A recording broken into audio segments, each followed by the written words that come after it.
on when I was supposed to get on, but I am glad that I am here.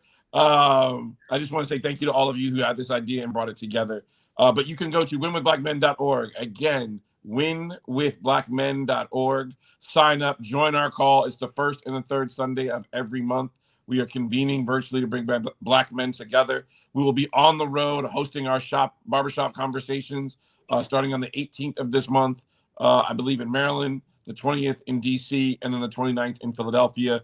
Again, go to winwithblackmen.org or Instagram at winwithblack, BLK men, and join us on the conversation.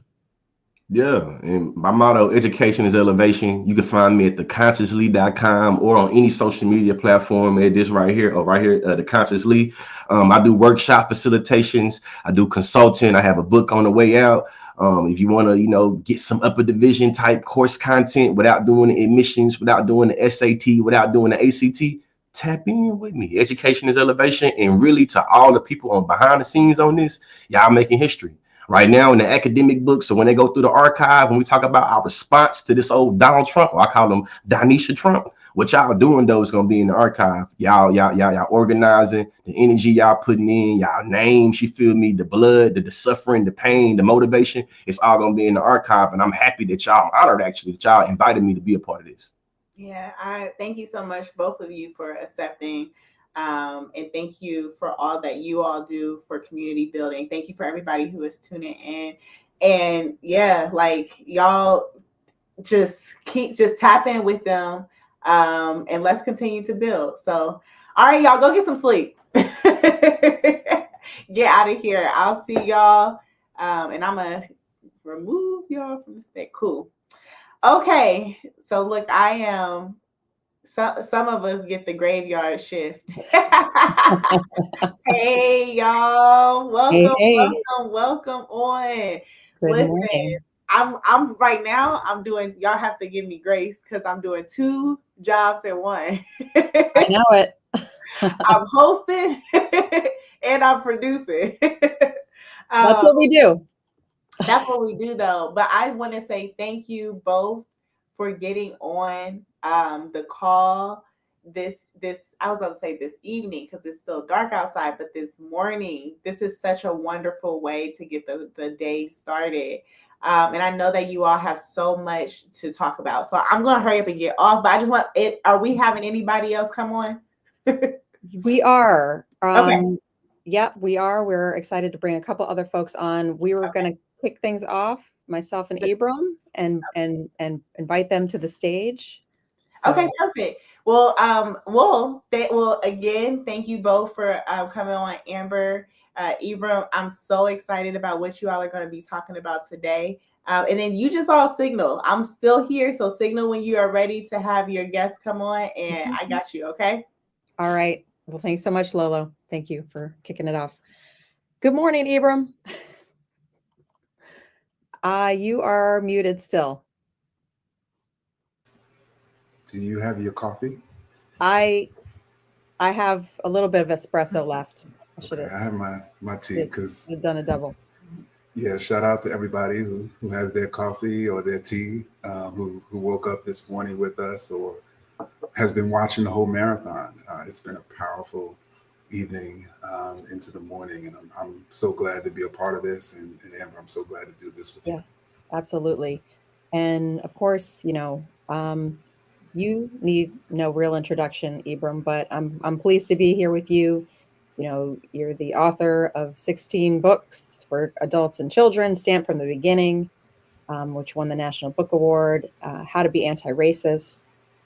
Your next book coming out is Malcolm Lives. I'm excited about that, the first major biography of Malcolm for young readers in more than 30 years, coming out this May. And you're also the co-founder of The Emancipator, the publication that I lead. And for anyone who is getting to know The Emancipator for the first time or not for the first time, we are the go-to publication for anybody who wants to understand how racism impacts us all and what can be done about it. And, we wanted to be part of this really important, critical mass today to talk about how Trump is resegregating America. So one of the central projects of the Trump administration is revitalizing American racism and sexism. And Ibram, you've talked about this a lot.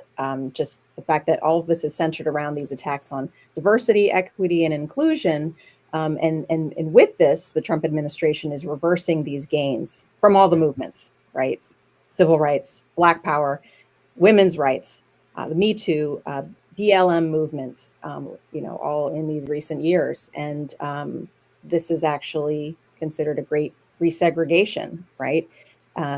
Attempting to restore a nation where only racist white men have power and influence. So we're going to really get into that conversation. But first, I also wanted to talk about the Emancipator, Ibram. You Yes. co-founded the Emancipator in 2020 is when you conceived it.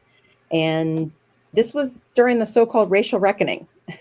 Millions of people marching in the streets, millions of dollars flowing into, all kinds of nonprofits and equity organizations. So what were you hoping to achieve, in launching this anti-racist newsroom at that time? And how has your vision evolved to this moment we're in? Well, Amber, it's striking because it was 2 centuries ago that the first Emancipator was founded in Tennessee, which was the first abolitionist newspaper. And during that time, in the 1820s, it was the tail end of a multi-decade reaction to abolitionist activity during the Revolutionary era. And the 1820s saw all sorts of racist violence against, particularly within Black and abolitionist communities. It saw all sorts of policies and practices to entrench the power of enslavers. It saw the United States marching and dispossessing native land and marching enslaved Africans deeper and deeper into the South. But when I founded the Emancipator, along with others in 2020, it wasn't necessarily during a time of retrenchment or what I call in my work, the progression of racism, or what we're talking about today, this sort of resegregation. It was during a time in which we imagined that potentially we could abolish racism one day. And that was sort of the spirit. And so I'm mentioning that history, Amber, because I feel like this moment is more indicative of the moment when the first Emancipator was founded in the 1820s. But I'm curious, Amber, leading the Emancipator during this time, I mean, how has it felt for you? I mean, what is your state, as a person, in this moment? Yeah, I mean, I joined the team in 2021, the summer of 21, and I was actually spending, all the months leading up to it, thinking about how to get outside the echo chamber, outside the bubble, and how to draw people in, and, really trying to lean into the power of storytelling.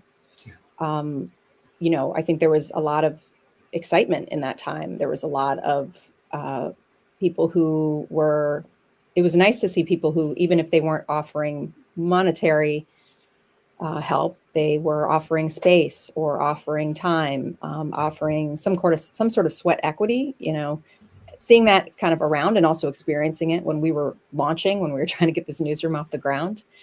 And of course, I don't have to tell anybody listening here that energy has waned a bit. And I think we've also just been thinking about what's needed in the moment right now.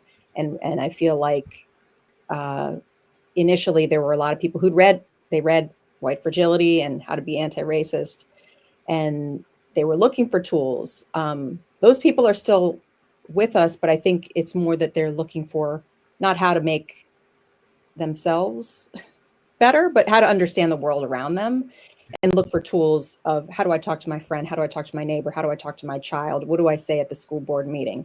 And so I feel like we're still trying to provide this resistance toolkit, if you will, as a newsroom, and just in a slightly different way. And I would also add that, again, thinking about those abolitionist newspapers and those editors and contributors in the 1820s and even 1830s, which is similar to today, they dared to think that one day chattel slavery could be no more, which was considered an extreme, a radical idea. Those of us who are engaged in this work of really getting at the root of racism, really trying to revolutionize this society, we're imagined today to be extremists, to be radical, even by some Democrats. And but I don't understand how we could envision, a different type of society in which a figure like a Trump could never climb to a position of power because of his racism. I don't know how we can even envision that type of. I don't know how we could bring about that type of society, unless we envision it first. And so that, to me, also just the symbolic presence of the emancipator, drawing back from our ancestors who believed that the impossible is possible. I think now in this moment, and everyone who's participating in the state of the people, who envisions and is really fueled by, I suspect, this belief that another world, another country is possible. I mean, this is what's absolutely essential. Yeah, absolutely. Well, let's bring on our incredible panelists. I'm going to start to introduce them. We have Nicole Carr coming up. Yep, here she is. Nicole. Hey, good morning, Nicole. Good morning. Good Good morning. morning, Nicole. So Nicole Carr is a journalism professor at Morehouse College. She authors the Substack letter Fortify, and her television reporting has earned 4 regional Emmy Awards. Carr also worked for ProPublica, where her investigations largely focused on narratives at the intersection of race, democracy, and public education. Welcome, Nicole. Thank you. Also a contributor to The Emancipator. We'll get to that. And Victor Ray. Good morning, Victor. And Victor, good morning. Good morning. Morning. Victor is an associate professor in the departments of sociology and criminology and African American studies at the University of Iowa. And he is the author of On Critical Race Theory, Why It Matters and Why You Should Care. So thank you both for being with us in this conversation this morning. I think there's a lot we want to get to, and we want to be able to leave people with something, with some kind of hope, because this is a difficult time.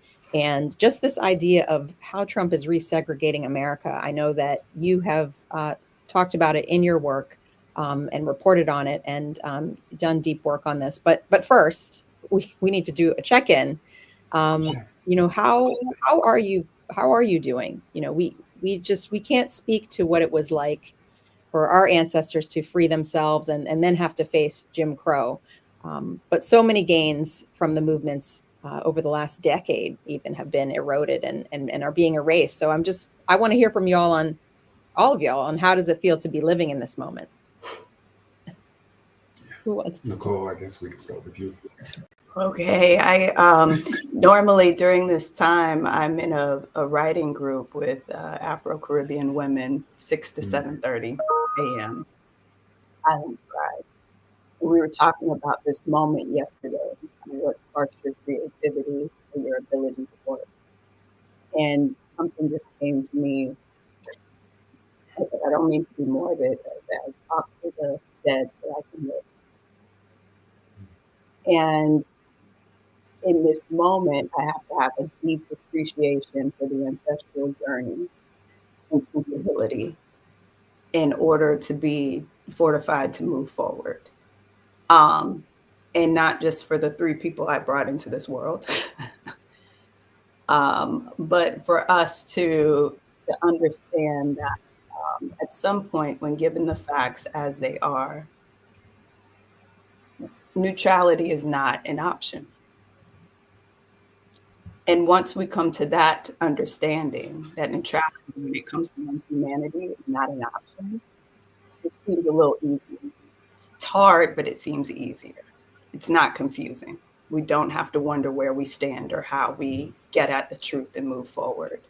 And so that's kind of where I am, in a place where there are no options and that I must call on the dead in order to live. And we'll talk more about just journalism and neutrality and the role of journalists in a bit. Victor. But you. Sure. Actually, I'm in a pretty similar place to Nicole. I think, the worst people in the country are trying to destroy higher ed and the teaching about race and racism that I have devoted my adult life to. So that is not great. Yesterday, also, I was giving a teaching seminar, and I was asked, I wanted to also sort of draw on the ancestors, and I talked about Du Bois, who Ibram has wrote a lot about. And one of the things I said was that, Du Bois, as a sociologist and scholar, accomplished a lot more under much worse circumstances. And so that we have examples of scholars who in the past have met the moment, transformed sociology, transformed our understanding of the social world while they were persecuted, while they were segregated, while they had trouble getting funding, while they had trouble getting published, and that, they met the moment, and so can we. Absolutely. Victor, you wrote a piece for The Emancipator, and it was entitled "Eliminating DEI Isn't Just Racist, It's Segregationist." And you wrote, I quote, "Historically, Jim Crow segregation was not a system of total separation. It was a system of managed social interactions that reinforced ideas of white superiority." So let's start there. Right. Talk about what you meant by that and how this ethos has manifested, decades later. Okay, so one thing I'll say is that when you say that Trump and the administration or the broader conservative movement is trying to reinstitute segregation, you sound like a little bit unhinged. So I do want to say that you don't have to necessarily take my word for it. You can look at the words of leading conservative writers and thinkers and activists who have, such as Christopher Caldwell, Christopher Rufo, who have increasingly been saying the problems that they see with America and sort of integration stem from the Civil Rights Act, right? And the Civil Rights Act and the Civil Rights Movement that desegregated America. And if you look at Trump's moves so far with the executive orders or the Dear Colleague letter that he sent, that the Department of Education sent last week, it is removing the mechanisms that led to integration. And if you remove the mechanisms that led to integration, you will get segregation, right? So I also think in the piece I wrote for The Emancipator, one of the things that I was trying to do was demystify sort of what people think about segregation. Oftentimes, and I had folks, I was writing about this on social media, and folks would say, "You're wrong. Segregation was a system of total separation." And I'm like, it was not. I'm like, it was a set of social practices and rituals that reinforced the false notion that whites were superior and black folks were supposed to be subordinate and inferior.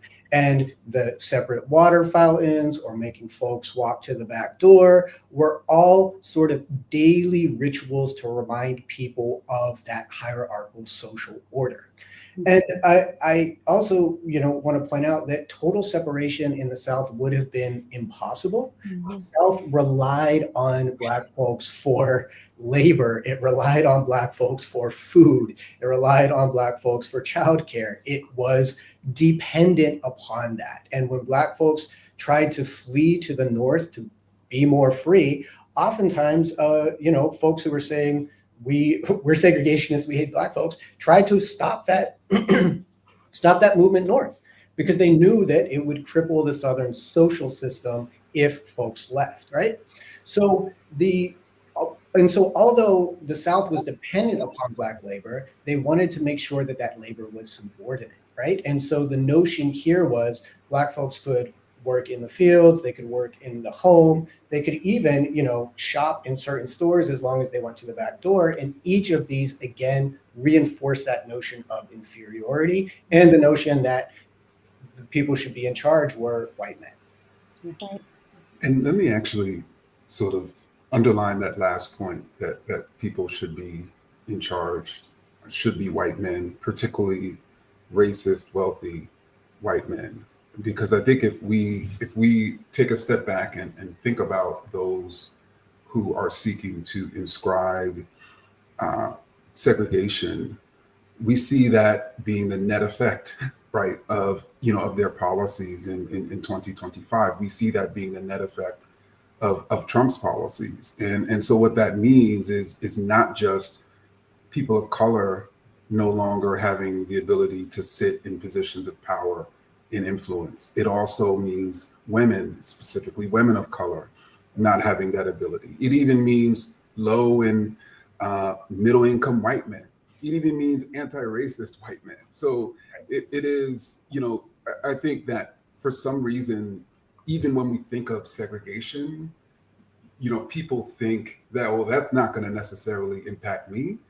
And I think people of all races and genders and classes right now are realizing that this resegregationist project is indeed impacting them.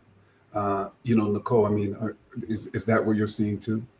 It is. And I also want to play off of something that Victor mentioned about the labor and having to keep people in check and keep people in this caste system. Those who wanted to do that, white supremacists also understood the power of the Black press in this. And I may be getting ahead of myself in our conversation, but specifically when it comes to the Great Migration, first there's this notion that's steeped in race science, right? That, oh, they're not going to leave and go north and stay there.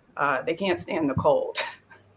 People aren't meant for that kind of environment. So they'll come back. This is not a real thing.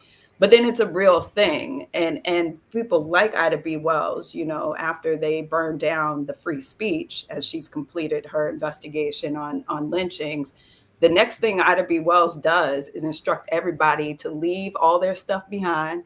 Whatever you have on layaway with this merchant or that merchant, leave everything behind and leave Memphis. And they listen to her, right? And they listen to the Chicago Defender. And Black folks had a guide within the Black press to, again, resist, to be fortified, to move to a better life, for the jobs, for housing, to escape racial terror. And so what happens? Censorship. And I want us to connect the dots between what we see today and what we saw then. They started attacking the press, and to the point where southern states were then banning the Black press. And they say the only newspaper you're going to read is the one that I create. There's an alternate ecosystem, media ecosystem right now that offers an alternate reality. And a lot of people buy into that. And so they say, you're not reading all of this. You can only do this. So then the Black press understands audience engagement before that's what we call it, right? They understand how to get on the ground and to get around all of that. And so who do they call in? The Pullman porters, the only Black folks who are going from one coast to the other and can travel freely that way. So what are the Pullman porters doing? They're throwing out the Black press along the route, the newspaper. And so if it's banned in your state and you can't get it at the supermarket, when you enter that back door Victor talks about, we're going to find a way to get it to you. And so we understand that. We understand the power of the press, what we're called to do in this moment. And if you want to call that activism, so be it. Activate for the truth. And so, I just went around the world. Amber, I do not know. That's okay. Well, I mean, you're talking about the press. I mean, I know, Victor, we talked about this. You had your own questions for us as journalists in this moment. Right. So my question for journalists, and as someone who probably spends too much time reading the news, is I wondered, particularly for mainstream journalists, sort of the tepid response to Trump's attack on journalism. And the thing that's been kind of strange to me about the response is I've often wondered if journalists recognize that, like, while they're attempting to be objective, that like Trump is trying to destroy their livelihood and their ability to do their jobs. And so I've often wondered about this sort of disconnect between the, both sides objective journalism and then the reality of not just what I think Trump is doing to the country and increasingly the world, but what he's doing to reporters and the free press. Yeah. Well, I mean, I want to hear from Nicole, but I will say, I was in a newsroom in 2015, and once that decision went down about who the next president was, it seemed like everybody around us was shock and awe. And I think for Black and brown journalists and Latino journalists covering this time, there were stories we were trying to get on the front pages and on the top of the fold. I remember a top executive saying, I don't think we're in the business of calling people racists. And of course, literally, no, that's not our business, but we need to call out racism and explain it and explain the context around it. And these at the time, dog whistles. Now it's, a foghorn. And we fast forward. I've been glad to see more talk from a lot of more prominent, if you will, journalists about, this fallacy of objectivity and how we can still do our jobs and bring our lived experience and our experiences to this job and report in a nuanced way. This is what we saw during the COVID and the uprisings, where the mainstream outlets were kind of going with these typical narratives and not a more nuanced narrative as to why is this happening? Why are Black and brown people dying at higher rates? You needed us to be part of that moment to really explain that. Nicole, what was your experience? I was on the ground here in Georgia at the epicenter of the big lie, on the ground covering the 2020 election and then the runoff between David Perdue, Kelly Loeffler, Ossoff, Warnock. And I will never forget, in August of 2020, the first time I would say during the pandemic I got in trouble for a tweet was watching a video clip of Kayleigh McEnany in the briefing room. And someone in the press corps asked, will the president commit to stepping aside if he loses the election?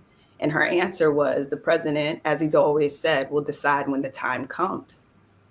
And I quote tweeted that. And I said, that's not how democracy works, period. And my phone rang. And there was a whole conversation from an executive, my station, about how, I don't disagree with you, but, we don't want to seem partisan. I'm like, partisan? What would you like me to do with this? I said, perhaps the most asinine thing in modern history has just been spoken from the White House press briefing room. And that is that a president may not step aside if he loses the election. We should be sounding the alarm. I was told we're local media, we're not national media. We don't want to seem partisan. This is getting in a way. And that was my moment of like, am I in the twilight? So what is happening? Yeah. I said, what do you want me to do? Take it down? No, we don't want to seem like we were wrong. Well, I was like, I don't take it back. It's a fact. And this is a dangerous time. And I don't know what you're asking me to do. As a journalist, I don't know what you're asking me to do. When it comes to the protections, and then we roll into this, we have, of course, the insurrection. And you have people like me, reporters locally, these stories have largely been untold, who were under private security in that time. And had the industry stood for Black and brown journalists the way that they should have, your Jim Acosta's, your Wei Zhang's from CBS, your Yamiche Alcindor's, your April Ryan's, all the people who were attacked a decade ago. And we just kind of let that pass. We didn't come out strongly as a united front and talk all this stuff about press freedom and access and respectability politics and all of that and the abnormal. Had we spoken up at that time, we wouldn't be fighting for the AP like we are now when they get kicked out of the press briefing room. Yeah. So we always come first. The attack always comes to us first, and we always let that slide, and then the abnormal becomes normal. There's a slide. Ibram, go ahead. No, I was going to say, and it's amazing that those executives are not witnessing what's happening to journalists around the world, in countries like Hungary, El Salvador, and others, where those presidents admire Trump and Trump admires them. And it's interesting because for an executive, Amber, to say then 10 years ago, we are not in the business of calling people racist, maybe that's why they're not in the business anymore, right? Because if you're a journalist, you're in the business of using your words. I have a 2-year-old daughter. I'm teaching her to use her words, right? And one word in the dictionary is racist. And what's striking is, I suspect neither of you have ever heard an executive say, we're not in the business calling somebody a criminal. Right. Right. There are all these other terms that, have a particular connotation that typically has a connotation connected to Black folks that people have no problem using regularly. But when we want to use a term that has a very clear definition in history, like racist, suddenly they're not in that business. But again, that's why many of these journalists and many of these publications are not in the business now. And in the years following, if journalism organizations refuse to use their words, they're going to continue to be pushed out. Absolutely. I want to make a quick connection here between the attacks on journalism and the attacks on higher ed and education. Starting with Black folks in both cases, we can think about the anti-CRT movement, right?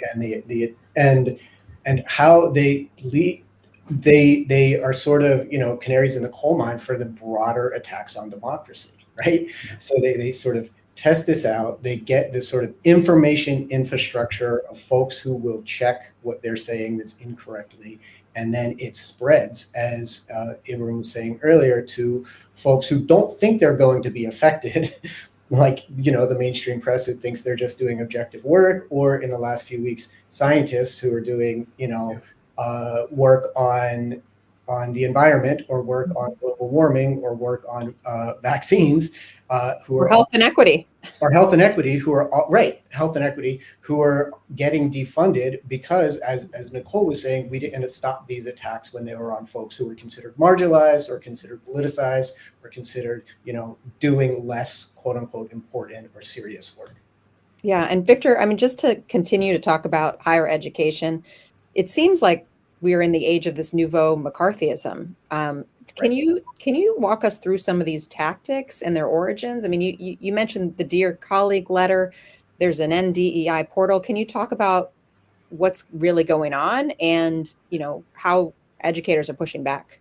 And Victor, if you can also just add that if you can connect McCarthyism to massive resistance, because I think people oftentimes forget that McCarthyism was during the Jim Crow era, during a time in which they were resisting, the civil rights movement. So this is interesting because I was thinking about pitching a piece about like massive resistance 2.0, because when I was looking at some of the strategies of the Trump administration right now, particularly pulling funding, that was one of the things that massive resistance did in order to stop segregation in schools. So maybe I should back up and explain what massive resistance was, right?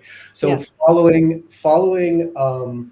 the desegregation orders in Brown v. Board, there were some folks in Virginia, and then it spread nationally through a document called the Southern Manifesto that said, look, we're not going to necessarily, be violent, although violence definitely occurred, but we are planning to massively resist desegregation with all legal means. And so they did things like, local school boards would stop funding Black public schools, or they would fire all the Black teachers and make it impossible. They also did things like took public funding and sent it to private schools, which were called segregation academies, and had a litmus test for folks to get in that was sometimes apparently race neutral, but ended up only allowing white students to attend these schools, right? And so it was a massive resistance to segregation that used mechanisms that were technically legal, or mostly legal, right? And so when I look at what the Trump administration is doing, particularly the pressures on higher ed, they're threatening funding and threatening, the firing of teachers in order to get folks to comply with their new massive resistance to desegregation or to folks teaching about race and ethnicity and gender and LGBTQ issues in the classroom, right? So they're using whatever mechanisms of power they have. And I think what's I would also say what's important here is under the first massive resistance, they knew they weren't going to get the Supreme Court to overturn Brown v. Board, which they had just done, right? They knew that sort of going through the courts was a long-term strategy, but it wasn't going to stop desegregation. And I think Trump and the administration is betting that, anti-discrimination policies are still pretty popular, right? The Civil Rights Act is still pretty popular. And so rather than doing a full-out assault on those in the legal domain, which they're also attempting, right? They're also attempting to undermine them legally. They're just figuring out how they can erode those protections without necessarily overturning them. Right. Yeah. Right. Ibram, I mean, what do you think how to connect this to the administration's end game even further?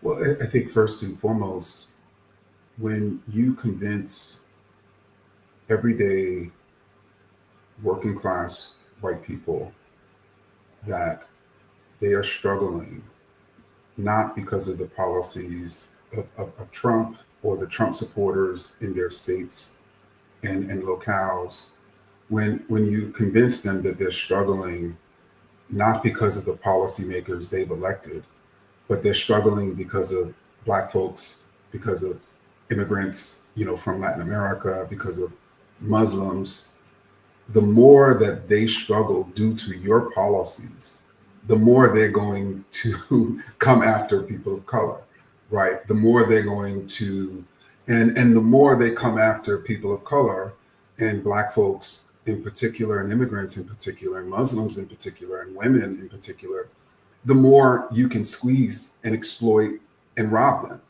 And so I think I just want to sort of make that connection between the policies that are literally hyper exploiting us, Black folks, other folks of color, but then also, the majority of white people, and how you have many Black folks who are resisting those policies, those practices.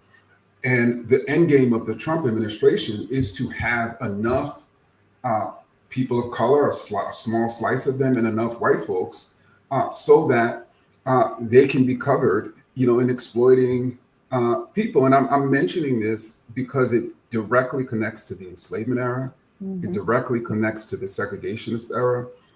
The people who are supporting Trump are the richest and most powerful people in the world. And they would rather a white male, in rural Tennessee who makes $30,000 a year believe that they could become Elon Musk and then not want to undermine the structure that's allowed Elon Musk to come to be, rather than join with one of us, right? And that then allows Elon Musk to ensure that person who's only making $30,000 a year continues to only make $30,000 a year if they're able to keep their job. Right. And actually I wanted to turn it to Nicole because I'm curious, Victor sort of outlined this period of massive resistance to desegregation. And I should also add, Victor, of course, those segregationists were also banning books, right? Which of course connects to this era. Mm-hmm. But I'm curious, how did the Black press, during that period respond? So, you had this rising civil rights movement. Then, of course, you had this rising resistance to the civil rights movement, which in certain ways is indicative to this moment, because I don't want to deny that there is a rising number of people who are recognizing, racism and certainly challenging it. Sure. I mean, one thing that I always emphasize for my students is that one of your most important functions is drafting the most accurate first draft of history, right? So I emphasize that without the Black press, we don't have a full American history. We have quite literally an alternate reality, which I think a lot about that with, again, this far right information ecosystem. I'm not going to call it a news system. It's not news, because news would be steeped in a fact and not in propaganda, not in the emotion that makes you twist parts of information to believe that something is true when it's not. It makes you feel a certain way. It's meant to activate you. It's meant to move you in a way that Murdoch and News Corps understood on scale a long time ago. And so the Black press responds by simply standing in truth. When we integrate newsrooms, remember, we haven't been integrated that long. So let's also think about industry when we think about desegregation. The news industry hasn't been desegregated long. And the only reason that we're brought into the fold, right, is two reasons. One, either white journalists don't want to go into the fire. They have no interest in covering civil rights movement. Or two, they can't because they're not sourced. Mm-hmm. If we think about some of the biggest stories and who was, standing by King when the home is bombed in Alabama, who is around, who understands where the meetings are happening, who understands how to connect the dots between the people who are moving the movement, it's the Black press. And again, I get down to like community engagement, audience engagement. We know our community. And so the response is really telling stories that don't make it into mainstream. And that emancipator piece, when I was talking about the Black press democratizing America, because when we get to, I have my trusty Freedom's Journal mug here. This came from the Democracy Summit and Nicole Anna Jones in the Center for Journalism and Democracy at Howard. We got these little gifts. But we have to remember that this is a response to mass editorials claiming that the Negro deserves no full citizenship and should be enslaved in perpetuity. And so the argument with the Freedom's Journal is not just no longer do others speak for us. It's literally a response. It's like call and response to this idea of democratizing America, that we should have full citizenship, that the way to that is to the ballot box. And so the way that we're framing stories from that moment through the civil rights movement, through all of this is really this framing of full humanity, what one deserves. And to go back to something Ibram was just saying about like the formula to get to this end game, the other thing that you need in that formula is the boogeyman. And so at one point, that's the Black brute, right? That's the dangerous, over-sexualized Black man who is after your women. And so this is how we're going to justify vigilante justice. I want people to think about that when we're looking at all of the anti-trans legislation around here, because I've heard people say, well, what are we, and rightfully so, like we banned transgender athletes in the state of Georgia. We don't know one. We don't know one, right?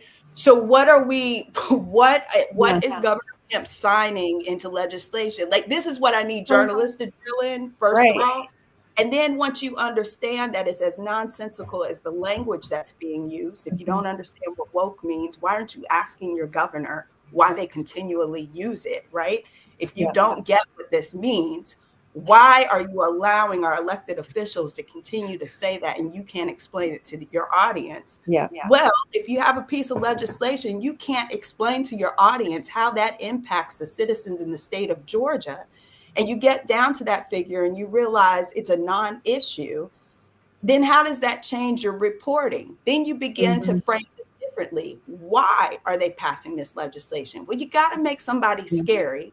You've got to make someone less than. You've got to make people believe that someone is coming after you, your rights, your children, in the bathroom, that somebody is so dangerous that you can see them less as human. You need to strip humanity. You need to strip medical care of those who do exist. You need to look at them as a scary person.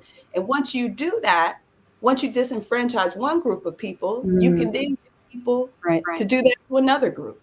Right. And language, as you're saying, is a big part of that. I want to talk about language because, Yeah. you know, we're not hearing dog whistles. We're not hearing the quiet part. The quiet part is louder than ever.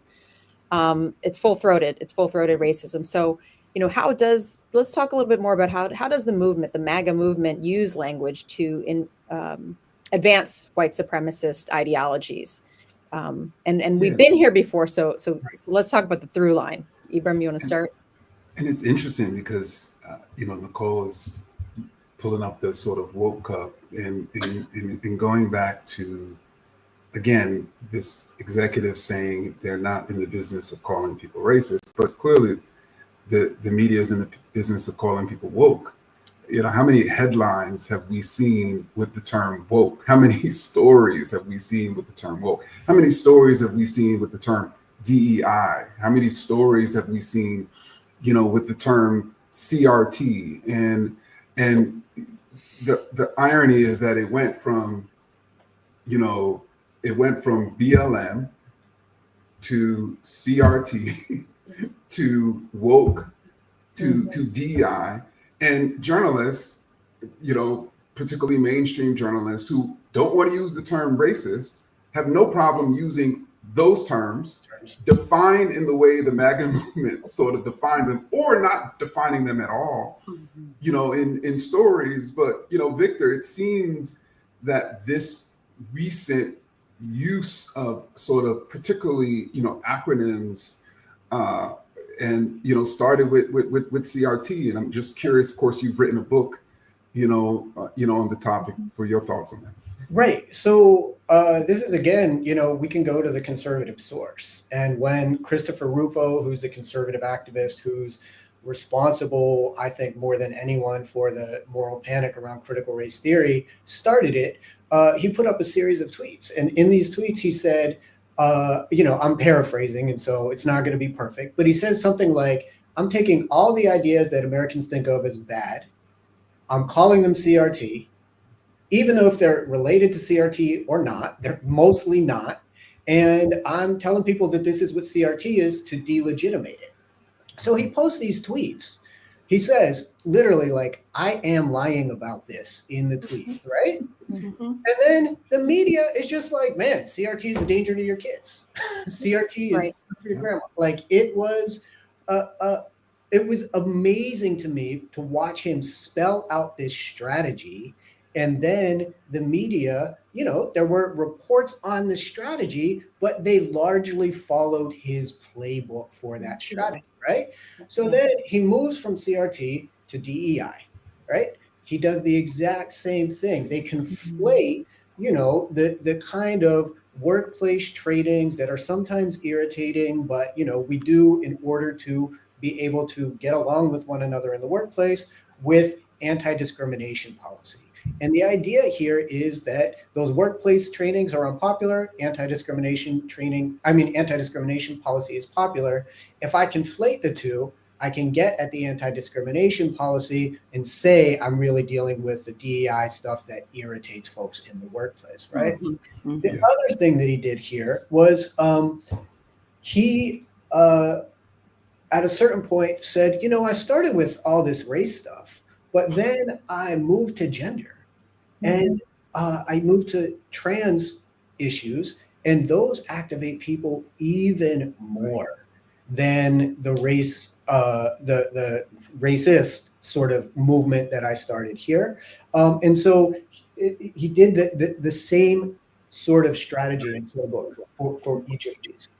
You're talking, I mean, it's like what we're talking about, this testing that's going around. And I mean, we're talking about education again. I really wanted to, Nicole, ask you about your investigation, because to talk about countering this is to talk about how it came to be, right? And so you did this investigation for ProPublica in 2023, Chaos at the School Board, Unraveling America's School Board Unrest, and you witnessed this firsthand. We've all seen these videos. You lived it in this reporting, watching these school board meetings become cultural battlegrounds. So I want to talk about how does that fit into this playbook to resegregate America? So it is the ultimate testing ground. the school board in the public school system. And it makes the perfect sense because it is the single institution that most of us will come through in our lives. Most of us will come through public schools. If you're going to shape an electorate, if you're going to shape society, you start with young minds. So take this to the schools. And that's been done before. And this is another story, but in so many ways, and not just banned books, Moms for Liberty really took page by page out of the playbook of Daughters of the Confederacy. That's a whole different story that I could match language and all kinds of things from archives to the current moment to show how they pulled this off. Sounds like you're going to pitch that one to me. Yeah, I have it. I have the pitch deck. I've long had it. Very interesting, but the first thing I want to read it. the first thing that I noticed, and a lot of people were like, well, how did you get on? Because what preceded chaos at the school board was a story about a Black educator who had been chased out of 2 school districts here in Georgia by white people here in the community who had been trained, had been to a secret meeting on a Sunday afternoon in a golf course community and had listened to not only the likes of Rufo, but Prager University before it was a mainstream thing.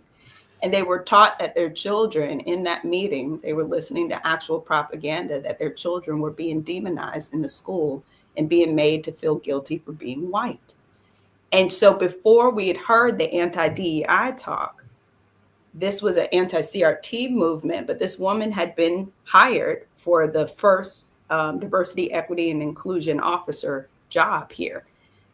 And they stalked her. They harassed her. They sent mail to her school district in Maryland and said, you don't want to know what will happen if you come here. There were mass mailings. There were form letters. All of this was led by folks who were extensions of new conservative nonprofits that had formed in 2021 who had opened up anonymous portals for you to report DEI, CRT, masking, vaccine mandates, SEL, social emotional learning. It didn't stop with that. They tried to see what would stick, a book or whatever.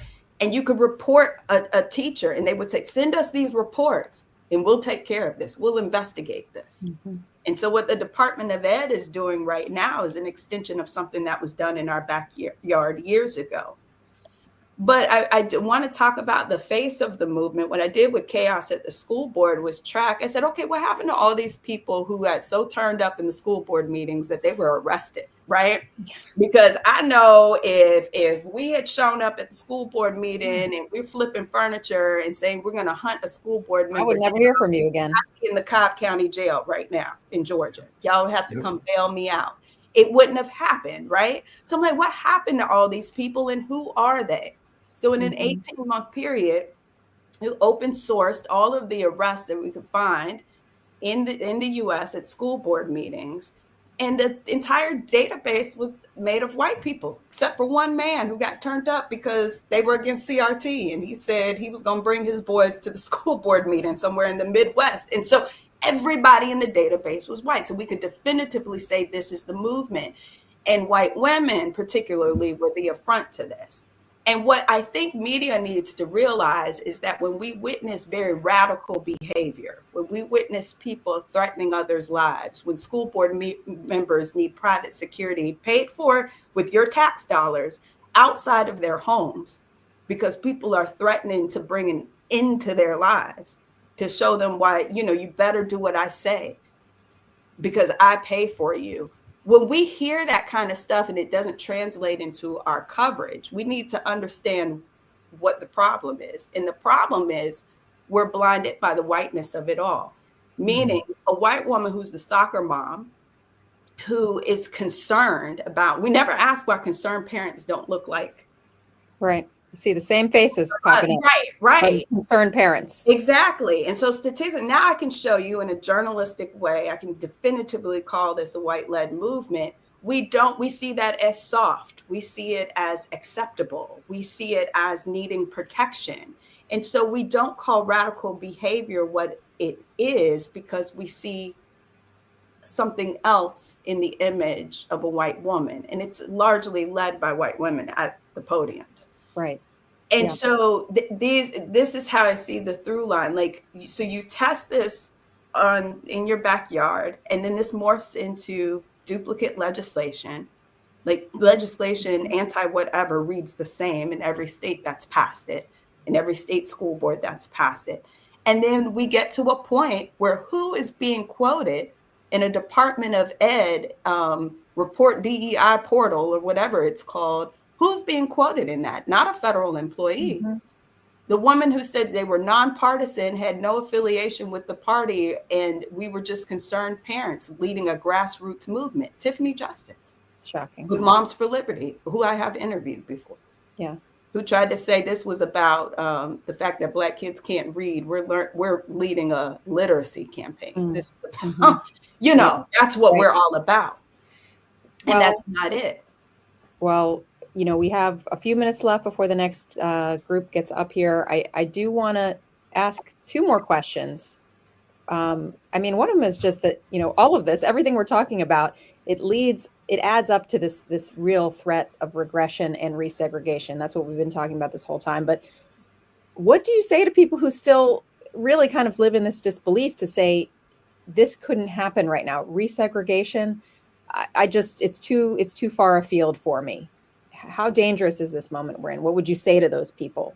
We all have those people who live next door or down the street or are at our Thanksgiving table. I mean, I would say, what do you mean it can't happen? It's happening, right? I would say, look around. The other thing that I would say was, and I'll try and make this as brief as possible, is that, you know, at the end of Reconstruction and during the rise of Jim Crow, there were also people who thought it couldn't happen, right? That Jim Crow didn't, you know, come fully formed. It was one law here, one custom there, that slowly over time solidified into what became 80 years of racist terror visited on Black people in the South and a legal regime that enforced second-class citizenship. And it was a slow chipping away at the protections of, you know, the 13th, 14th, and 15th Amendments, the Reconstruction Amendments, and then you know, once the troops left the South is able to sort of institute this more broadly. But I think it's important to pay attention to these small moves because left unchecked, they can lead to bigger moves. Yeah. Ibram, do you want to add anything? The only thing I would add is that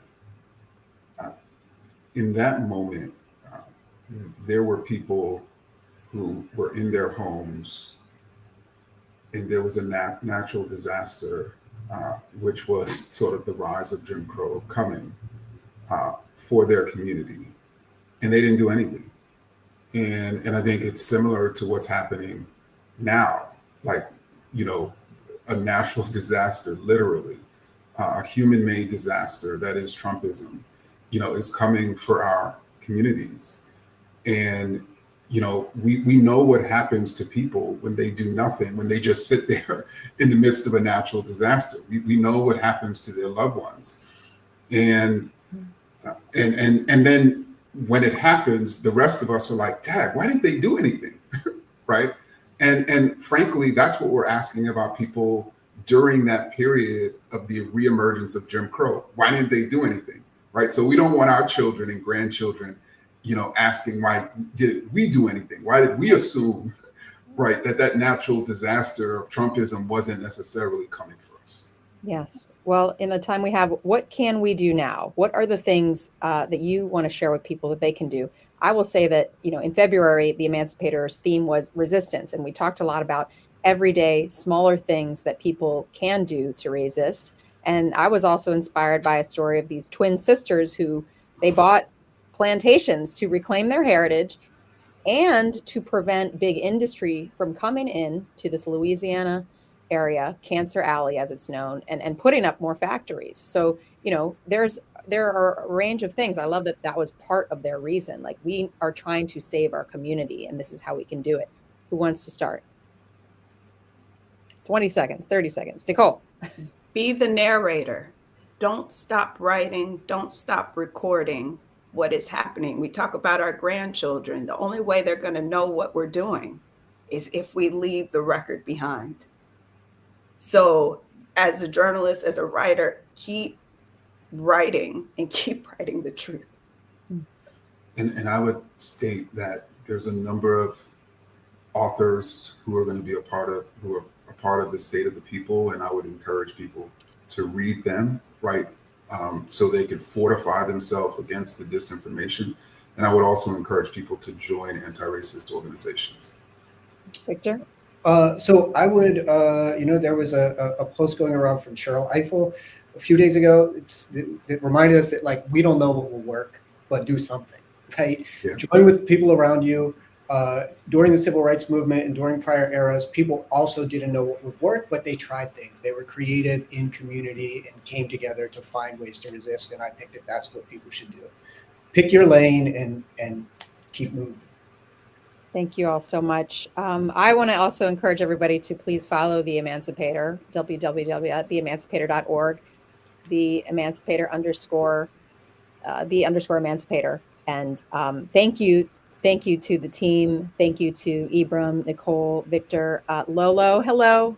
We did it. There, y'all did it. It was so amazing. I learned so much. I was over here taking notes, like, okay. All right, Thank you all. Thank you for having us. Yes. Of course, thank you. Well, get some sleep, everyone. Bye-bye. Bye, guys. Okay, so now we are at it's not nighttime anymore. We are at the top of the hour. So 7:00. I'm super excited about who we have up next. We are really getting this thing rolling. It's 7 hours into this 24-hour stream. 7 hours into this 24-hour stream. That blows my mind that we thought that this was literally a thought. Again, this was just a thought 3 days ago. And such an incredible team was able to put this together. I don't think I've slept in about 2 days and so many other people haven't. So I'm super grateful for everyone. And in the spirit of gratitude, I am going to bring up next Pastor Mike. Pastor Mike, thank you so much for joining us. Pastor Mike is the co-founder of Black Church PAC. And I know that you have something special for us. Yes. You are going to start us off this morning on the right note, right? Yes, come on, wake up, saints. It's time to go to the altar to pray. We Yes. got to pray these walls down. Good morning, everybody. And Lolo, thank you for all the work you've been doing to help us move this important 24-hour hope-a-thon, right, along to get us our minds right, our spirits right, as we denounce the truth, the lies of the wicked and the enemies among us, and promote the truth. Good morning, everybody. This is the Black Church Power Hour, and you are going to get a spiritual boost of energy. Your mind is going to be challenged. Your spirit will be stirred. And we're going to start with some prayers this morning. And so I love to have Pastor Freddie Haynes and Reverend C.C. Jones-Davis to join us in. And let's just say good morning and hello to everyone. What's up, family? Good morning. Good morning. Well, Pastor Freddie, we got the Saints up early, Doc. I'm in California. It's 4 a.m. God bless you, man. Since the old school all-night prayer meetings. Have mercy. Man, I know that's right. And here in Dallas, man, it is storming like crazy. And yet we bring in the sunshine, we bring in the heat. Mm. And at the same time, as you said, we bring in the Black Church Power Hour. The Black Church, can I remix hip hop from back in the day? The Black Church got something to say. Yes, and sir. what we have to say is that this is an abnormal administration. And so we cannot go about business as usual. We cannot normalize what is notoriously, even abysmally evil, egregious, racist, white supremacy that is now taking both the sheets off and the hood off. And so we need both the power of prayer, but also what the black church has always brought. W.B. Du Bois said the black preacher was always the supernatural avenger of the wronged. And so we've come to bring that supernatural power to avenge. We are the avengers who are going to avenge what is wrong. Come on here. What you say, Reverend CC? Look, this is the day. Hey. Yo, I just feel like I've been watching off and on all night. Y'all know I'm not a night bird. Like I go to bed, but I have been watching off and on all night. So I'm just so hyped. I'm so inspired by this work that Touré and Angela Rye and Holly and Mark Thompson and so many people have organized and thought about and pulled us together. I tell you, Black people are amazing to me. Oh my God.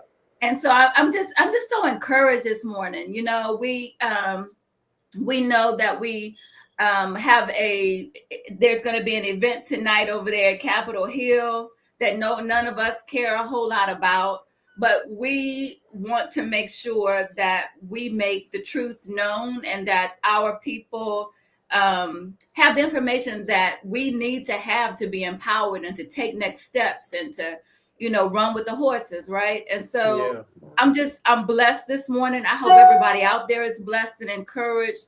I feel like it's very important that, you know, we know that God is not just on our side, but we're on God's side. And he's not one that's ever been defeated. So I'm encouraged this morning.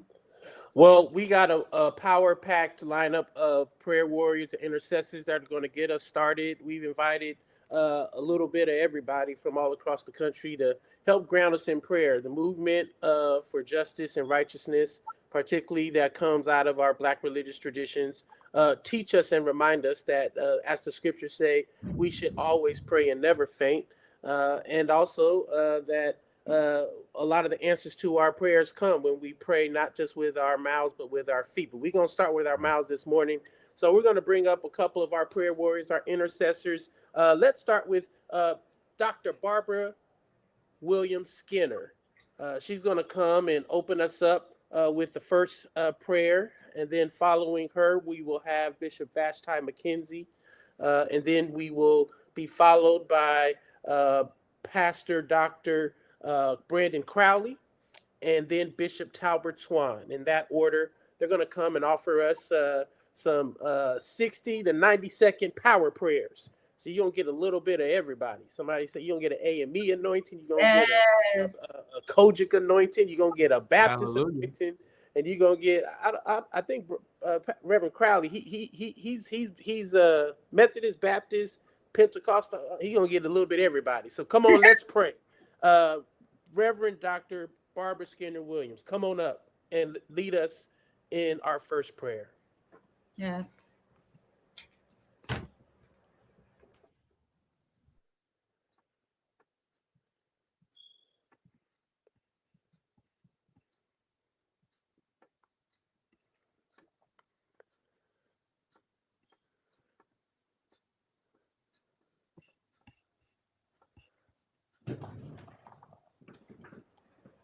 All right.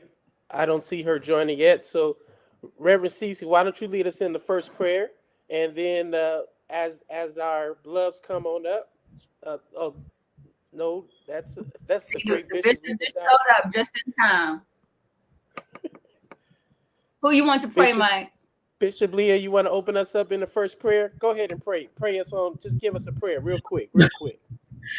Loving and gracious God, you created this day for us, and so we rejoice and we are glad in it. We pray that you will be with us in this time when we need you most. We pray that you will give us supernatural strength, supernatural power, give us clarity of vision, clarity of purpose as we avenge your people. And Lord, we pray that you will continue to rise up in us. Give us the creativity, give us the forethought, give us the power that we need for this moment. We've not seen this before, but we know that you have all power. All power belongs to you. And we pray that you will give us just a portion as we seek to protect, defend, and advance your people in this age.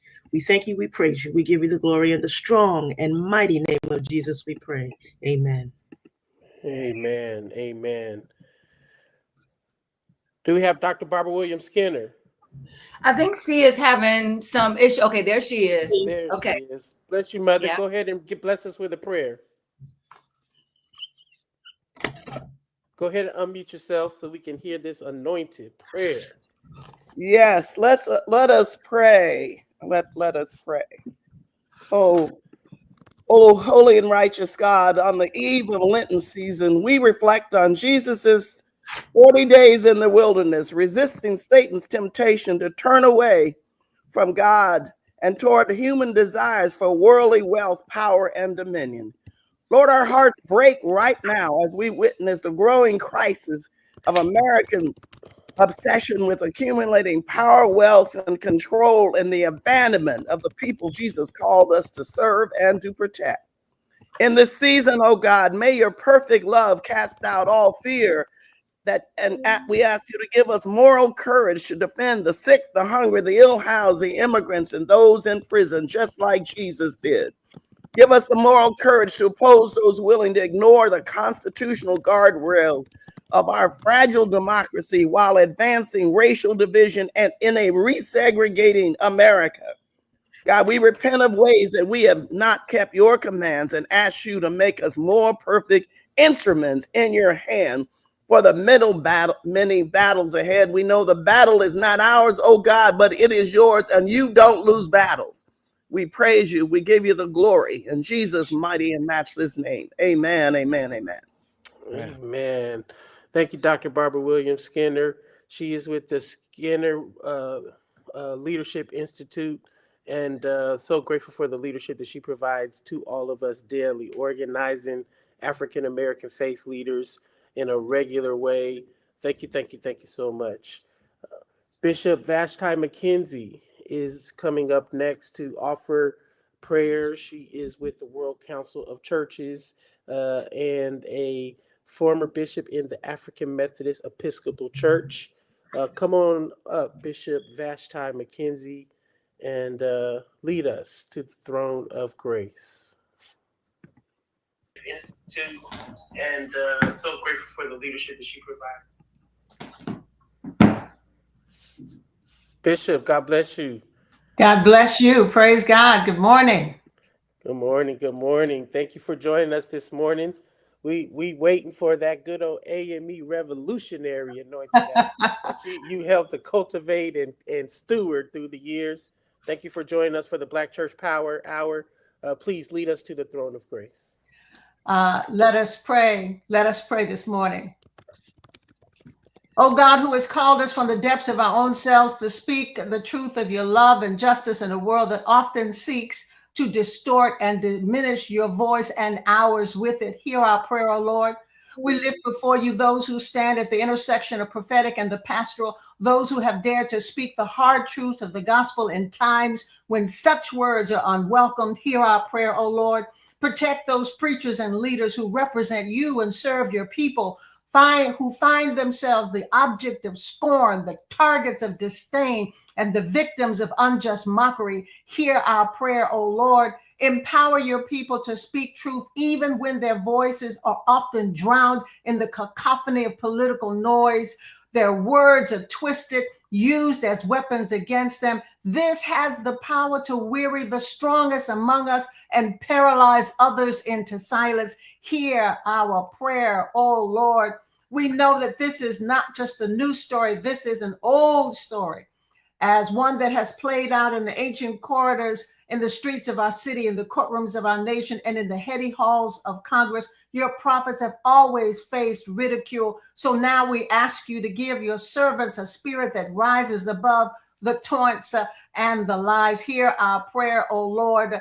May the courage of those who have gone before us be the fire that light our path, and may we rise not in fear, but in the power of your Holy Spirit. So in the name of the one who is the light in our darkness, who is the word that lights our path, whose strength is our weakness, whose hope is for us in our despair, we pray this prayer early in the morning, and let the saints of God say amen and amen, and say amen again.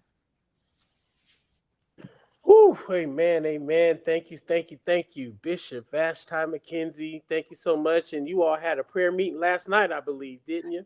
Yes, we did. Hundreds joined us when voices from a variety of faith traditions came together to show a witness that even though we may have difference of opinion and different traditions, people of faith, people who are called by God's name, people who are Christian can gather together and pray together.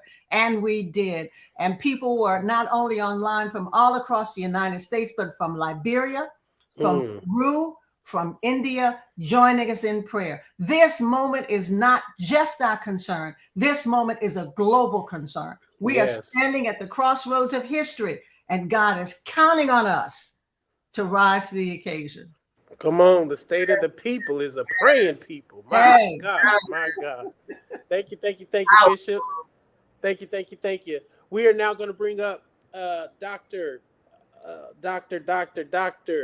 Here we go, Brandon Crowley, and he let us know that he's coming praying from the Baptist tradition. Come on to the stage, wonderful brother from, I believe you're in Boston. You're in Boston, Massachusetts, at the Myrtle Baptist Church, Reverend Pastor Brandon Thomas Crowley. Please lead us to the Lord. Thank you. Good morning. Let us pray. O God of justice, mercy, and boundless love, we come before you with heavy hearts, grieving the injustices unfolding before our eyes. For the weary and wounded, for the oppressed, for those whose dignity is being stripped away by laws that are inhumane, God, we lift them up to you.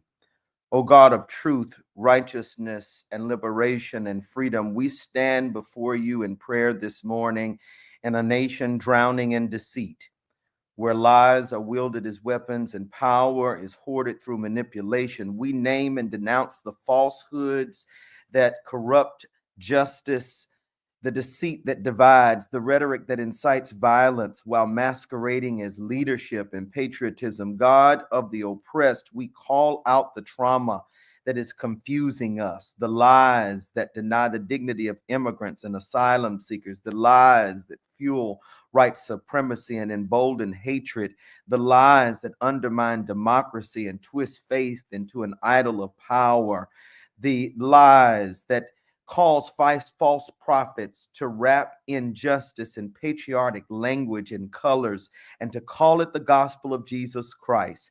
God, we stand against misinformation and we pray for those who are dealing with these injustices, and for those who are on the front lines, we pray for endurance and strength. This we pray in the name of the one who stood with the oppressed, who healed the wounded and overturned tables of injustice. In Jesus' name we pray. Amen. Amen. Bless you, Reverend Dr. Brandon Crowley. Thank you for joining us, good brother. Thank you for lending your voice. Bishop Talbert Swan from the Church of God in Christ is going to come and offer our final prayer before we jump into the rest of our Black Church Power Hour, coming to us all the way from Springfield, Massachusetts. Bishop Swan. Bless you. Let us pray. Father, we come before you in this defining hour, standing in the lineage of those who have called on your name in times of trouble. Come in the spirit of our ancestors who whispered prayers in the cotton fields, our grandmothers who rocked and moaned in the midnight hour, and our freedom fighters who marched with blistered feet but unbroken spirit. And so we come to you who led Moses to confront Pharaoh, who strengthened Harriet as she led your people to freedom, who gave Malcolm wisdom, that gave wisdom to Martin to stand with us now in the face of yet another Pharaoh, yet another empire that seeks to erase our history and silence our voices and strip away our God-given dignity. So we lift our voices in holy defiance against the forces of white supremacy that dare to roll back progress and seek to dismantle diversity, equity, and inclusion, that attempt to write us out of the story that we built with our blood, sweat, and sacred resistance. So we declare today that we are a free people, and we shall not bow to the idols of racism, greed, and power. And so we pray that you would empower your preachers, God, to proclaim the truth without compromise. Anoint your prophets to speak with boldness, to be unshackled by fear and undistracted by the trappings of the empire. We pray for our children that they may grow up knowing the truth of their history, unchained by lies, unafraid to walk in their full brilliance. We pray for our elders that they, in their wisdom, may be heard and honored. We pray for those in power that they will be convicted by justice or removed by your mighty hand.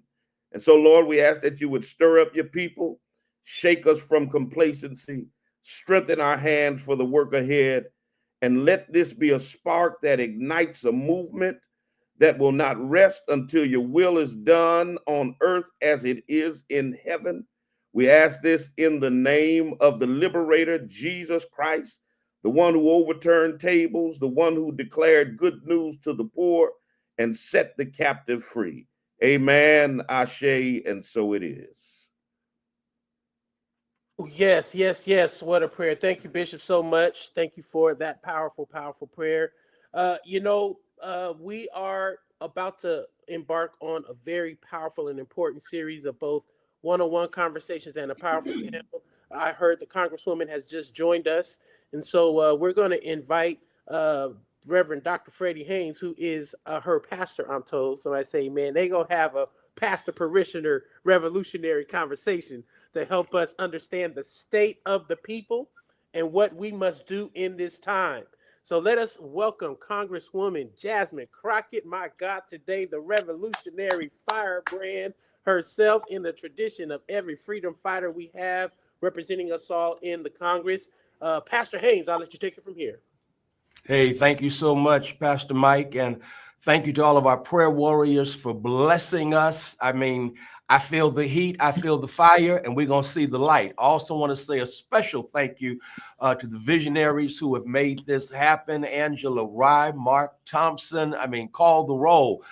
They have come together. And so I thank all of them for their work and for those who are working behind the scenes to make this happen.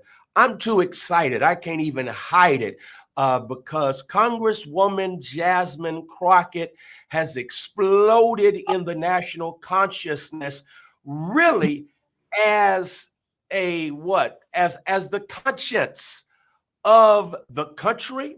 She has also fearlessly been a truth teller in the tradition of Shirley Chisholm, not to mention Barbara Jordan, our late Congresswoman here in Dallas, Eddie Bernice Johnson.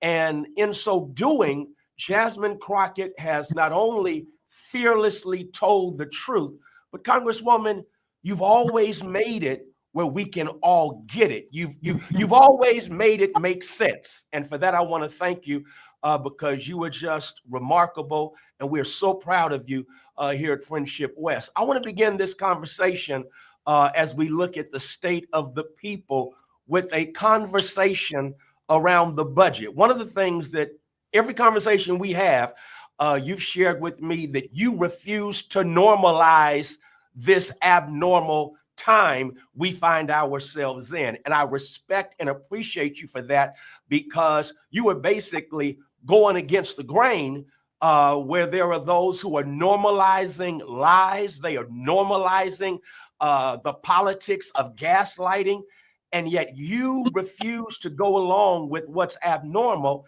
And one of the things that you've done is help us look at the budget. Now, as far as I'm concerned, the budget is a moral document. Jesus says, where your treasure is, there will your heart be also. So if you want to know where your priorities are, check out the money.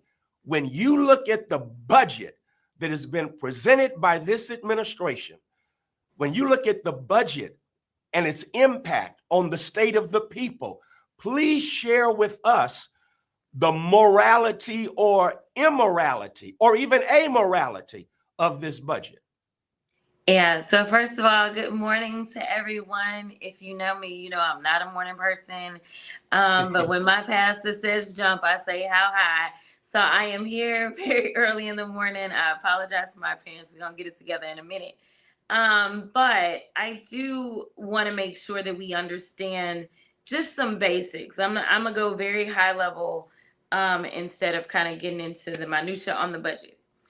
in short, a lot of times people like to throw around numbers like, oh, we're sending 100 million here, or oh, we're spending 5 million there. We have a multi-trillion-dollar budget, all right? So when you're talking about 100 million, or when you're talking about 5 million, it's honestly pennies when we talk about our entire budget. So some of the things that we've talked about lately is the fact that this administration wants to get rid of USAID.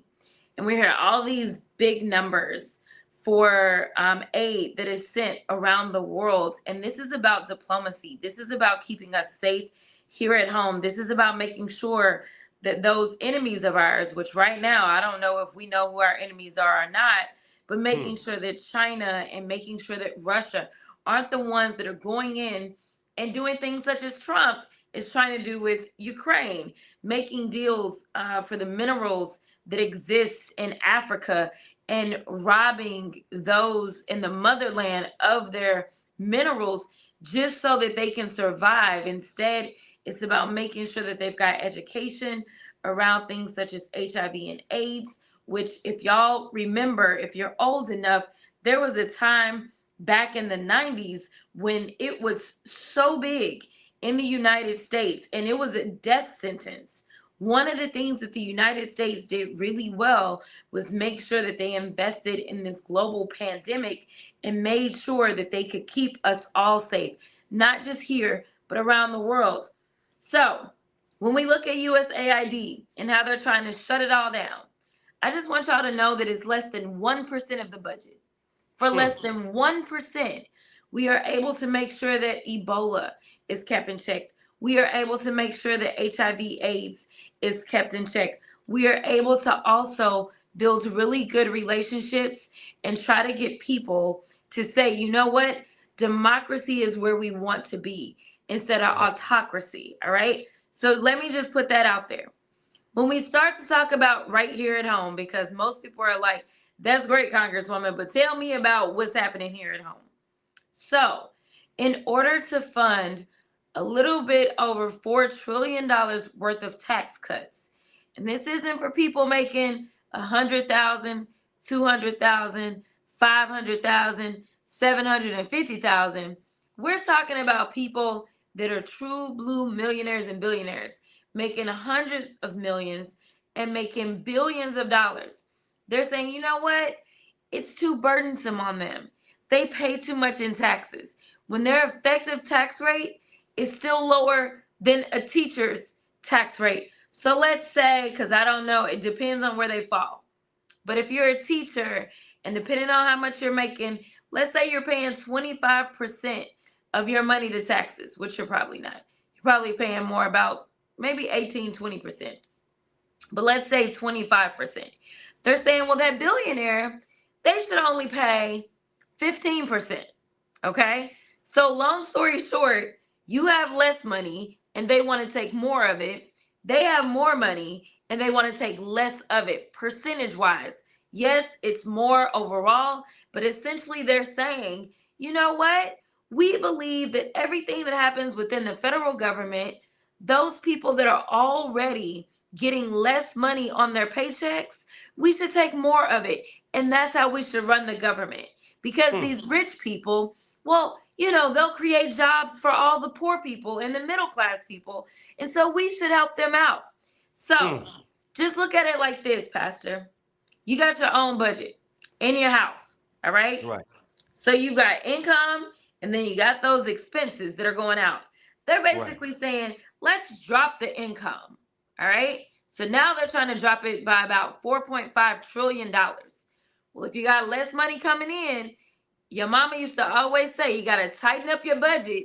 If you got less money coming in, let's say one parent lost a job. Basically, we got one really big, important parent losing a job, okay? Right. The big money maker is going to lose the job.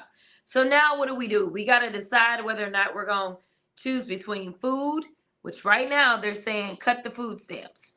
So, or healthcare, which right now they're saying, you know what? Go ahead and get rid of that healthcare.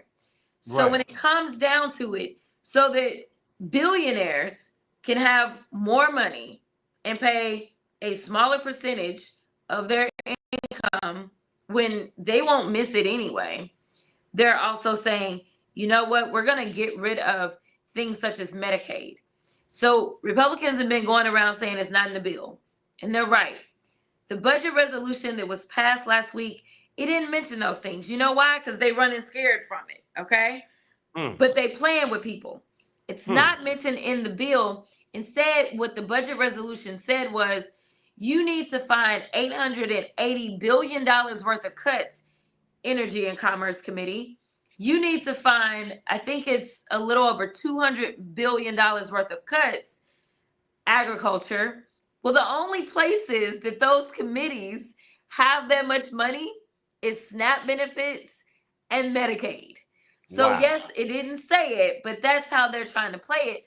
But at the end of the day, it's some people that's about to lose their health care. There are people that are about to lose their SNAP benefits. And they have made it clear on the budget committee that the next thing that they need to go after is Social Security. There is video footage of the chairman of the budget committee saying Social Security is next. In the name of protecting billionaires. Yes, so that they can have more money in their pockets. Like I said the other day, Jeff Bezos is on his second wedding, and his second one is $60 million. I think he would still have $60 million for the third wedding, Pastor. It's okay. He'll still have a lot of money. And here's the reality. If people don't understand economics, if you're somebody that's like, forget sending money overseas and all, okay, fine.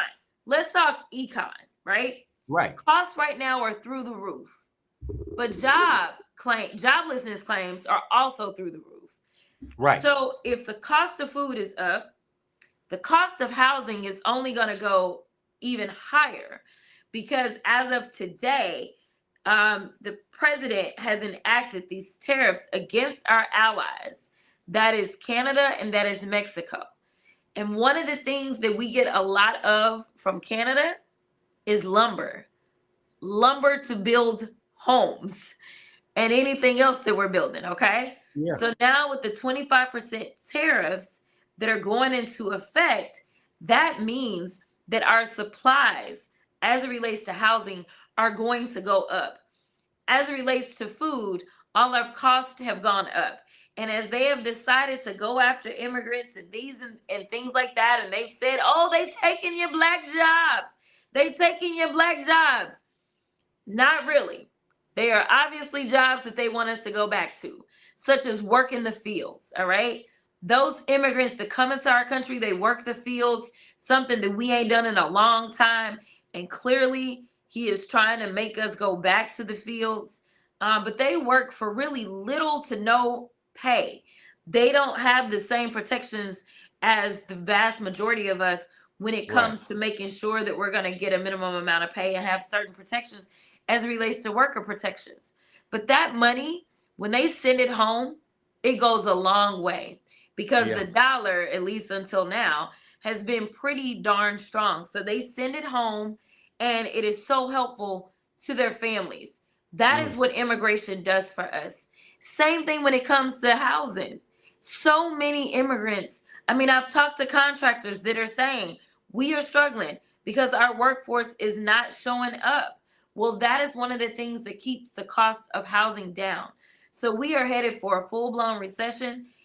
In Georgia, there was an article that just came out that said the recession is already here, and it didn't have to be that way. Joe Biden gave him a strong economy. I know we were still complaining about costs, but now we understand what a weak economy looks like. It looks like eggs that cost $13. It looks like, housing that's going to go through the roof. And we haven't gotten to Black Friday yet, but I'm telling you, ain't going to be no Black Friday, because these electronics, because of the tariffs on China, are about to go through the roof as well. Yeah. Congresswoman, in light of what you've shared, what can we do on the ground? Yeah, so listen, first of all, this is a great start. And so I am so grateful that you started this off by thanking the incomparable Angela Rye for her vision, as well as everybody else that came together. Because I sent her a message, and I was like, we got this State of the Disunion coming up, girl. What are we going to do? And so this is what she decided to do. And I thank everyone who has answered the call. This is what it looks like to organize and fight back. So when we're talking about physically out on the ground, listen, first of all, we got to stick to education because they put out so many lies and so much disinformation. And that's why this platform is going to be so powerful, because all he's planning on doing is getting up there and lying, right? Lying. Like, just like he Yeah. just lied about the war. I mean, he just lies through his teeth, and he decides that he's going to reconstruct history. So it is important that we make sure we keep the truth front and center. So that's why this platform today is so powerful. Right. But we got to Right. do this and talk to like our friends and family. The average person doesn't want to listen to a politician, but they will listen to their mother, their sister, their brother, their uncle, their friend, their coworker, their sorority sister, their fraternity brother. So it's important that even if you've got people that you feel like they're not politically engaged, you need to engage them because they are politically impacted, okay? So Come on. we got to make sure that we're doing the education.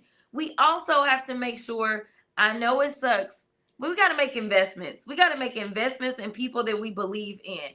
So if there is somebody that is running for school board or city council, we know that those local elections tend to be the ones that are ignored when it comes to votes, as well as when it comes to investments. And right now in this administration, it's the locals on the ground that have to fight them. When we talk about sanctuary cities, which I'm going to have a hearing on that this week, where they're going to go after progressive mayors or mayors in progressive cities, because we know the mayor of New York is coming. We know that the mayor in Chicago are coming. So we are going to have conversations around what does the sanctuary city look like? Well, those mayors are doing their part, okay? So yes, we need local elected officials. Dallas, we have a city election that's coming up here in May. Right. Make sure you're informed and make sure that you go out and vote for somebody or volunteer or donate to someone who is going to look out for your interests. We know that right now the warriors on the front lines as it relates to this administration, they're the attorney generals. Not ours, of course. Ours is still trying to avoid prison. But we've got amazing attorney generals in states like New York with Tish James, who is leading the charge. In North Carolina, we've got them all over the country that are doing their part to fight back.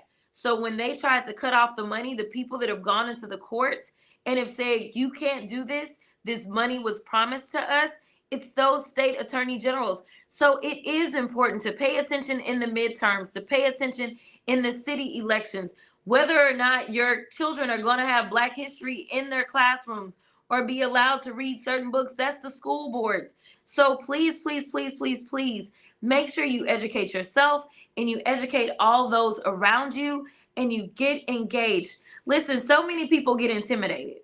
If you believe that you have an amazing idea or that you have been called to public service, just look to the White House and recognize that, listen, it's the white audacity for me, okay? Listen, they are so unqualified. When you look at everybody in this administration and they complain about diversity, equity, and inclusion, which is really nothing more than their racial slur against us. Their resumes do not compare to us. Listen, the fact that you can be a heroin addict and then run the biggest health agency in this country, it couldn't happen if you was Black. It couldn't happen if you was brown, but let you be white. Oh, absolutely. You are most qualified. That is why they are afraid of diversity, equity, inclusion.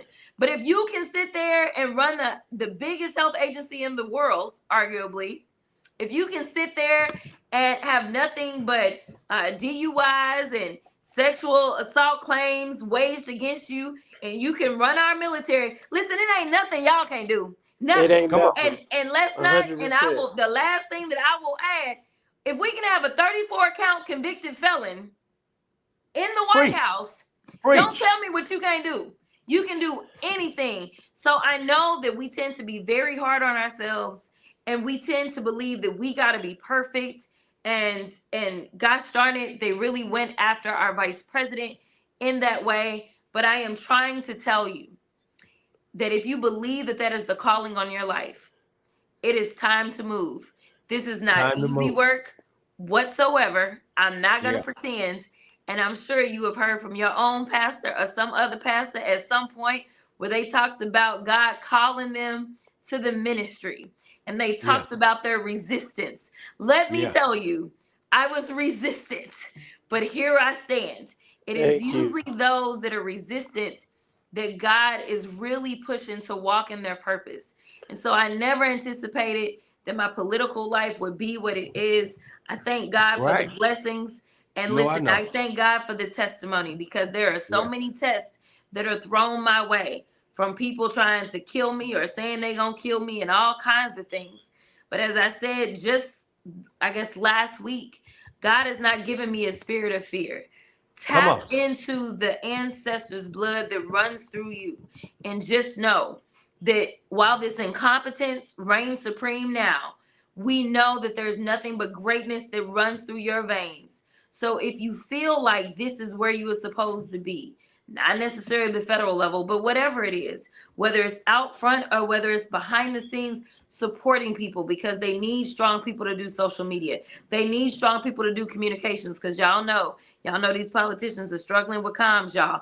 They need people that can organize and plan events. These are the things that we need. The support system is great. Just find your space. If you feel like it belongs in politics, please engage. I am begging you to go kick and screaming into your calling. Much, Congresswoman Jasmine She Crockett. can preach, Mike. That's all I can say. She can preach. Listen, the dog, she taking over the Black Power Church, the Black Church Power Hour, giving us everything we need. Thank you, to get our Congresswoman. marching orders. Thank you for joining us. And we got Reverend Doctor. You a Reverend, right? You a Reverend today in the Black Power. So without a doubt. You probably not going. No, I'm ordained in the AME Church, man. Dr. Aubrey Hendricks from Columbia University. Welcome, sir. We want to have a fireside convo with you about the dangers of Christian nationalism and allow you to start educating us a little bit about what this moment actually is representing. Say hello to the people and let's jump right in. All right. So good to be with you all today with my good friend Freddie Haynes, who didn't call me back yesterday, but I'll hear from you again, sure. And Pastor Mike, looking forward to we've been trying to get together, brother. So we had to get together crack of dawn. That works. Well, we know that we're living in some very perilous times, and that this rise of Christian nationalism is a threat to all of us. As a scholar of religion, and certainly even the Black church and our resistance, can you just say a few quick words about this particular moment and the way in which our faith is being bastardized and misused in the name of state power?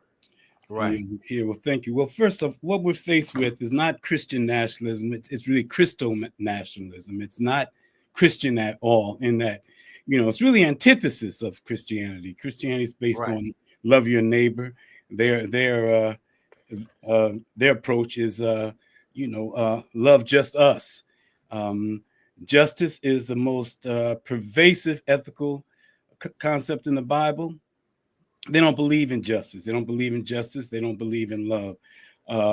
They are an anti-Christ, a movement with the spirit of anti-Christ. And what they want to do is dominate all of American society and make us all worship at the altar of their skewed belief.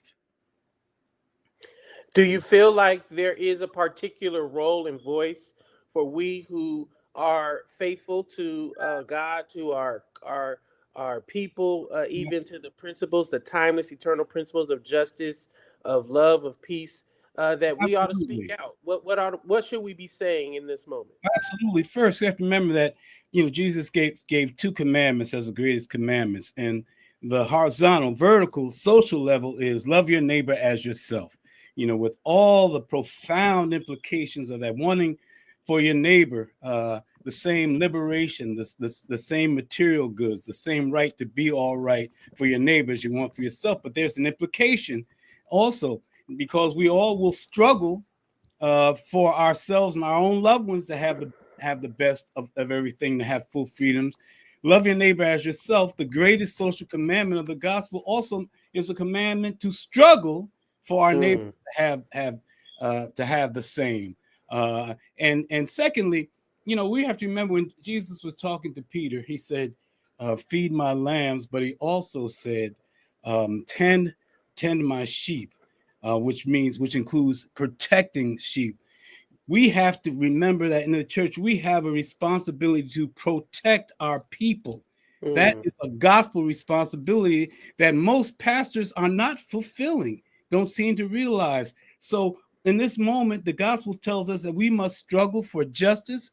We must struggle for the common good, and that we must fight to protect our people, to protect the sheep, not just to feed them, but to protect them as well from the slings and arrows of white supremacist, MAGA, Christo fascist nationalism.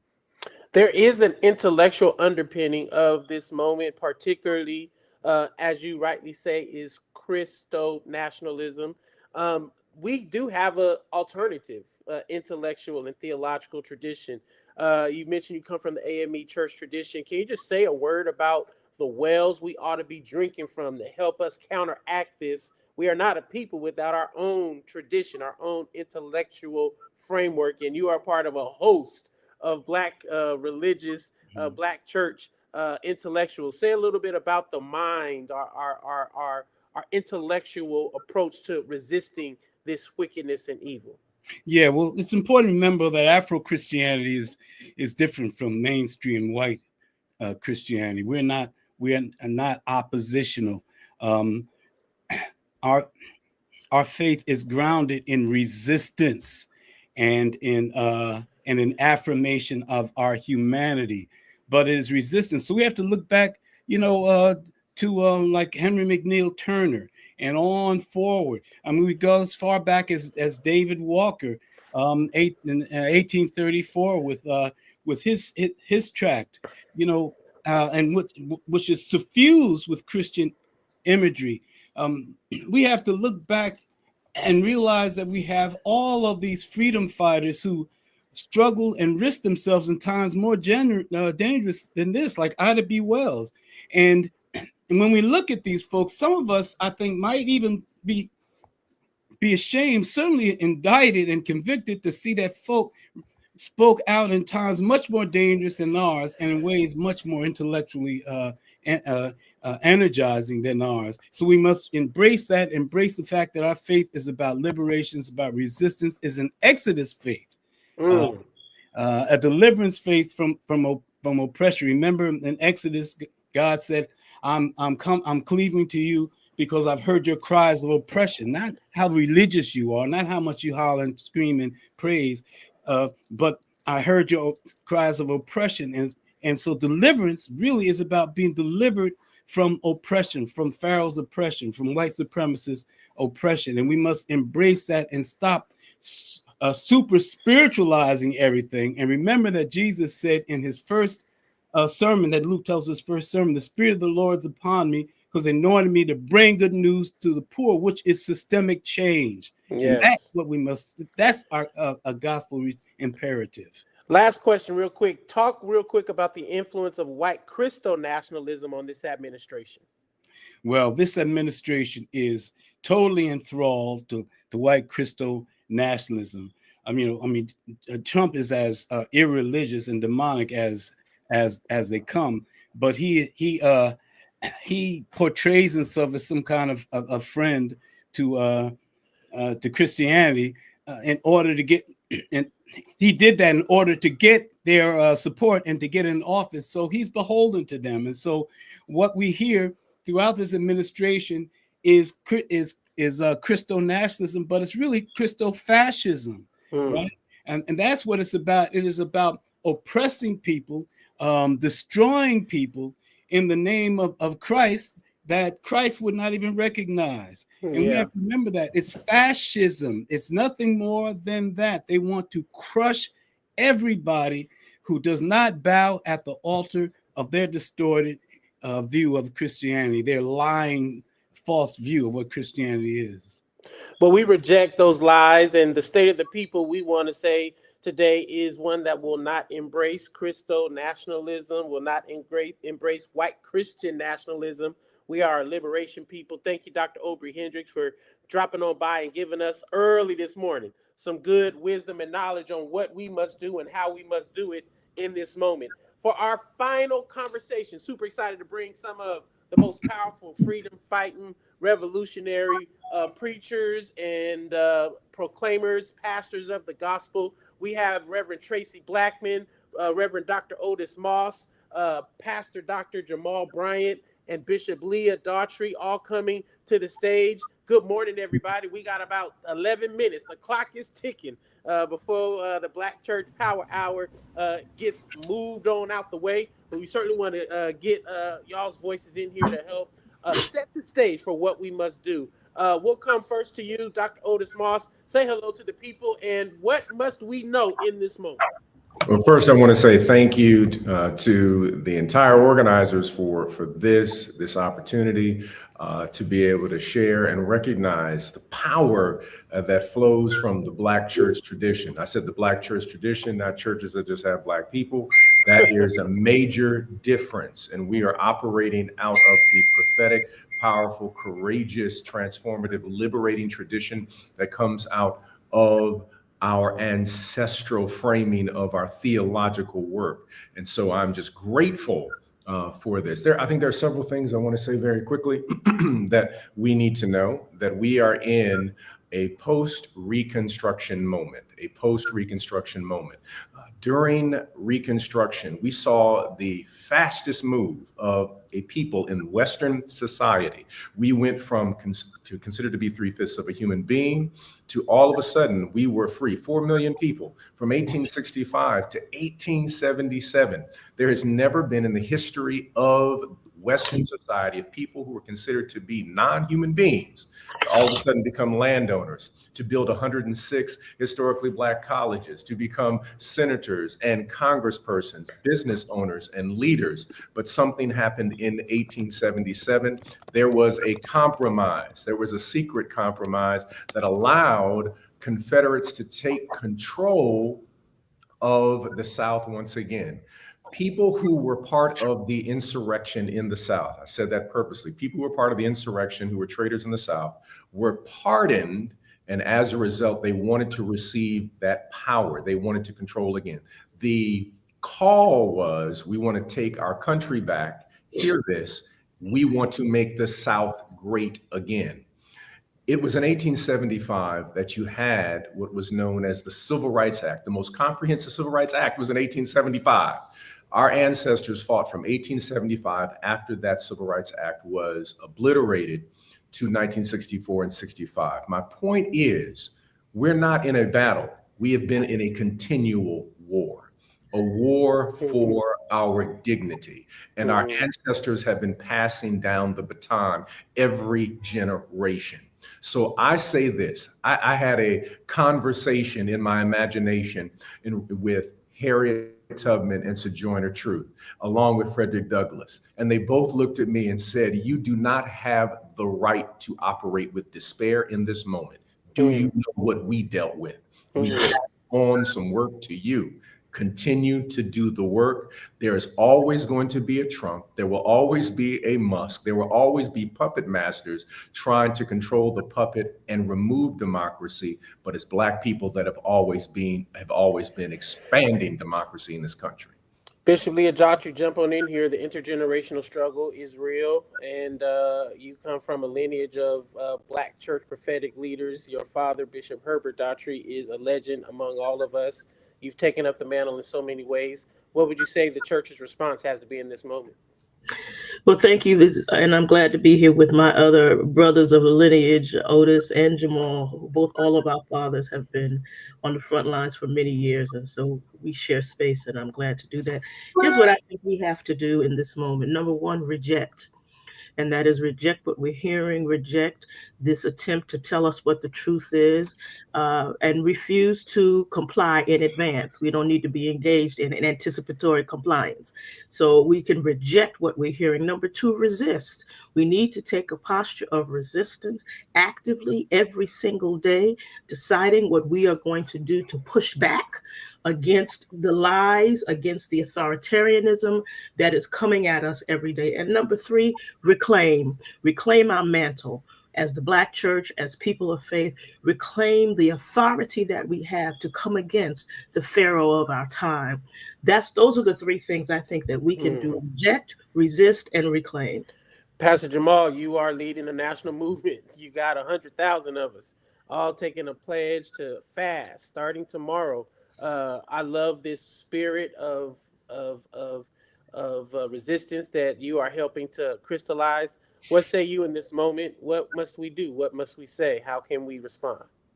Good morning to all of you. I'm grateful to be a part. Let me just first say to this new wave of freedom fighters, Bishop Leah and Soul Sister Tracy, I'm just amazed at 7:30 in the morning, these sisters got on red lipstick. So I just want to start by saying that. But from an unlikely source, Mike Tyson said, everybody is courageous until they get punched in the face. What it is that we have gone through in the last 3 weeks has just been a punch to the face. Target, McDonald's, Walmart, Ford, Amazon are really not the larger picture. There's so much more afoot. I cannot allow this Black church hour to pass without reminding us that the weapons of our warfare are not carnal. This is a spiritual journey.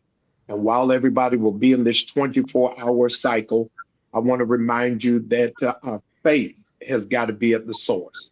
During the Montgomery bus boycott, every night for over a year, after they protested, after they walked, after they marched, they went back to the church. So the strategies are important, the data is important, the demographics are necessary, the quotes are great, but our firm foundation as a people is our faith. And so I want to charge and champion us to make sure that in this 40-day fast, that we as a people get reconnected to God and the God of our salvation. Prayer is our secret weapon. And this is the time where we got to take the silence off and really operate in spiritual vigilance for what is ahead. Tomorrow begins the season of fasting, and every major faith organization from Buddhism to Jewish community, the Muslim community is in the midst of a fast. The Christian community has got to go back to praying and fasting. So Target fast is intentional and selective, that we would in fact use spiritual properties as it is that we move.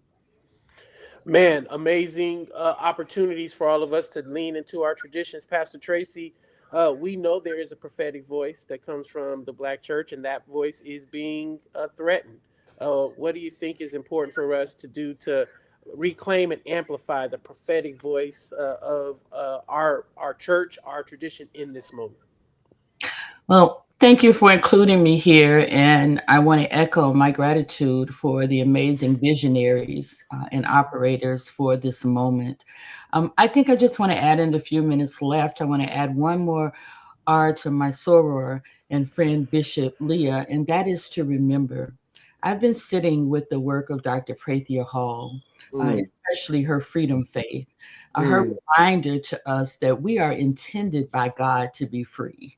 And that is going to be who we are. And so we have to live into that as the Black church in this moment. We have muscle memory. We've been here before. We know what we need to do. And some of the things we need to do is to divorce ourselves from the new techniques that are out now and go back to the church being the message house, the hush harbor, the place where people can come, whether they're members or not, to get the information. There's an attack on the truth. And we have the truth. And so we have to amplify that truth in every way that we can, open the doors of the church, not just the door. We know the door is Jesus, but we need to open the physical doors of the church and let our houses of worship be houses of refuge again, be community centers again, be connectors again. And I don't have to say that to the people on this on this screen right now because all of your houses are being used that way. But even for the small churches on the corner, we have to connect with one another and make sure that we are getting out the truth to our people, mobilizing our people and reminding them of who they are. We are God's sun-kissed people, and we will not fail because we are on God's side. We got one more minute. I'm going to do a quick lightning round, 10, 15 seconds. Your favorite scripture or quote to leave us and the people encouraged on our way out the door. Pastor Moss. I have to quote Anita Scott Coleman, Afro-Mexican poet, 1935. She was a person connected with Langston Hughes. Black people are the tall trees that remain standing in a forest after a fire. My goodness, Bishop Leah.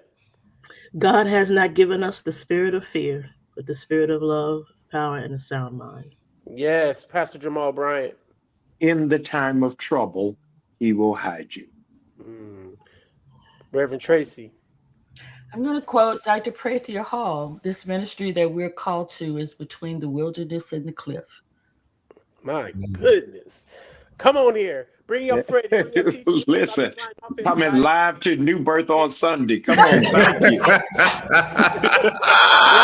Church Power Hour. We have enjoyed this precious time together. On behalf of Pastor Freddie Haynes, Reverend Dr. Freddie Haynes, Reverend C.C. Jones Davis, all of us on this screen and many others who are our founding members of the Black Church PAC, we are grateful to Angela, to Mark Thompson, to Sister Holly, all of those that have helped curate this time. We will continue. The Black Church got something to say. I think you'll see Pastor Jamal and others throughout the day. So stay tapped in. But more than anything, the state of the people is holy, righteous resistance. God bless everybody. God bless. Thank you, Pastor Mike. Boy, did we have the hour of power. Thank you so much for bringing that to us. And let me tell you, I think you're going to get the record, Pastor Mike, for bringing through the most people, spirit-filled, getting us up and ready to go this morning. We have seen it all from coast to coast. Thank you so much. And more to come. Hopefully you are staying tuned with us. We are still going strong. We are at the top of our second block of 4 hours. My name is Holly Holiday, and I will be anchoring you through this process. Next up, we have the Legal Defense Fund. Thank you so much, Pastor Mike, Reverend Tracy. So good to see you. Bishop, see you have already gone. Thank you so much. And we are ready to go with starting at the top of our hour. Let's get our legal extraordinaire up here. Hello, Janai. How are you? Good morning. Good morning, Holly. How are you? I mean, we are just up and doing it this morning. What You are else doing can we it. do? What else can we do? Well, I know you have an action-packed segment. So we're going to go ahead and start bringing your folks right on up to the stage. Please let us know if you need anything. Other than that, we can't wait to hear what you got to say. And we cannot wait to talk to everybody this morning. I cannot tell you how extremely grateful we are for this platform. This was such a brilliant idea. I want to make sure that I shout out and thank Angela Rye and Ashley Allison and Mark Thompson, who's always been such a stalwart in bringing us information. Everyone who put this together in record time, because it shows the power of the people, and that's what we're here to talk about. So we're thrilled to be here. And excellent, I see my colleagues on the screen. Hello, everybody. And Hannah Naomi Jones, how are you? Good morning, everybody. How are you? We're all doing good. I can tell by their smiles. And we're waiting for another colleague of ours to join us. But why don't we go ahead and get started? Because I don't know about you, I feel so lifted from that previous panel. And that was just the right way to anchor the morning with just some grounding in where we've been and the inspiration and spiritual constitution it takes to meet this moment. And now we're here to talk about the law and some of the challenges that we're seeing in this Trump administration. So I want to start by saying a little bit about LDF and who we are and why we believe we were built for this. Because in quite literal terms we were. So this is our LDF segment of the State of the People Town Hall Marathon. And we, as I said, are just so excited to participate in this historic digital event. The State of the People is a nonpartisan convening. I want to underscore that. This isn't about politics in the typical sense. It's not about parties. It is about the people. It's about centering critical issues facing the American people, and especially the communities that are experiencing the very, very worst of our government at a time when we should be rallying together. Because we already know the state of our union, right? We know that it is in turmoil. We know it's being tested. We know it's under threat. And the only way to counter that is by focusing on the state of the people. How are we, the people of this daring experiment that we call the United States of America, how are we doing under this administration? And we don't want to hear the spin and the lies and the mis and disinformation that we know is coming later on tonight. We want to answer the question of how we're doing with facts and data and sober reflection. And I'm very glad that everyone who's tuning in has decided to tune into the truth. My name is Janai Nelson. I'm the president and director counsel of the Legal Defense Fund. LDF is the nation's first and foremost law organization fighting for racial justice. Many of you know we were founded by Thurgood Marshall in 1940. Thurgood Marshall, if you don't already know, was a brilliant and extraordinary legal strategist who led LDF for over 2 decades and then went on to become the first Black Supreme Court justice. And here we are now, 85 years later, and LDF is continuing to use the power of law and research and narrative and, importantly, people to protect and advance the full dignity and freedoms of Black people in America. So in this moment, when we are seeing our federal government being intentionally weaponized against our Constitution, against our civil rights, against decades of progress, and especially against Black communities, I can honestly say that at LDF, we were built for this, as are you. Because when we were formed as an organization, Black people were segregated. We were subjected to substandard living conditions in every segment of life by force of law, by the government itself saying that the law required our subjugation.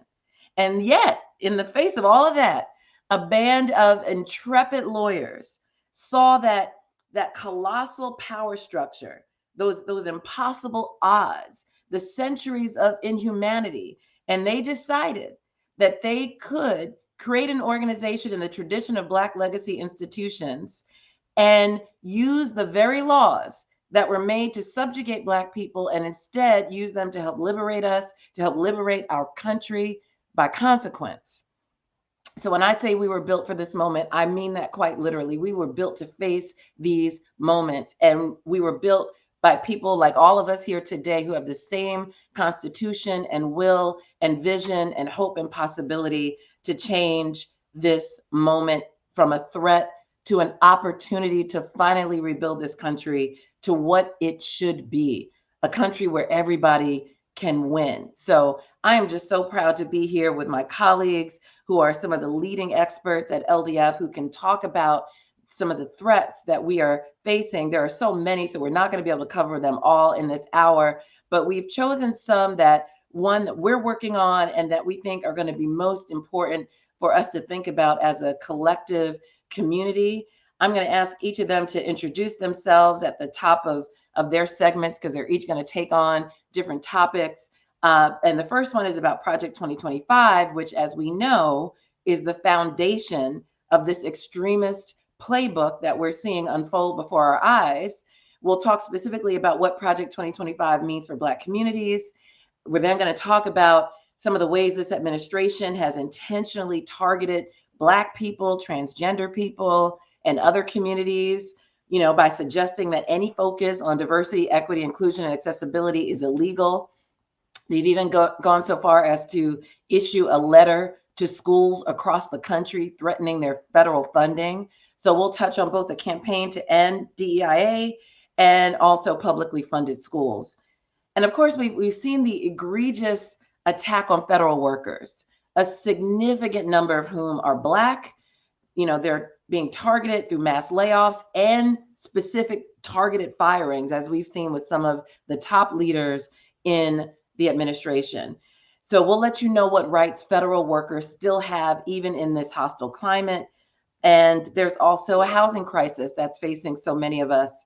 And that's in cities and towns and rural areas across the country. It is not limited to any one area. And Representative Crockett just told us how that crisis could be exacerbated by some of the silliness that we're seeing in tariffs and some of the funding crises. So that's just being made worse by the Trump administration's cancellation of a fair housing mandate. So we're going to talk about that as well. And then finally, we can't really close our segment without talking about the state of the people and the power of the people as the most important ingredient to turning these massive, massive threats into an opportunity for systemic and transformative change. So with that, I want to begin and open the floor. I think that Carla McCanders, you are up next. And I don't know if there's other topics that Hannah and other Lolo want to talk about, but let's just jump into it. Why don't you start, Carla, with telling us what is Project 2025 and why does it mean so much disaster for Black people in particular? Thanks, Janai. Good morning, everyone. I am Carla McCanders, and I direct the Thurgood Marshall Institute. I think everyone is familiar with Project 2025. Now, it is a 900-page policy document, and it's essentially the blueprint for what this administration is doing. All of the executive orders that have been issued since January 20th are looking to Project 2025. So what we did at the Thurgood Marshall Institute was we drafted a report, Attack on Our Power and Dignity, what Project 2025 means for Black communities. And what's important about this report is that it just simplifies what Project 2025 is doing right now through the executive orders. And it takes an abstract concept and make it, digestible. You can pick this document up and you can sit around your kitchen table and read it with your children. And it provides information on how this executive branch is weakening anti-discrimination laws, cutting essential worker protections, undermining Black political power, and most importantly, what the Legal Defense Fund has done and has been central to our mission is ensuring that there's education, quality education for Black students. And Project 2025 is targeting those who are enrolled in school districts without adequate funding, and it's cutting back on funding for individuals who are in colleges. So I want to start out by my colleague, Jen Healy, who is the Director of Strategic Initiatives. Can you talk to us specifically about the Project 2025 and how it's being implemented by executive orders? And when you use executive orders, will it go into effect immediately? Can you kind of break it down for us in simple terms, please? Sure. Thank you so much, Carla. And my name is Jen Healy. I am the Director of Strategic Initiatives at the Legal Defense Fund. And when Project 2025 was released to the public, it really was a blueprint as to what we should expect from this new administration. And they delivered on that promise. On day one, President Trump issued a whole series of executive orders, and they continued throughout the week. When Carla asked the question, do executive orders become law immediately? I think that the first question is whether or not the executive orders are lawful. And that is what is a major problem with the executive orders that this president has been issuing, because the executive orders is a power that a president has as the chief executive of the United States, but it's limited, right? We have limited government. There is the legislature, which has powers. There's the judicial branch, which the court system, which interprets the laws. But our current president takes on the mantle of being both president and the legislature and the judiciary by trying to rewrite the law, trying to rewrite statutes, and trying to reshape the United States and the federal government beyond the powers of what he is allowed to have. So that's why we've seen a flurry of lawsuits challenging many of the executive orders that President Trump has issued, including a lawsuit that we at LDF filed along with our partners at Lambda Legal on behalf of the National Urban League, the National Fair Housing Alliance, and the AIDS Foundation of Chicago, challenging the so-called anti-DEI orders and the anti-gender order that President Trump issued in the early days of his administration. These are just a few examples of the grossly illegal actions that this administration has taken through the vehicle of executive orders. And in terms of, does it immediately go into effect? It really depends on the language of the orders themselves. Some say that they go into effect right away and explain exactly what's going to happen. Others ask for reports or some sort of recommendation from agencies. So we have to wait and see what agencies do. But in the meantime, there are lawsuits that are seeking injunctions, preliminary injunctions, which are immediate actions by the court to stop the executive orders from going to effect. And that is certainly what we are trying to do with the executive orders that we are challenging.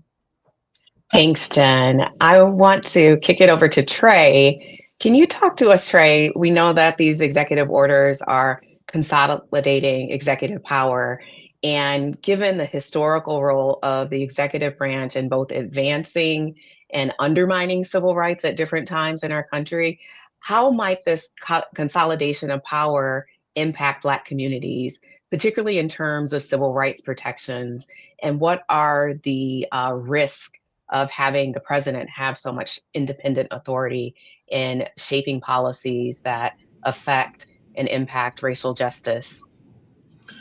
Thank you. Yes. And good morning, everyone. First and foremost, of course, naturally. Carla, I think your point is exactly well taken, which is that we are living in scary times right now. This country has a long legacy of racism that is like steeped all the way back to the foundation of this country, but it also has a legacy that shows that when people come together, we're able to make meaningful and substantive change. And that is the hope in this moment, that people will also see the opportunities that we have to reshape and refound this country. I think more specifically to your question around like what the dangers that exist inside of the president having such unilateral authority to be able to at will just try to remake the Constitution in his image, or to be able to essentially govern the country through like direct powers from the executive branch as opposed to a representative democracy. We have seen time and time throughout the history of this country that without the effective checks and balances, the pressure is going to be felt most on those that are most marginalized. And so inside of this moment, I think we actually have a unique opportunity to be able to set the tone.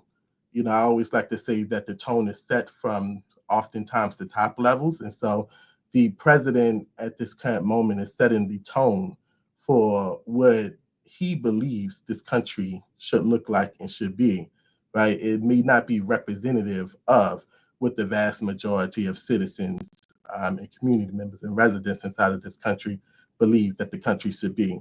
And so that's dangerous. I think that we expect our elected officials and our public officials to follow the will of the people. And we have seen countless examples going all the way back even to the founding of this country when slavery was the law of the land. And now, in opposition to that, you saw the abolishment of slavery, right, as a core tenet of this country's principles, and then led to the 14th Amendment to establish equal protection under the law. I think all of these are examples of the direction that this country wants to head in, right, where residents want to head in. And so I'll just end by saying that from my vantage point, people are not naive, right? I think that there are many individuals inside of this country who is keenly aware of the dangers of how so much power is consolidated in one branch of our government, can actually be destructive to long-standing core democratic values that we hold. And one of which is that there's nobody who's above the rule of law, right? That the president is no more or no less critical inside of our society than that of the average voter. And so that to me speaks to who we are as a country, as a democracy. We are still, as many would say, fairly young as a democracy, right? And so there's a lot of learning, there's a lot of growing.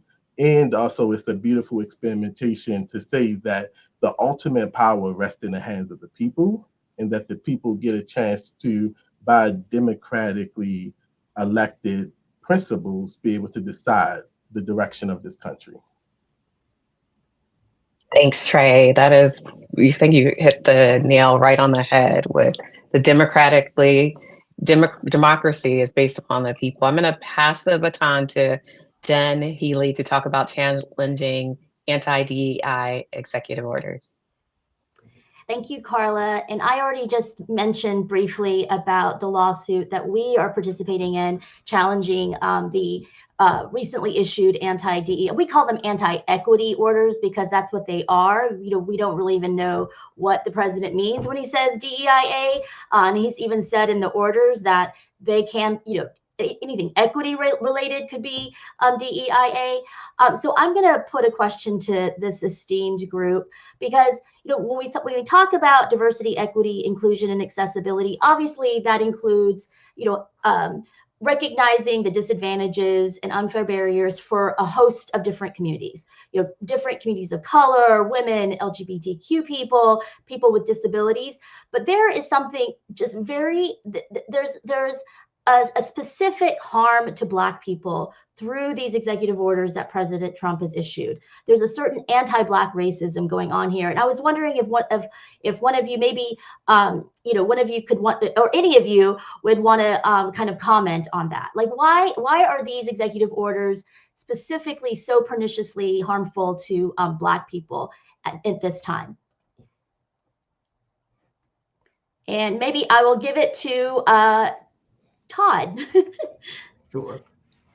Sure. Good morning, everyone. I think there are a couple of things that come to mind. First of all, these attacks being launched via the attack on diversity, equity, inclusion, and accessibility are really an attempt to throw us back in time and to lock in the racial injustices that we've been suffering for centuries in this country, particularly as it relates to Black people. Obviously, these orders cut across a wide swath of communities, but if there's a particular attack on Black people because they're attempting, whether it's through education and through other Department of Education and other kinds of means, to really entrench the racial stereotypes and race discrimination that we thought we had moved beyond. And in particular on the stereotypes, in some ways by saying we should return to a meritocracy, what they're really saying is that if you as a company or as a government decide that you want to be inclusive, that you want to throw your doors open to everyone, that somehow if you happen to hire a Black person, you've hired someone unqualified. That's a racist stereotype, period.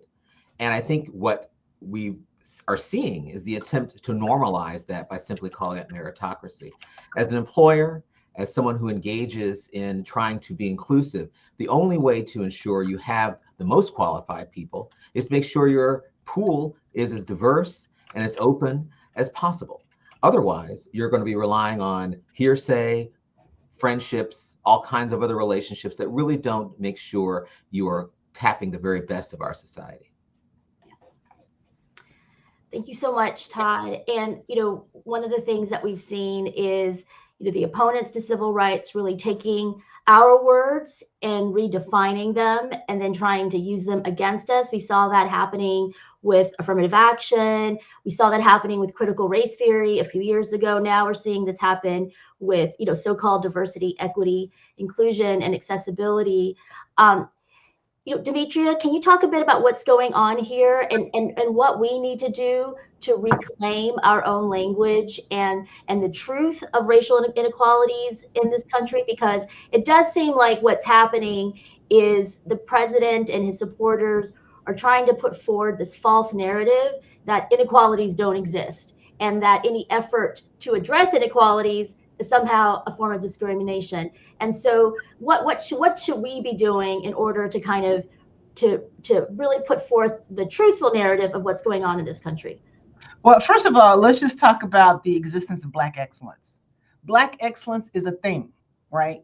Black excellence is based on people who deserve and are qualified and are hardworking. So let's continue to push, like this platform today is all about Black excellence, okay? And we've got to know our truth, first of all. That's the first thing.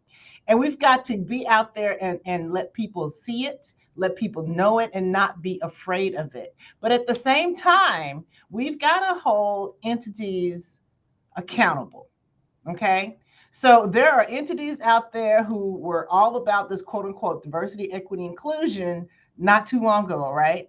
And all of a sudden they're cowering, right? After there's some election results came out, right? So we've got to hold those folks accountable. It's like, okay, so you were about this at one time, but now suddenly the tide has turned. Nothing's changed, right? People were hired. There was a diverse pool of people hired. There was a diverse pool of people who were recruited, right? And things have been performing quite well. Nothing has changed in our performance. So we've got to hold people accountable. We have to continue showing up with our Black excellent selves and do what we do. So those are two things I would say, Jen, that we've got to do. Yeah, and I think, Trey, did you want to kind of join in on this conversation about the attack on DEIA? Definitely. So I think to your question, Jen, around why are we seeing such staunch attacks, there is the recognition that our democracy has changed in terms of demographics, right? That the rising amount of Black people with actual full citizenship and dignity in our country is a concept that scares people across the board, right? And so people do not want to talk about things such as equity. They don't want to talk about things such as diversity. They don't want to talk about things such as equal opportunity, because all of these concepts would level the playing field in a way that it's long overdue. One, like I just thought that, right? In a way that it's long overdue, but also in a way that truly recognizes how much our democracy is changing. I oftentimes subscribe to the philosophy that politics is the expression of economic interest, right? And so we're at a time right now where the question is being called, whose interest is being served? Whose interest is being served by the policies that we're seeing instituted, by rolling back of long-standing policies that did create a more equitable, a more fair, more just society. All of these, I think, are central tenets to who America is and what our democracy wants to be rooted in. But we also are faced with the harsh reality that there are some in our country, in our democracy, who do not want to see that to be the case, who do not want to see fairness, equity, equal opportunity be the law of the land, and that be actually widely spread and enforced. And so there's this attempt to essentially rewrite history, to simply erase some of the most darkest moments of this country in service of saying that, well, we don't need to talk about that anymore because that time period has passed and that there's no residual effects. But the reality of the fact is that it is really a cover to be able to say we're actually afraid of Black people being able to exercise their political power in real meaningful ways, to have candidates of their choice, to be able to fully engage inside of a work economy, such as the one that our country is based off of, to be able to be inside of positions of decision-making and be able to actually lead and have qualified candidates who do not represent the typical, status quo, which oftentimes is not Black people, right, in positions of power or in positions of leadership. We still live inside of a day right now where we're saying the first, right? So you look at Tulsa, the first Black mayor, right? We're still saying the first Black something inside of this day and age where this democracy is well over 2 centuries old. And so I think that, to me, that is the crux of it, is that we are faced with the staunch reality that there are individuals who would rather keep the democracy back inside of the early 19th century, 20th century, as opposed to understanding that the world has evolved and changed. We as a democracy inside of this country has evolved and changed. And that means that we have a responsibility to ensure that we actually address long-standing systematic issues so that the playing field is essentially level. So to me, like, I think that is the crux of why individuals are flipping, right? They are genuinely afraid of what it means to have, as Demetria said, Black excellence inside of this country. Well, I'm going to hand it over to Janai, because these attacks have affected LDF's work in so many ways. And I know, Janai, you have a lot to say about this moment in terms of these attacks, on whether you call it diversity, equity, inclusion, accessibility, whether you call it racial equity, racial justice. What does this moment mean to you? Yeah, I do have a lot to say, but I'm going to try to be as brief as possible, because I think the question you asked about why is there such a targeted attack on Black people in particular is such a key one. And it is because there is no greater threat to the myth of white supremacy than Black success and Black excellence. And white supremacy, this idea of it, is just a shortcut, because there's not the will and effort to do the work to make this a society that could succeed for everyone.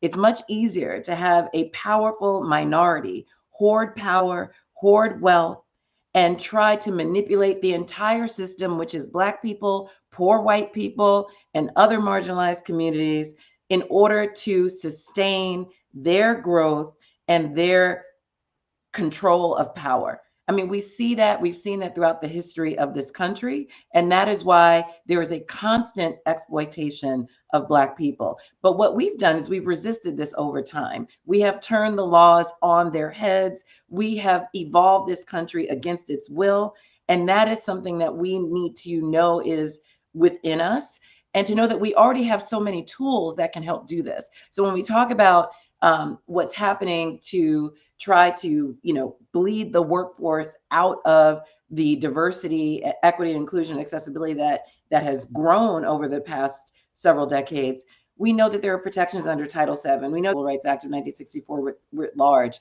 that can help us defend against that. And so we need to lean into those protections. Of course, we have headwinds because we don't have a DOJ, a civil rights division that can work with us. And that's why we have to do that work along with our civil rights colleagues, along with state attorneys general that are interested in enforcing these laws on behalf of all the people who are being marginalized. But we cannot lose sight of the fact that this is a much broader project, that this is intentional. This is by design. And we have to similarly have a counteroffensive that is also well designed. And this platform is just the beginning of something like that for this moment. So, Demetria, I know you were going to talk. I just want to hop in here, because I'm so glad you mentioned resource hoarding, because what people now are realizing, and particularly in some rural areas outside of urban areas, is the collateral damage. And so white people who are not rich, who are not powerful, are now the collateral damage of some of the choices that they made against their own interests. So I'm just so glad you mentioned that. Amen. What about this Dear Colleague letter, though? Let's talk about that. Get to brass tacks. I mean, we talk about like hoarding, like a small minority hoarding resources. There's no resource more important than educational resources and the pathway to success, to leadership positions, to moving up the ladder when it comes to creating generational wealth.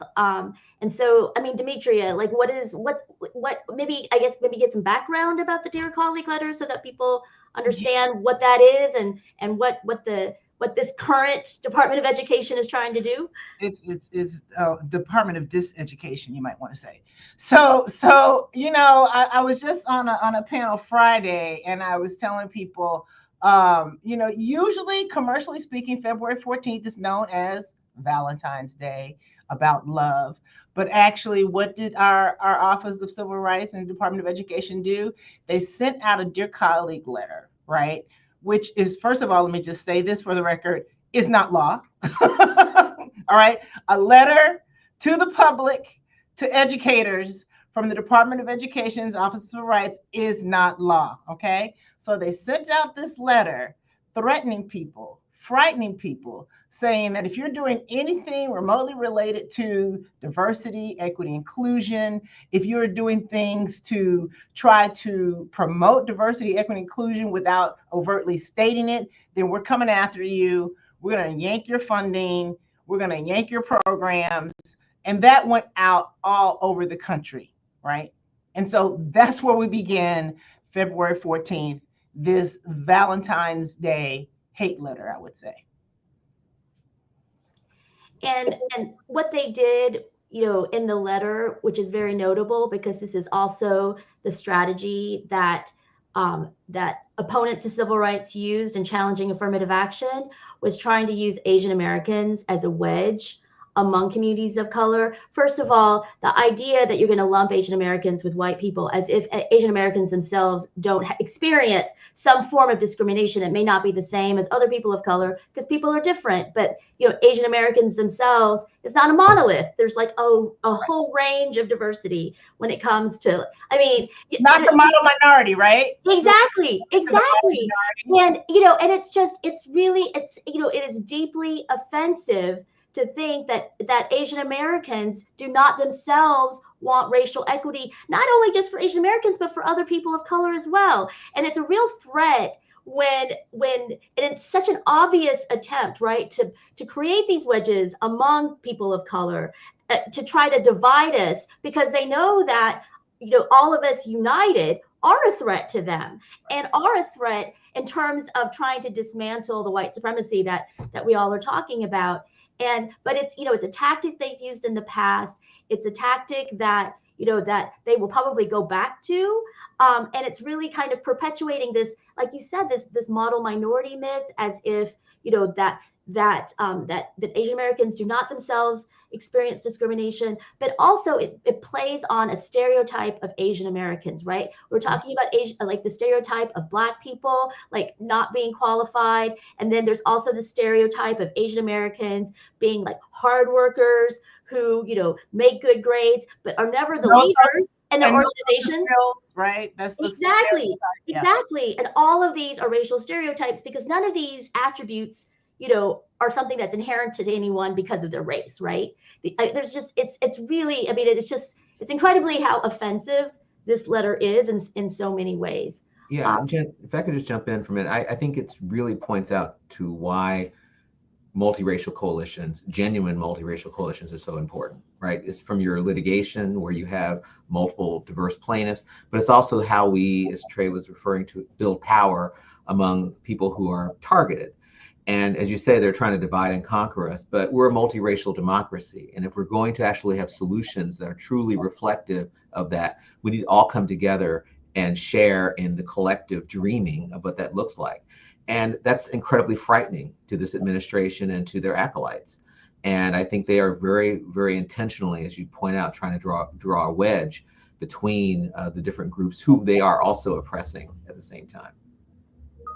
Well, that's exactly why we had to put out the fact sheet that we put out to the public, both to educators as well as to parents, because parents need to know this stuff is going on too, right? They don't need their school to opt out of really programs and initiatives that actually level the playing field. They need to know what their schools are doing and why. And so the fact sheet that we put out to tell the truth, because the letter was just full of lies, disinformation. The interpretations of law were absolutely wrong, right? And so that's why the fact sheet went out to parents, to educators, as well as the letter that we sent actually to the Office of Civil Rights Department of Education, telling them, hey, you need to rescind this, and you need to rescind it now. And so whether they rescind it or not, that is a story to be told, but people need to know the truth. Well, speaking of truth telling, Todd, I'm hoping that you can come in and talk about what federal workers need to know in this moment, what rights they still possess when they're hearing all of the myths and disinformation that people can just be let go with no consequences, that federal workers are of no value, when we know that we need a strong federal government to help support the programs that help empower people and allow us to live sustainable, healthy lives. And also that Black people have benefited significantly from employment in the government. Yes, no, that's absolutely right. And this administration is making drastic, uninformed cuts to the federal workforce, and it's creating a lot of uncertainty, a lot of distress. So yes, we do want to spend some time talking a little bit about what you mentioned, Janai, in terms of who's being impacted, but also what folks can do to protect themselves. So I want to start by turning to my good friend, Demetria. and asking you, why are these attacks so particularly important to Black people? Todd, there is a huge number of people, Black people, who have benefited from being in the federal workforce. Okay, it's helped people raise themselves and their families from being lower income to middle income, right? It's been transformative, honestly. I mean, you've got about 20% of the federal workforce who are Black members, part of the Black community, right? They live all over the country, not just here in Washington, D.C., not here in the bubble, right? They live all over the country. And so when you attack federal workers, of course, there's collateral damage, like I mentioned earlier, but when you attack federal workers, you are attacking the economic standing of Black communities all over the country. That's exactly right. I want to pick up on something you said about where these workers are. Can, Carla, you talk briefly about who are the federal workers? I mean, there's a stereotype. This administration is full of stereotypes. And one stereotype is that, you know, there's a bunch of bureaucrats sitting in DC, and, you know, we need to have them out there amongst the people. But can you tell us a little bit about who the federal workers are? Yeah, I think that's, you know, the media has focused attention on Washington. However, federal workers are all across the country. They are providing Americans with critical benefits, services, equal access to opportunities, no matter who is in power, no matter who is in the Oval Office. And they are healthcare providers that service our veterans. They're park rangers, they're computer programmers, they're people that work in our courthouses across the country. And so it's more broad than people sitting in Washington, D.C. behind their desks. And what's really important is they're our neighbors and they're our friends. And so we really need to pay attention to what's happening with these dismissals, because it's, you know, going to impact people who are right next door to us. And one thing I think we're seeing is, you know, I think, Demetria, you sort of alluded to this, that Black people are canaries in the mines. And while, you know, they're targeting Black people this way, it's really flowing out to impacting a whole swath of the communities that we are working in. We have people who once thought that this administration was going to come in and quote unquote fix the federal government, now out of their job. And those aren't just Black people. So I think it's important to understand that Black people in many ways are the first victims of a lot of these attacks, but really it pushes out into communities everywhere. One thing I want to just touch on, and Janai mentioned it as we come to a close, is there are resources, there are things that workers can do. And Jen, can you talk a bit about, just briefly, what can workers do if they find themselves facing termination or removal? Well, I think another thing that's coming out from this conversation is that no matter what President Trump wants, he is not a king. He cannot change the law. The law is the same. And for those federal workers who are listening right now, those laws have not changed. And there are federal laws, there are federal regulations, there are federal rules that protect you. And those rules and laws are still in place. And here are 5 that I just want you all to know about. Number 1 is you have the right to be free from discrimination. That is the law. So no one can discriminate against you. The other is that you have the right to free speech. Now it's limited, you know, because you're a federal worker, but you do have rights to free speech with certain limitations. Federal workers have the right to legal protections if you report discrimination or wrongdoing. So, you know, it's not, there's, you know, retaliation is something that you're protected against. You have rights provided by the civil service statutes and regulations. Those rules and statutes are still in place. And then you have the right to make informed decisions. You know, this is, you know, we all understand this is your livelihood. Many federal workers have been in their jobs for decades. These are really life-changing decisions, and you have the right to have the information that you need to make the decision that is best for you and your family. And most important of all, and I cannot stress this enough, President Trump cannot change the laws that exist. He is not a king. He is a president. He has a lot of power, but he doesn't have that much power to be able to change the laws that have been a part of our, you know, our country for many years. And because that is something that he cannot do. So Todd, I think you wanted to add a few things about federal workers as well before we close this out. Well, before I do that, I want to just give Trey an opportunity to talk about a couple of things that you alluded to. First of all, your right to speak up, but also the fact that we're not combating a king here, and that we do have opportunities to pull the different levers in our communities, in our government, to make change. But Trey, can you talk a bit about the importance of organizing around this particular issue? Definitely. And I think Jen actually preluded greatly to this point that I'm about to make, which is that the president is not a king, right? As much as I think that he has probably made something to that effect. We do still live inside of a democracy. In your place of work, actually, you have rights and protections that are long-standing, but also to the extent that the place has become hostile, that the place that you find yourself crushed underneath of the weight of discrimination, or even just like bully bosses, as I like to say, the role of organizing inside of that is more critical now than it ever has been before. I think that's part of the reason why even labor unions in many respects came to fruition as a concept, was to be able to ensure that the average everyday worker had the necessary protections for them to be free of discrimination, to be free of suppression inside of the workforce, the workplace, to make sure that you were not asked to do something unreasonable, right? And that you had the ability to be able to actually set the tone for the type of workplace culture that we all know every worker should be afforded the opportunity to. So I think, Todd, to your point around like right now, this opportunity to organize, the opportunity to organize inside of the workforce, I find this actually can become from a couple of vantage points. One is that there are some unions who are representative of federal workers, right? And so to the extent that you are part of one of those unions, I encourage everybody to reach out and have conversations around what is actually inside of your collective bargaining agreement and what protections you have.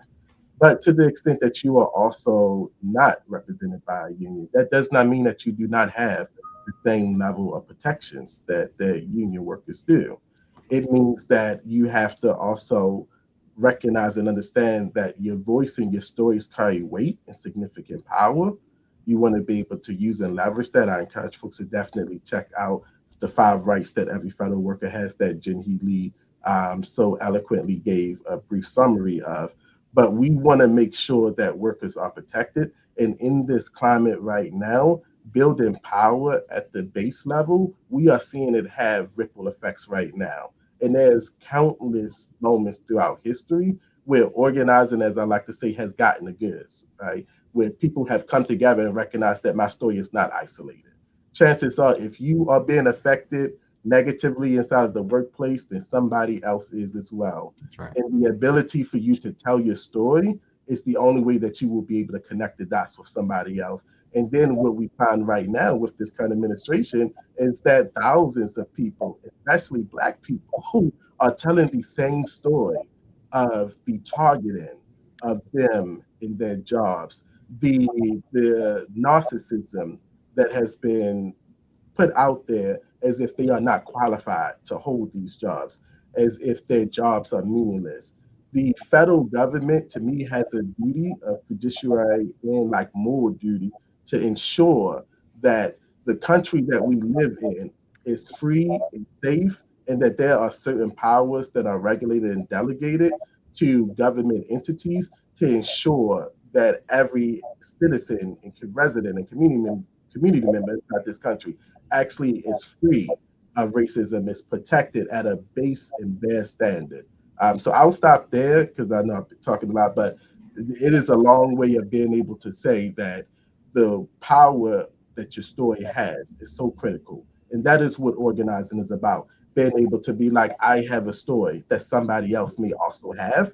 And collectively, our stories actually tell a much bigger picture of the issue, as opposed to what our opposition or people, unfriendly administrations would like to say or do, which is make it seem like these are isolated events. And we know that they're not isolated events. Trey, I think your point about organizing is dead on, because just yesterday, Representative Maxine Waters held an event, or let's say people followed her to actually the steps of HUD, right? HUD headquarters. She went there to go deliver a letter to Secretary Turner about all the horrible things going on in HUD, all the firings, all the freezing of funds to contractors unnecessarily and illegally. She wasn't allowed to see them. She wasn't allowed to meet with them. But guess what? Folks met her on the plaza of HUD and talked about their own stories, including a woman who had been fired. And guess what? Her job was to make sure that people who get loans, right, from financial institutions are not scammed. All right. And so we've got a whole cascade of issues that are flowing since January 20th have occurred, right? We've got federal workers who were hurt personally, but these federal workers are there to protect our civil rights. Now, can you imagine? Just imagine, and this is a true story. Imagine you're a homeowner. You're going through the foreclosure process, right? Somebody calls you to try to help you out of that foreclosure process. Next thing you know, you find out that you've signed some paperwork, you've been scammed, and you've given over the ownership of your home to somebody, right? That happened in New York. Not only did it happen in New York, there was a whole community of Caribbean Americans who were targeted, right? People on the phone with Caribbean accents targeted this whole group of people and scammed them out of their homes, right? We already know there's a huge, huge gap between the Black-white home ownership, right, rate. But then you get scammed out of your home. But who did those folks go to? They were able to file a complaint, a fair housing complaint with, guess what, HUD, right? And workers at HUD were able to take up those cases, right? And so we talk about this issue of losing federal workers. Federal workers do critical activity and are important to the whole concept of civil rights. But guess what? They know that, right? Carla and her folks, we read this in our analysis of Project 2025. We knew this was going to happen. And so they're going by the playbook. These are the kind of harms that are going to happen. We've seen people, it's probably still on their website, I suppose, over at HUD, where low-income women who are renting, probably using Section 8 housing choice vouchers or what have you, are really targeted because they're females and have to subject themselves to sexual harassment to keep their homes, to keep their babies housed. Who do they go to? They need to be able to go to HUD. They need to be able to go to a fair housing office to do that. So all of this is just a cascade of horrible things that can happen. But I think, Janai, as you say, we are built for this. We will fight. Somebody asked me yesterday, how you doing? I said, better than Harriet Tubman.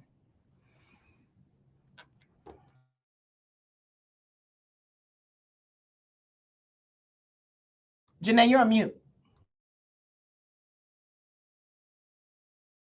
Yes, so I was saying amen, first of all. So amen, amen. Yes, we are doing much better than Harriet Tubman, and it's our job to make sure that we pass it forward so the next generation will continue to do better. It's not going to die on our watch, I can tell you that. So I wanted to just say a quick word via Carla, who's an expert on birthright citizenship, about some of the work that LDF is doing to challenge what is an attempt to rewrite the 14th Amendment. So we're going to do that in like 3 minutes and then try to close out this session. But this has been great. Go ahead, Carla.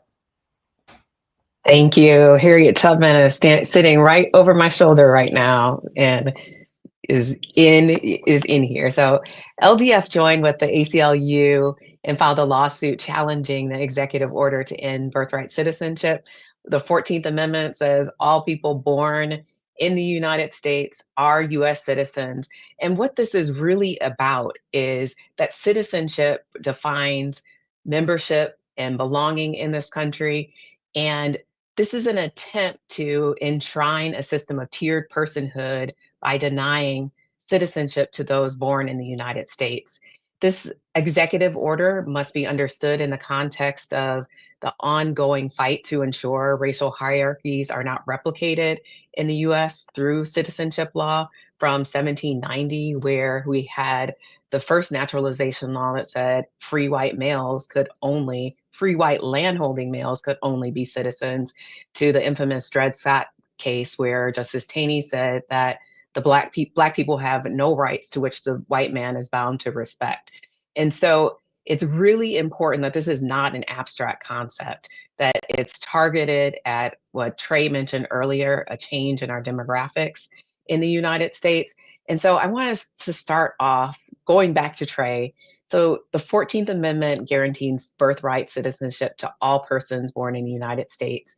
And we continue to see efforts to restrict this right in ways that disproportionately impact Black and Brown immigrants. And so how do incidents like this, the treatment of Haitian migrants, back in September 2021, we saw Customs and Border Protection on their horses whipping Haitian migrants trying to get into the United States.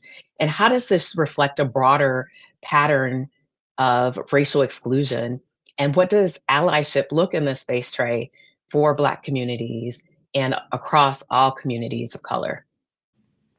Definitely. I know we're running short of time, so I'll focus mostly on the latter part of this, but let me just start by saying that I think the honest reality of the situation is that we are faced right now with people in positions of power and, quite frankly, a minority of our democracy that actually wants to return to draconian old laws and cultures and norms that is not truly reflective, right? And so to me, that is the dangers inside of this moment of even something like trying to roll back birthright citizenship. It is trying to define who is a citizen inside of this country from a very small, very narrow perspective, and one that was steeped inside of the founding of white supremacy inside of this country.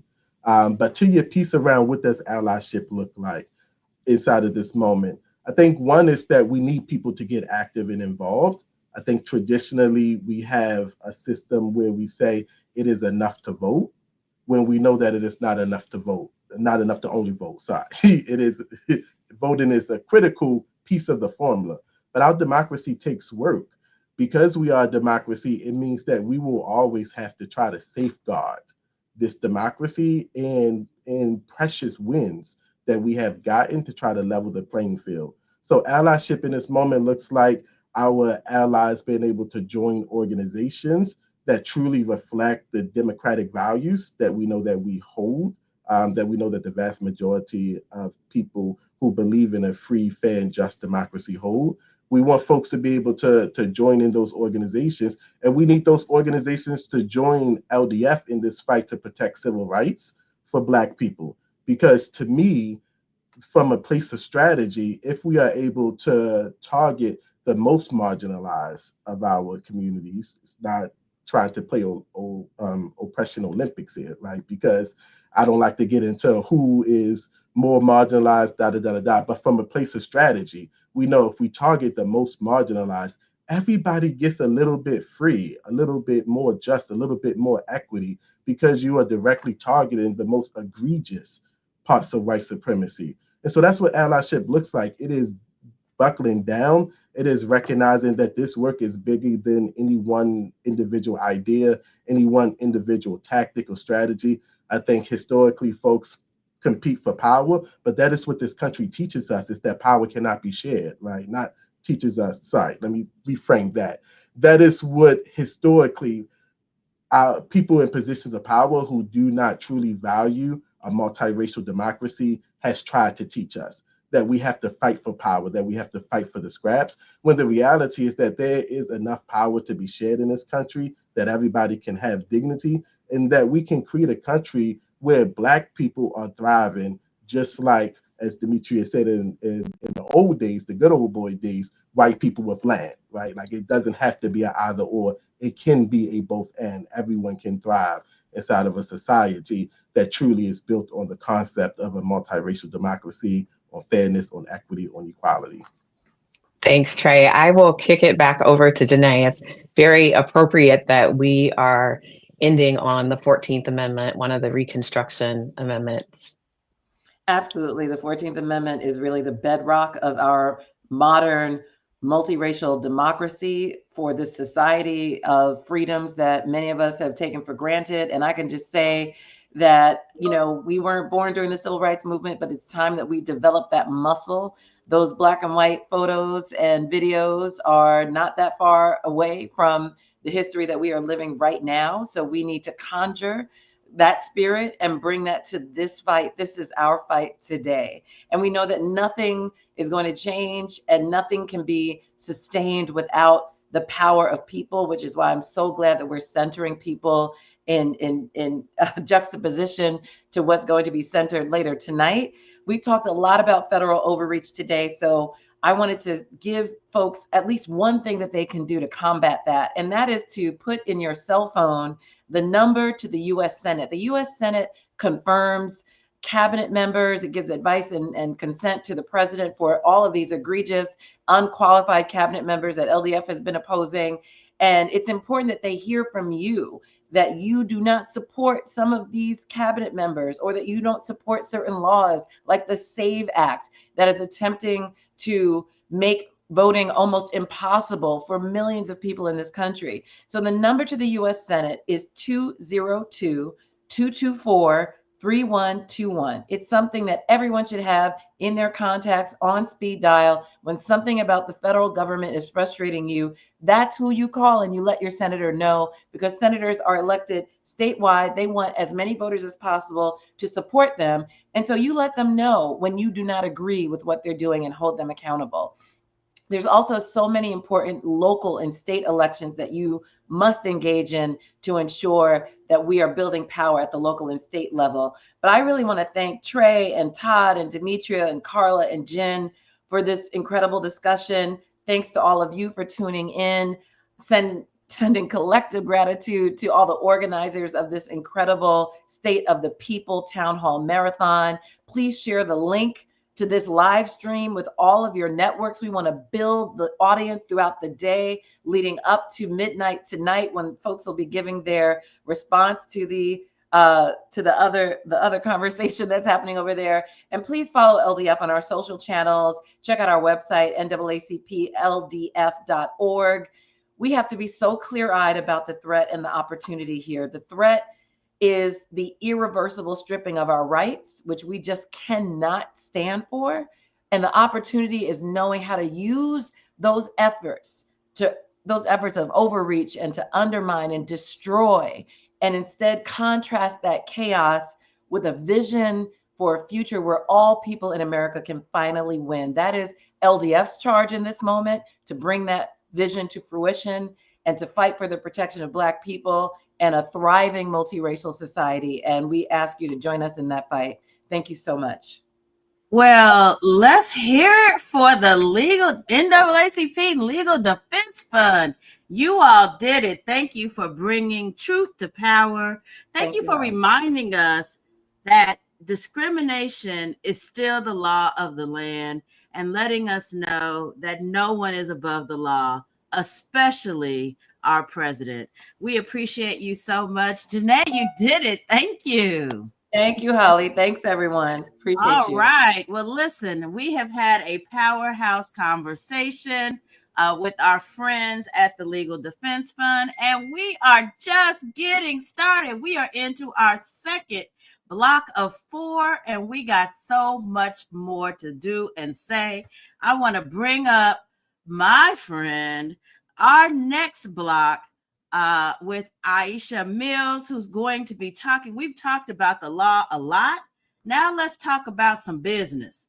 Let's get to business. There she is. Okay. Well, welcome, welcome, welcome. I know you're going to be doing a series of interviews. We cannot wait for it to get started.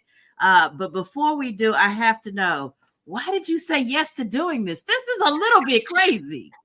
Holly, this is actually brilliant. And first of all, let me give you a major kudos, thank you, and shout out for all of y'all who don't know. Holly Holiday and a whole massive team, Mark Thompson's back there, Angela Rye and her crew have literally in like 48 hours thrown together the dopest, most epic feed of Real Talk for us for the next 24 hours. So we appreciate all that you do on the back end of the technicalities to make sure that we're even here. I got to say, I was so thrilled to be invited to join join this and specifically to have the conversation we're about to have, which is about business and money, because we know that our rights have been under attack, that our civil rights, our personhood, our dignity has always been under attack by a certain faction in this country. But we don't talk enough about what that means to our pocketbooks and to our economy at the end of the day. So I am really glad to bring forth some of the greatest advocates and thinkers around minority-owned businesses in this country to talk to us about what it means that this administration is going after DEI, but ultimately to remind us about our power. Girl, we got power, the power of the first. I want Black people to be reminded that our spending power as consumers every year is $1.8 billion. Okay. Like we out here spending, $1 trillion. We are $1.8 trillion of consumer spend, y'all. That is larger than the economies of several EU countries. The money that we move, okay, that we should be moving through our community. When we think about us as Black people and brown people, Latinos are 2.1 trillion. We know that we are not always on the defensive when we really think smart about how we leverage our resources. And right now they're coming for us. They're coming for us because they know that we are the economy. They're coming for us because we know that we have power, and we need to be reminded of that. So I want to talk about what's happening with the business community and what we're going to do. Well, listen, I've been looking forward to this all morning because of the consumer part, but as a business owner, I want folks to know that we have power to build stuff too. And so I want folks to be thinking creatively about how they're owning stuff. So I'm going to let you get right to it. We're going to bring up your first guest and get you started. Yes. And I believe that is going to be, there he is. All right. Yes. Listen, good morning to all of you. I'm so excited to have Greg Willis jumping in and joining us, who is of counsel and a principal at Phoenix Strategies. But Greg has spent many years actually doing the Lord's work for us on Capitol Hill in the Senate, and really understands the economic fiber and fabric of this country and what really makes our financial systems go round. And at the end of the day, that small business and minority businesses have really been powered through partnership with government and incentives that have allowed us to somewhat, and I'll let Greg get to this, somewhat try and at least give us access. I can't say level the playing field, but to give us some kind of access. And, you know, the fact that everybody has long understood, and I mean big corporations, government, et cetera, that investing in Black and minority-owned businesses, women-owned businesses, veterans-owned businesses, et cetera, actually has a multiplier effect for our economy and really helps to power bigger businesses, and certainly the services and the sophisticated technology, et cetera, that affects our day-to-day lives. Everybody has always understood, you know, that this matters. Until now. So I want to just kind of give us some context and some framing here, Greg. We are in a pre-buttal to the Trump administration's anticipated, you know, lies to Congress. That's going to come up later on today that we are all going to boycott and not watch. And as some framing for those of us who aren't knee deep in understanding the way that business works, can you just give us a sense of the minority business landscape and the way that the federal government has ultimately kind of tried to create space there for those businesses to thrive? Absolutely. So first of all, thank you, Aisha, for having me on. I'm happy to have this conversation. I talk about this stuff all the time around the country and here in DC as part of my work with Phoenix Strategies. And so it's important for people to understand kind of how we got to where we are, and briefly how we got to where we are. Obviously, coming out of the civil rights movement, there was a push to include African-American businesses in the mainstream. It was pushed by primarily our people. The late, great Perrin Mitchell, congressman from Baltimore, created and was the father of the 8A Business Development Program. That program was really the precursor for all of the other programs that you see today that are being stripped away. Those programs allowed minority businesses, Black businesses, to finally have access to markets. I take a step back. When I started working on Capitol Hill on small business issues, these brilliant Black business owners would come in and they would talk about the businesses that they were running. And these folks were doing multi-million dollars worth of business a year. They had hundreds of employees, and I'm new to this space. I had never heard of this before, right? But they were out there, and the only thing they lacked, they were brilliant. They knew their business. They knew how to run their business. Two things: access to markets and access to capital.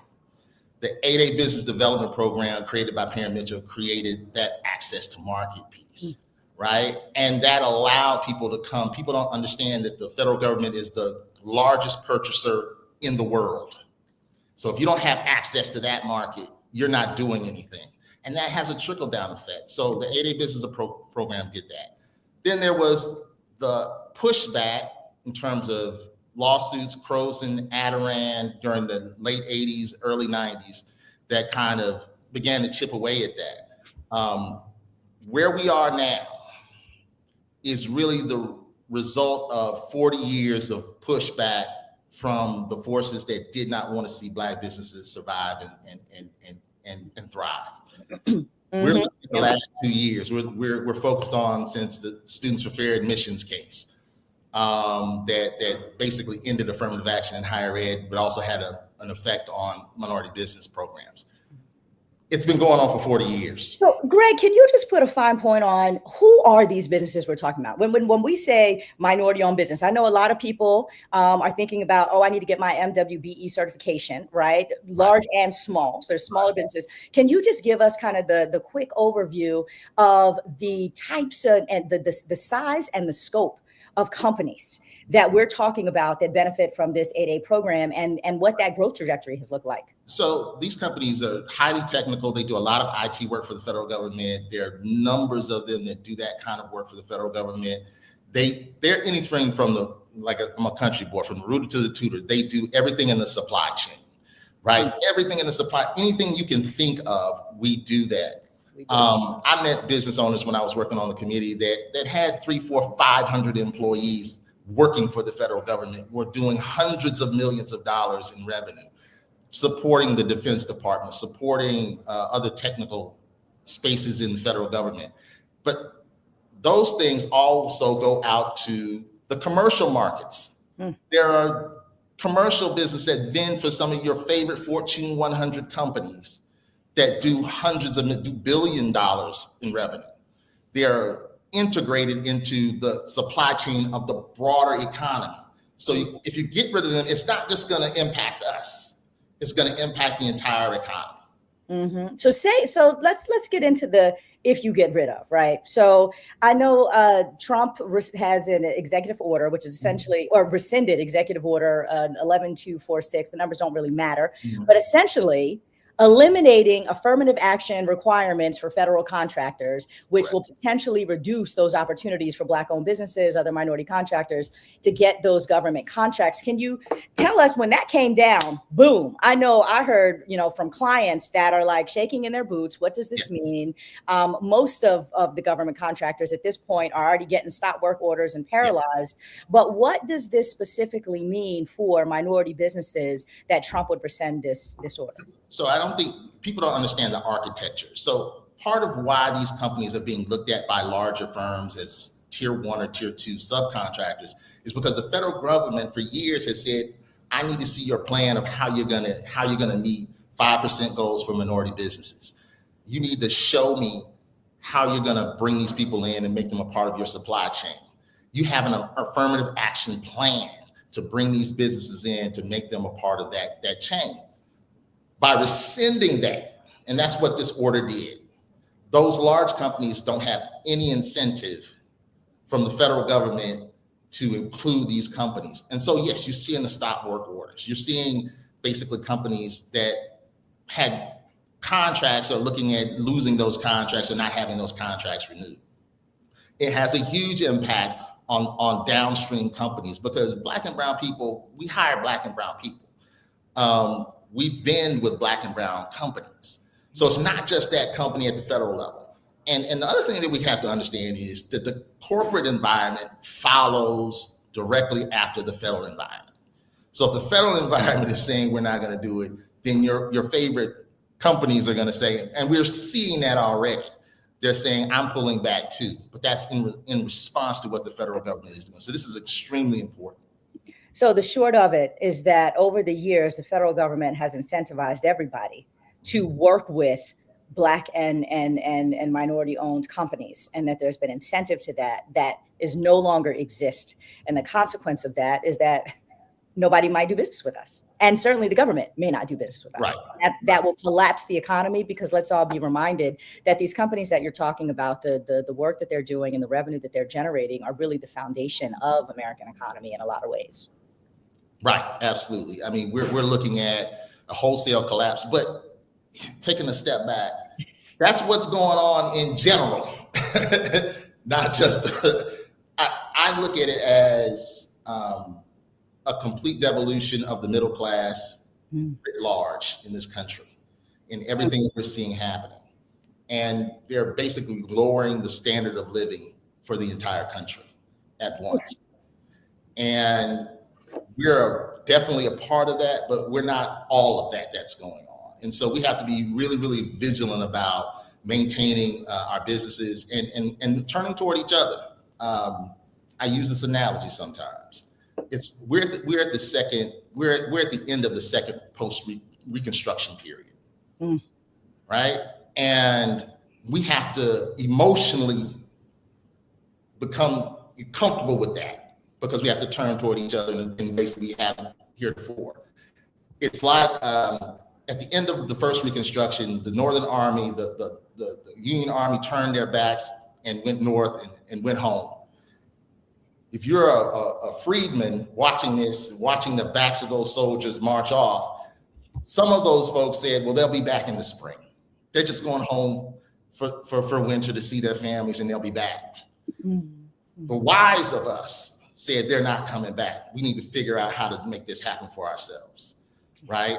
And that's where we are. We have to understand no one is coming to save us. We have to save ourselves. Greg, I'm gonna let you go on that point. Nobody is coming to save us. We have to save ourselves. And that is why we are having this conversation, because just putting our fingers in our ears like, oh my goodness, we don't know what to do, is not gonna keep our money right. So thank you so much, Greg, for giving us that context. Appreciate you and all that you do, keeping us informed. I'm actually wanna have a conversation about what that looks like on the ground. I'm gonna bring in, do we have Lenwood Long, who I think is here. Hey. Your face. Welcome. I have Lenwood Long here, who is the CEO of the African American Alliance of CDFI CEOs. And I want to talk about what that means, but we were just getting some context from Greg about the moment that we're in and having this administration that is literally using DEI as a weapon to wage against the financial security of our community and the economic prospects of businesses. You are the CEO of all Black CEOs of CDFIs. So I want you to tell us a little bit about your organization and explain to people what a community development financial institution is and how, you know, consequential that work is to building up our communities. Good. So thank you so much to allow me to be a part of this urgent and necessary conversation. The African American Alliance of CDFI CEOs is a coalition of 82 certified Black-led CDFIs across this nation.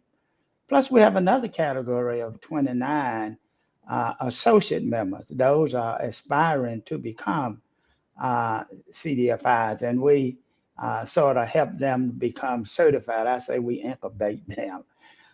But in terms of your audience, say, well, what is a CDFI? CDFI, yeah. Yeah, I use the short term. Basically, CDFIs provide a variety of financial products to underinvested and disadvantaged communities. It is opportunities where Main Street banks do not serve. CDFIs fill in the gap. And so we are delighted that we play a significant role in economic recovery and renaissance in disadvantaged communities, Black and brown. As they say down home, CDFIs serve everybody. And so we are delighted to be that stopgap to so many people who would not have the opportunity. And Greg mentioned access to market, but we provide access to capital, which is very important and is at risk with the recklessness of this administration. So tell us a little bit about how these CDFIs work in relation to the government, because we're going to get to that risk of what's happening with the CDFI fund. But if you could just explain to folks, how did the CDFI come to be, and what is the guarantee there from the federal government that has made it such a powerful community economic development tool over the years? Thank you. So most of your CDFIs are certified by the CDFI fund, which is housed in the Department of Treasury. And they provide a number of resources to Community Development Fund for project work, New Markets Tax Credit, bond program, a number of initiatives that really fuel economic activities in disadvantaged community. And it's significant to understand, but for CDFIs, many dreamers, many entrepreneurs who want to dream or scale will likely not happen, because CDFIs look at the whole picture of that business and not just a credit score. So the federal government is currently guaranteeing essentially CDFI institutions to be able to lend money to businesses, to be able to help support and invest in community development programs. I would use another word, not guarantee, but provide grants, which is significant, right? So a guarantee may mitigate the risk, but if I get grants, that's capital that I can provide at low cost, which is very important, below market rates to entrepreneurs, as well as affordable houses to many who dream about owning a house.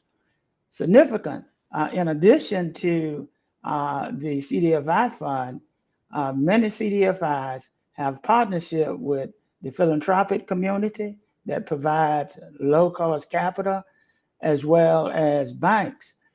My greatest fear, and I say this, my greatest fear with this pullback and this reckless attack, unnecessary attack on DEI by this administration will cause many investors to pause.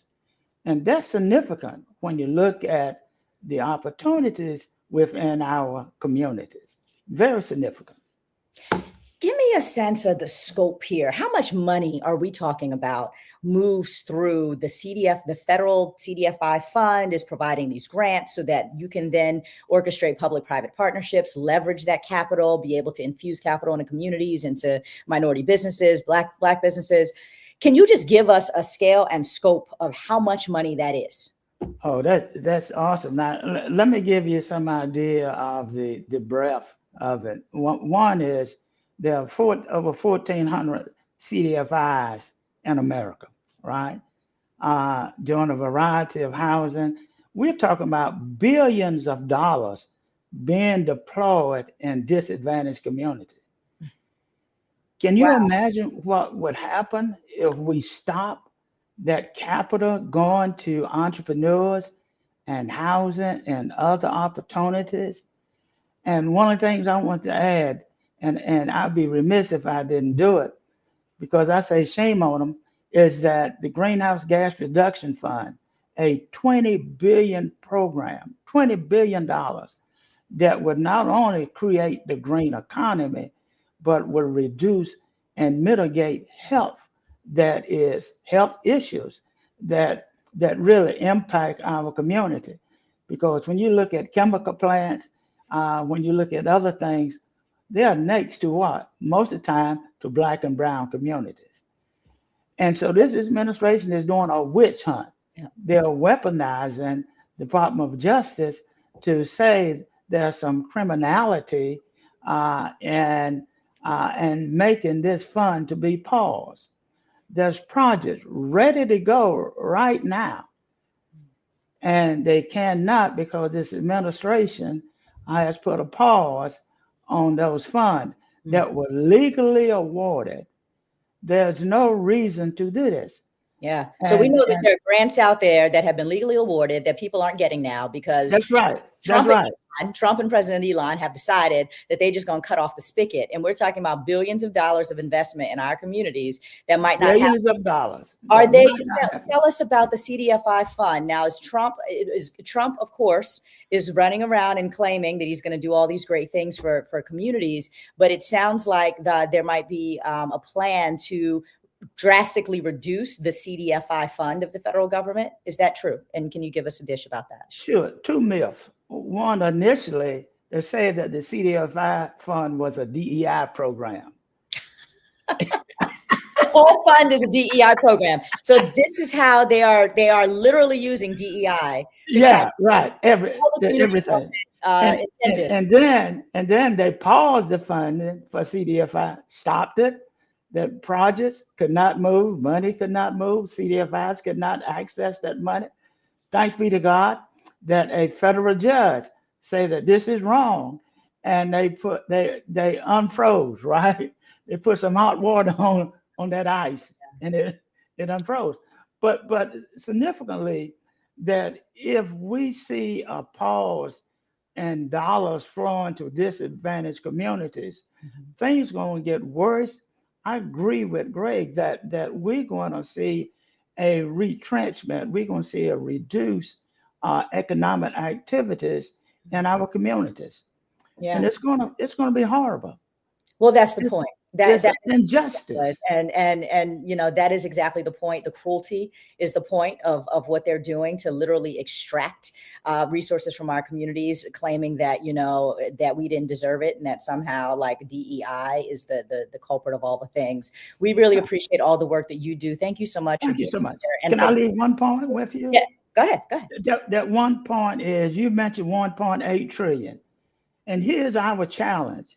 If we take that 1.8 trillion and begin to recycle that in our community, we can say goodbye, federal government. We can do it ourselves. Listen, I want to echo that point. I have been saying over and over and over, one of the things we can do, y'all, is that you are holding your money right now at Bank of America or Wells Fargo or Chase or wherever these big folks are.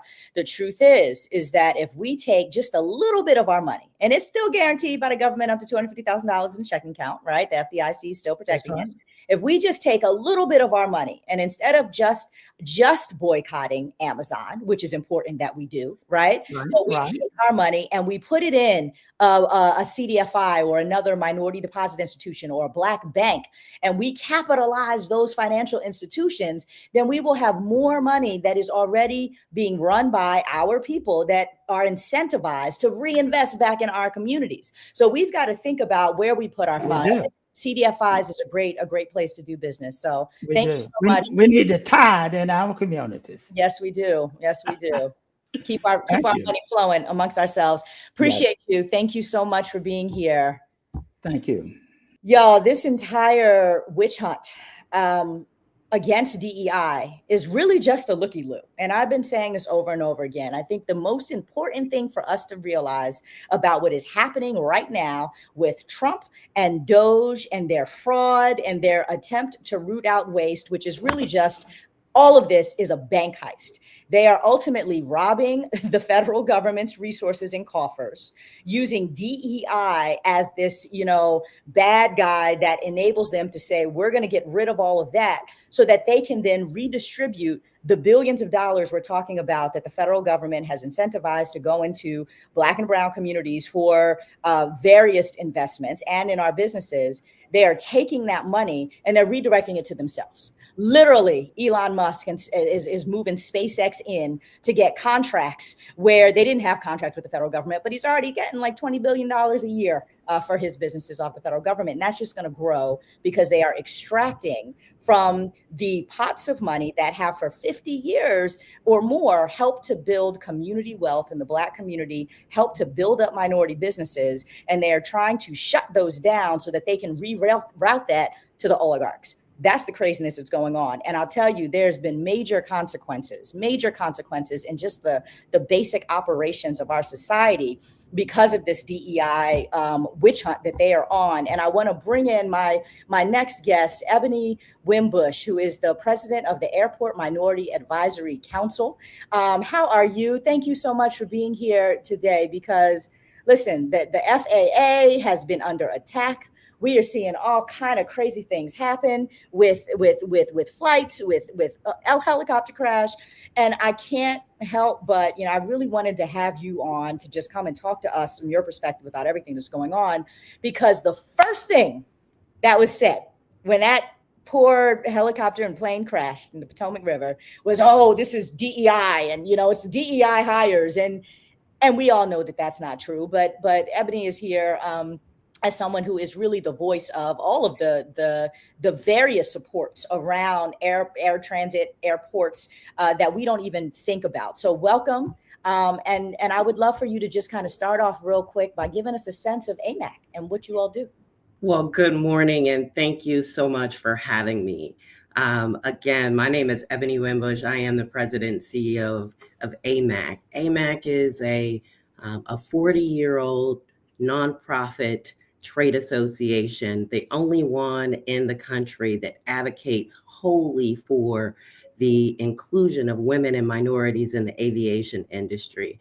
As an organization, we have been expanding opportunities in contracting, employment, and leadership by really promoting diversity, equity, and economic equity, really. We serve as the bridge between the businesses and those aviation industries, trying to foster long-term growth and success. When you think about this industry, and not a lot of people do, but the industry itself, the total economic output of U.S. commercial airports now exceeds over $1.4 trillion, right? We're talking about over 11.5 million jobs, over 825 million passengers travel through. And minority and women-owned businesses are critical to this ecosystem. Certainly they accelerate growth, they accelerate their local economy. They are a part of this strategy for American global competitiveness. And so at AMAC, we're a collection of membership that includes airports, that includes corporations, and that includes small businesses, particularly those women and minority-owned businesses. So again, a significant part of the economic impact to the local economies are certainly those businesses. Tell me what that means for me in real time when I go to the airport. Sure. In real time, what that means, actually, let me back up to say this.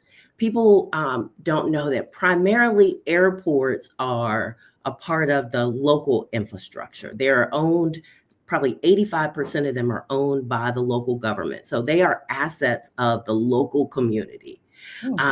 Not only can people think about airports as for pilots and, but think about the 6 million guests that go through airports in a year. Think about the partners beyond just the infrastructure. Think about the operators of airports. Think about the businesses that run an airport, the food, beverage, and retail. Think about the marketing. If you think about any city and you think about jobs that happen in a city, you think about anything that can happen in an airport. So the local economic environment means this. If airports are owned by the local government, but yet they have some of their funding coming through federal government, then those local small businesses, minority-owned businesses, participate in that economy. They participate by creating jobs. We know that Black businesses are more likely to hire within their communities and hire Black workers. And so not only are they creating jobs, they are creating a tax base that is going back into the community. So when I say they are a part of the local economic development, I think about it in terms of jobs, think about it in terms of tax base, think about it in terms of all things that are happening within the confines of an airport, but also all that triggers outside of that with travel and tourism, hotel jobs, etc. So tell us how the Trump Doge cuts around FAA, the recall of regulation around safety, etc., the kind of looky-loo of blaming DEI when things go wrong. How is all this federal chaos ultimately impacting what's happening with your members?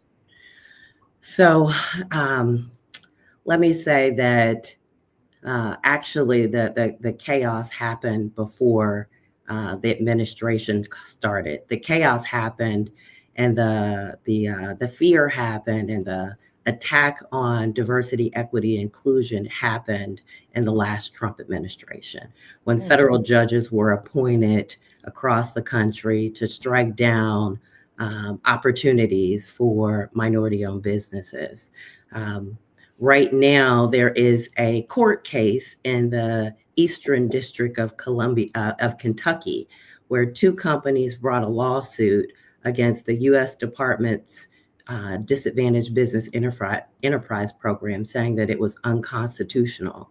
My organization, along with other organizations, we are a coalition asking the courts to allow us to intervene to defend this case. The case is saying that disadvantaged business on the basis of race and gender is unconstitutional. But what I can tell you is that disadvantaged businesses are the lifeblood of small minority-owned businesses. So there is a certification called the Disadvantaged Business Program. This program is so critical because it just starts to address the significant effects of current and past discrimination. So what people think about is, oh, this is a handout, but these programs, the Disadvantaged Business Program, the Airport Disadvantaged Business Program, these programs are really meant to redress past and current discrimination. And so without these programs, our businesses would never get a chance to compete for federal contracts.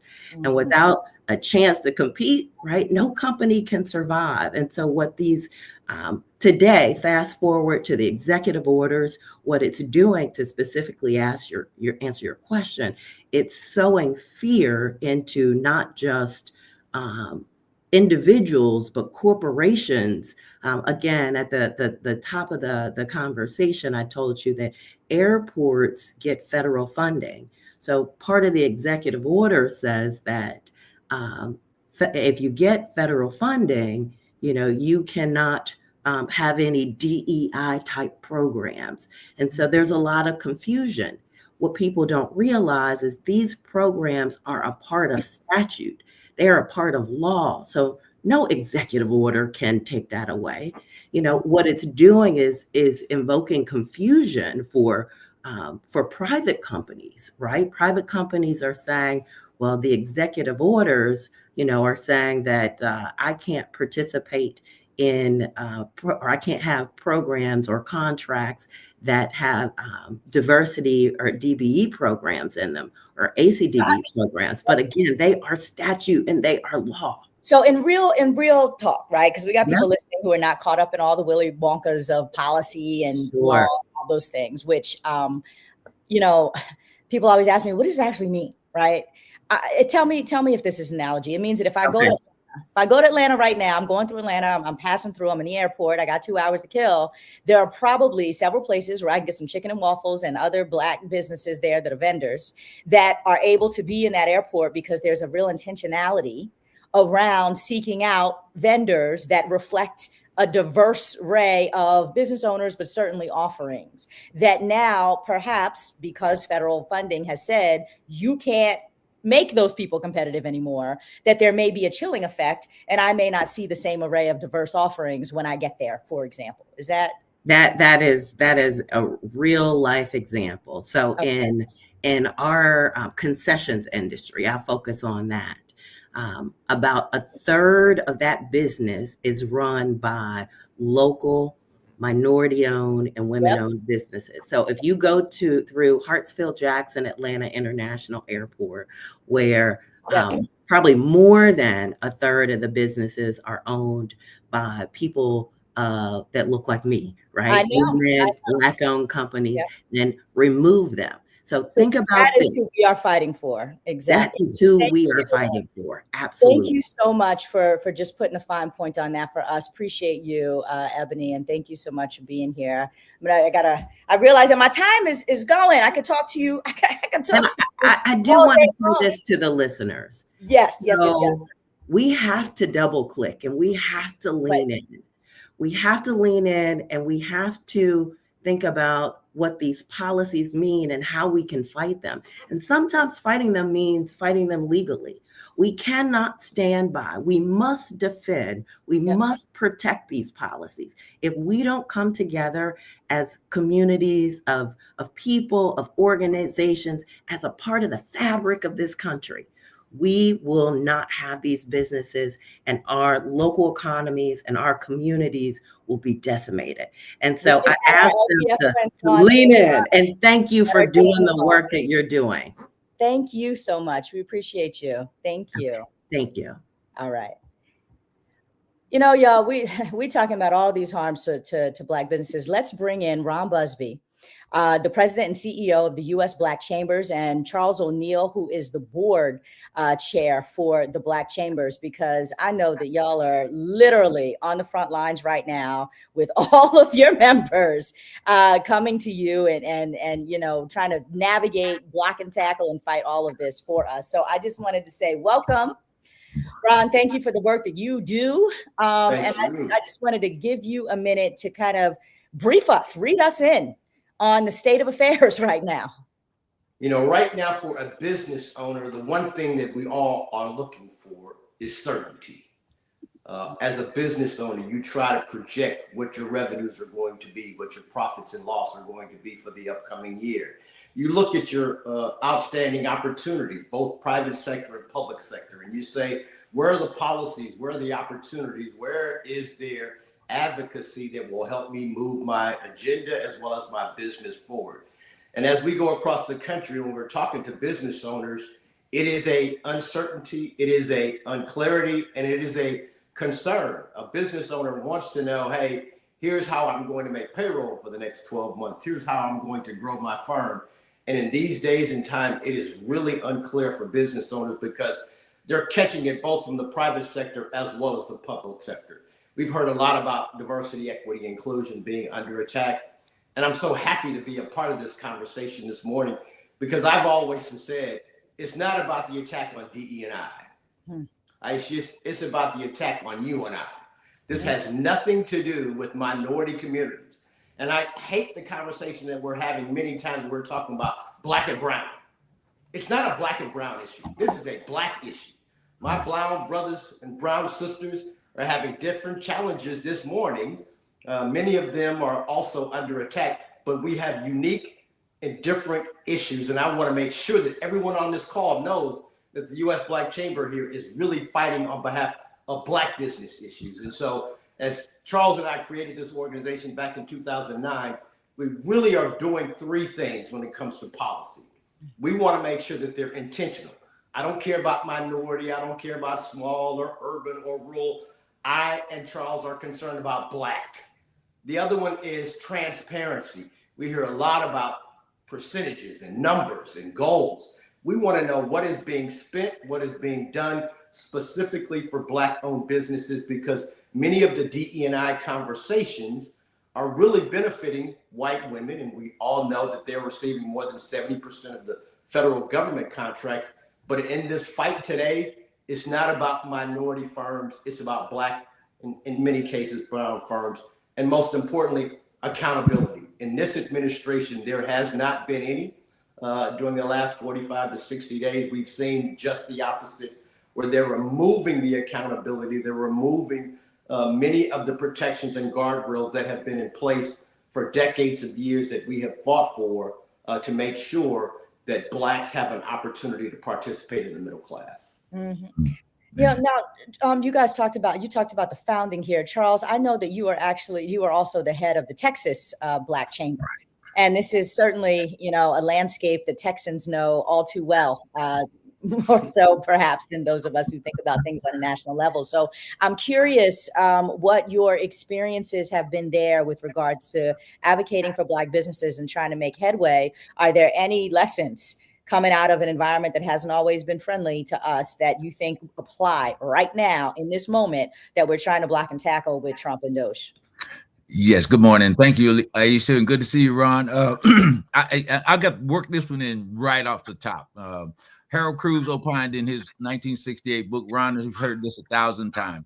He says that while it is true that ideologies move men, it is economics that feeds, clothes, and shelters them. If these ideologies are not understood in terms of economics, they're not understood at all. And so when we see assaults on us from right wing, blah, blah, blah, blah, blah, it's really all about the money. And so here in Texas, where we have the largest Black population among the 50 states, the second largest number of businesses, Black-owned businesses in the nation, right here in Texas, over 400,000 Black-owned businesses.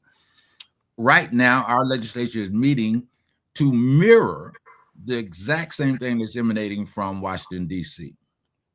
And so ultimately, I think Ron and I talk about this all the time. When we're successful as Black Chambers of Commerce, we are in the quality of life business. And so when Black businesses are successful, Black families are made whole, Black communities are made whole.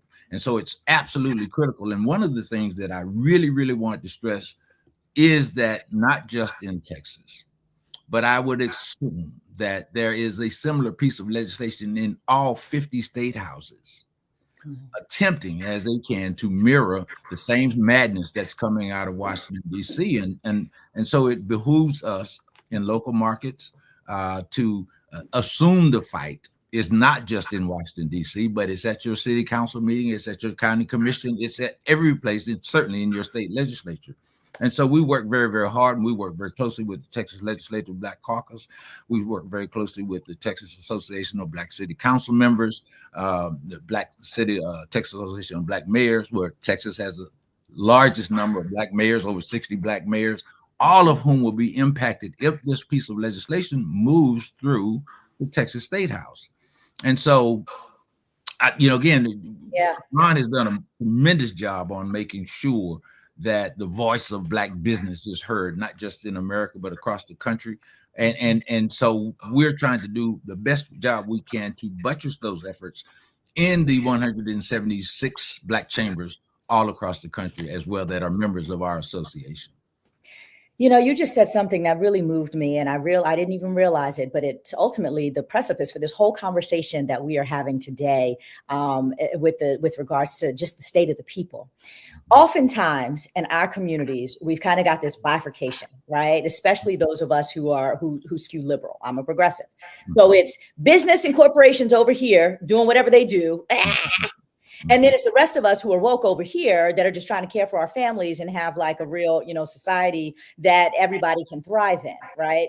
And sometimes it feels like we are having separate conversations. And you just reminded us that when Black business thrives and does well, Black families do well, and Black community does well. And so there's absolutely a powerful social justice narrative here that I think we don't always bridge the gap on. So Ron, I just want to give you a second to put a fine point on that and kind of bring us together, because often, my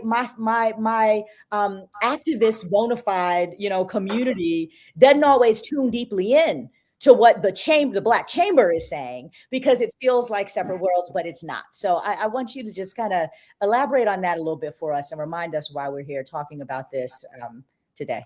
Yeah, I think, around the country, there is this fear, there is this uncertainty, there is this conversation in reference to what are the leaders doing, what are Black people in Washington, D.C. doing. It really has got to be a question of what are we doing collectively across the country as a community to make sure that we're pushing back on this negative attack on our communities, our families, as well as our businesses. And so the U.S. Black Chamber is saying, yes, there are public sector opportunities and there are private sector opportunities. We're fighting hard here in Washington, D.C. and state capitals around the world to make sure that the Black agenda is on a policy agenda, to make sure that discrimination conversation is in its right place. We're actually saying the other side of the conversation, using a discrimination attack to say that when Black businesses are progressing, that's discriminating against white business owners. We're trying to put it in this proper context. The second thing is Black consumers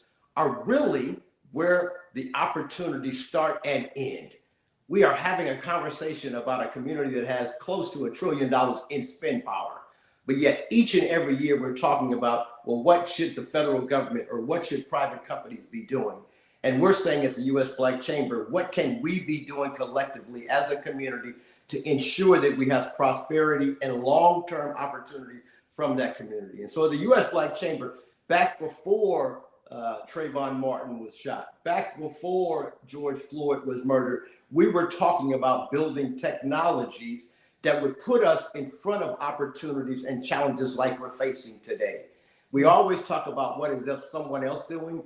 We are saying when we collectively spend our dollars with other Black firms, we can progress our communities, we can progress our families, and we have sustainability in our businesses. And so U.S. Black Chamber created a platform, the only one in the country, free of charge for users as well as business owners, to be able to find Black-owned businesses. And so for the listeners that are participating, go to BYBLACK.US, buyblack.us. There are thousands, tens of thousands of Black-owned businesses there that you can find.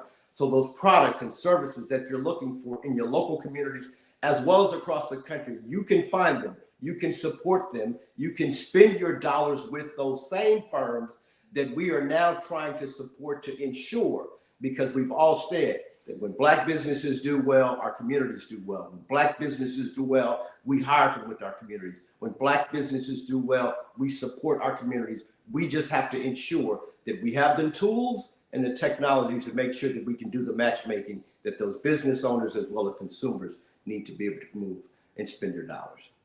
Yeah, and that's the real talk, because even in, this day of action of not spending any money with white folks, everyone's scrambling. Well, where do I go if I'm not using Amazon? Where do I get my candle from? Where do I get my toilet paper from? And on down the line. So you have a place that we can go to find a list of Black businesses to support. And that is really, really amazing. I'm going to give you kind of one last word here, Charles, as we're all, I think, shell-shocked is the way that I would describe it. I'll speak for many of us, that part of us thinks, oh, he can't do that. They can't do that, right? Are they really doing that? No. I don't want us to wake up and to realize that the rug has completely been snatched from up under us, and that we are economically crumbling because we didn't pay attention to what we needed to look at in terms of what was being the assault on Black businesses. So I want to give you just kind of that final word to just remind us what we need to be vigilant about right now in this moment.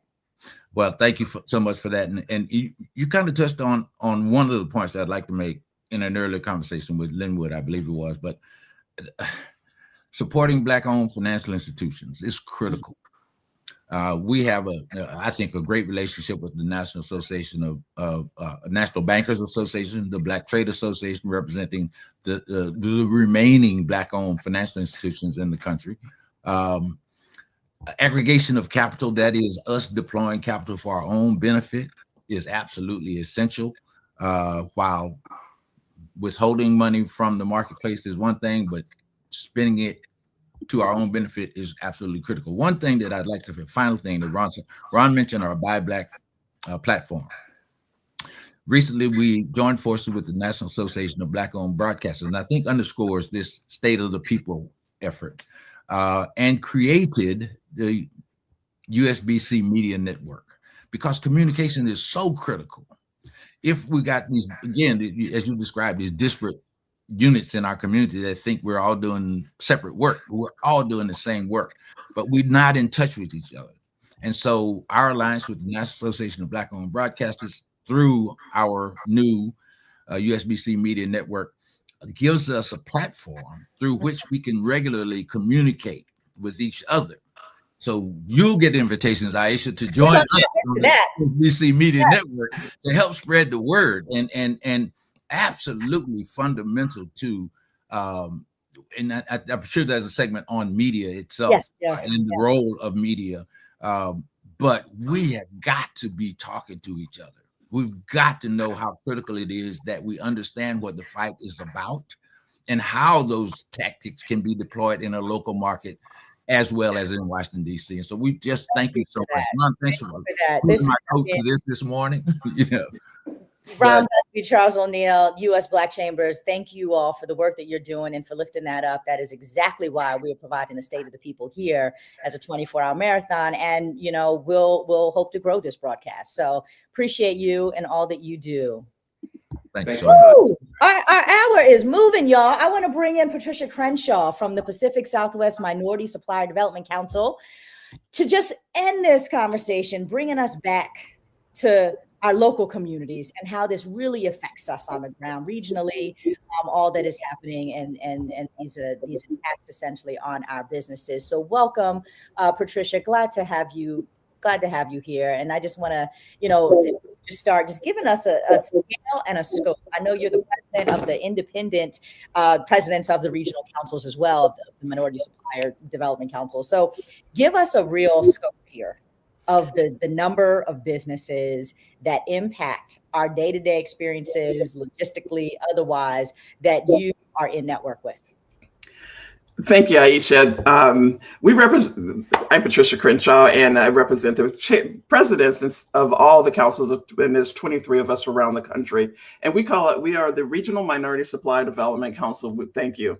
We represent over 17,000 MBEs, and we bridge the gap between corporations and minority-owned businesses to do business with each other. And we're in an industry called supplier diversity. And most of the companies are Fortune 500 companies. That's it. So keep going. Okay. Okay. So say more about. Well, no, let me just back up for a second. I think the relationship here piece is what I'd like for you to explain about why that matters, or does it? Right. So in terms of minority businesses, relational. Fortune 500 companies, say more.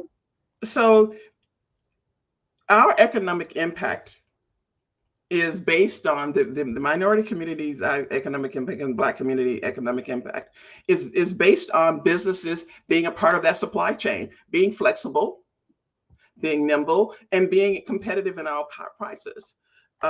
People talk about DEI and all of that, but then when you talk about that, you're not talking about you're talking about race and all of that, but you're not thinking about the impact and flexibility in the supply chain. Yeah. So what we talk about when we say supply chain, for those of us who don't have an MBA, like I do, right? An MBA in supply diversity. Yeah. Here's what we mean by this, right? So you gotta let me describe this real quick for the people, okay. Right? So very simply, because we're low on time here.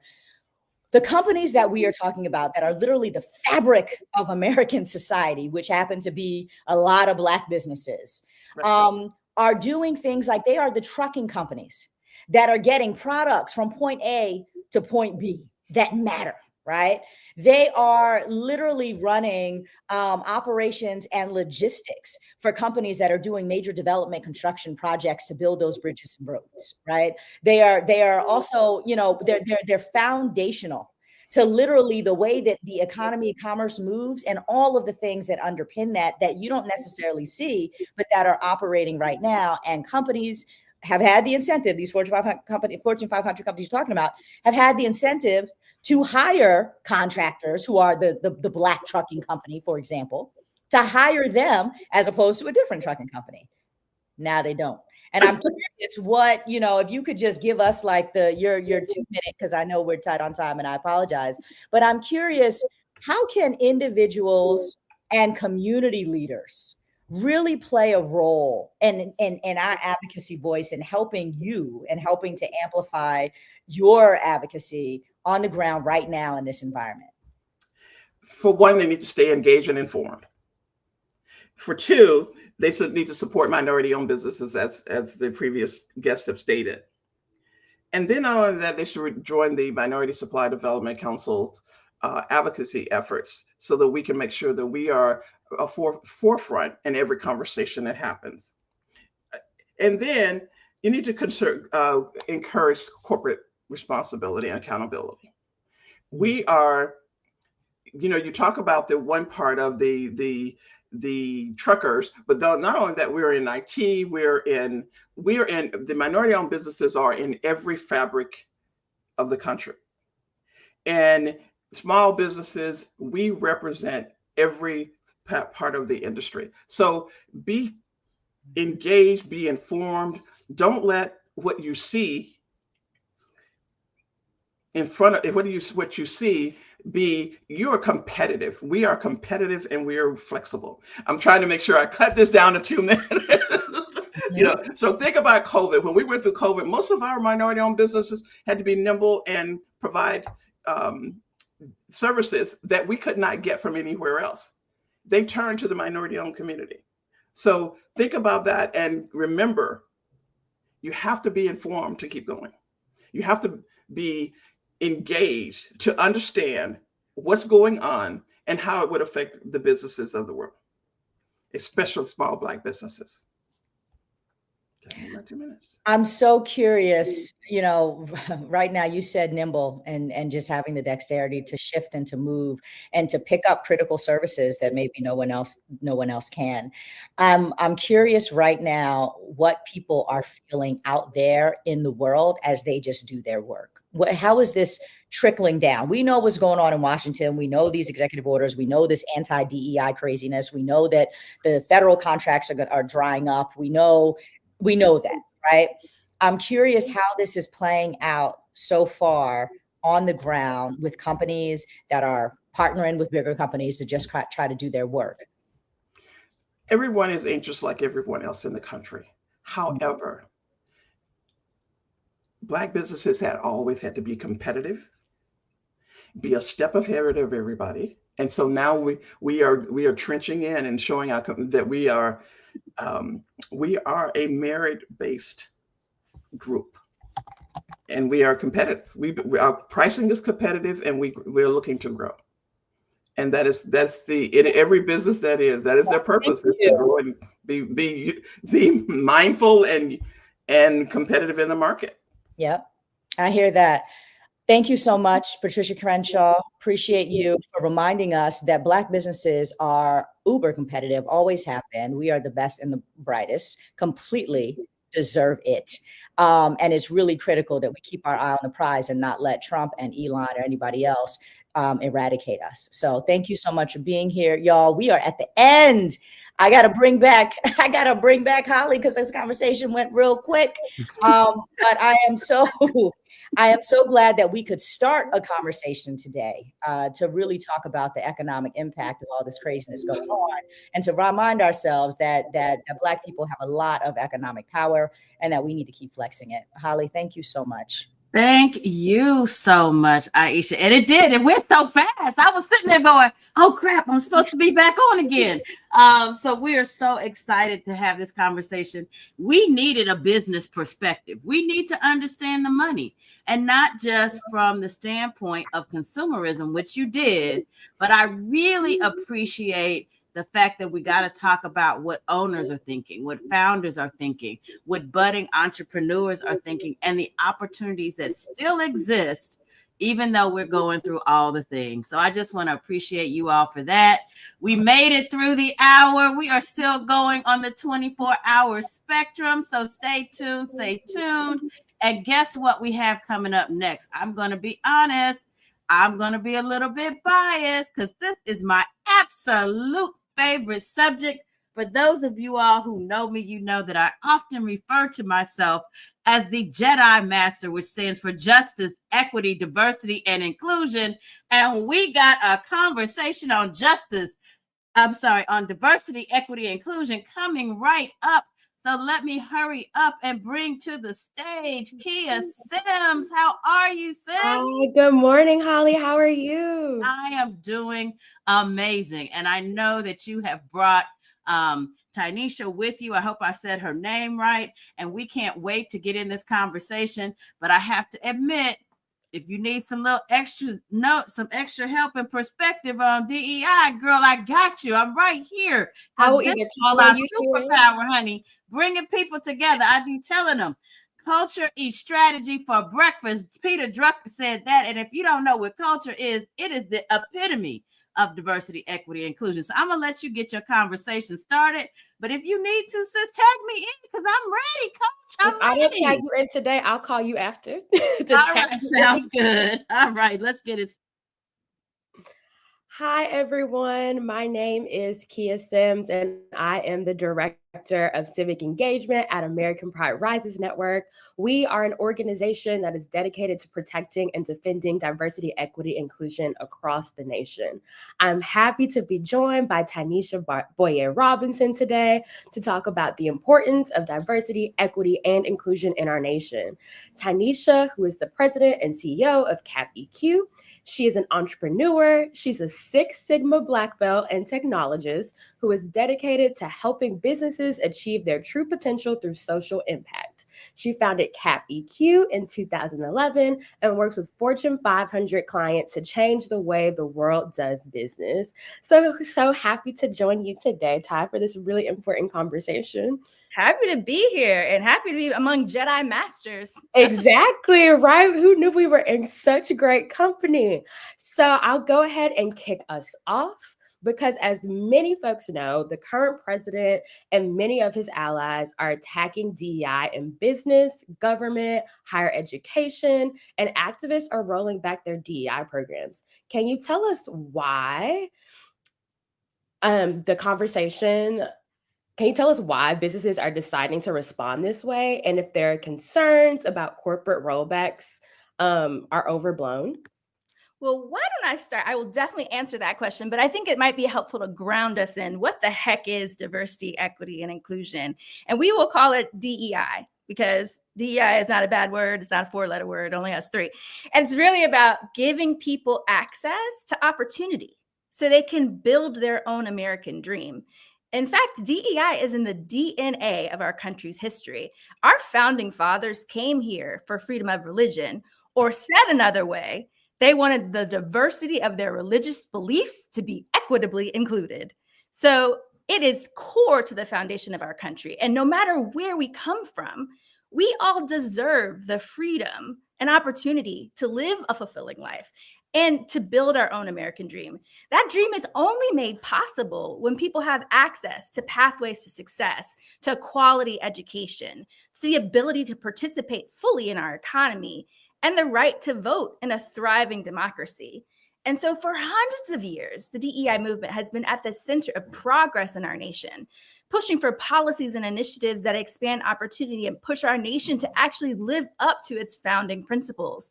Whether it's Reconstruction, civil rights, labor rights, women's rights, disability rights, DEI is core to who we are and what we do. And so when you think about that, and we go back to your original question, Kia, there's a lot of talk about businesses rolling back corporate practices. And I will say that of the Fortune 500 companies, maybe a handful of them are actually retreating. But overwhelmingly, the roadblocks are overblown. I have spoken to hundreds of corporate executives, chief diversity officers, supply chain leaders, general counsel members. In fact, don't just listen to me. Public-Private Strategies Institute and recently it surveyed 300 company executives, and 82% said diversity is essential to their business strategy. So why is there all the hoopla?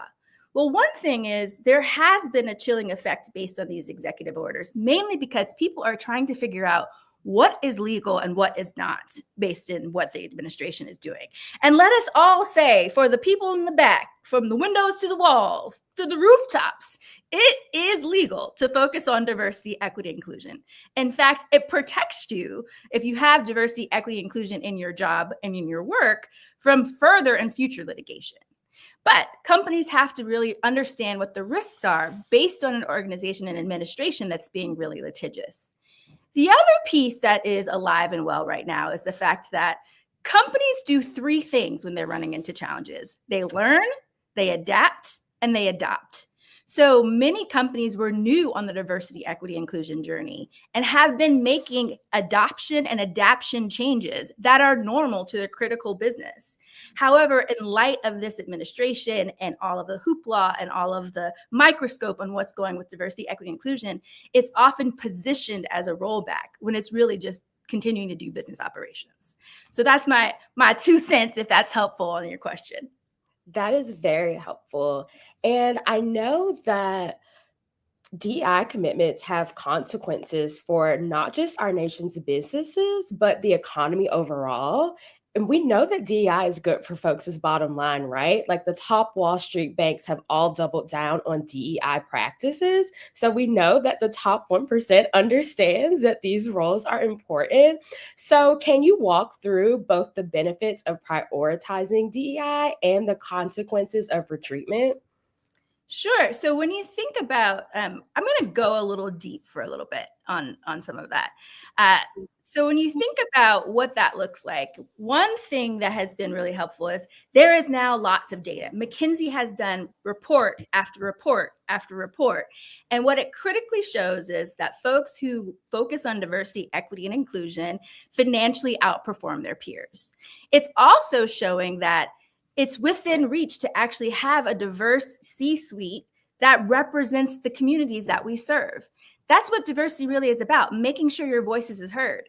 You know, people are acting like it's hard to understand, but we all know when you have children in a classroom, one of the first things a teacher does is try to make sure that everyone in the room has a chance to participate, because every child's voice matters. You know what? Every American's voice matters. That's why diversity, equity, inclusion matters.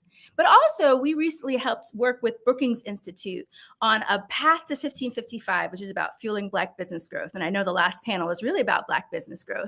And there's some promising data. When you focus on diversity, equity, inclusion, it helps the economy overall. In fact, Black businesses have driven inclusive business growth in a way that has added $212 million in revenue to the economy, employed 8 people per firm, and paid over $61 million in total salaries. But their business growth didn't stop there. The types of things that you do to make sure Black businesses thrive are the types of things that make every business thrive. What does that look like in practice? It means that if you are a small business and you don't have access to a loan when you've won a contract, now because we focused on what Black businesses need, there are contracts available and loans available for all businesses, not just Black businesses, that help you get over that hump. Or what else have we learned that's a barrier to Black businesses? Oftentimes, to get a loan is more difficult because there's more bias baked into the system. We've worked with businesses and banks to remove that bias, to remove those practices, which in turn increases loan dollars for everybody, not just Black businesses. And that's why when you see Black businesses win, the country wins. In fact, $738 billion was added to the economy, creating more than 1.9 million jobs over a 5-year period across all businesses. And yes, my brothers and sisters, that does include white businesses, which means the data shows that focusing on diversity, equity, inclusion actually creates the conditions where we all win together. And isn't that what America's about?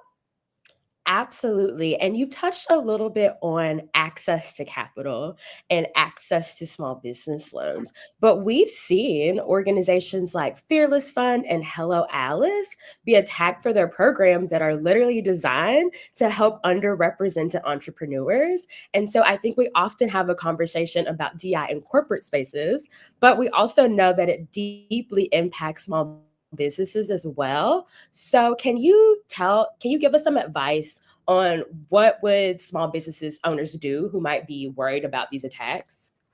Absolutely. Well, I think the first thing to note is when people say, why do we need diversity, equity, inclusion? If you look at, particularly for small businesses or Fearless Fund or other groups like that, of the trillions of dollars of assets under management, less than 1% go to people of color and women. So if you didn't need diversity, equity, inclusion, that would mean that money would be driven in a way that it lands in multiple communities. And we know it's not. That's why we focus on things like that. So a lot of these small businesses, as they are growing and they're working to be successful, are now running into these barriers about why are we anti-DEI? So there's a couple of things that we recommend. The first thing is to recognize, and you're going to hear me say this over and over and over again, that it is legal to focus on diversity, equity, inclusion. That said, you as a company need to understand what your risk tolerance is. And right now, people are conflating the difference between legal advice and risk. Legal advice is, it is legal to do diversity, equity, inclusion work. Risk is, what is your company's tolerance for how bold you want to be about that?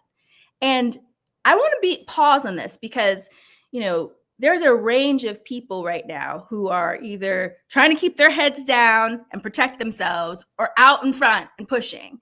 And we have to be respectful of where everybody is. I work with several chief diversity officers who, just because they are vocal, are personally getting attacked, are being stalked, have to have security guards. This is unconscionable and ridiculous. But this is the moment that we're in. This is what it looks like when people take diversity, equity, inclusion, and take what is a core pillar and foundation of our country and make it something that ends up being a slur, that make it something where people have to fear for their safety. And so this community can't judge people if they're on one spectrum or the other.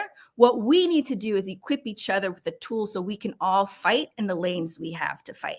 So once you understand what your risk tolerance is, the next thing you need to do is review your policies and your languages and your practices to make sure that whatever you have internal to your small business is making sure that it's according to the letter of the law. You were probably not doing anything illegal anyway, but it's good practice right now to be able to stand 10 toes down and say, no, I know I'm within the law and I know what my rights are. The other thing is we have to make sure that people get insurance. I know this is a really practical thing, but from a small business standpoint, hey, I run a small business. You need to make sure that you have the prophylactics you need to protect yourself in case you're attacked.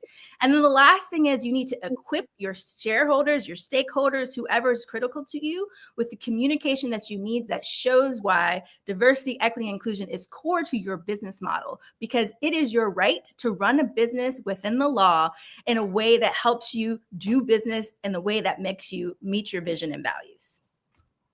And I'm going to give a slight plug because Tanisha and APR both worked really hard on lots of resources for small business owners, for folks in higher ed, and all of these folks to make sure that you understand your rights around DEI, what you are allowed to do, and you can access many of those resources if you go to our website at aprnetwork.org/resources to get access to that and connect with us on how we continue to help you, your small businesses, get resources to know what you can do in this very difficult moment, but making sure that we are protecting DEI and that folks are continuing to get the access to capital and needs that they have. And next question for you, Ty. I know that you work with many Fortune 500 companies at CapEQ.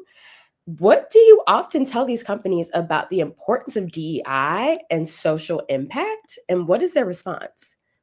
Well, first of all, rhetoric doesn't change data. So let's start there. And when we work with companies, CapEQ is really about equitable impact. It's about taking every lever of your company, how you make your money, how you spend your money, and how you invest in your people in a way to actually get multiple bottom line results. So if you look at the data, there are 3 trends that affect a company's bottom line that they have to be mindful of. The first big trend is that there's a massive wealth transfer and increased purchasing power of the millennial generation. So let's pause for a second on this millennial generation. They have now surpassed boomers as America's largest generation. And their spending is commensurate with their size. In fact, their total purchasing power is $200 billion with a B annually. And by estimates, there's going to be about $68 trillion of wealth transferred to the millennial generation. So you've got all this money, right? And we're talking about business, all this money, which takes us to the second trend. Millennials are actually much more socially conscious than the previous generation. And they're very focused on things that they believe do well by doing good. So almost 90% of millennials are willing to switch their purchasing decisions to support a company that is committed to a social cause. Notice I said committed. So people who are like, we're for DEI, we're not. We're for DEI, we're not. is not committed. And they sniffed that out. In fact, 74% of survey respondents said that they were more likely to buy from a company who cares about issues they care about. And 70% said they were more likely to buy from a company that handles social issues well. The thing is, millennials got money and they care about social conscious work. But the other trend is that they are more diverse. Diversity, equity, inclusion, much more diverse than before.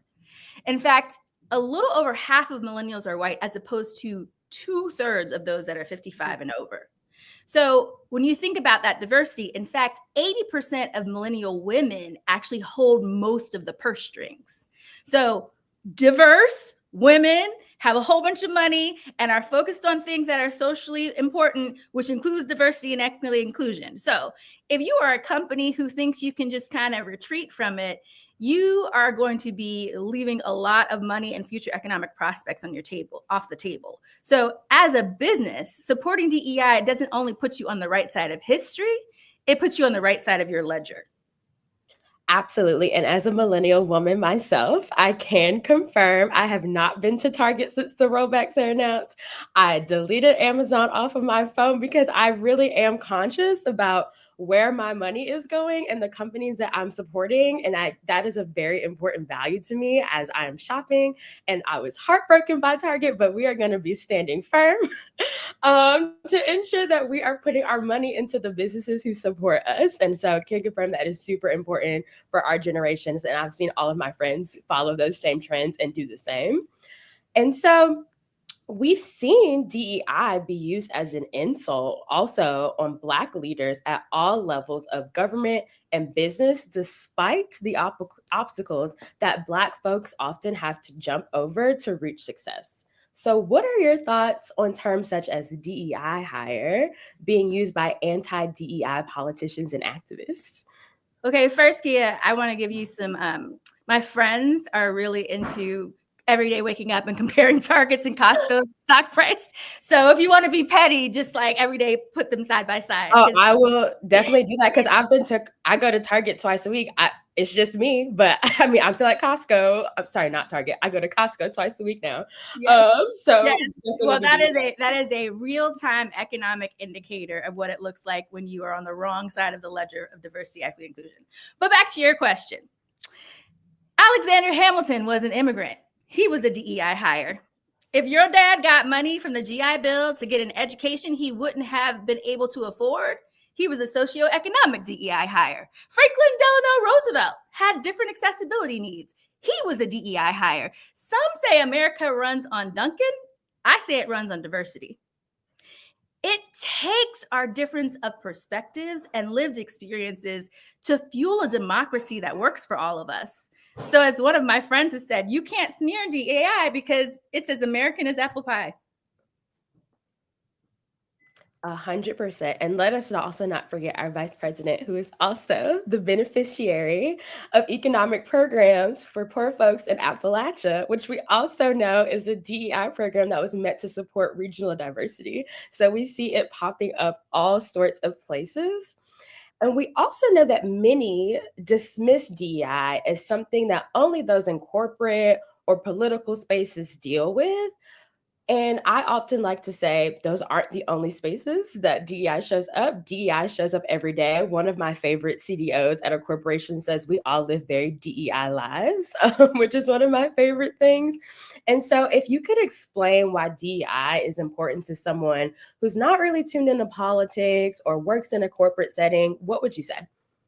I think the first thing, unfortunately, what I would have to do to address is the misinformation. DEI does not mean unqualified. In fact, diversity, equity, inclusion is responsible for bringing in so much high quality meritocratic talent. DEI does not mean quotas. No one's going around and saying, I got one job for one Black person and one job for one woman. That's not how diversity, equity, inclusion works. It's not about quotas. And DEI is not meant to divide us. It's actually meant to celebrate all of our differences in ways that make us whole. Out of many, one is the whole goal of our country. So For centuries, DEI policies and initiatives have been instrumental to widening pathways to opportunity in our nation. It's about giving people the freedom and opportunity to thrive. It's about removing the barriers to success. It's about ensuring that every single one of us can win. It's about innovation and attracting top talent. I've already talked about the economic opportunities that come when you really are focused on diversity, equity, inclusion.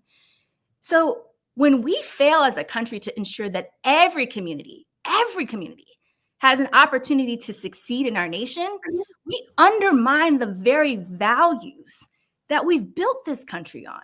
We hinder our own economic progress, and we create new barriers for millions of Americans. That's why it matters. And one of the things I'll say is, as people have been laid off and recognized for work that they didn't even know, there's like, I didn't know I was a DEI hire. I didn't know my job was about diversity, equity, inclusion. That shows you how embedded and internalized it is and how critical it is to our work. DEI is about all of us thriving, all of us finding opportunity, all of us living to be our best selves. And so, what should the business community be doing to push back against these attacks on DEI? What should their response be in this moment to ensure that we are doubling down and standing firm on these practices? Well, one of the things that I try to make sure, like I mentioned before about how individuals have to make their decisions based on what's going on with them, we really try to meet everybody where they are. So the first thing is, if you're a company who is just barely holding on to try to keep your diversity programs in practice, and I mean, individuals working for that company, some of it is you have to hold the line. You have to find ways internally to hold the line. You might not hear from these companies from the rooftop. You might not see a whole bunch of commercials, but it's about how are you making sure that you're equipping people internally to protect and affirm the work that you're doing, even if nobody hears about it. The next group of people is people who are really committed and want to maintain their focus and are still frankly afraid of being attacked legally and otherwise. Those folks we recommend to join forces, join coalitions, groups like American Pride Rises, and groups like Black Economic Alliance, groups like Global Black Economic Forum, groups like Policy Link. There are so many resources out there that give you the information you need, that connect you with other like-minded individuals, that collectively you can work on things that you couldn't do alone. So join forces, but we need some people. We need some brave, bold people who are willing to lead the charge. For those companies who are willing to be vocal, you have to be bold right now. You have to talk about how diversity, equity, inclusion is critical to your business. You have to make the information accessible in a way where people see themselves, their children, their community in the work. You have to show your receipts and show how it's good for business. That's how we can fight right now. But what you did not hear me say is stop. Thank you so much, Chai. I think that is like a helpful rallying cry for all of us in the end. And so you mentioned that there are coalition members doing the work.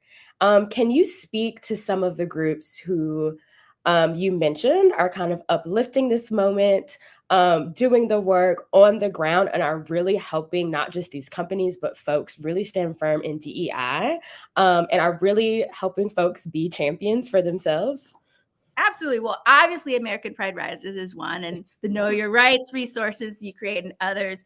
I mentioned Policy Link. Policy Link has been working on civil rights audit standards and other tools to help businesses continue to be successful and thrive. I mentioned Black Economic Alliance, who provides policy and research and other support. There's also civil rights organizations like the Lawyers Committee. The most important thing for folks to know is that you are not alone, and that if you need support, there are people out there working on it. NAACP, LDEF. I mean, the list is so long. ICCR, I could go on and on and on, but that's something that's giving me hope and joy because there are all these people out there fighting. And, I think that's something that the point is to try to divide us and the point is to try to pick us off, but there are actually more of us working towards continuing to protect and affirm this work than not. So you mentioned joy. And so for our last question, there's a lot happening in the world. And as you said, all of these things are meant to distract us and divide us, but we have to make time for joy. That is my personal resistance practice that I enjoy, is really living my best life sometimes, making sure I'm taking time to take care of myself and my family. So what is bringing you joy in this moment? I mean, obviously family. Family is something that gives me joy. I have a son who's about to go to college. I have a third grade daughter, a daughter who's a third grader. But the other thing that's giving me joy is the fact that I think people underestimate how many of us there are in companies and large institutions across the country who are in positions of power and influence that can continue to do this work and that are fighting for this work. And I get to meet with those people every day. That's part of my job. You know, when I think about people who are talking to me about my company is really committed to this work, we're just trying to figure out how to navigate these waters. When I think about meeting with investors who are doing shareholder resolutions to make sure companies can still have the air cover to live into their values. When I think about policymakers who are continuing to make sure diversity, equity, and inclusion is front and center, I get to see the best of us. I get to see that day to day. And that gives me joy. Even if we're united right now in a fight, at least we're united. Thank you so much, Ty. And to wrap us up, if you are interested in learning more about diversity, equity, and inclusion, how to talk to your friends, family, and community members about DEI to really help make the case for either just you, your organization, if you work in higher ed, if you're interested in health equity, we at American Pride Rises have all sorts of resources for you. We'll be releasing more, so you can join us in our fight at aprnetwork.org as we continue to build movement with folks like Tanisha and her organization and so many other organizations that are really in this fight to help protect us in this work. And so thank you so much, Tanisha, for joining me this morning. Thank you so much for having us a part of the conversation this morning. And hello again to our DEI Jedi warrior, Holly. All right, listen, I was just sitting there saying, yes, sisters, yes, break it down, break it down. Listen, so many people do not understand how important diversity, equity, and inclusion is to all kinds of people. And so I just appreciate this conversation. I appreciate you. I'm not sure what made you all think that today was a good idea. I don't know if you're just as crazy as the rest of us, but I appreciate that you showed up and showed out. Thanks, Holly. Thanks, All Holly. right, Thanks so much for having us. Thank you. Well, listen, the day is not done. We've been here since midnight this morning. It is 10:30, and boy, do I have a treat for you. We are waiting on our sister Angela Rye to come back up and do all the things. She's not quite ready. She's getting it together, but we're going to make it work. We are so excited. Oh, there she is. She said she's here, y'all. See, I'm a little bleary-eyed. See that? I don't know if y'all can tell. So I didn't quite get it right the first time. But there she is. Hey, I was Angela. like, wait. It was my fault. I was off camera, Holly. But you know, we are burning the midnight oil, and thank you for all you're doing. I'm going to jump right in. I'm going to jump right in because we have some important guests. And one of them is got to take some babies to school. So we're going to get this started. First, y'all, there are some people that I get to sit with every now and then. They have become my family. They're based in New York. They are only the #1 morning show in the country. It is the Breakfast Club family. And while we're bringing them in, I also want to bring in my Attorney General, my first. I know it's going to be Black History Month all year round. Don't even worry about that. But my first statewide Black elected official, he's none other than Attorney General Nick Brown from the great state of Washington. And we also have joining us the Attorney General from the great state of Nevada, Aaron Ford. Oh, he looks Attorney General already, y'all. Now, get y'all an Attorney General that looks like this. So while we're waiting for Breakfast Club folks, I don't know where they might be. I thought they were already on. but they had another interview right before, but they hopefully will at least get to say hi to y'all. They need to have you on the program very, very soon. Good morning, you guys. Good morning. Good morning, Angela. Okay, so Aaron, I'm gonna start with Nick because he got to go drop the babies off. So Nick, please tell us about how you all have utilized your state platform to fight back against the federal nonsense that is. We know that Donald Trump has signed over 119 executive actions. We know that there are 95 cases pending against this administration for the recklessness that is going on. Please talk to us about the importance of that fight and how people can get engaged. Absolutely. I appreciate being here today, and it's good to be here with my fellow Attorney General, Mr. Ford from Nevada.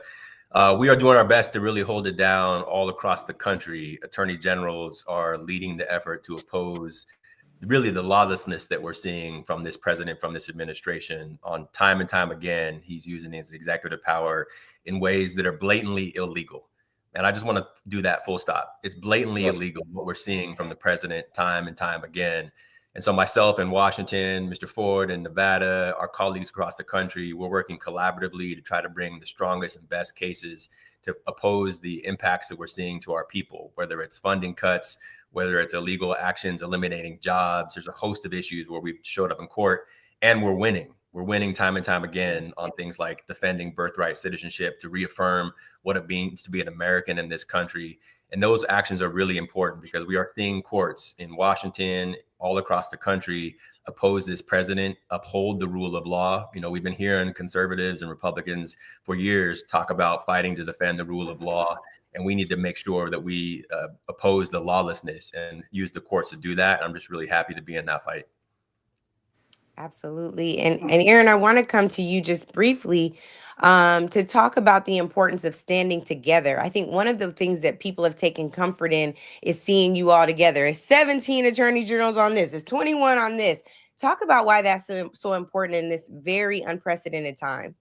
Well, first, Angela, thank you so much for including me. And, my good buddy, Nick Brown, I'm glad to have him join the room. We now have a cohort of, I believe it's 7 African-American attorneys general now in the Democratic Attorney General caucus. And Nick hit the ground running. And we'll circle back to some of that stuff. But, the togetherness stuff you're talking about, begins with the notion of respect, respect for the rule of law. Nick Brown references that lawlessness. And I have said in my office that, look, to the victor goes the spoils. I'm disappointed Mr. Trump won the election, but he did win, and he gets the ability to run his policies, but he must do so lawfully. And when he violates the law, I will meet him in court, and we will beat him in court. And we stand together, whether it's all 22 in one lawsuit, 18 in one for one another, half and half. We work together to ensure that the residents of our respective states have people who defend the rule of law. At the end of the day, it is important that we don't kowtow to the lawlessness that Nick has, I should do it like he has done, that Mr. Brown has referenced in his recitation as well. But standing together, their power in numbers. And so being able to talk to others across the nation, literally coast to coast and everywhere in between, to understand what their perspectives are, what their analysis is on particular issues, and be able to bring that to bear in a lawsuit or in some other form of action is very important, and we've been very effective. That is very true. One of the things that comes to mind, what we're doing with this marathon, this 24-hour marathon, and I'm going to be mindful, Attorney General Ford, Attorney General Brown, we want the kids to put respect on your name too. Y'all have earned those. I'm just casual because I'm just so happy. It feels very friendly to have some Black folks out here in the streets fighting for us. But I will say this, it is really, really important after seeing an unprecedented attack also on prosecutors in states. We have witnessed so many folks being hit. What can we do to ensure that young people who are excited about the idea of practicing law and looking at the lawlessness that you all are talking about on the federal level and saying, man, I don't really know if the law is going to matter anymore if this man can just willfully break it? What are some of the things y'all are doing in your work to ensure that that's not a sentiment that lasts? And I'll go to you first, Attorney General Brown. Well, look, first and foremost, I would encourage those young folks to look at me and Aaron. We are in the room doing the work on behalf of the people. And if people need somewhere to look, they should look at their state level, because all across this country, we have attorney generals showing up and doing that work and reinforcing safety in our community, reinforcing that we need to improve people's lives in our community, reinforcing that we can bring cases, stand by the rule of law, and be victorious. And I'm hoping that inspires people to take action in their own community. And one thing I will say time and time again is, as much time and energy as we spend looking at what Donald Trump does and thinking about Donald Trump, I would just encourage people in their own states to look at their states, to figure out where they can make an impact on their state community, on their local government, because you can have a real impact. All across this country, state legislatures, when they're in session, are passing hundreds of bills that are impacting things like public safety, like your taxes, like the quality of your kids' schools. And we need to make sure we're bringing our efforts locally, because you can have so much voice in the local efforts and not get too distracted about what's happening at the federal level all the time. Mm-hmm. Yeah, I couldn't have said it better. He's exactly right. My reference is going to be to the 22 Democratic attorneys general who are indeed in the room, standing up, notwithstanding. Look, we are not oblivious to the fact that the current president has stacked the courts at some level, and at some point we may run into difficulties, but we remain confident in the rule of law. We work within the rule of law, and we want to ensure that people can depend upon the rule of law. It may be discouraging, but I can remind folks of this. You've heard it in so many other contexts. If you give in, that's exactly what they want. And I refuse to give in. What we will do is continue to stand up and push back against lawlessness, against people who are violating the rule of law, and represent the residents of our respective states.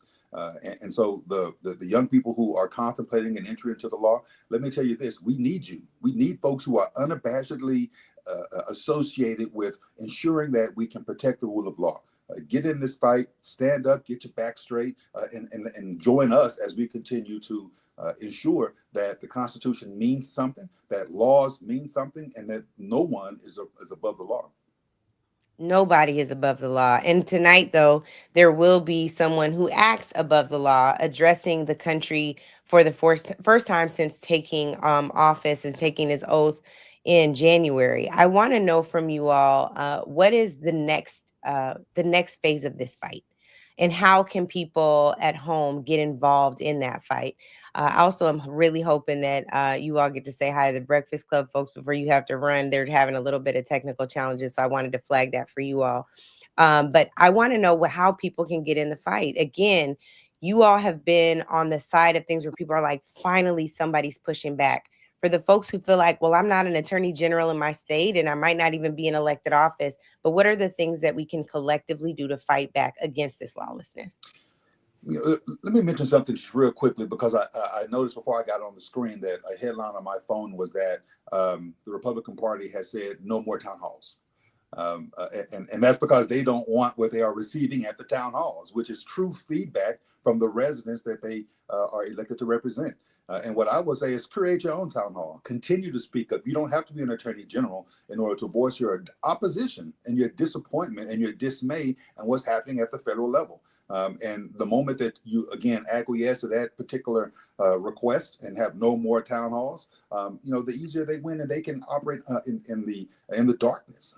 And so get engaged with the community organizations, call to your congresspersons, to your state representatives, reach out to them, visit them. The first thing I did, this is nerdy, I can't lie, Angela, but the first thing I did when I moved to Nevada, by the way, I come from a state where pronunciation matters. It's Nevada, not Nevada. Talk about it. Nevada, you might get upcharged, and it's not price gouging, so don't call me if you talk about Nevada. And my name is Aaron, by the way, not Aaron. So especially don't call me Aaron if you want me to protect you from price gouging. Aaron, okay, we ain't gonna mess that. I don't want that smoke. We gonna get that right. I'm sorry about that. Yeah, but when Aaron moved back to Nevada, I actually, nerdy, I reached out to my representative, to my assembly person and my senator, and said, meet me for coffee. I'm brand new in the community and I want to sit down and talk to you and understand what you do to represent us. That was bold, and they met with me. And so, I suggest people continue to do the exact type of thing. Get engaged, operate, call them to the carpet, and be unafraid to ask questions and to voice opinions about issues that are of import to you. Well, we've been joined by the #1 morning show in the country. I wanted history makers to be able to sit and see, and with other history makers, that is what's so important. So we have Leonard Charlemagne, the God McKelvey. My sister Lauren is here, and DJ Envy. So I want to make sure that they get to say hi to you all. These are our Black attorney generals. We have Attorney General Nick Brown from my home state of Washington, and we have the illustrious Attorney General from the state of Nevada, Aaron Ford. Don't mess up, because I already messed up once. What's up, AG Brown? What's up, AG Ford? How y'all doing? What's up, Good to see y'all, man. That would Great to see y'all. AT Rye.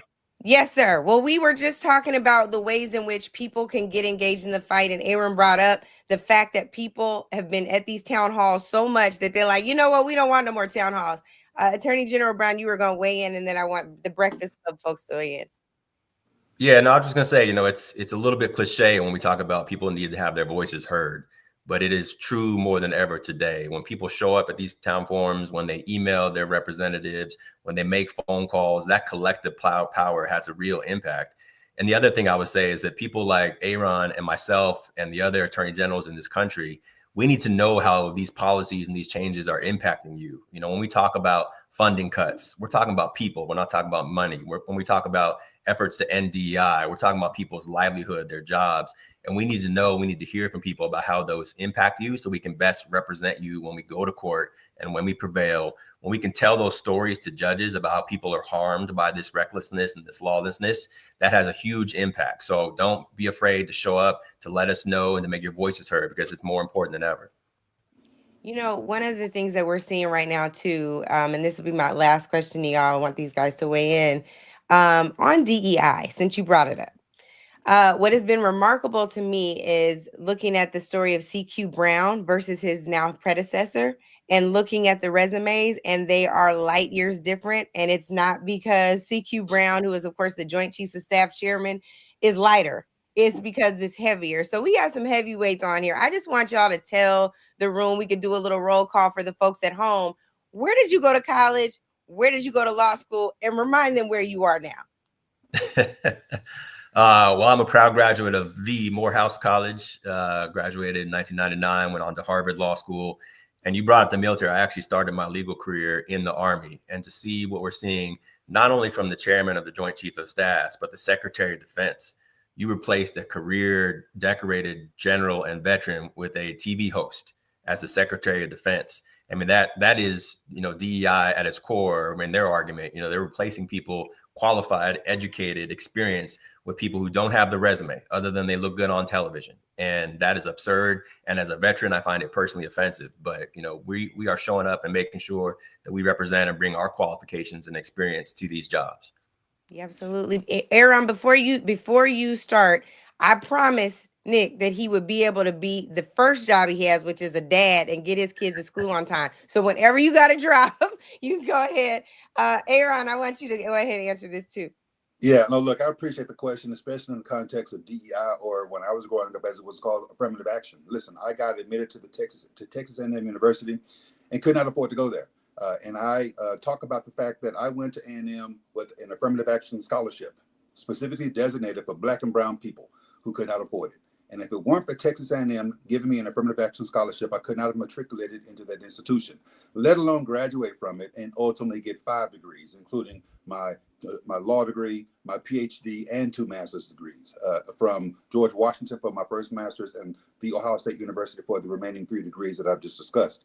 And I say that not to brag, but to talk about the fact that affirmative action not only got my start, but it enabled me to ascend to the levels that I sit at right now. And not only did it help me in my own generation, it helped my son, because I was on welfare as a junior in college, as a single parent, living on Section 8 housing and food stamps. And by the way, Medicaid. I was at I hurt my finger yesterday, and I went to a emergency care clinic, and it dawned on me that 312,000 Nevadans may lose Medicaid over what's happening right now. And I just reflected back on how I had Medicaid as a single parent. And if it weren't for that Medicaid, we wouldn't use the hashtag right now that my son and I use. And that's from Medicaid to medical doctor. You see, my son was able to go to medical school at Georgetown, has now graduated, and he is a physician practicing in emergency medicine. And I talk about these programs because they're not just some nominal thing that means nothing. It helped me. It helped my next generation. And here we are. So I will support affirmative action, DEI, diversity, equity, inclusion, whatever you want to call it, because I know that it works. Thank you guys so much. We'll be joined by some of the... Oh, bye. Thank you so much. I appreciate it. All right, Nick. Take care, brother.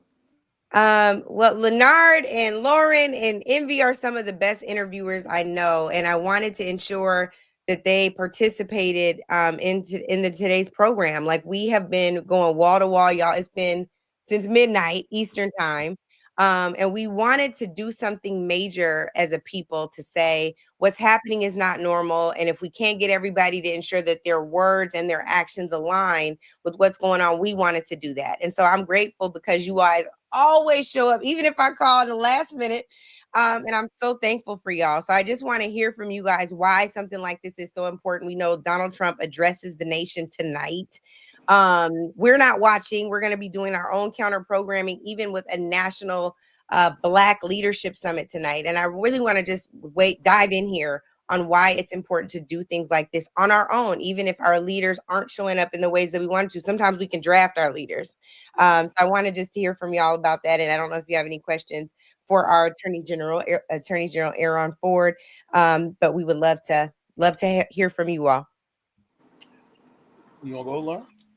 Sure. I was just thinking when you were saying it, that because you mentioned that you aren't watching it, you guys are running your own programming, but there will be some people who do follow you, who do love your messaging and how you deliver things, that will watch and maybe a little confused or, just even a little entertained by whatever is said and done tonight. And I think that positioning has been really, like, Trump and their administration, they know how to position things. They know how to talk about things. And I think that it's important to also look at the other side of it and how it affects you more closely, because that side may not understand it. And I think that that's where things like this come in, and programming like what you'll be doing tonight comes in. So I think that's important too, because it's like you kind of need both sides of the coin, because we can't get around the fact that our president is our president right now. So, I think, you got to be informed enough to make a decision that relates to you. And I don't think that administration always relates, not to me particularly. So when I hear people like you doing things like what you're doing tonight, I want to watch that and then go back and watch the program that you guys are doing to kind of, see where the balance should be and the correction of information should be. And you know me, Rye, I always ask why, right? Like, why? Like, what's the payoff? What should we be doing together? How do we unify and make sure that we're all on the same page, right? You don't want you doing something, Charlemagne doing something else, Lauren doing something else, and myself doing something else, right? We're bigger and better together as a unified group. So it's always the question to why. What should we be doing? What's the next steps? How should we be handling what's going on? And I think, I always say that you are my political pundit. You're my political head. You do the things that I can't, because this is your life. So I always ask why. What should we be doing next as a community for people that's listening, people that's watching, and people that just don't know, that want to get involved, that might not be able to stand out there and boycott, that might not be able to be on the front lines? What should we be doing, to help out? Yeah, I love that. And well, Leonard, I'll let you go, because there's a good question of what should we be doing? Well, I'm answering the question of, why this is important. It's important because, it's an active protest, I believe. It's an active resistance. One of my favorite things to watch nowadays is those Republican town halls. It is, I don't want to say it's, no, it is entertaining. It is entertaining to watch people who made a decision to vote for somebody, but now that decision has come back to bite them in the ass immediately, and it's sad in a lot of ways, because a lot of these people, thought that they were voting, for somebody who was going to make their economic situation better, but then a lot of these people ended up losing their jobs. So I do like watching these Republican town halls. I do like watching people who actually, voted for him, stand up and speak out. And I think this is just, our way of doing that. Like, I think that you need these, like, town halls don't always have to exist, in that space. Town halls to me can be held on social media. Town halls can be held like what you're doing right now with this 24-hour, I don't even know what you call it, stream, what I mean? Like marathon. So, I just think it's a form of resistance that's necessary. And I think that, I think we're going to see a lot more of these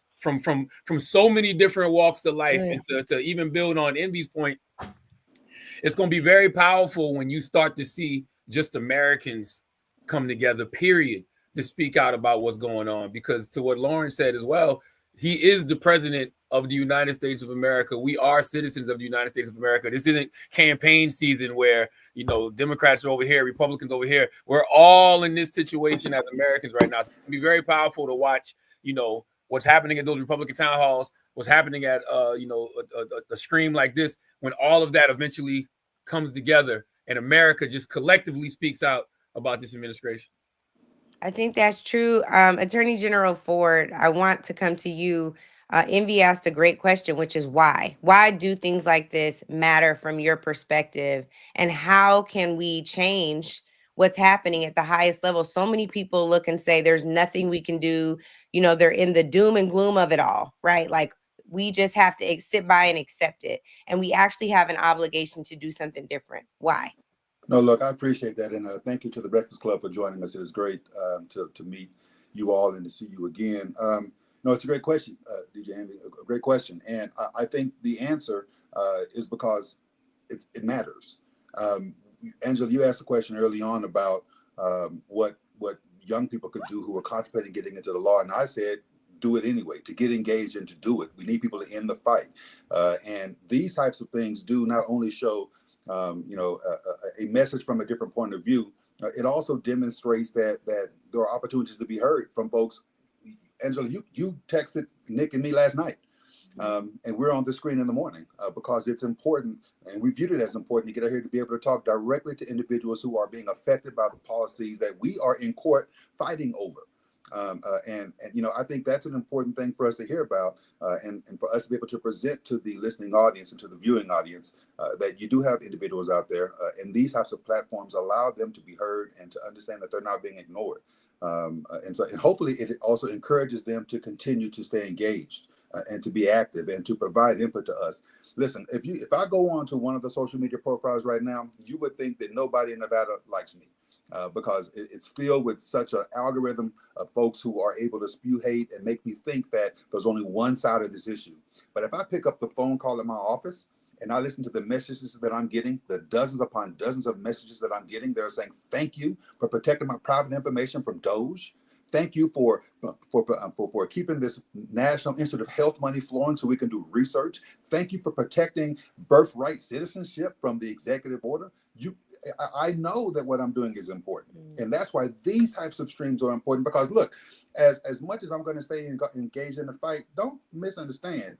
This is hard. This hurts. People call me anything but a child of God, you understand, right? And they think because I've engaged in the political process that I forfeited my right to be treated like a human. And sometimes you want to throw the towel in, but I don't. I don't, because I know that there are people who do absolutely appreciate what's going on. And I know that I sleep perfectly fine at night because I'm making decisions based on what's best for the interest of the entirety of what I call the Nevada family. So listen, you get me on a rant and I can go all day long, but that's really the answer to why this is important and why I hope you continue doing this. And in fact, I know you will. Attorney General Ford said something that's very important too just now, man. And he just made me think about another reason why this stream is important, because it highlights and amplifies people like you, Attorney General Ford. Like, I would have never known, about you or the work that you're doing if I didn't see you on the screen. And I think that's what a lot of people, in the street are screaming for. They're like, yo, who is out there fighting for us? Like, who is out there on the front lines, fighting for us? Of course, we see the Jasmine Crockett's and we see the AOCs and Ayanna Presley's, but, we want to see the people that are, also like yourself that are out there doing the work, because sometimes we look at those three and we be like, yo, they're doing a phenomenal job, but I mean, there's got to be more. Where the rest of the Avengers at? So it's good to see people like yourself. Thank you so much for acknowledging that. Yes, and I know you are off. You have to do the work for the people. So we got a pardons board meeting today, so I'm getting ready to go pardon some people. Please do in the name of justice. So we know if justice is being served somewhere, even if it's in Nevada, for those of us who can say it correct. I'm gonna get your name right next time too. But Attorney General Ford, thank you so much for your time. We really appreciate it. Thanks everybody. Y'all take care. So Breakfast Club folks, I want to just say, I think it's dope that calling on folks in the 11th hour, we started throwing this thing together Friday night. And just talking to you all along the way and figuring out where we could lean in. I'm so excited about you all doing the stream as well. We are streaming it on multiple platforms, and to make sure that when people tune in, they're seeing this everywhere. It reminds me of like hurricane relief, or there's some other disaster relief where you're like, everywhere I look, I can't escape this thing. That's the day and age that we're in right now. You all are interviewing political guests that come on and share things about the work they're doing. Sometimes it's not as truthful as others, but I think that it's so important that you guys have agreed to lean into this as well. Y'all don't just do entertainment and culture. You all make sure that our people know what's really going on. When did that shift for you, and when and talk about why that's important in a platform like that, where y'all have fun too. It is so fun to be with y'all, but you also have taken the responsibility of sharing facts with your audience.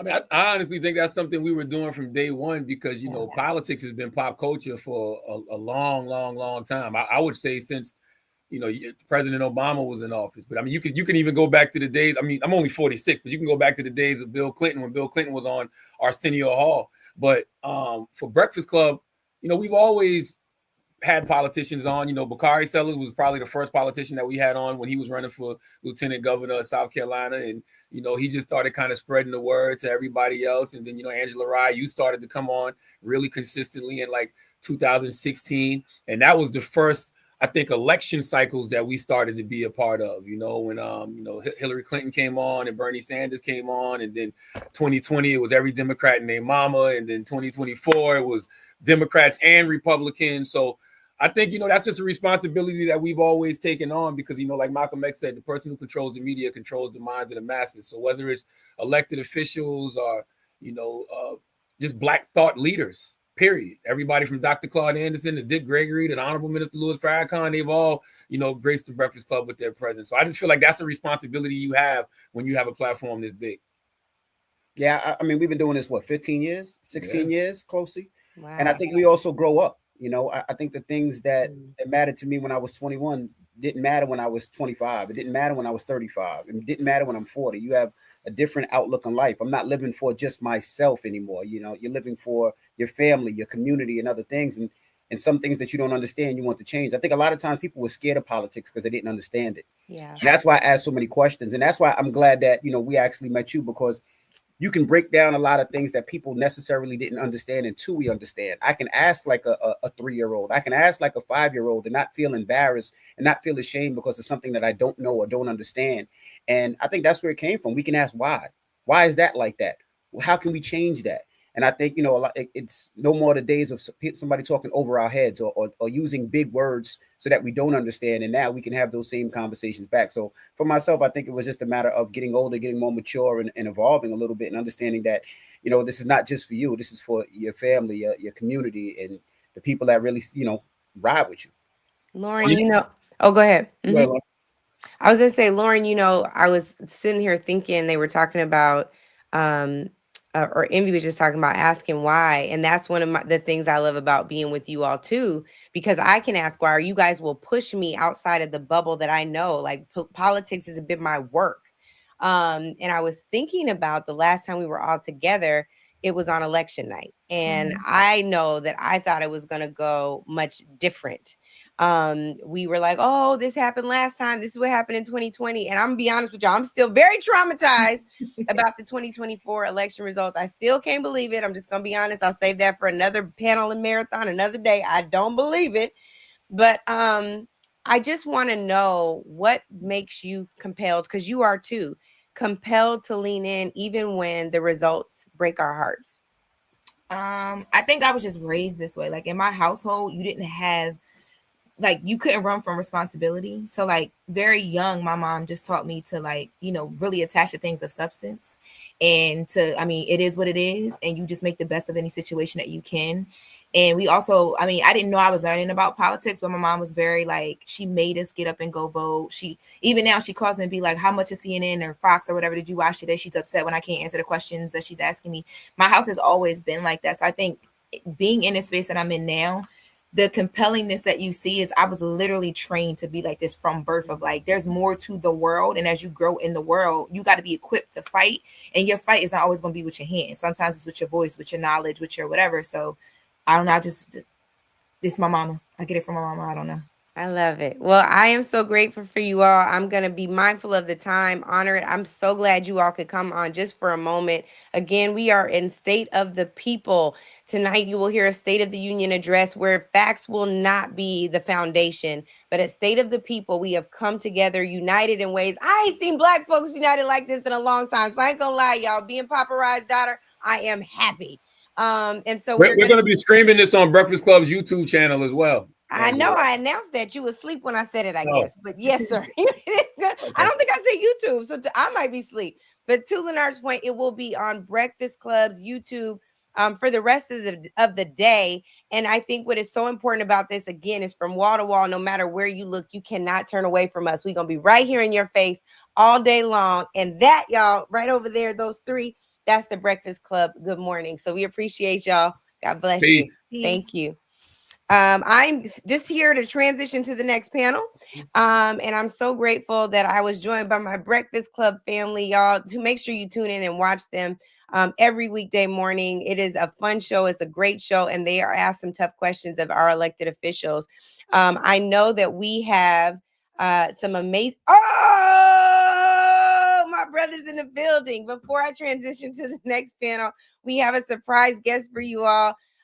We are now calling him the opposition leader, Hakeem Jeffries, who has been my good brother since he joined Congress. I'm so happy to have you. Talk to us about what you're expecting tonight and why this is important today. Good morning, my sister. Thank you for all that you do. Thank you for having me on. Thank you for this state of the people engagement, critically important. We got to meet the people where they are. Nobody does it better than you and all of the folks who have been hosting this marathon, critically important session. Listen, our view is this is an all hands on deck moment. We are seeing an unprecedented assault on the economy, an unprecedented assault on the social safety net, on Social Security, on Medicare, on Medicaid, on the health care of the American people, an unprecedented assault on democracy, and an unprecedented assault on the American way of life as we know it. And so later on today, we'll see President Trump come up to the Hill. He'll deliver a joint address to Congress. We're pretty confident that he's going to spend a significant amount of time lying to the American people about any number of issues, including what they're trying to do with Medicaid and the work that they have failed to do to make life better for the American people. Yes. Well, I know we have another one of our brothers that's waiting in the green room, so I'm going to bring him up now. I think you'll appreciate seeing him.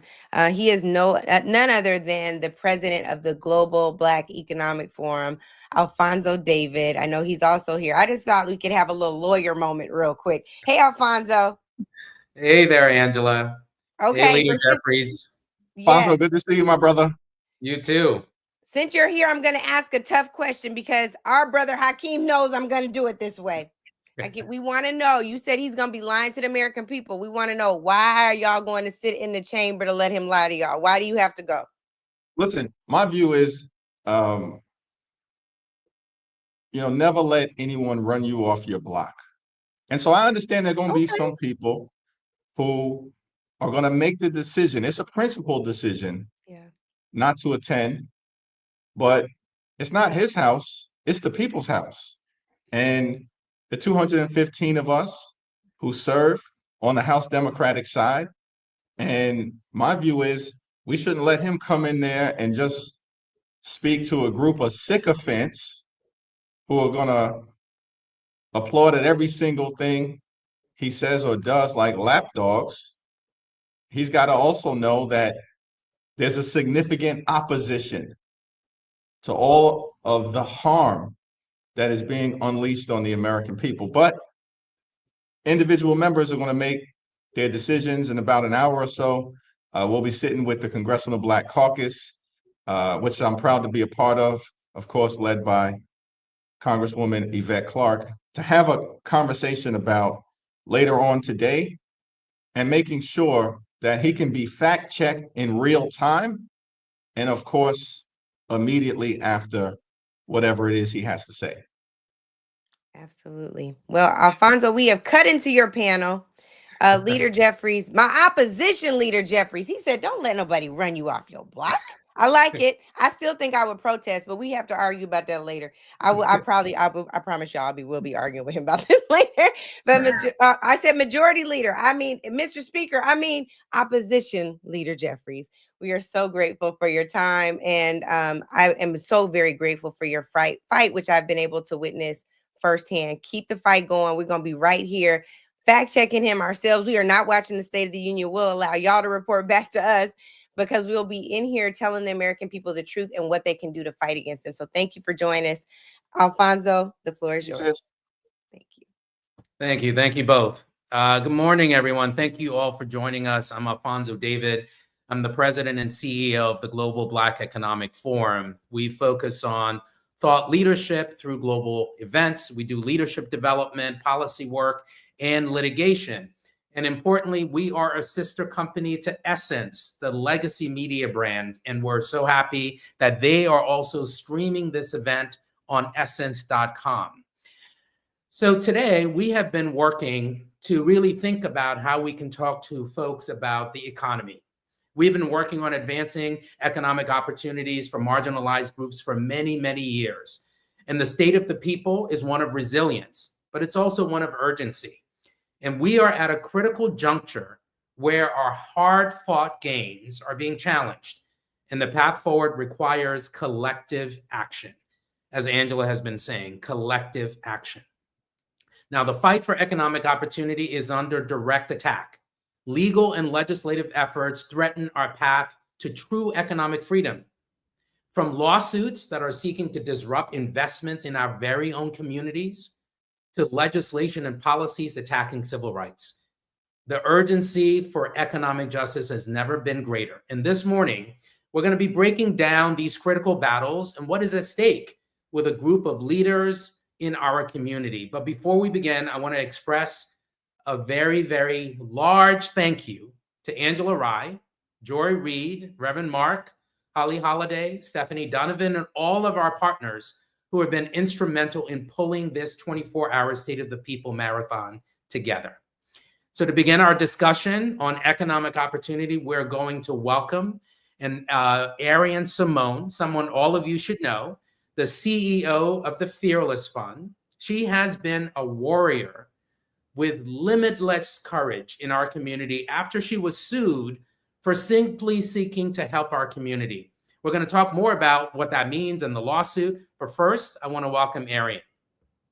Well, thank you, Attorney David. Thank you all for having me. I'm honored to be here. I thought I was going to be tuning in today. And then when you asked me to speak, I said, well, hey, I am here. So thank you very much. You're welcome. How are you doing? I'm doing excellent. I mean, the world is going crazy, but I am, as a person, I'm doing excellent. How are you? Same. So let's talk a little bit about the Fearless Fund. There was a lot of press about the Fearless Fund. You went on the Breakfast Club, you went on The View, you talked about this case, and maybe some people may have missed it. So let's talk about what the Fearless Fund is and why you created it, and then we'll talk about the lawsuit. Yes, the Fearless Fund is the first venture capital fund that is built by women of color for women of color.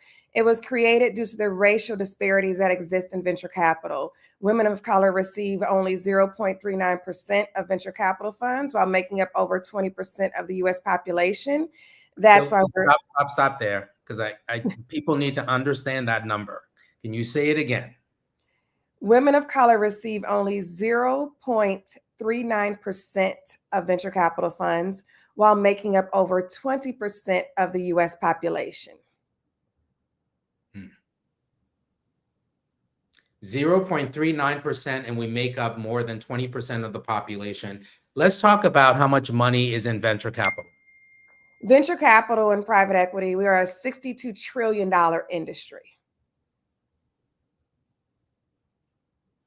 And how much do Black people get?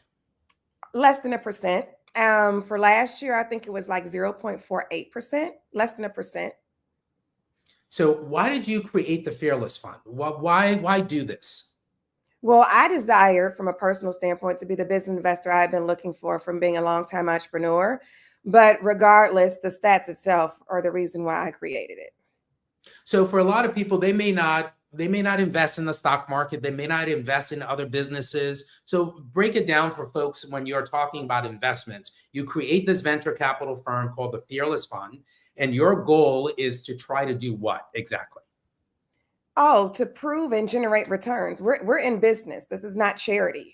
The money that's invested is generating returns for our investors, which are, in this case, a lot of large corporations, JP Morgan Chase, PayPal Ventures, Bank of America, and many others. So for some folks who may not be that familiar with venture capitalism or investments, I want to sort of simplify it here. So let's just assume you have a local business and you're looking to grow your business. Mm-hmm. And you are looking for investors because you want to grow your business. You want to create other offices. You want to sell to more people. Tell us why venture capitalism, or how does that work if I'm a business owner and I'm looking to grow my business? On a very basic level, it looks like Shark Tank. And that's the best example I can give because it's a visual representation of what venture capital is that a lot of people can identify. People come to us and they say, hey, are you willing to invest $500,000 in exchange of 10% ownership of my business? It is cash for ownership, cash for equity. That's exactly what venture capital looks like. But that's not the only source of funding that we do. We also have a loan program as of more recent, which are small business loans. And then we also have grants at our foundation. So we participate in the capital stack at 3 different levels. So, and you've been doing this for a number of years, I think more than 5 years, if I'm not mistaken. Yeah, 7 going on 8 now. 7 going on 8. So you decide to open up the Fearless Fund to invest in businesses, as well as you had a charitable organization as well, and you invest in companies as well. Yeah, not half. Right. And then so 2 years ago, you got something in the mail. Well, I didn't get something in the mail. We found out on the news. I was like, we got to get to the get down right now. We were sued August of 2023 by American Alliance for Equal Rights. I mean, like just the name itself, for alleged discrimination, claiming that we were violating a civil rights law.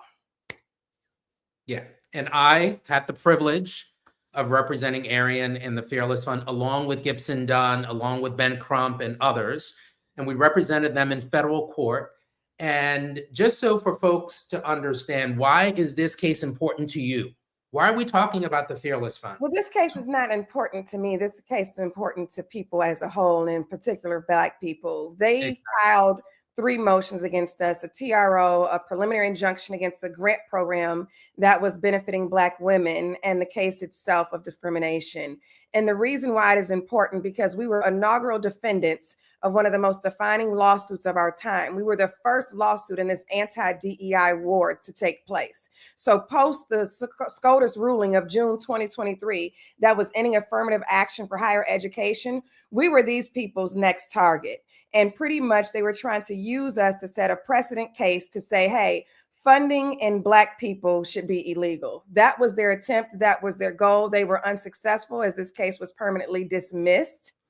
And that's why this is important to everybody. It was an attempt to put constitutional law flipped on its head to try to continue to oppress Black people.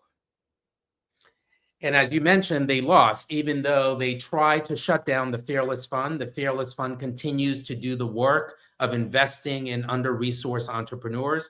Tell us a little bit about what you're doing now and how the Fearless Fund is doing. Well, we are doing the same thing we were doing prior to the lawsuit. We are investing, as you said, on the venture capital side in women of color co-founded businesses. We are still continuing to make investments. We're still deploying capital. It's just what we do.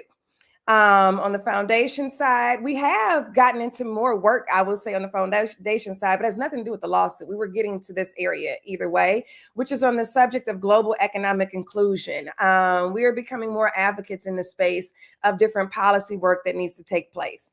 And my staff even has me on video January of 23, way before lawsuit, about, hey, you guys, we got to get into advocacy because it's nice to have a fearless fund, but we need to have fearless funds. We need more people to be able to be check cutters and allocators in this space. Because if we can diversify the investors, we can diversify the investments.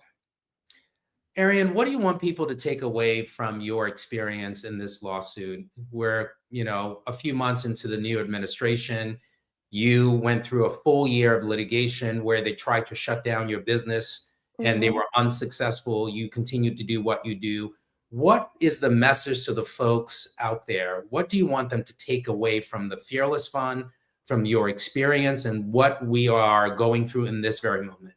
Yes. Well, one, we did try to warn everybody, Attorney David. We did. We said this was coming, and now we are here. From a state of resolve, that's just the spirit that I'm in right now. I think we need to identify and quit just talking around the elephant in the room. The reason why these things are happening, because white people who believe in supremacy are scared of the minority becoming the majority.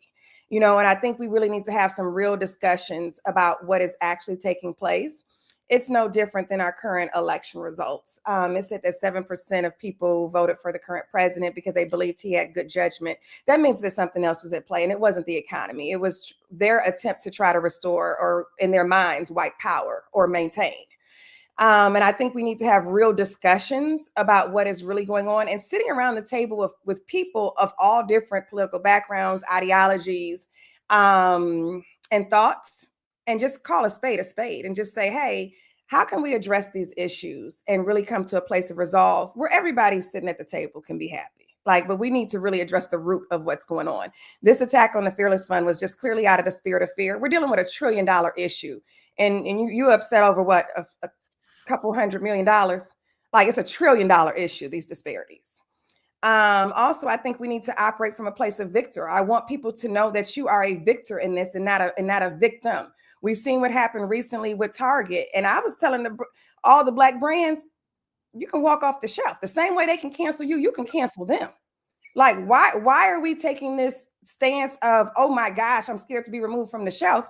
Well, if you got to be removed from the shelf to stand up for your people, it's worth the cost. You got to be willing to stand on business. We lost millions standing on business, for real type of cash. But if it's a matter of the principle and helping and the liberation of my people, it just is what it is. And we have to be willing to stand united regardless of the cost of what that takes. So just operating from a place of victory and a place of a victor instead of a victim. Know your power and stand in it. Arian, thank you so much for continuing to be the warrior that you are. If folks are looking to support what you're doing, where do they find you? How do they get to you? How do they reach you? Oh gosh, so many places on social media. I'm at Arian Simone, at fearless.fun, at the fearless.foundation. Our 3 handles, our 3 websites. You can find us there. And thank you for having me. Thank you. Thank you for all of the work that you do, Arian Simone. And folks, in addition to the work that Arian is doing, there are a number of other folks that are doing work in this space that's important to our community. And one of them is Alencia Johnson. She's an award-winning leader at the intersection of social impact and culture change. She has extensive political, corporate experience. She's worked for 2 former presidents and published a book recently. And it comes out, I think, March 11th or something, at some point soon. Alencia Johnson, we are welcoming you to this conversation, the state of the people. Thank you so much for joining us. Thank you for having me. And I'm so glad I could answer your call, Angela's call. Look, we all made it work. So I'm glad to be here. And more importantly, glad we are doing this for our people. So Alencia, we're talking about economic opportunity, and all too often, when we talk about money, we separate it from social justice as if they're 2 separate things, right? But the truth is, economic justice and social justice are connected. They're intertwined. So what I want to do is get folks to sort of understand, and let's unpack this relationship between our money, our investments, our resources, and everything else that relates to our lives. We are seeing a direct attack on our civil rights and our human rights. So talk to us a little bit about, why is that relevant to the dollar? Why is that relevant to our economic rights? Listen, I'm so glad you set this up, because it's something that, particularly when I spent time when I worked at Planned Parenthood, it was a conversation that we constantly had about how having the ability to make decisions about your life and having agency over your body is directly connected to your economic opportunity, especially when it comes to Black people. And we know that the racial wealth gap continues to widen, right? We've gotten all of these opportunities and these programs, and yet where we are in the 21st century, the opportunities, the racial wealth gap continues to widen. Well, that's partly because of so many of our fundamental human rights are dismantled. Let's look at healthcare. We can also distill down to reproductive healthcare, but in general, healthcare. We know that one of the number one reason people go bankrupt is because of medical debt. Well, we think about Black people when we are disproportionately sicker than our counterparts, and yet there are so many systemic barriers to getting quality care that in itself is impacting our ability to hold on to wealth or even build wealth or even get a job to increase our wealth and resources. We think about reproductive freedom, right? The ability to decide when and how you're going to have a family, or if you choose to have one or you don't choose to have one.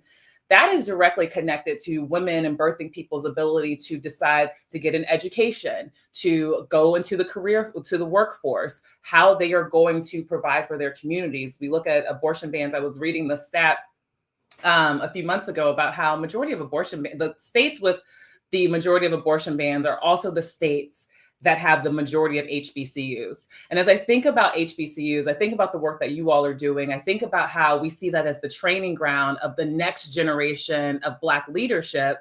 We're teaching them about economic opportunity. We're teaching them to stand up, for voting rights, for climate change, for all of these things. And yet they are in states where they can't even access those rights. And so that is impacting the way that they are able to get this education, which is a key to their economic freedom. I could go on, but it's so important that you and I are having this conversation in the fact that this is what the Global Black Economic Forum does, is connecting these dots together, because we can't see them as a silo, and it removes us. We can have real talk, right? This is what we're doing. We're having real talk. So yes. It shifts the conversation that I think happens sometimes in our communities that puts Black people in a position that says, well, I got my bag, so I'm good. But you're not good. You're not good if you're not healthy. You're not good if, a white supremacist can decide that they want to roll up into your church with a gun and gun you down while you're praying. You're not safe when our communities are overwhelmingly impacted by not only climate change, but environmental racism, right? So we have to make sure that we as a people are smart enough to realize that our wealth won't save us like it's saving these billionaire white boys from other countries that aren't even here, but they want to kick everybody else out, right? Let's be honest, right? So we have to make sure we are connecting those dots for our people. Let's talk a little bit about, there are a number of things that you said that I want to briefly unpack. Let's first talk about reproductive justice, right? This is an issue that often gets labeled incorrectly, if I'll just say it that way. And when you talk about the economy and you talk about reproductive justice, let's break that down in terms of the impact that it's having on Black women and also Black families. Because often our voices, Black men, are not really a part of the reproductive justice conversation. So let's first talk about the economy specifically and our bodies, women's bodies, and how it affects Black women disproportionately than it affects other women. Well, look, we think about Black women's spending power, right? But even before we get there, if we look at, I started talking about the states with the abortion bans. You have all of these abortion bans and these restrictions. That is going to force Black women who are making certain decisions to have to decide between going to work, figuring out childcare, and crossing state lines to go get the services that they need. And that is impacting their ability to not only have a salary, but invest that back into the economy and to make those decisions that they're going to make. It also puts them, as a lot of Black women tend to be the pillars of their communities, the pillars of their families, right? If we think that some of them are heads of households, the inability to take care of the home because they can't take care of their body is directly correlated. I want to pick up on this piece that you said, though, this conversation about Black men not being in the conversation. It is so imperative, and I think about this, particularly as we're talking about maternal mortality. There's so many stories, and yes, we should continue to lift up the stories of Black women that we have lost and continue to lose in the United States, right? Where we're supposed to have access to quality healthcare, and yet Black women, from Serena Williams and Beyonce to Black women who we may not know their names, are talking about their birthing experience. Black men are providers and fathers in this conversations and are also impacted here as well, right? When a mother is removed from the household, when a mother doesn't have the ability to parent, when a mother doesn't have the ability to maybe go back to work when she needs to go back to work, or vice versa. If there's not a conversation around a Black father being able to have time off to help take care of the family, these things are also connected to our economic advancement. There's so many ways in which we have to look at reproductive justice as an economic issue. I think if we had it in that conversation, we would have more people, more of our people, right, who sometimes are apprehensive to the conversation because it, you know, some people think that it's taboo to talk about sex in public, but we have to actually talk about this in the vein of healthcare and economic opportunity because it'll get more people engaged in the process. What about the folks who said, look, I'm just going to vote for the person that can put more dollars in my pocket and everything else will figure itself out? I mean, well, good luck to you because no, I mean, let's have the real talk because we heard some of that during the election, right? We did. We heard some of that. And so when you said that, it made me think of, well, yeah, you have money in your pocket and maybe you can afford these groceries, but how healthy is that food you're about to eat when they're dismantling the FDA and the USDA, right? Like, let's talk about the environment. Exactly. That's where we wanted you to go. Like, let's talk like the things that we are consuming. So you have, again, also the environment at a larger scale. So you've got all this money, but you are breathing in toxic air. Beyond breathing in toxic air, you are living somewhere where there are going to be environmental catastrophes and you're not going to be able to rebuild, right? So we know what happened. I think people often talk about Hurricane Katrina and when the levees broke, and that was really an infrastructure mistake to not be ready to withhold what was happening. But that does give us an insight to these environmental disasters and what it will do to Black communities. We look at what happened in California and all of the fires. Look what happened to Altadena, right? Like these are issues that, quite frankly, your money cannot save you when the fire comes, when the hurricane comes, right? Your money cannot save you when they are poisoning the water in the system in your area and you are still fighting for clean pipes so that you no longer have lead in your drinking water. I'm shouting out Flint, Michigan, as well as so many of the states in the South that overwhelmingly have a large Black population. I mean, look, we talked about the environment, we talked about healthcare, we could think about the police state, we can talk about voting rights. All of these things impact your ability to, even if you got the bag, you are not living the full quality of life that we, I believe, are deserved and owed. That is the promise of America, but we are not able to experience that because, again, the bag's not going to save you. That is the thing that I have been trying to say to everybody. You got a nice job. This is a nice event we're at, but this will not save us. And I think about Alphonso. I know our time is probably coming up soon, but yeah, I think about after the first Trump election and this hard conversation that I was having with a lot of people we know. They said, well, oh, those tax cuts, they'll actually benefit me. I said, but what about other people in your community that look like you? I'm not okay when the rest of my people are suffering.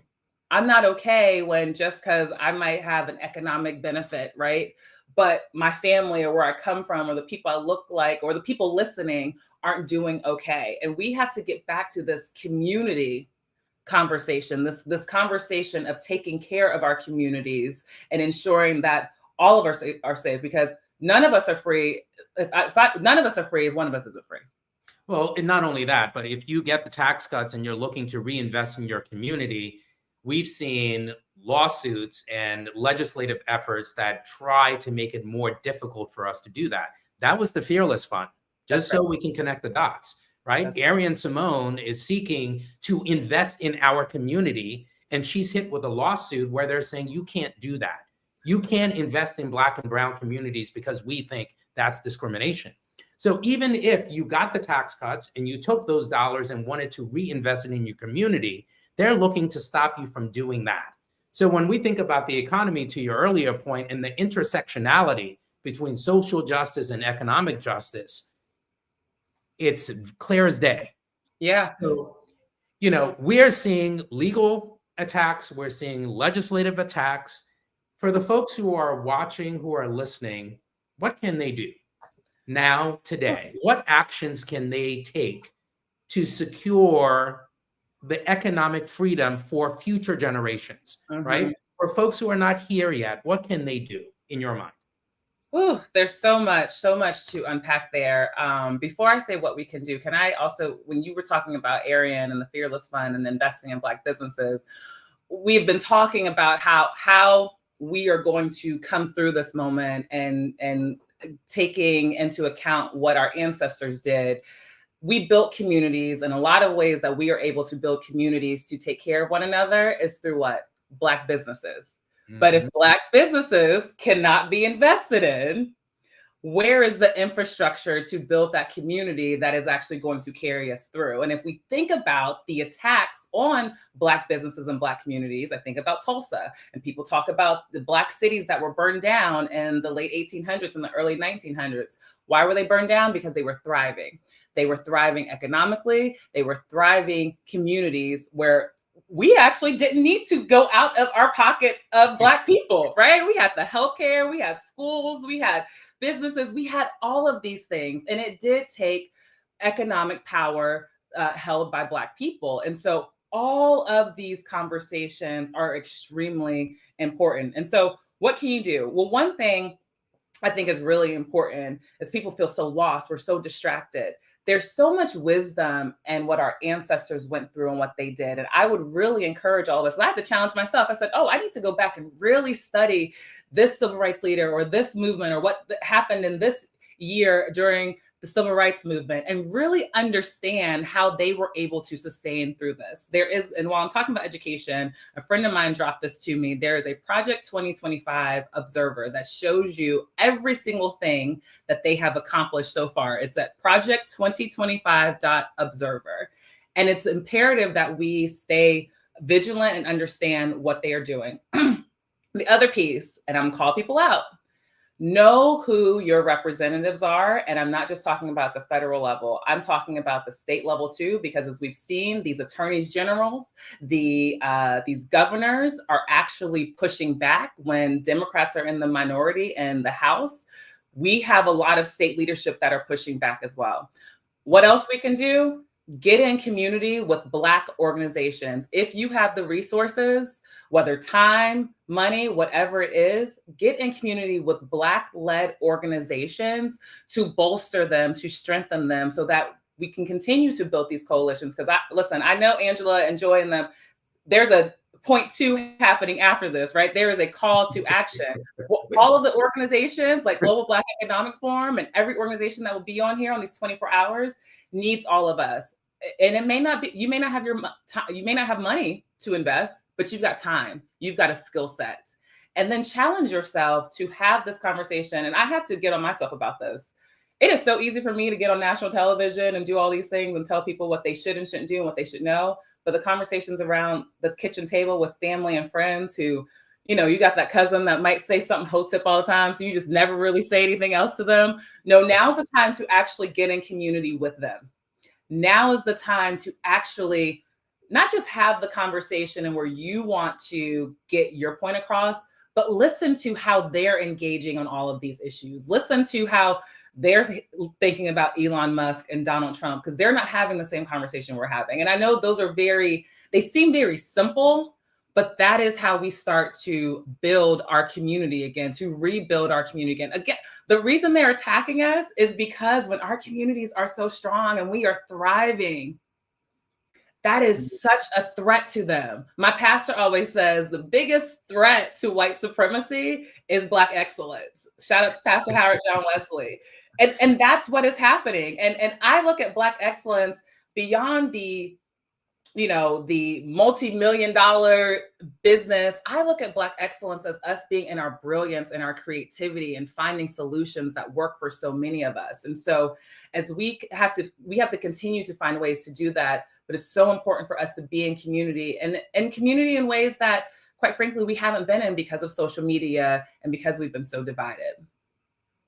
Alencia Johnson, thank you for your advocacy. Thank you for all of the work that you continue to do. And thank you for carving out the time to join us this morning. Thank you. Thank you, my brother. You're welcome. You're welcome. So now let's shift the conversation. We talked a little bit about venture capitalism. We talked about the broader connections between economic justice and social justice. Now I want to focus on how we intentionally invest our money to build economic power and drive generational wealth between Black and Brown communities. So if you think about growing economic power and growing economic freedom, there is one person that I have the privilege of working with who has extensive knowledge on how to do just that. She's an entrepreneur. She's actually a black belt, and she's a technologist. And her name is Tanisha Boye Robinson. If you don't know her, look her up. Ty helps businesses achieve their true potentials through social impact. She serves as the president and the CEO of CAP EQ, and she's also a board member of the Freedom Economy, which helps investors all over the country. And she's also an author. Ty, thank you so much for joining us. Why you gotta laugh at me when you said black belt? What's up with that? Thank you for having me, Alphonso. It says something about you that everybody from Speaker Jeffries to everyone's like, Alphonso. So glad to be in the number. Absolutely. Ty, thank you. Thank you. So hopefully you've been listening to the conversation from Arian to Valencia, now to you, where we're talking to folks about economic justice. We're talking to them about economic opportunity. And in this moment of heightened opposition to racial equity, what does the next phase of investment in Black and Brown communities need to look like? Not what it looks like now, but what does it need to look like in the future for us to get to that point of really achieving racial equity and or generational wealth for our communities? Well, first of all, we need to be committed to elevate a new vision of a financial system that actually leads to more just and sustainable futures for all of us. And we need to kind of start at the beginning. When we think about this, capitalism as it operates today has consistently been harmful to people of color. And these existing racial inequities are a result of long-standing systemic decisions with consequences born over centuries. So undoing them won't happen quickly or easily. We heard Valencia say, you know why we're getting so much pushback? Because you're thriving. It takes a while to address the unequal and unjust allocation and distribution of capital. That unequal and unjust allocation and distribution of capital has meant that many dominant majority groups, mainly white, have benefited for far more long of the tools of capitalism than have been the groups that have been historically marginalized. So it takes three things for us to transform this capital system. First, we have to shift power. We need to make sure that we have equitable representation in decision-making within investment firms, within companies, and across the board. We need to redefine risk. Risk right now is something where it's a sentence that says, is this a good investment or not? But it's usually a thinly veiled group of policies and practices that reward white men based on potential and Black people and all people of color based on proof. And then we actually have to achieve financial justice. That means we are investing in the types of things that close inequities. It's education, it's health, it's employment. We need to make sure that those investments are having ripple effects and multiplier effects, not just in the bottom line of our business, but in the bottom line of our community. And I'm really proud that CAP EQ has been partnering with groups like Policy Link and the Global Impact Investing Network and others to build the tools and resources to help support investors do just that. In fact, collectively, over the last 5 years, CAP EQ has partnered with investors to shift trillions of dollars of assets under management to start to flow in ways that actually achieve power, risk, and justice. So I'll just tell you, you outlined those three strategies, and I'll say within the US, we do such a poor job of financial literacy, right? We're not teaching folks in school about investments. We're not teaching folks in school about, the stock market and what to do and what not to do. So it's not something that we really focus on, unfortunately, in this country. So as we're talking to folks about our financial strategies and we're talking about long-term economic justice, right? We're trying to create an environment where we can grow generational wealth for our communities. But we're also not teaching folks about financial literacy. We're not teaching folks about investments in our communities. So as we're thinking about achieving this long-term economic justice, how do we ensure that the financial strategies that we're implementing reflect that commitment for folks who are very well versed in finance and folks that may not be? You know, there was a lot of conversation from Ariana and Alencia about the importance of Black business. And I think Black business is a real great unit of change and unit of measure, because even if you don't understand finances, you understand Black business. One of the biggest group of Black businesses there are hairdressers. Everybody knows how much it costs to go to the hairdresser, how long it takes. And they know that that woman or man is running a business. And you can do things like that based on examples of real life people in your community. I have a great example. My daughter is in Jack and Jill, and we had a financial literacy exercise for them where they worked on selling lemonade. And it was, okay, how much does it cost to buy your lemonade? How much does it cost to sell your lemonade? How much money will you get from the lemonade? Just one bottle. And then if you wanted to sell 10, 20, 30 bottles. And it was interesting watching the children as they started to internalize, oh, if it costs me $6 and I sell it for $3, I'm losing money. There are accessible ways to teach people financial literacy as young as my daughter, who's 3rd grade, or as old as someone who's never touched the stock market. There's also great tools out there now that allow you to take fractional ownership of stock and things like that, if that is something that's new to you and you're afraid of the overall investment. But I want to go back to Black businesses overall. If you look at one of our efforts called Path to 1555, which is about fueling Black business growth, we have a list of key performance indicators on what does it take for us to actually drive generational wealth. The other piece that's important about Black business ownership is that not only are Black business owners 12 times wealthier than their non-business owner peers, but they hire 1 in 5 Black people. So you get an economic ripple effect, not just from a wealth standpoint, but from an income standpoint. And we also know that people who are children of Black businesses are often more likely to become entrepreneurial and have wealthy options. So that's why, once again, the Black business ownership is a unit of change. And those key performance indicators are everything from removing barriers to capital, making sure policies are reinforcing a fruitful environment for Black businesses, increasing jobs and revenue growth, and actually shifting the narrative change to ensure that the fundamental goals of Black businesses are really about uplifting the community and seen as assets, not liabilities. So those are a couple of things. I really do feel that the literacy and the education piece, coupled with really investing in our own companies, is part of how you reflect long-term economic justice. So what do you say to someone who says, look, that's all great.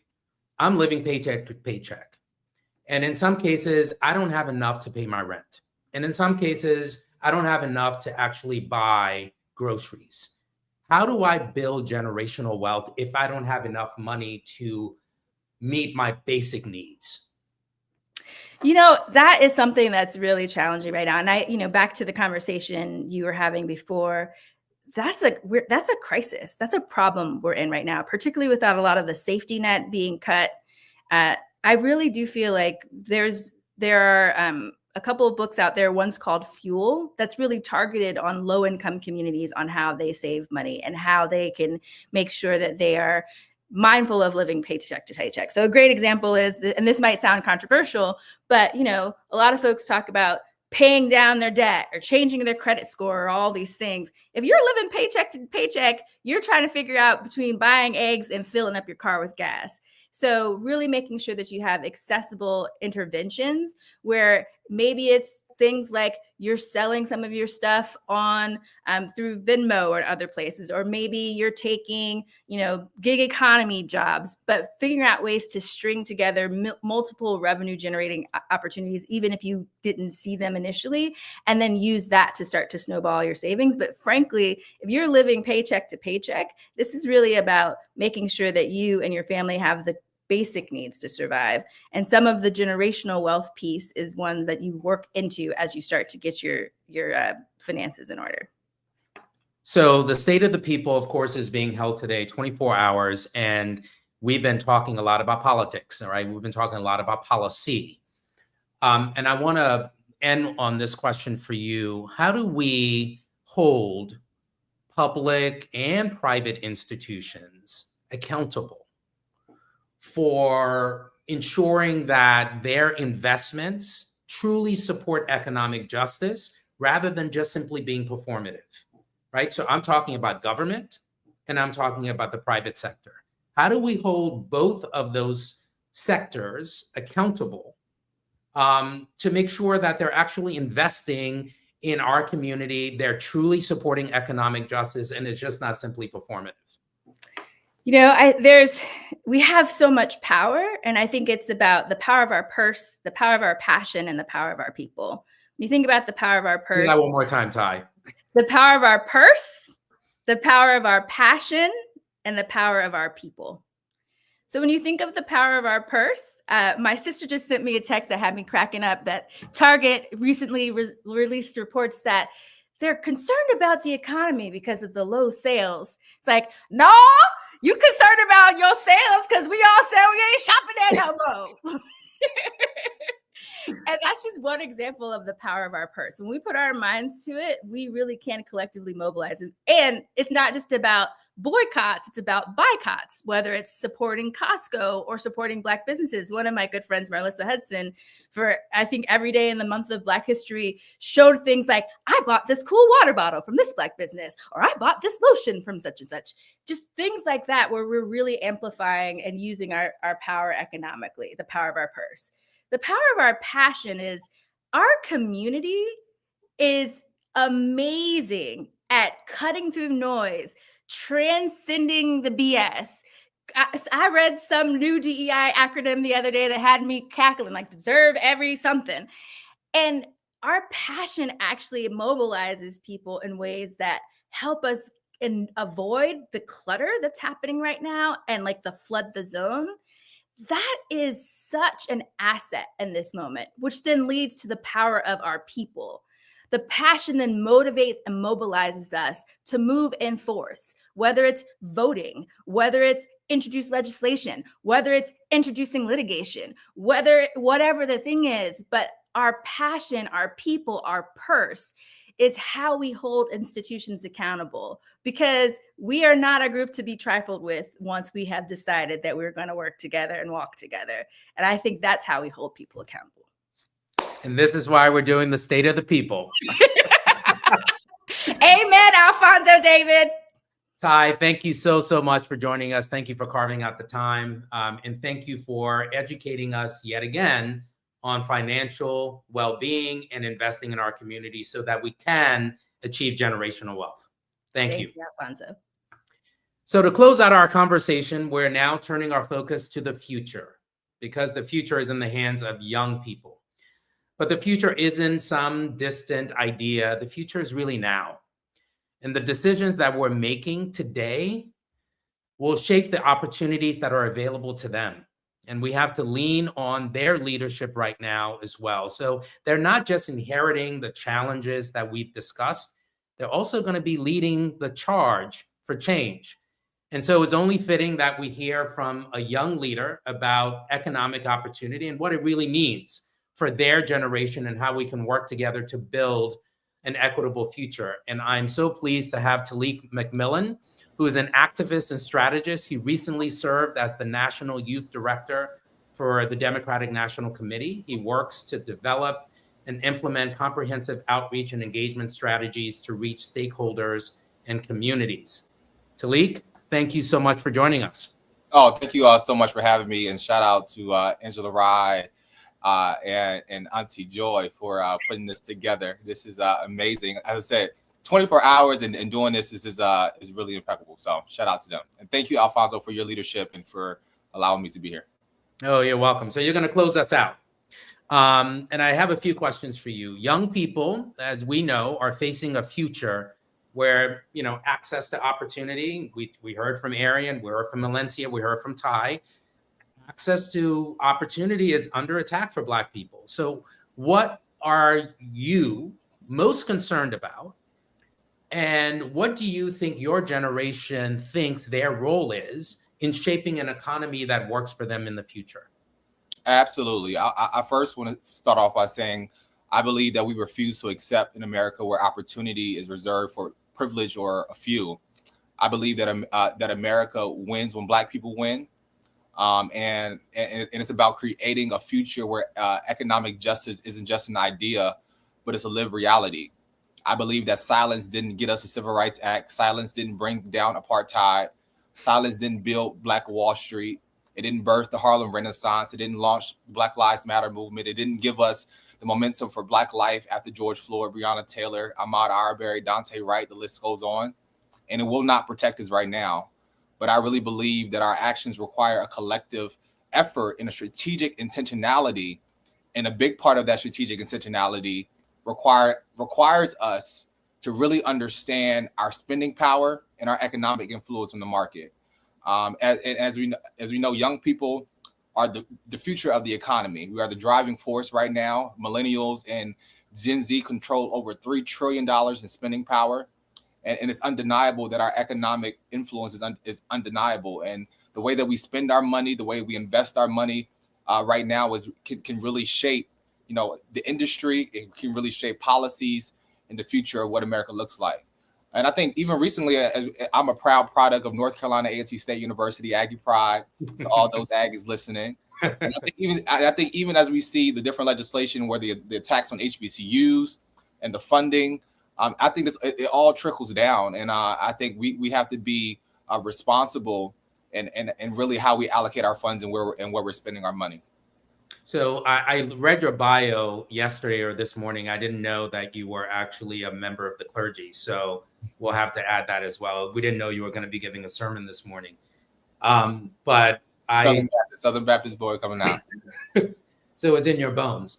So you're talking about young people being the future of our economy. And I understand that philosophically. Talk to me practically about how young people can and or using their power to inform or affect the economy, right? Because you buy things, as you mentioned, a lot of money young people have, a lot of money, they're utilizing those dollars and buying products and services.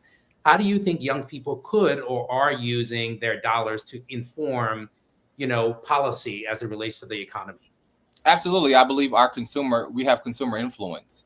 Young people are huge consumers, and we demand brands that align with our values and our beliefs, that align with equity, that align with sustainability in the environment, that align with social justice and how we protect democracy.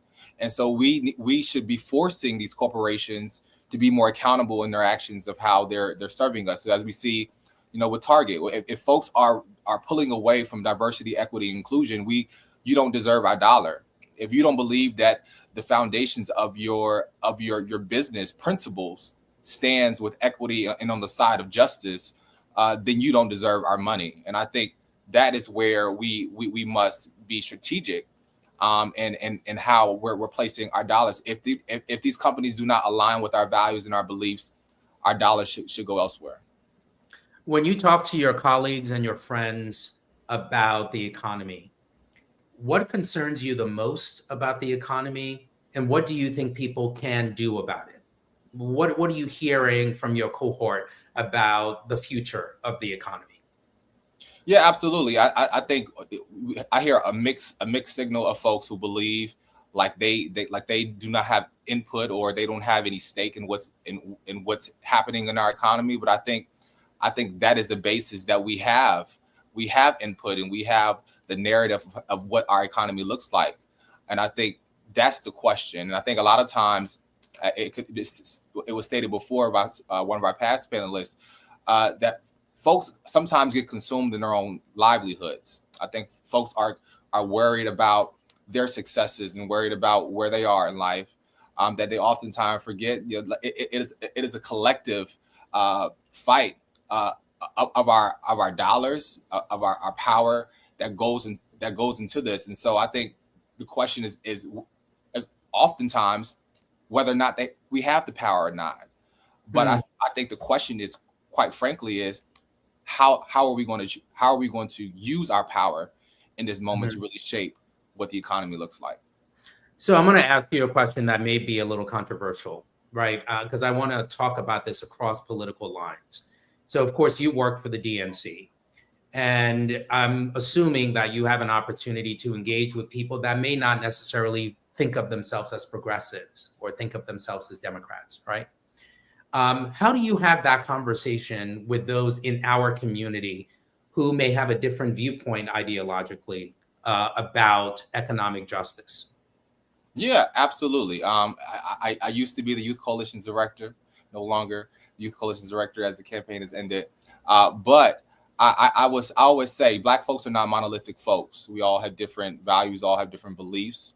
And I think, sometimes often our fight towards liberation may look different. Mm-hmm. But I think the end goal towards liberation must be that we all must be aligned on our message. We all must be aligned on where we're aiming to go, and that is economic, political, and political freedom and justice. And though that may look different for different folks, I think just standing keen to, the things that bind us together. What are the similarities that where we can come together and where, and I say it all the time. My mentor said to me, this work is like a buffet. Everybody, the buffet, the chef can only specialize in one particular thing, and it's not for us to be able to say I know it all on this certain issue, but it's for us to all come together in our different lived experiences and backgrounds to come together to say, what does our future look like? And everybody can't bring the mac and cheese to the cookout. Everybody can make the potato salad. So you got to know who can make what, and how we can collectively come together to make sure that the cookout is due for us to come back again. And so just finding our commonality and figuring out what areas we can do best and how we can move forward there. Last question for you. What do you think that most people get wrong about economic justice? What do you think most people misunderstand when we say economic opportunity or economic justice? What do you think most people misunderstand or get wrong in your mind? Yeah, I think most times folks just think it's just about just investments, or it's just about what we see in the stock market. But I think even as Alencia said, it comes down to our health. It comes down to our education. It comes down to, our how we're investing in our businesses, how we're, investing in land, in our homes. And so there's so many ways, as we talk about, like justice. Justice isn't just this one umbrella, but it touches so many different things. And just as the economy does, it's just not the stock market. It's in our health. It's in our how we drink, clean water and breathe clean air. It's encompassing of so many different things. And I think that's what's important, and that's what's missed most times. Talik, thank you. Thank you for carving out the time to join us, and thank you for giving us your perspective on economic justice. And to all of our speakers, thank you. We are fighting for economic justice. We're fighting for economic opportunity. We're fighting for economic freedom, because true prosperity means more than just access, right? We're not just fighting for access. It means the power to build. It means the power to invest. It means the power to thrive without barriers. And this fight isn't just about the present moment. It's about securing a future where Black people, where Black communities have the resources, the support, and the agency to create lasting generational wealth. I want to again thank Arian, Alencia, Ty, and Talik for joining us during this segment. I want to thank the organizers, including the folks that I mentioned before, who have created this amazing opportunity for us to connect with community. You can find us at the Global Black Economic Forum on all of the various platforms. And now I will turn it back over to Holly, who will transition us to the next panel. All right. Well, look, you got the duo. You got Holly and Lolo, because we are transitioning ourselves. This has been amazing. Thank you, Alphonso. Really, thank you. Again, I will continue the trend that Angela started. We don't know why you agreed to do this, but we sure are glad that you did, because this has been an amazing conversation. And I am just excited to know that there are so many passionate Black voices out there from all the different walks of life. And so really appreciate you today. Thank you so much. Thank you. All right, y'all. So y'all got me for the next few hours, and I'm going to keep it pushing because we have so much going on. It's so funny. I just spoke with her, so I'm going to bring her on up here Miss Busy. We was just on the phone call together. Listen, 2 seconds ago, it's been so much, and I'm so excited to be a part of this that I just said it doesn't matter where I am. I'm actually in the Sirius Satellite Radio studios, just finished doing an interview, and I ran downstairs and I'm using their office like it's my own. So how dare I? But hi, Lolo. Hi, Tamika. Nice to see you on here. Nice to see you. Thank you so very much for everything that you have been doing all night long. You all rock down. I mean, this is just so amazing.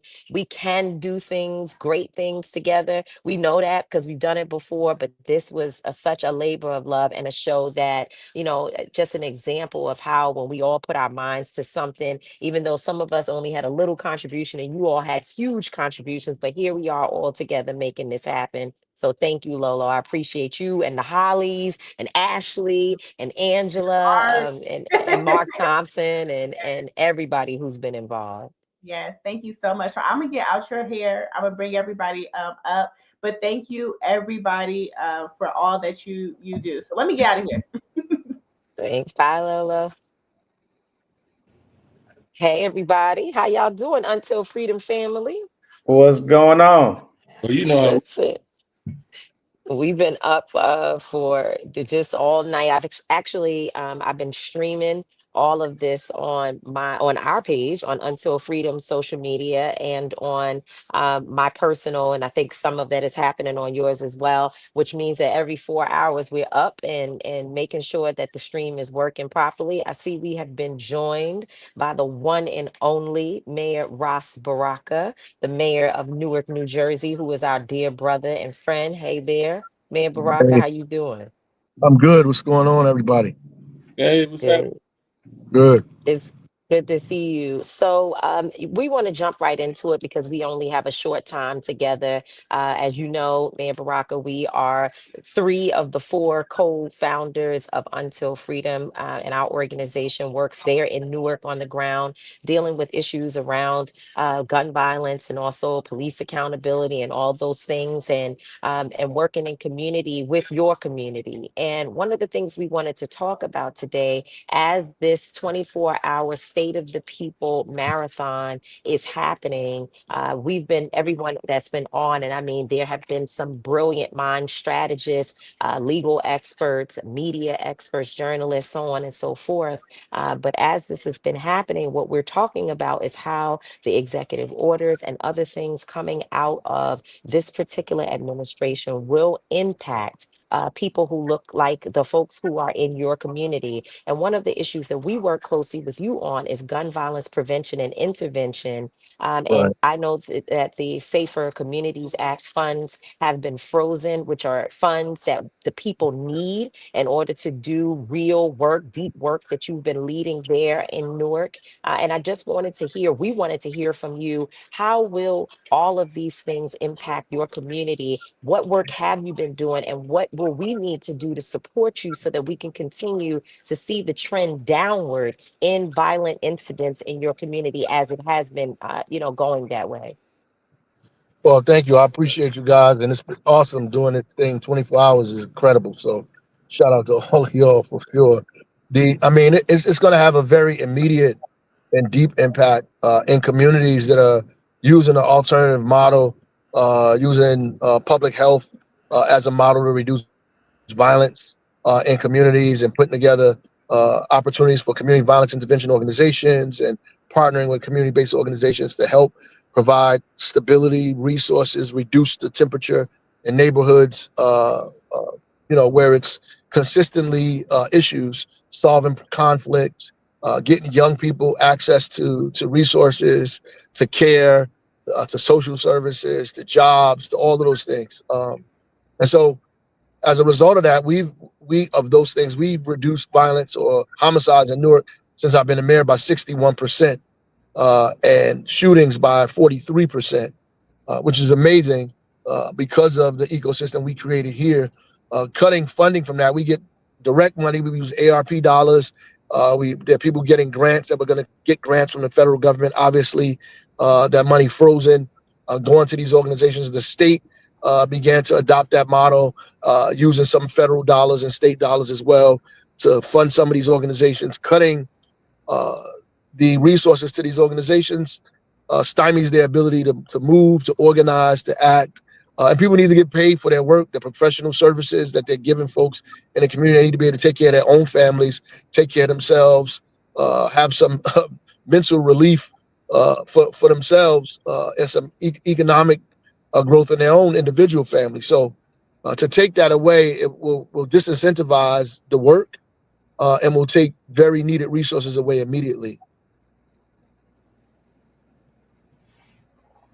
And Mayor Baraka, maybe quickly for those who don't know, we are, very intimately aware of some of the work happening in Newark, but you did something very innovative in how you got city funds to be able to fund the Office of Violence Prevention and Trauma Recovery. Do you want to share a little bit about that? Because that may be one of the most innovative approaches happening around the country to fund the work. Yeah, I mean, we began talking about taking a percentage of police dollars, but what we did was for every 10 police officers that they hire, that they had to hire a social worker. And obviously, you move just from social workers, you begin to hire outreach workers, you begin to hire other folks to pull them into the department outside of just social workers, because you need more than just that, and train them and graduate them with any academy with everybody else. So it's an extension of public safety.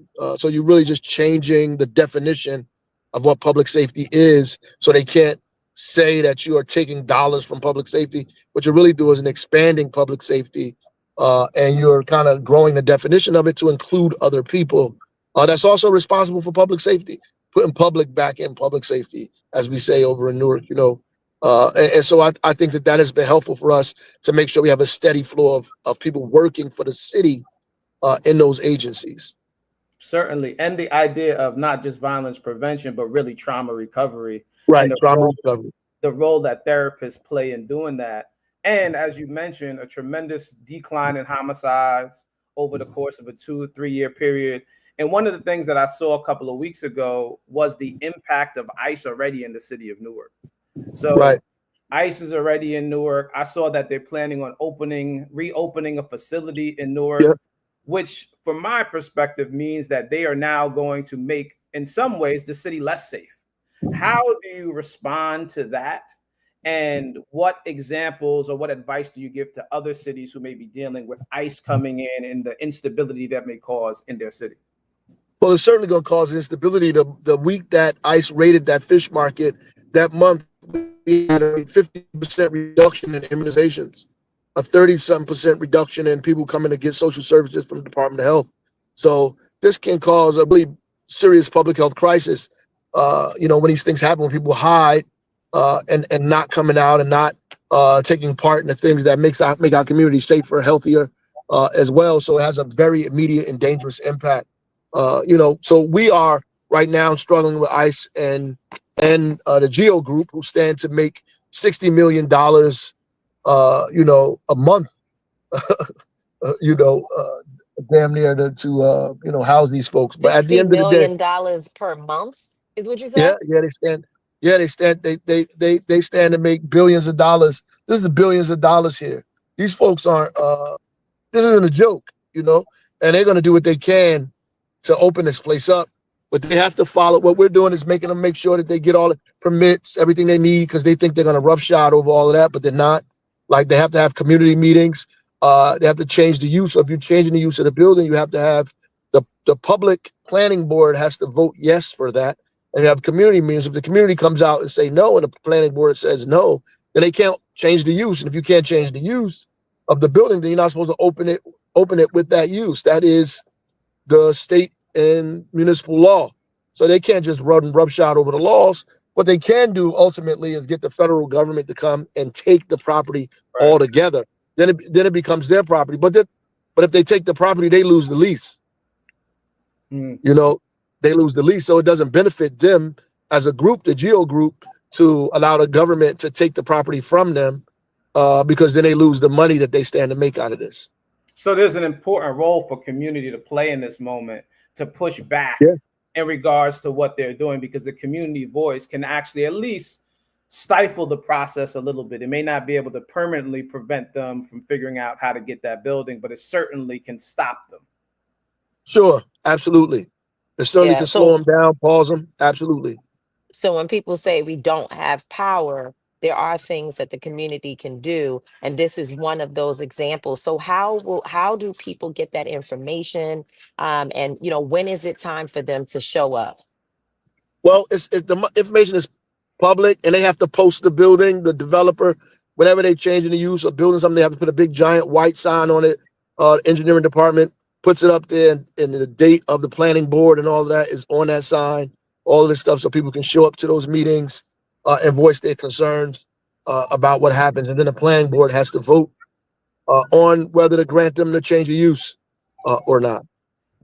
I want to ask a quick question. As running for governor, which I'm sure you should be and will be, when you talk about leadership and we look at what this administration is doing, is this an effective way of leadership? Is this something that you would practice, or do you think that they should be going about it a different way? Because we definitely need a lot of things. There should be immigration control. There should be, budget controls and all those things. But what do you think it should look like, and how should they go about it? Well, I don't think really that all that stuff is like a bait and switch, right? It's sleight of hand. It's really these people are trying to create chaos and instability. Strike in the east, make noise in the east, strike in the west, right? Really, they're just robbing the treasury and giving money to these people like Elon Musk, these oligarchs, but they doing it in a kind of thin veil of efficiency, that we're wasting money. The people said the Social Security was a Ponzi scheme. It's like the most bizarre thing I ever heard of in my life.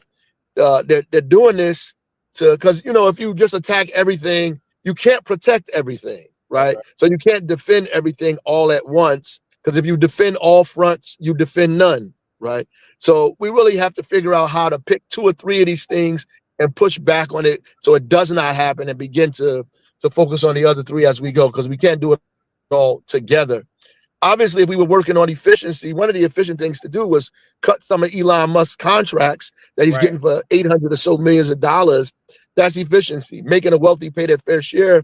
You can't give the wealthy these super tax breaks and say you're going to reduce taxes or make it affordable for regular working class people in America. It's not going to happen, right? You can't do both of these things and run government at the same time, because government is funded by taxes, right? It's not funded because we're selling pies out of the back of White House, right? So people's taxes funds government, funds all municipal governments, county governments, state governments.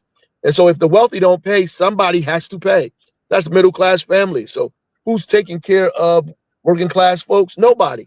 So you pull the floor from under them, you make the middle class pay more, and you give breaks to the wealthy. And that's exactly what's happening. I would be trying to give resources to working class families, to poor folks at the bottom, to help them become part of the middle class so they can own homes, so you grow the economy, investing in small businesses. That's how you grow things. That's how things develop, right? Not by giving money to people who are going to put it in a tax shelter, right? You give money to folks who are going to spend it, right? Who need to pay their bills, send their kids to school, buy food and clothes, put it back into the economy immediately. That's what you need to be able to do. But that's not what this is about. So we got the wrong argument. The context is incorrect. They're not trying to fix the economy. They're not trying to fix government. They're not trying to help anybody. They're robbing us. And we know what it feels like to be robbed from the hood that we grew up in. We know what it feels like to be robbed. This is a straight robbery, what's happening right now. But thank you so much for calling it as you see it, man, Baraka. We know the truth, and you're a truth teller. And I know that it's not always the most comfortable to have to be the one to tell the truth, but we appreciate you for continuing to do that. And that we support the work that is happening in Newark, and we'll continue to be there to work through all of the changes and to help to organize the people. You all are doing something transformative there. I say everywhere that I go around this country that if other mayors would look at the model that you have created and use that to address the issues in their own community, we would see that the Black community, particularly across the nation, and others would benefit from it greatly. So thank you so very much. Thank you. We appreciate you. Thank you. Yep. Thank you, Baraka. So we have another one of our brothers coming up to join us, our brother Jay Jordan, Yay. who is the Vice President of Community Engagement for the Reform Alliance. Hello, brother Jay. How you doing there? Hey, Tamika, what up, Angela? What up, Mike? What's happening, King? So we just had Mayor Baraka on. Did you get to hear that conversation? Yeah, shout out to the mayor, man. I love Ross Baraka, man. He's dope.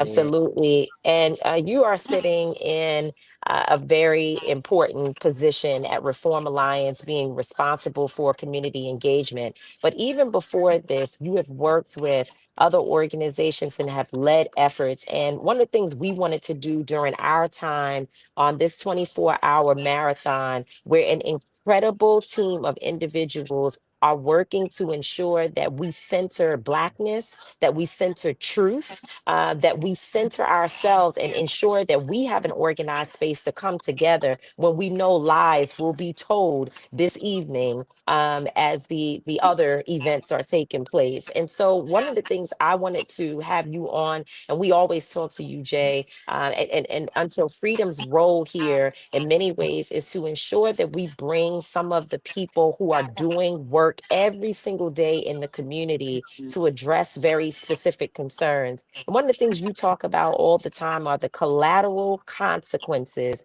of people who are coming home or already have come home from prison, and what they have to deal with after many, many years to be able to return to a normal life. Now, you've been working and others around creating legislation that would help to address some of those issues. Now we're dealing with an administration that we know will be adverse to much of that progress, and wanted to just hear from you about those collateral consequences. Give us some ideas of what some of those things are, and talk to us about where you stand in your work today. Got it. So for those who are watching that don't know, there's the term collateral consequence. These are restrictions that are given to people because they have either a felony or a misdemeanor conviction, right? These aren't the direct consequences. These aren't, going to jail, going to prison, fines and fees, restitution. These kick in after they serve their time, right? So, and there's about 40 to 45,000 of these collateral consequences. Case in point, if you try to go and get a job at a pharmacy and they tell you no, that's one, right? That's one collateral consequence. There is 40 to 45,000 more of these collateral consequences. The problem with these collateral consequences is they affect so many people in America, especially Black folks. There's about 70 to 100 million people with some sort of record. 9 out of 10 of those folks have already served their time. So 9 out of 10 of those people, about 70 million people, are facing these 40,000 collateral consequences. Now, why does it matter? It matters because these collateral consequences, about 70% are employment related, and about half of them are employment related, and about 70% are lifetime bans, and they prevent people from accessing large parts of the economy, right? Case in point, if you have a felony conviction in, say, like New York City, right? You can't work in healthcare, you can't work in insurance, you can't work in government, you can't work in education. There's large parts of the growth economy that you're locked out of. Another very impactful thing that we came up with about 5 years ago was post-conviction redlining. Where do these people live at, right? Well, because property management companies do background checks, a lot of people with felony convictions cannot live in areas that are managed by property management companies. There are a lot of places in America that are managed by property management companies, and these places are usually the places with less crime. So you aggregate all these folks that can't get livable wage jobs into this small geographic area, and you get what we call post-incarceration poverty. Very concentrated type of poverty that is different from poverty that is generated from social determinants of health. This is legal generated poverty, and the industries that attach themselves to these areas are extractive industries, like buy here, pay here, buy now, pay later, furniture stores, bail bondsmen, cash advances, very extractive, very exploitive industries, charging people upwards of 400% on the return. It is so you get not being able to give work a livable wage job, living in an area that is primarily unsafe, and are being attacked by all these extractive industries. There are millions of people that just can't get a leg up, right? And so the answer to that, right? The answer to that is expunging records, is pardons, right? Is not allowing these industries to see the record and going off a merit-based system where if a person can cut hair, they should be able to be a barber. If a person wants to go to real estate school and get their and pass the real estate exam, they should be able to become a real estate agent. We have done that in multiple areas in the country. Shout out to Sheena Mead and the Clean Slate Initiative. I mean, people are doing this all over the country, and this is a nonpartisan issue. This is not a Democrat or Republican issue. This is a nonpartisan issue. It is literally an economic issue. We want people to get out, to pay their debt to society, be held accountable, but when they come home, they're home and they're able to take care of themselves and their kids. They're able to pay taxes, they're able to build businesses. These are your neighbors, these are the people who go to church with you, their kids go to our school, and this is what we're seeing now. We're seeing a lot of progress on this. I will say this, that the current administration has a unique opportunity to do the right thing, right? They don't have to be against this. And, they haven't postured that they were going to be against second chances. Obviously, Trump pardoned a lot of the January 6ers, right? Almost all of them. So there's like some synergy there with this issue. I'm not saying that it will be like the prior administration where there was money going to state governments to fix their court systems so they can expunge records a lot easier. We've seen that go away through a lot of the federal grants going away, but we do see an opportunity for, pardons and expungement to be more of a federal thing. I know Sheena Mead and the Clean Slate Initiative and their coalition has a bill that's working its way through the House. I mean, there is a huge opportunity in America right now to fix this issue. Whether or not we're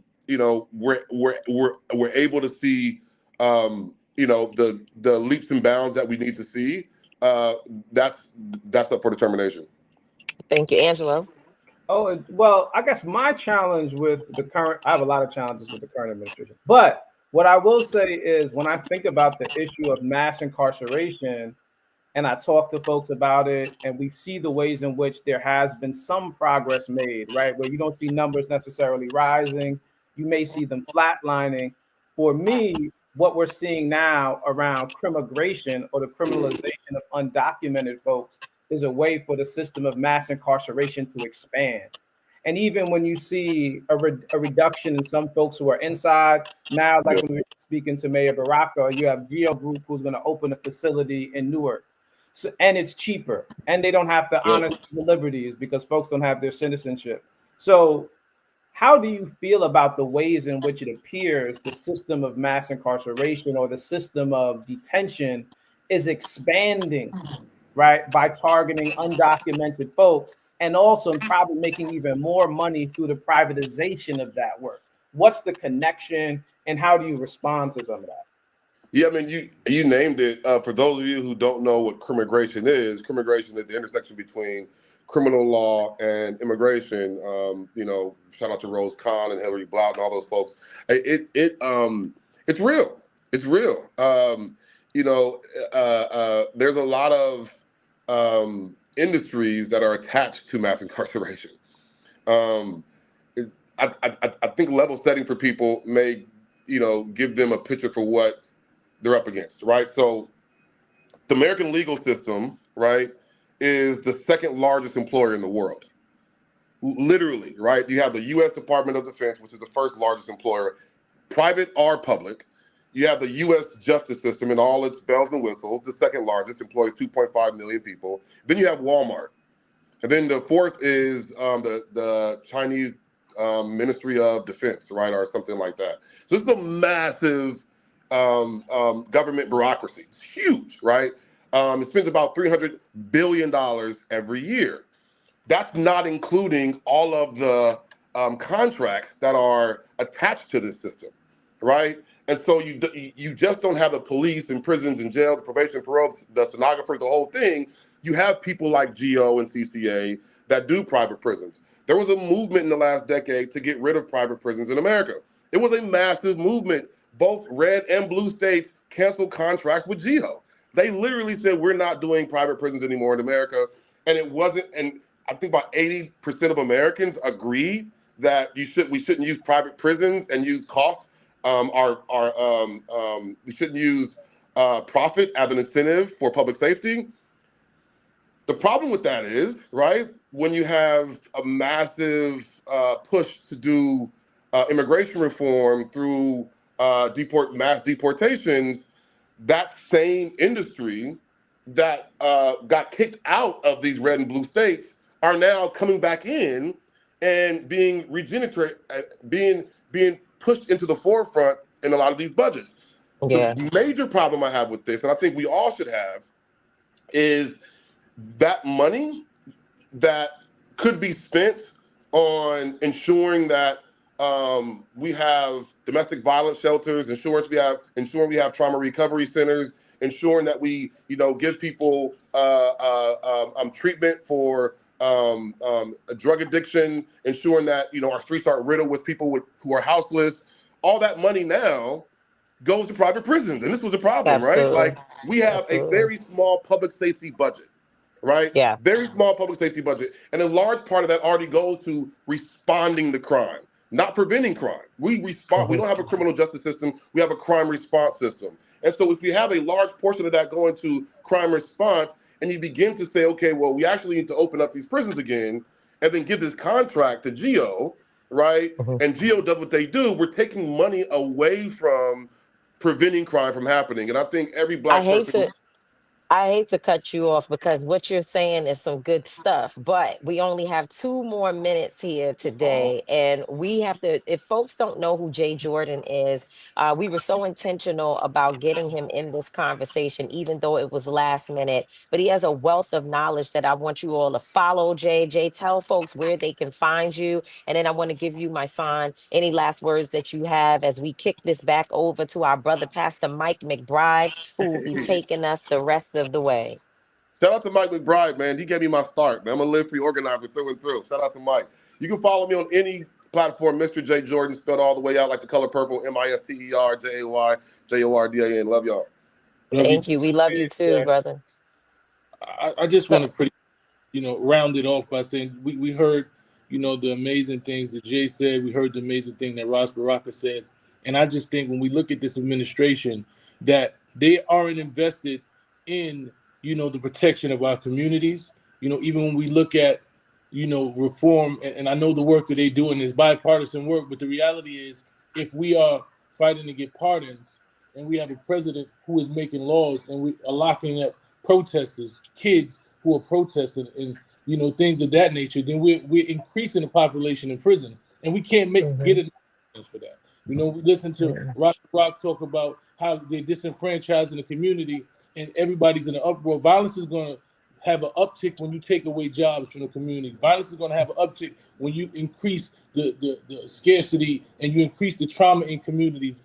Domestic violence is going to rise, like we've seen with COVID. When you're inside the home and you're dealing with all these traumas, violence is going to rise. So I just think for me, when I look at this administration, it's counterproductive to all the things that we actually want to do. And we have to do things that we know is going to be intentional about trying to solve those problems. Absolutely. Thank you so much. Thank you, Pastor McBride. We're giving it to you. Thank you, Until Freedom family. We appreciate y'all. Appreciate you.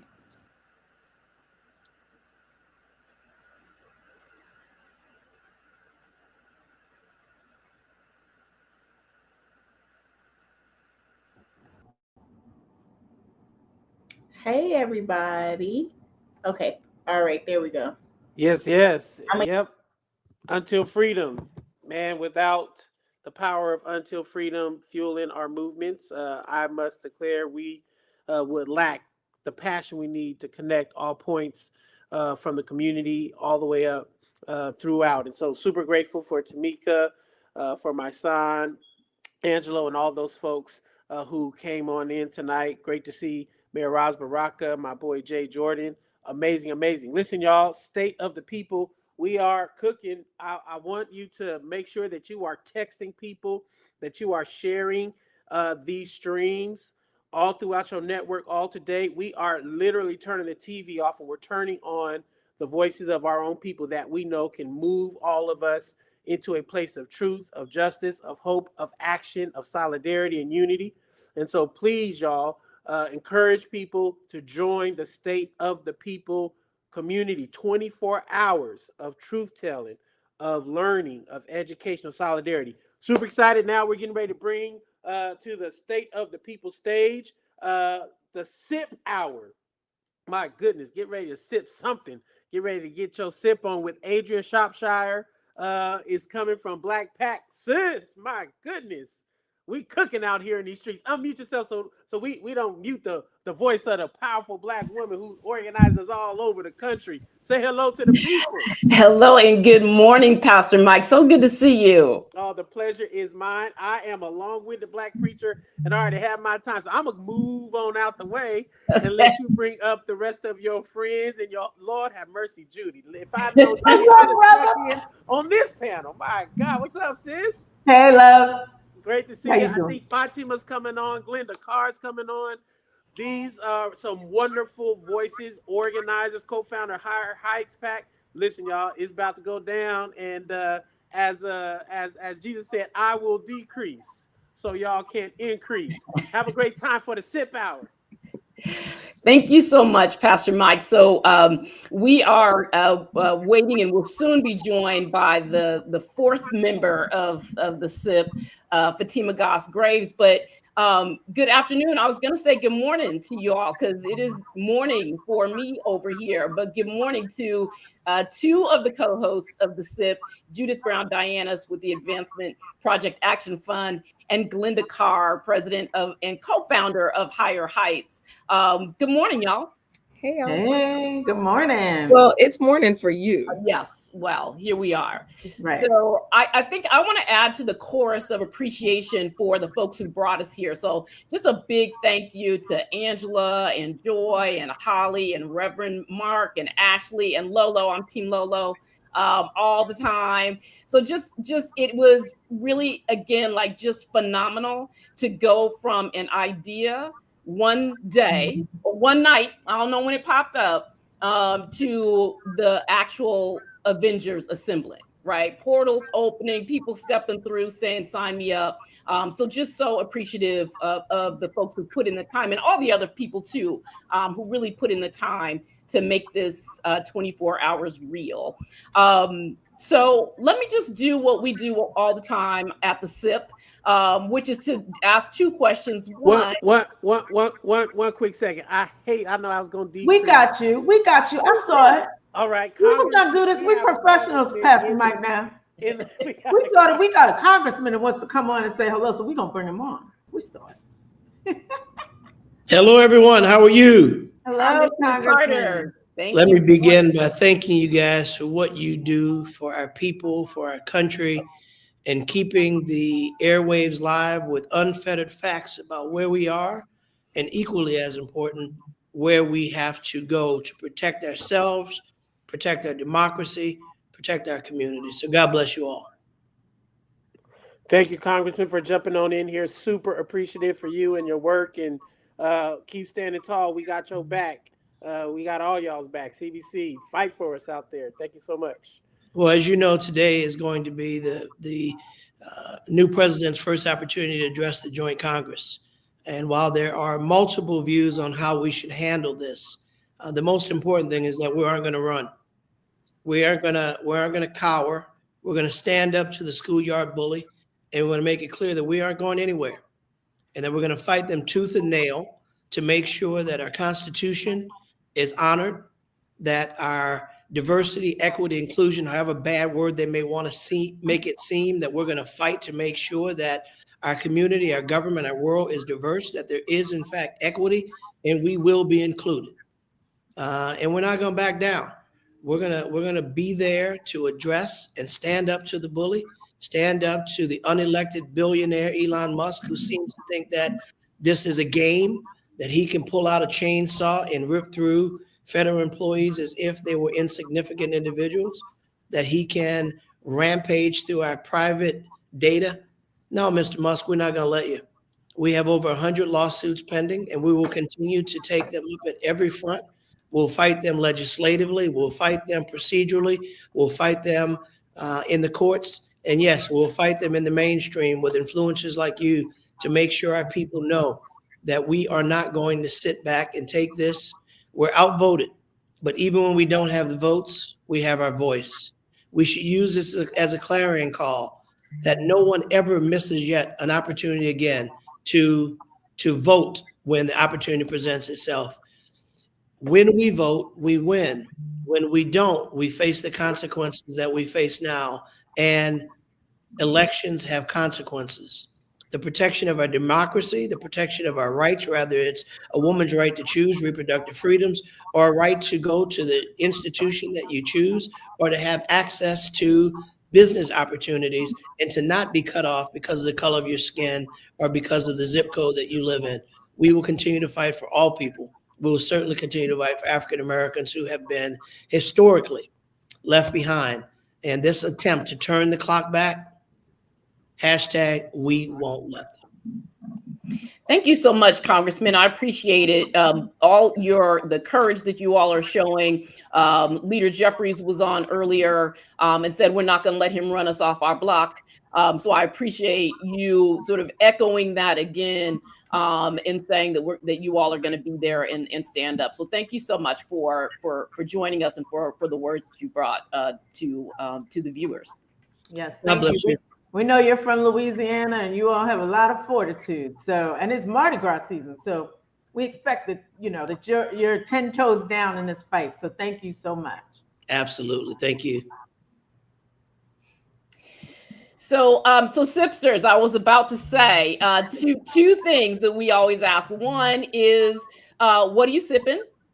And because I know Judy, I hope that's just orange juice. No, I'm on vacation. Okay. So I have a little sip in my sip. So yeah, if you see me drinking orange juice, know that 99% of the time it's got a little something in it. So, yeah. Well, we appreciate you, Glenda.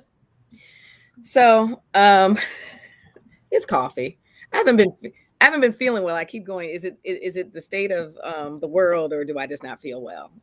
But excited to be here with these amazing national leaders who make up the SIP host.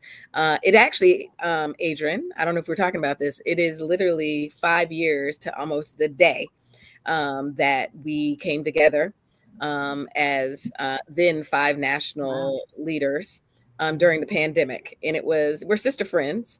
And similar to how this came about, it was like, we should do something together. It went into just being one live stream on a Sunday brunch to these 5 women hosted their own political view 3 days a week, all the way through the pandemic. And so we now get the gang back together to sip on coffee. We do little pop-ups. Little pop-ups. We certainly think that this was an important moment, but 5 years, y'all. March 11th. That's crazy. That is welcome, Fatima. Hello. I made it. Yay. Yes. Hello, my sisters.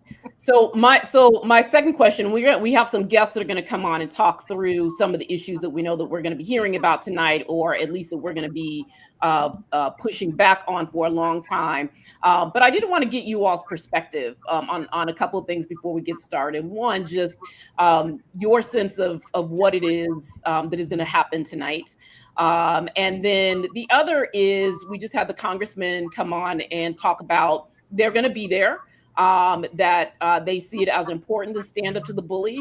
As I said, Leader Jeffries was on earlier. He said, they're not going to let him run them off their block, which I can respect and appreciate. But I also think that there are moments where we need to be protesting, and that showing up in so many ways sort of legitimizes, right, normalizes this administration in a way that I just personally feel like we should not be doing. But I wanted to get you all's perspective on that, on members of Congress going in, and particularly on members of the Congressional Black Congress. Well, first, can I answer the first question first, and then y'all can, because this whole they go not go is, I mean, I'm conflicted on it because I love protests. Y'all know I'd be like, I'm standing up, I'm turning my back on your ass. But short of that, just I think one thing that we should know is that there's going to be a lot of disinformation tonight, and that he's going to tell us how he rewrote the Constitution with the stroke of a pen, which he did not, right? That's part of the disinformation campaign. And he's going to let us know that he has deported thousands and tens of thousands, hundreds of thousands of immigrants, and how well that program is going. And that is, you know, he's going to dig in on that, right? Like this is his top thing that he said he was going to do, and he's been executing. And he'll talk about Doge. He'll talk about his boy, Elon, and how successful he's been. And it'll be lies, right? Like the New York Times uncovered the lies in them talking about how much money they've cut from the budget. And they're lying, y'all. They're lying. They said one thing, they said $8 billion. It was not $8 billion. It was $8 million. It was a project. Come on, y'all. Like, get your extra zeros, which also makes us understand why he's been bankrupt 7 times. And Elon Musk, somebody needs to be auditing them books over there at all them companies that he's running. You know, the thing that I think is the most important that happens is not just what it is that the president, whoever the president says, and we know tonight is going to be lie after lie. I feel for the fact checkers because it's a tough task. But members of Congress who do attend, they'll have guests with them. Right. And I actually think if you are attending, the story you tell by your guest is really important. So tonight I expect that members who do come, that they'll have some federal civil servants who have been fired in ridiculous ways, who have been performing essential functions for this government. They may have people who have care stories that would be blown up if Medicaid is slashed and burned in the way that the Republicans' budget proposal would do. We may see people who have really had to navigate a healthcare system that has not worked for them. We may see people who have experienced the aftermath of Dobbs because of Trump's Supreme Court. And so if they do come, telling the story, not of the president's lies, don't give his lies oxygen, of what life is like under Trump for everyday people in this country. That is their task, not to go tack to tack, to remind people who they are actually fighting for. Linda? I agree with Fatima. They also are creating space for new media. Under the direction of Hakeem Jeffries. And so I also believe that the strategy is there's guests. I have been a guest once to the State of the Union. Actually, it was a guest of Brenda Lawrence during the first Trump administration. And so you said the ability to storytell and then have those guests from their districts be able to be in the media room or the spin room, not only the spin room for the outlets that may not cover it, but also for the influencers that will be able to carry these stories and these real life stories, which is what we've been seeing with these town halls. When you take a chainsaw to budgets and to entire agencies, you are grabbing your own people, Trump. And so these Republican members and Democrat members have had to go back and do town halls, and their members, their constituencies are on fire. And so being able to tell the stories of the very constituents that have sent them to Washington, I think is very important. So to attend, to not attend, we certainly have some lines drawn in the sand, and there's some rigidness in our what resistance looks like in this moment. But I do think there's a multi-pronged strategy, and I look forward to hearing real life stories of the impacts.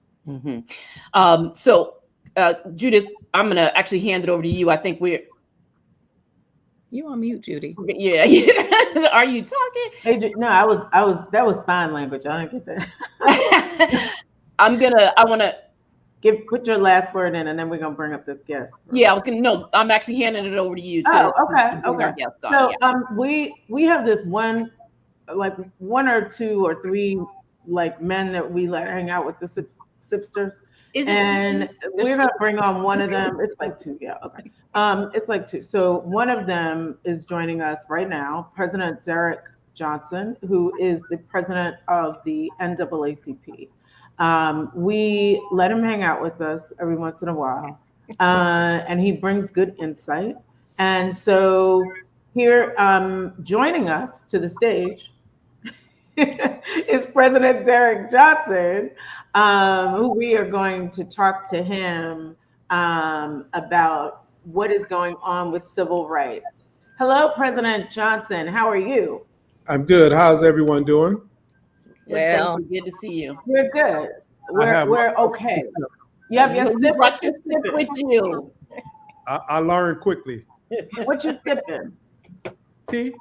Tea. Okay, that's good. That's good. I'm on vacation, so I have more than tea. So thank you for joining us. First, I want to start by saying condolences to the NAACP family and to all of us who care about the freedom of Black people in the loss of Hazel Dukes, a longtime board member of the NAACP and a warrior for all of us, and especially for Black women. I have to say, watching her make a space in the civil rights ecosystem at a time when sisters weren't always invited to the table, that sister definitely made a way. So President Johnson, can you just say a word about Mama Dukes? So Ms. Dukes is a complicated figure, right, for NAACP in many, many ways. And Glenda can probably attest to this in terms of New York City politics, New York State politics, NAACP politics, but she was definitely a force to be reckoned with. Whether you agreed or disagreed, you knew when she came to the fight, she was in the fight. And that's important to understand for someone like her at 92 years old, who've been engaged in advocacy for over 50 years. And for me personally, I can recall getting involved in ACP in 1990 and seeing this lady take the microphone and just raise holy hell. I didn't know what she was fussing about. I didn't know what the fight was over, but I was intrigued. And from that point to current, I've always respected her perseverance. On many occasions, we'll be on opposite side of the issues, and I'm not going to argue with a Black woman, and definitely not a seasoned Black woman. So every time we get into the fight, I say, "Oh, look at my angel! Ain't she pretty?" And she get to cuss it, and so we known each other as Angel, because at the end of the day, I can say three things about her. One, she had a level of strength, courage that many people are unable to display, and she was able to display it over time. Two, her commitment to the organization is almost unmatched. I think she was the second longest serving board member. My mentor, actually, former Supreme Court Justice Fred Banks, was the longest serving board member.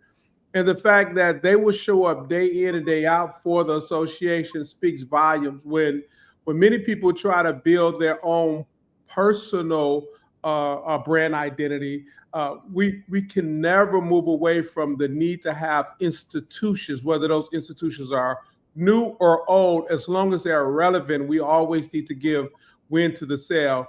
And then thirdly, though, she's one of those unique personalities that if you travel across the country and you look at the Black political infrastructure, there are names that pop up based on a city, based on a state, that we must always pay homage to, because there are lessons learned. When I go to LA, of course, it's Karen Bass, but it's also Anthony Thigpen. When I go to San Francisco, of course it's Willie Brown, but there's a whole infrastructure. When I go to Detroit, we all lived off of Coleman Young's legacy and John Conyers' legacy. When I go to Alabama, it's Hank Sanders and Joe Reed. And when you go to California, it was undeniable.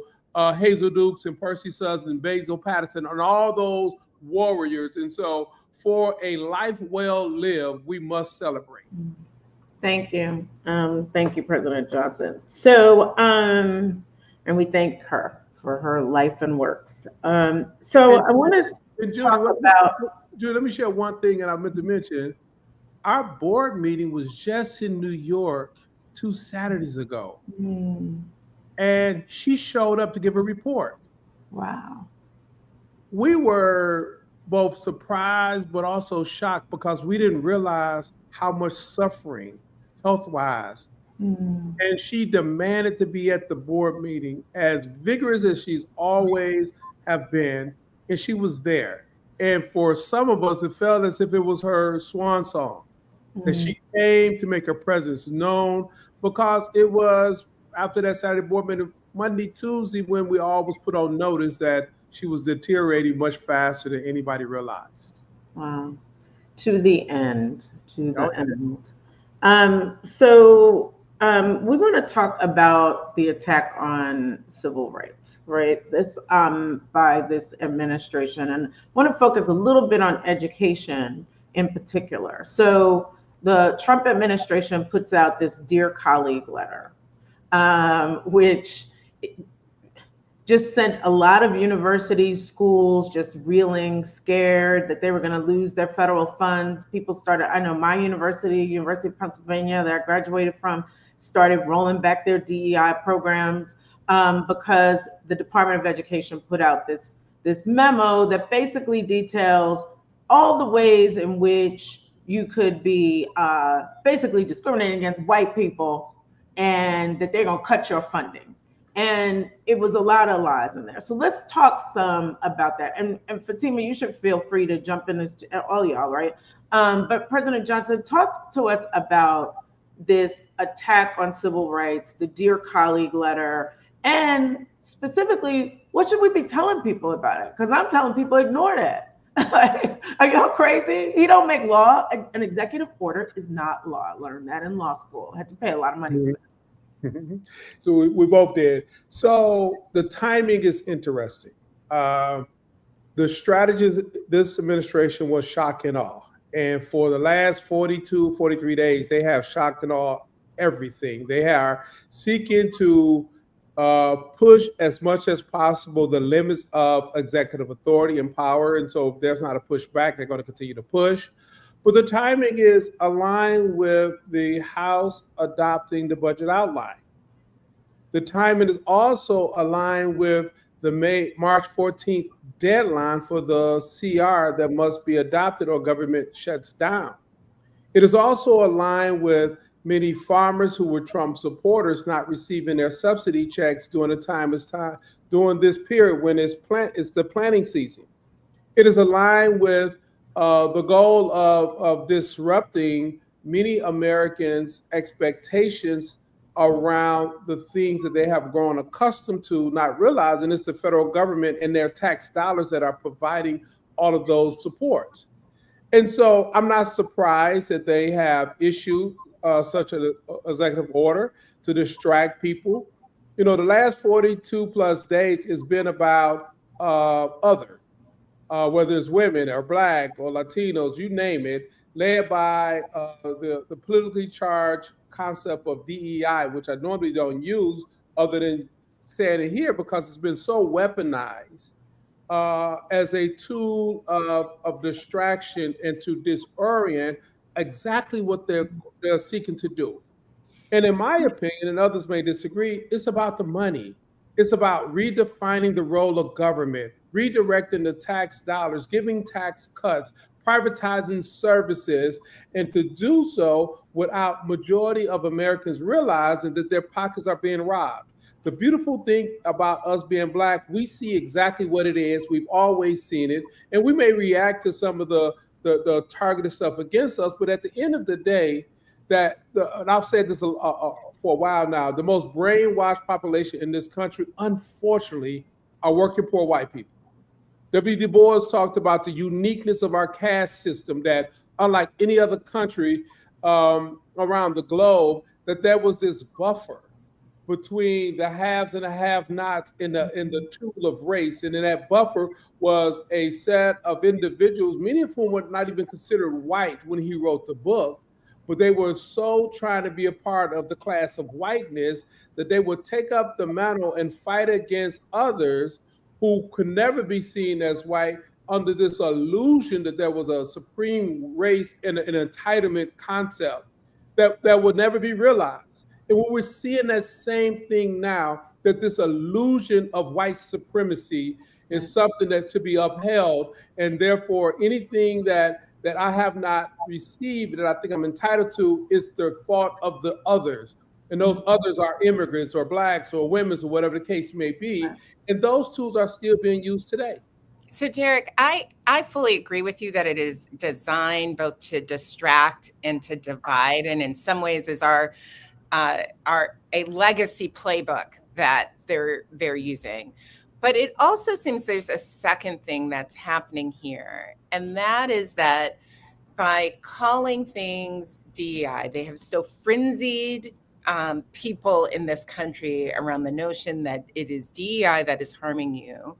They are also trying to hide that they are going for our very most basic civil rights protections. That's the very idea that you can, that you must be in school settings where they address discrimination, that schools have this responsibility, a responsibility that turned 60 years old last year. So I am curious if you think that point has gotten through, and whether it is a thing that NAACP students or others are animated around. So yes, I absolutely agree. So I'll step one step above that. We are in a ongoing fight that really kicked off after the stock market crash in 1929. And with the new president coming in 1932, Roosevelt, who began to shake up the expectation and the role of government in a way in which it better reflect not Black people, but the definition of a social safety net, the accessibility of certain protections. And that goes all the way through Great Society programs of the 60s, when we began to see the benefit of the redefining of the role of the government with the Voting Rights Act and equal protection laws that's actually being enforced, and Fair Housing Act. And that's the racialized part of it. Up to this point now in 32, you also had the creation of John Birch Society. And then in the late 40s and 50s, you had William F. Buckley. And in 64, you had George Washington. All of them come together and create the Heritage Foundation, which is the author of Project 2025, which brings us here today.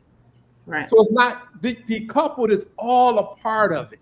And they're now, you know, they've been doing this colorblind stuff for a while. This is not new. Color blindness that they have created is about turning civil rights on its head. And now we have this enddei.gov website where people are supposed to go on and put in, this is for Moms of Liberty, to put in a complaint about discrimination. And I'm telling people, y'all should put in complaints about race discrimination and gender discrimination, the real stuff, not the stuff where white people are the victims. And we have another.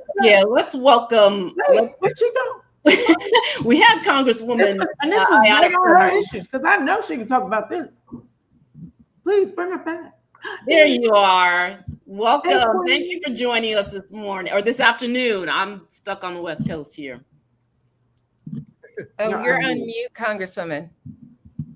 I was saying I was just enjoying listening. You all are giving me so much life in this moment. It's wonderful to be with you, family. Well, we know that you have a word to say about all this stuff. So thank you so much for joining us. Yeah.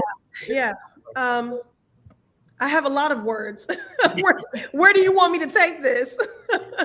Well, I mean, I think, you know, we were just talking about the attacks on civil rights. So it would be great to hear from you, from where you sit, what you're seeing, what you're thinking our fight back should be.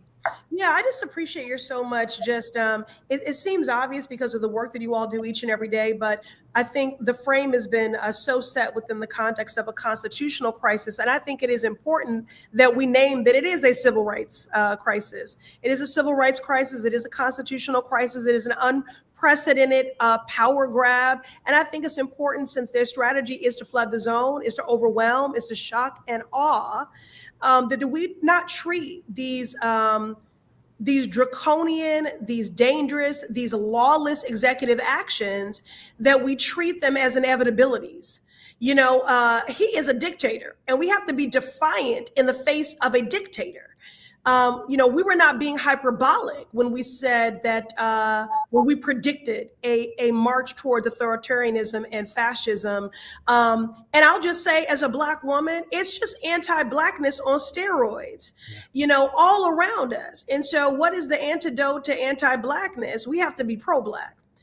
We have to be just as race conscious in the prescriptions in this moment. And so we have to be exhaustive. In litigation, that's an important defensive strategy, and we've won a number of those cases.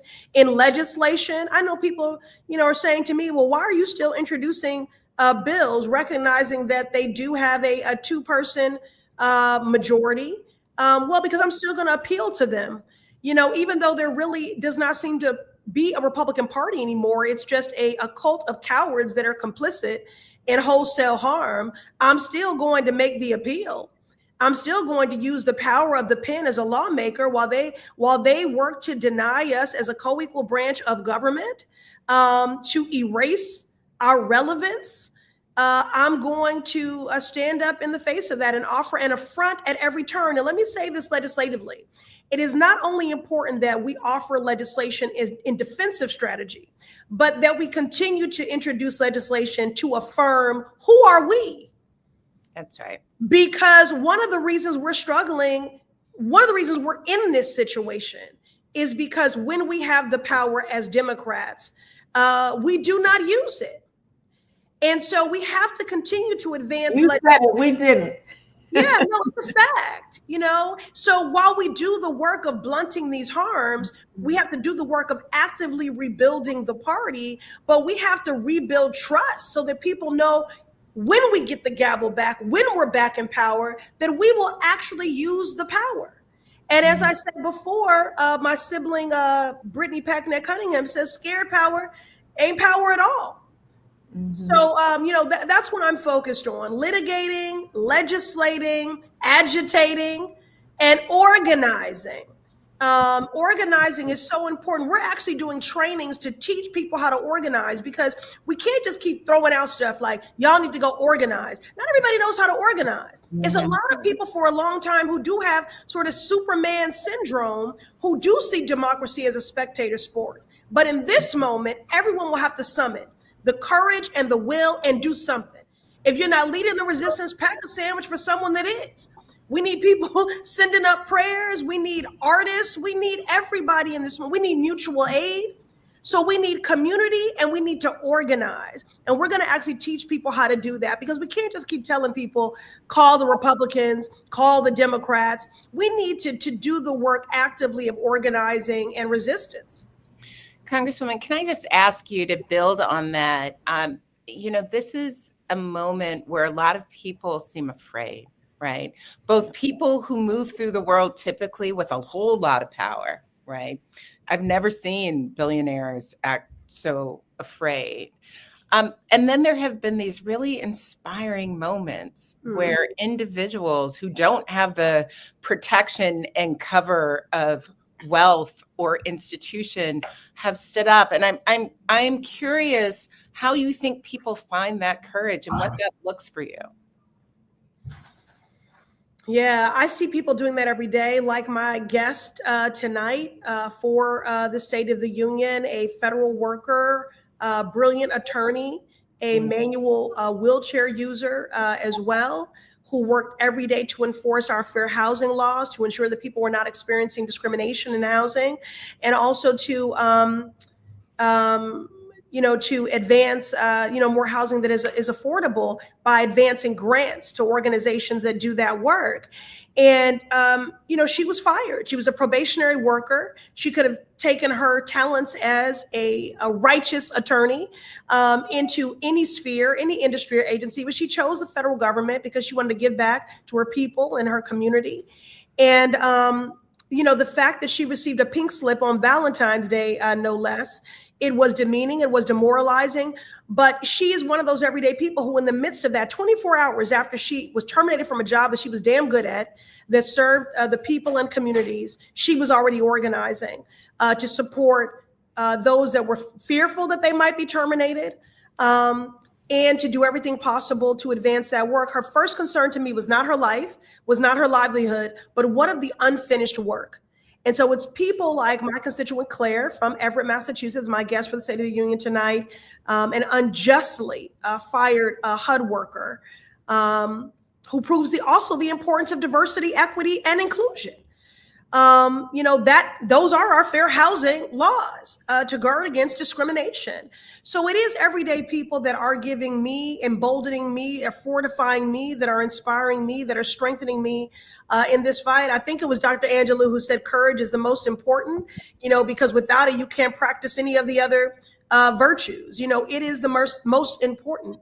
And so we all have to summon that courage in this moment. But I do want to acknowledge that folks are tired. There is a lot of fear, there's a lot of uncertainty, and there is a lot of fatigue. But we can't back down, so we can sleep in shifts. But we have to stay on the front lines. All of us. But and since this is the civil rights crisis, I'm just going to remind people: please support. Honor Hazel Dukes. Honor the leadership of the NAACP, which is a volunteer organization, the longest civil rights, organization, the oldest in our country. We have to support with, we have to invest, sow a seed, and with our sweat equity of the work of the NAACP. Congresswoman, thank you so much for joining us. We appreciate your courage. We appreciate that encouragement that you just gave to not just us, but the folks who are watching. And while folks are tired, we've always been tired. We've been tired since we got here. So I feel like we understand the assignment. Folks know what to do. And it is particularly helpful, I think, and inspiring to hear from you who are in the midst, right? Standing in the gap in the well of the house, and just appreciate you so much, always, and particularly now. I appreciate you all so very much. We have to match their energy, y'all. So they're not taking any days off, and unfortunately, neither can I. Like I said, so we have to match their energy. But thank you for doing this, because what we know for sure, as at the State of the Union tonight, it will be lies and propaganda. It will be visions for more hurt and harm. Yes. It will not tell the true State of the Union, which is that people are struggling and they are fearful. And so I thank you for telling the truth about the state of our union in this moment. Thank you so much. We appreciate you. Appreciate you. Thank you. Stay encouraged, y'all. Did you say it was a coat of cowards? I missed her. You're over here taking notes. I know. Right, so exactly. Lots of quotables up in there. I do want to move us to talking about the Congresswoman talked about the real state of our union, which is that people are struggling, and I do want to move us into a conversation with our next guest, Nana Jumfi from BAJI, the Black Alliance for Just Immigration, because we often talk about the challenges that our communities face. And we often don't talk about the kind of diversity that we have within our communities, and the ways in which different segments of our community are being affected and being harmed by this particular moment. And I think that I think during the campaign, when we saw the Haitian community come under assault, that is when I think people were in the moment like, oh, wait a minute, right? There are dimensions, right, to who we are as a people, and we need to acknowledge when we are individually and collectively under assault. So, Nana, thank you for joining us, and welcome to the SIP Hour. I wanted to start with asking you just to talk a little bit about the work of Baji and the communities that you all represent. You're on mute. We all get it. It's all right. So Nana, we still can't now hear she's you. not on mute, but we can't hear her. Uh-oh. Something going on. Well, let's try to. Well, they work on behalf of of Black immigrants across the country and doing advocacy work. And she's the person that I bring in all the time if I need some expertise on immigration law and criminalization of immigrants, and reminder that, like, they always are reminding us that immigrants are not only Latinx folks, y'all. No, I think it's important to broaden the discussion around immigration, and that the face of immigration it looks like us. Right? I'm a daughter. I'm first generation born. Jamaican American, and so this notion that your neighbors, where none of these cuts, none of these policies, I'm in my bubble, it doesn't attach to me or my family, that this is far reaching. And someone in your immediate family, your neighbor, someone that you love, that are impacted, or that you don't know that their families are going through, particularly around Black immigration, and the concern of being a person walking around this world in Black skin, and then a person that's walking around in this world with Black skin, who are concerned about their immigration status or their family's immigration status. So we filed the DACA lawsuit, I believe it was 2018, 2019, and we won. It was on behalf of Haitian individuals who were actually, some of our young people acted with AXO. The African diaspora is just that, it's African diaspora. And whether the ship stopped in San Domingo Island, because it's the same people, just to half, or in Cuba, or came to South Carolina, we're the same people. And so as the conversations progress, we need to lean into our African essence globally and not allow people to divide us, even though we do it ourselves. Right. And this administration has been stealth on all of the things around immigration, and it is clearly anti-Black.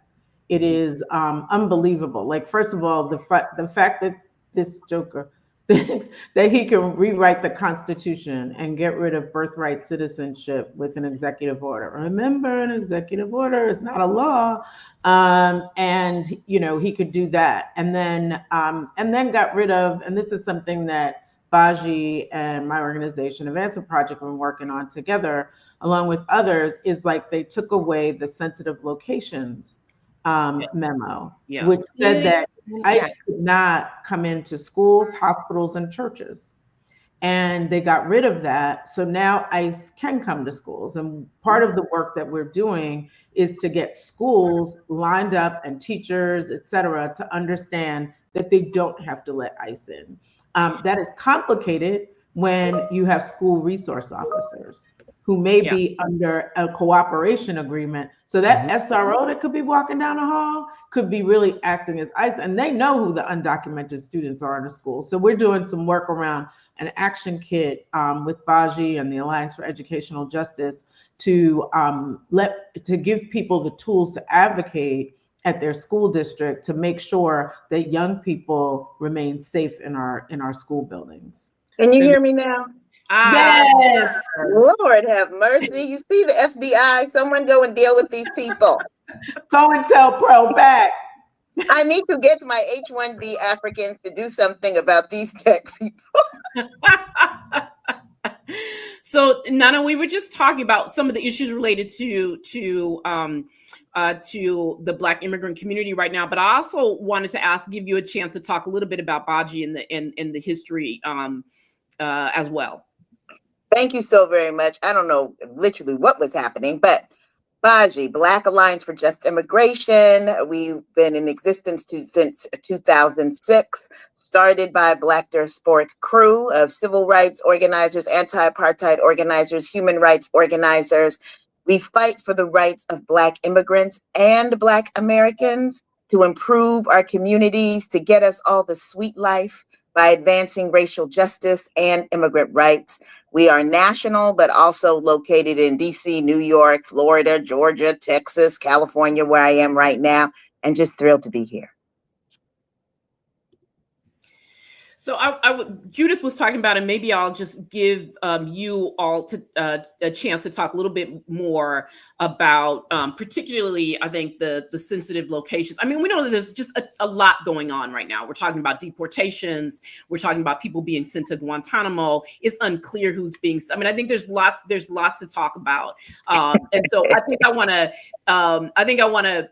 The sensitive locations thing for me is something that just feels particularly harmful, because that is the point at which, and I think Judith, you talked about this before too, is where the sort of criminalization of all of our young people, for example, intersects, right? Yeah, Because if we think that coming into a school means that that the only people getting swept up are certain people, we just know that that's not true.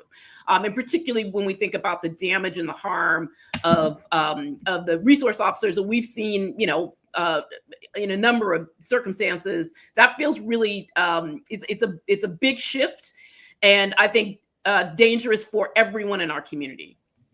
It is. I mean, these are the ways in which Black immigrants experience anti-Blackness. We talk about in BAJI how we experience Blackness together. Sometimes it's in the joys, right, in the culture and the things that we love about being diverse, being in mixed families, folks like Issa Rae and so many others, as well as just being in community with one another. But what that also means is that a cop is a cop is a cop. And that when it comes to places like schools where our children are, that the danger to both Black Americans and Black immigrants is not just the police. They're absolutely a danger, but now ICE has been added to that danger. Depending on where you are in the United States, if you're 100 miles from the border, Customs and Border Protection, quote unquote, has been added to the danger. We saw CBP on the rooftops with snipers at George Floyd's funeral. So we know that they have no problem mixing and matching when it comes to immigration enforcement and law enforcement. And it's really going to be on these same schools that Judith and Advancement Project, BAJI, and so many others have been pushing to get police out of schools, to take that seriously and to make that as expansive as possible. And I'm really glad that we're going to, continuing to do the work of pushing back there. Because we can see when we see immigration and we see how there's the ripping of the rights of minors to have attorneys, even though they're unaccompanied, the way in which minors or previously with young people were caged, we understand that it won't be long until we have people under the age of 18 over in Gitmo, unattached to anyone in that torture chamber.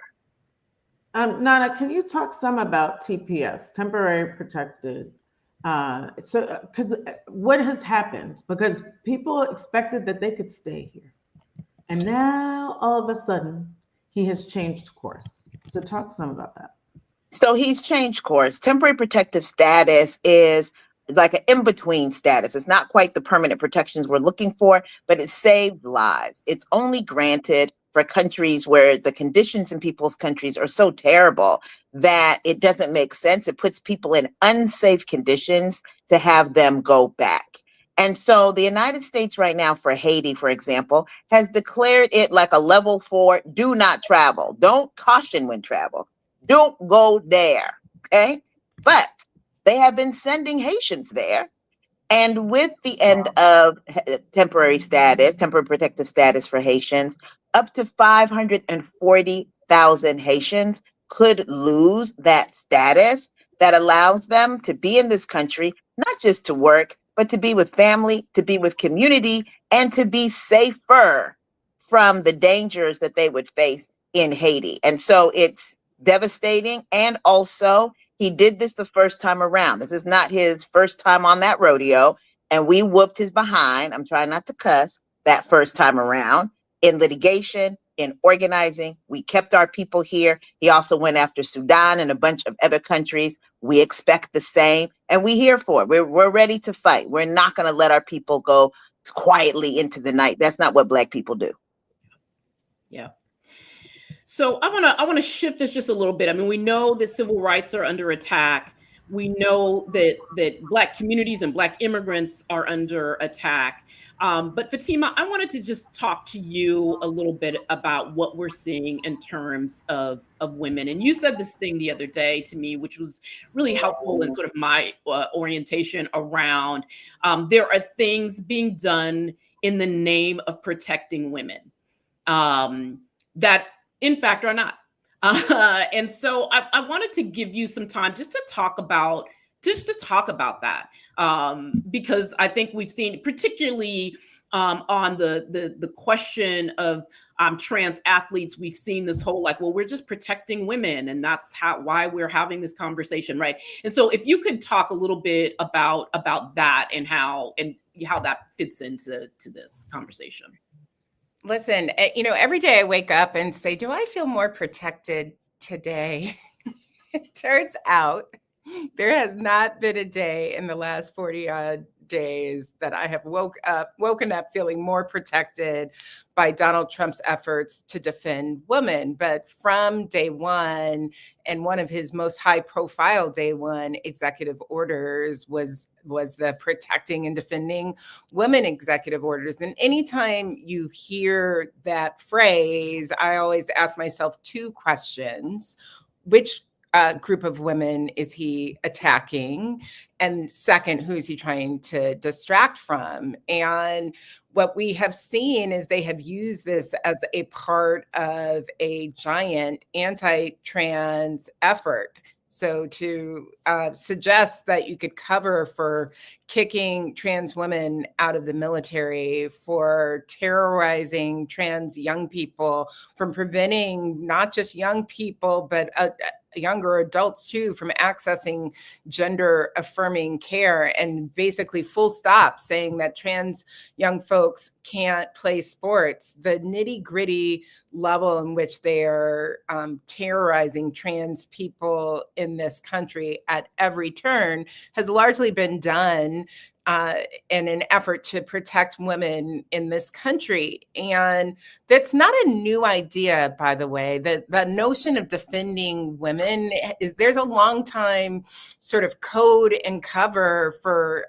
conduct that is racist and misogynist in this country, whether you're talking about the work of the KKK to terrorize Black men and Black families because they were protecting women.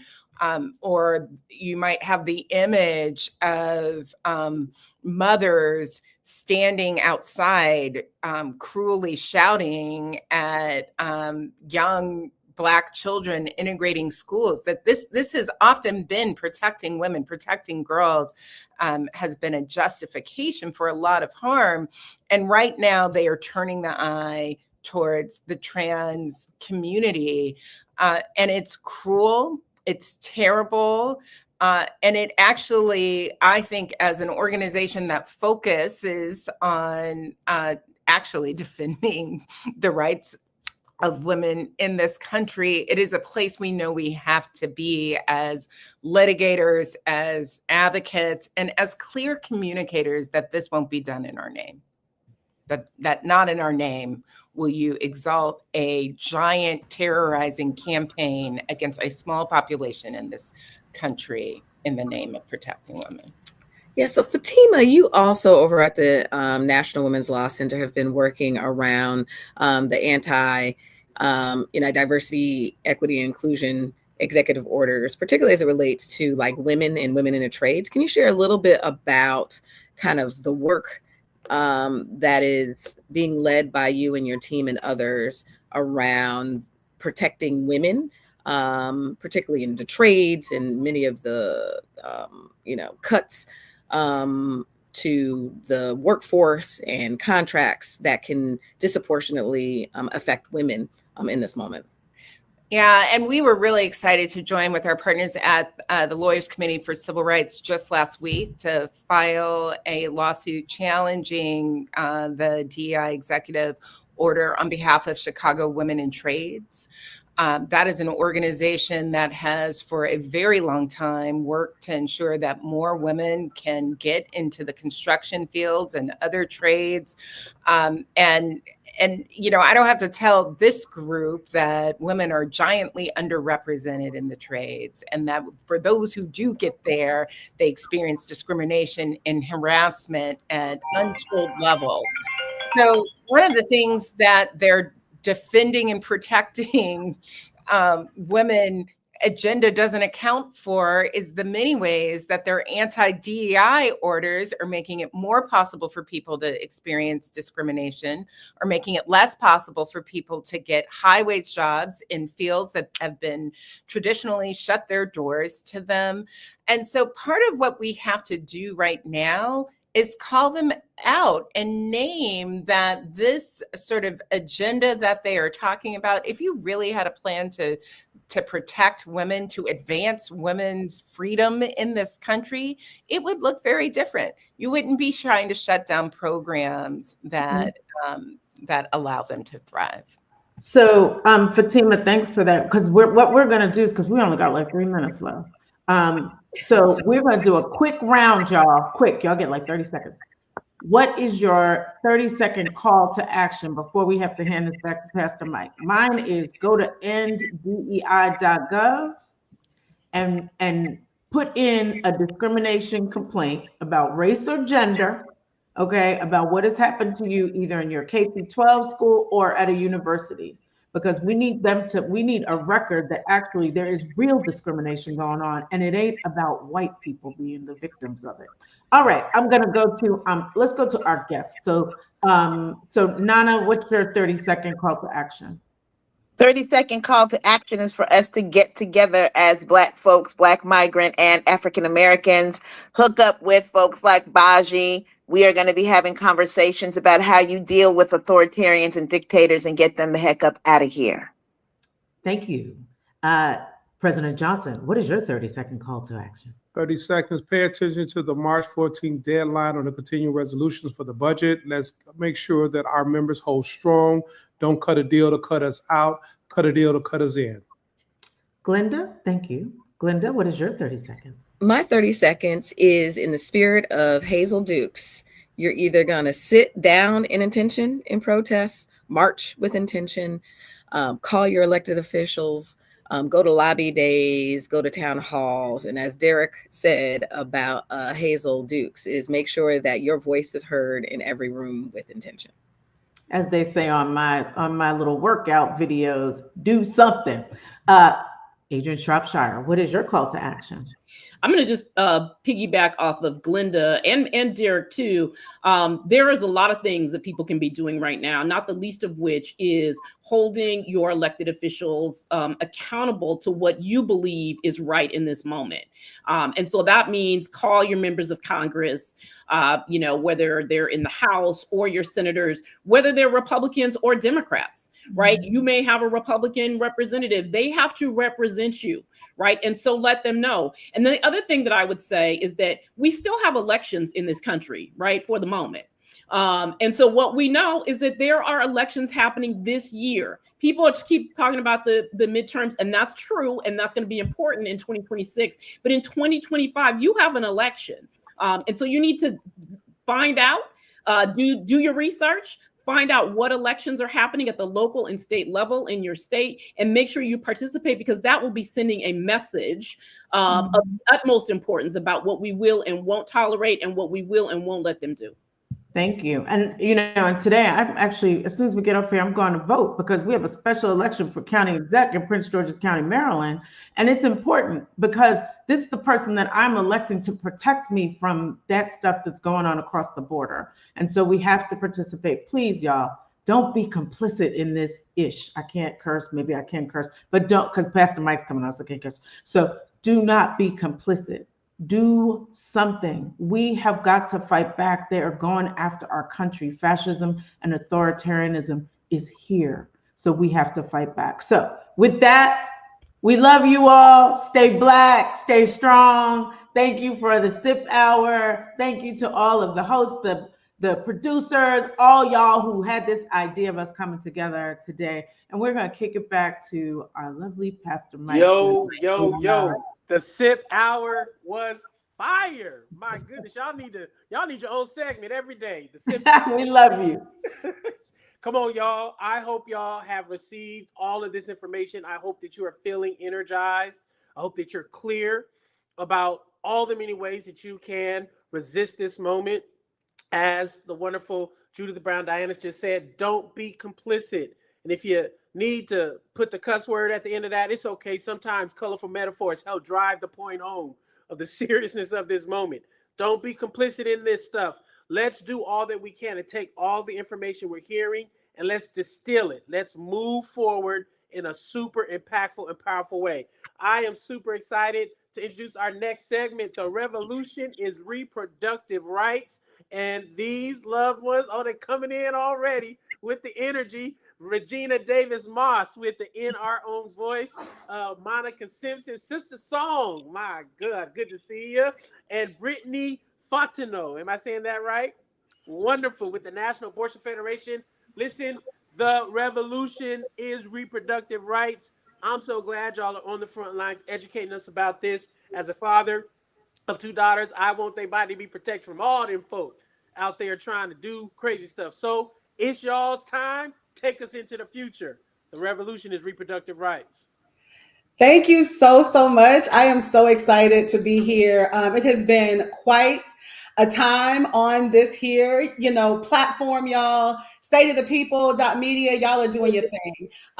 So I'm just really excited to be in conversation today. And I'm really grateful for everyone that's joining this live stream and for those who have tuned in since midnight. So thank you all for being a part of this inaugural State of the People. This is our alternative response to the administration's assessment of our country. We are speaking truth to power here today, good people. So welcome. Again, my name is Monica Simpson, y'all. I'm the executive director of Sister Song. We are the Southern-based National Women of Color Reproductive Justice Collective, and I am honored to be joined by Dr. Regina Davis-Moss, President and CEO of In Our Own Voice, National Black Women's Reproductive Justice Agenda, and Brittany Fontenot, President and CEO of the National Abortion Federation. We're about to have a good time because these are my comrades. These are my people. And we are here today to discuss the state of reproductive rights and how advocates, clinics, and patients are navigating this shifting legal landscape that is so slippery and so diabolical right now for our people in these heightened political threats. Barely halfway through his first 100 days, this dude that they call Trump has issued a slew of executive orders designed to cause chaos and overwhelm our systems of our democracy. From enforcing the Hyde Amendment to eliminating DEI initiatives and rolling back critical environmental protections and attacking LGBTQ communities. And as a Black queer woman who has been out since the 2000s, always committed to LGBTQ liberation, this has been so horrible for me to see, and how much of an impact it's had on my community directly. And this administration is making true on its most egregious campaign promises. So however, I know that we're not throwing in the towel. I know that I come from a long legacy of Black women who have always stood up for what they believe. I know that my political home is rooted in a movement of reproductive justice that was created by Black women 30 years ago, who said that they knew that their collective power was going to be better and move better policies for us. This is a movement that is intersectional and it's rooted in human rights, and it's given me the ability to bring all parts of myself to this work. And so I know that we have the power to fight back. And I know I have people on this panel who are already fighting back with me every single day. And nobody is more prepared to talk about how they're doing that than these folks who are on this panel with me today. So with that, I'd like to kick us off to Regina. Sis, it's so good to see your face up in here. Yeah, I know. And so my question for you today, as the president and CEO, my dear, of In Our Own Voice, you are focused on advancing policies that protect and advance reproductive justice. Can we say it again for the people in the back? Reproductive justice. And can you tell us what reproductive justice is a little bit more? And can you share about what policies you're tracking that will impact Black communities? Absolutely. And let me just say how excited I am to be here with you and Brittany to talk about what's at stake. I mean, we got to get into this. You talked about reproductive justice, and if I can, because, we can't say this enough, let me just go a little bit deeper on what reproductive justice is. You uplifted the fact that this was created by 12 amazing Black women in Chicago 30 years ago. But what I want to make sure people understand is that they were trying to address some of the most pressing issues that Black women, girls, and gender expansive people face. It's things like health equity, quality health care, gender justice, economic justice, and beyond. And basically what reproductive justice is saying is, I got the right to decide when and how and I expand my family if I want one. I have the right to decide that. And when I do have my children, that I should have the right to have the economic and the social supports that I need so that I can raise that child in a safe environment. I don't have to worry about state-based violence, community violence, intimate partner violence. And most important, I have the right to bodily autonomy and sexual expression. That's right. So that is what reproductive justice is. It's not reproductive, all these other ones, I'm not going to get into it. It is reproductive justice, and we need to name that proudly because that was created for us, by us. That's right. Now let's get into these policies. Now, this is my job. I'm here in DC, and we're tracking these things. We're looking at policies at the federal level. Just last week, the House passed a budget resolution calling for a $2 trillion reduction in spending, potentially cutting 880 billion for Medicaid. Now, of course, Black women and girls are disproportionately reliant, and I say reliant, on Medicaid for access. That doesn't mean that there aren't a lot of white folks that are using Medicaid. Okay, so let's be clear about that. That's right. But we are reliant on it disproportionately for a number of social economic reasons. So what we're going to see is that we're going to see more unwanted pregnancies.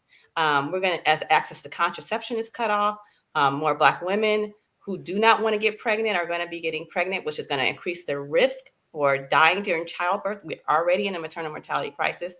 There's trying to eliminate access to prenatal and postnatal care and emergency maternal care. And all that's going to make these things worse, because what people don't understand is when you make these cuts, we lose services. There's a reduction in services, and there's a reduction in people that can access the services. That's right. Loss of preventive care, screenings for STIs, cancer, routine, OBGYN exams, all of that is going to increase our risk. We're also closely monitoring Project 2025. I got to give a shout out. We read that document. That's 900 pages, and we put together a brief on how these policies are going to impact Black women. That's right. Things like 150-year-old Comstock Act, which is what they'll try to use to ban abortion.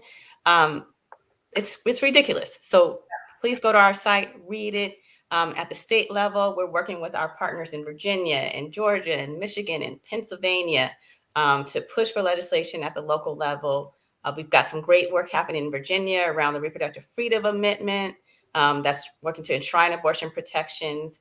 And Georgia, we just came back from an advocacy day. I was there with my good sis, Monica. We were pushing for a number of bills around midwifery and doula care and more things to make sure that we have safe and healthy births. That's just the beginning of this. I'm looking forward to getting into that. But right now, I want to hear more from Brittany. Let's bring her into this conversation. Hey, Brittany's the president. Hey. President and CEO of National Abortion Federation. Brittany, you are more so than anyone acutely aware of how the policies and barriers I just mentioned are impacting abortion providers. Tell us more about this. Tell us more how it's impacting clinic staff, patients seeking abortion, and how the Trump administration is already hurting you all. Right. It's so good to be in community with you all and to be able to share so much about what's going on and how our community can fight back. So what we know is that, as Monica said, we're not even halfway into the first 100 days, and Trump has wasted no time on keeping certain campaign promises and going back on promises that were made around abortion rights and access. Listen, what we know to be true is that the vast majority of Americans across political parties, across races, ethnicities, and genders support abortion rights and access. Trump made certain promises to try to engage them and get them to vote for him, and his tomfoolery. And listen, he's already going back on those promises. During the first week, he reinstated the global gag rule. And so this is having reverberations around abortion rights and access, not just here in the US, but around the world, essentially gagging providers from being able to talk to their patients about the full spectrum of reproductive health services, including abortion services that people need and deserve. Also, domestically, what we've seen is that the Trump administration very quietly decided to take a step back from enforcing the FACE Act. So just a little bit of information around the FACE Act. This was implemented in the 90s as the result of anti-abortion extremism that resulted in the death of an abortion provider that was just trying to deliver expert care to patients. And so this act really incorporates the federal government in saying that they won't stand for violence for abortion providers or for patients. So right now we have a federal government who has said that they're washing their hands clean. They're taking a step back, and that anti-abortion violence and extremism is okay when it's at the hands of extremists who are targeting patients and providers. And this chilling effect has such a negative consequence on health outcomes and people's ability to access the essential care that they need. And we know that Black and Brown communities do access abortion care at higher rates for a variety of different socioeconomic constraints and factors that my colleague Regina talked about earlier. And so we know that any time that people face barriers to care, that is something that we're not going to stand for. The other thing that I'm going to highlight is that there has been a really strong rhetoric that's laying the groundwork around questioning the safety and efficacy of abortion at any point in pregnancy, whether that's procedural abortion or medication abortion, and also laying the groundwork for extreme disinformation about abortion later in pregnancy. We know that abortion at any point in pregnancy is a valid choice, and that decisions around people's personal family formations, about their health care and about their future should be left within their own hands. I could go on and talk about all of the threats that we've already seen and the threats that are upcoming, but I actually want to kick it back over to you, Monica. So you're the executive director of Sister Song, and you have incredibly deep roots in organizing and culture strategy. How are you harnessing that energy? Because we need so much of that energy right now to engage the community and the broader culture around the fight for our reproductive lives. No, for sure. You know, I just want to be real with our people who are watching us, right? Like, we're talking about these topics of abortion access, maternal health care, bodily autonomy, as if they're easy things for our community to always talk about. And unfortunately, they're just not, right? Like, people's stories they're multifaceted. They are very diverse. And so in order for us to really move an organizing strategy and to help more people understand their reproductive justice stories and why they should be connected to this work, people have to see themselves reflected. You know, as a person who is a creative, who really believes deeply in cultural strategies and understanding that it takes a very strong culture to sustain any policy win that we know that we need for our communities, it's important for me to like root myself in some of the greats like Tony K. Bombaro that tells us that we have to make our movements irresistible, right? And we know that we are, as a movement, reproductive justice is a movement that, because it is talking about some of the most what we grew up with as taboo topics, we got to find ways to help people see themselves reflected. So for us, it is about making sure that stories and narratives are at the center of our work, and making sure that we are tapping directly into the communities that we serve, and that their voices, that their experiences are the ones that are being lifted to the front, so that we can actually help to motivate and ignite and educate these folks on how to then move towards their political power. And so ways that we've been doing that is across a lot of our different programs. One of our most well-known campaigns right now is our Trust Black Women campaign, right? And this is a campaign that started because there was a direct attack on our reproductive lives, Black women specifically, in 2010, when there were billboards that were put up all across this country, in particular in the South, that said the most dangerous place for an African-American child child is in the mother's womb, right? And so we knew that we needed a counter response, but we also needed to be organizing as Black women doing this work to ensure that we were creating a national collective of Black women ready to be on the front line for any attack on our reproductive freedom and on our reproductive lives. And so that's how we're doing that. We're connecting directly to community. We're using our campaigns and our messaging to push and to penetrate deeper into communities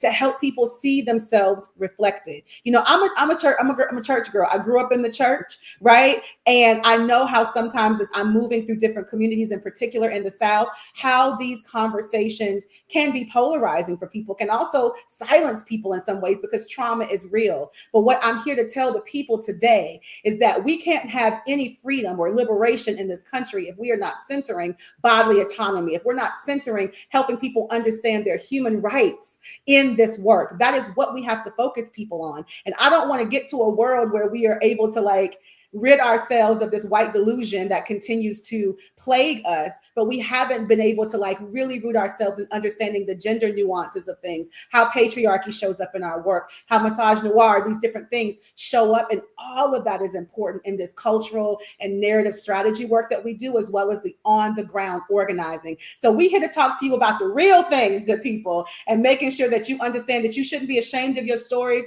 Your stories are power, and those stories help us build strong organizing tools to get more people engaged in the work.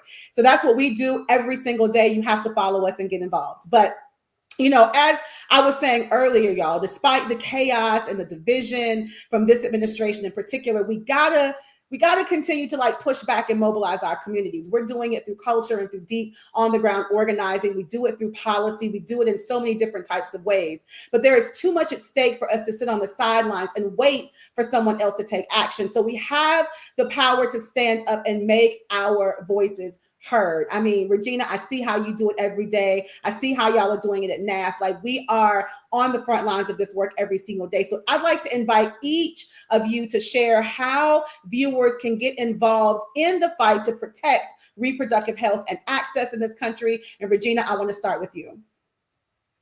Yeah, you know, listen, one of the most important ways to get involved is to hold your elected official accountable. You know, I had dinner last night with a congresswoman, and she reminded me that she said, you know what's giving me hope is I remember that this has happened before. And there's three things that are consistent when we have these moments. There's propaganda, there's violence, and there's voter suppression. And I said, you know what, you're right. And I said, so, and what have you noticed? And what's the tipping point? How do we know when things change? And she says, it's when it gets so extreme that people rise up. So we saw that with George Floyd. We saw that with the water hoses during the civil rights movement. And so what I'm saying to you is that in all those cases, that was a public outcry. That was a public demand.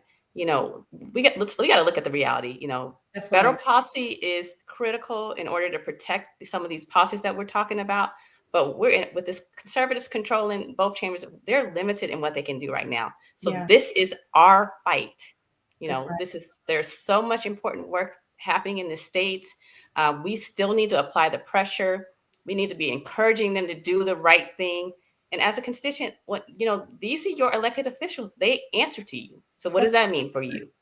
Number one, call the district and the offices, the DC offices, but in your home offices, learn when they're in recess, find out when they're back home so that you can attend town halls. I've been hearing about how people are blowing up these town halls. So, request an in-person meeting, call press, picket their office, make your voices heard. We got to go local, plug in, show up, be loud, run for office if you can, or maybe somebody in your family, somebody, encourage them to run for office. That person that's always been championing issues.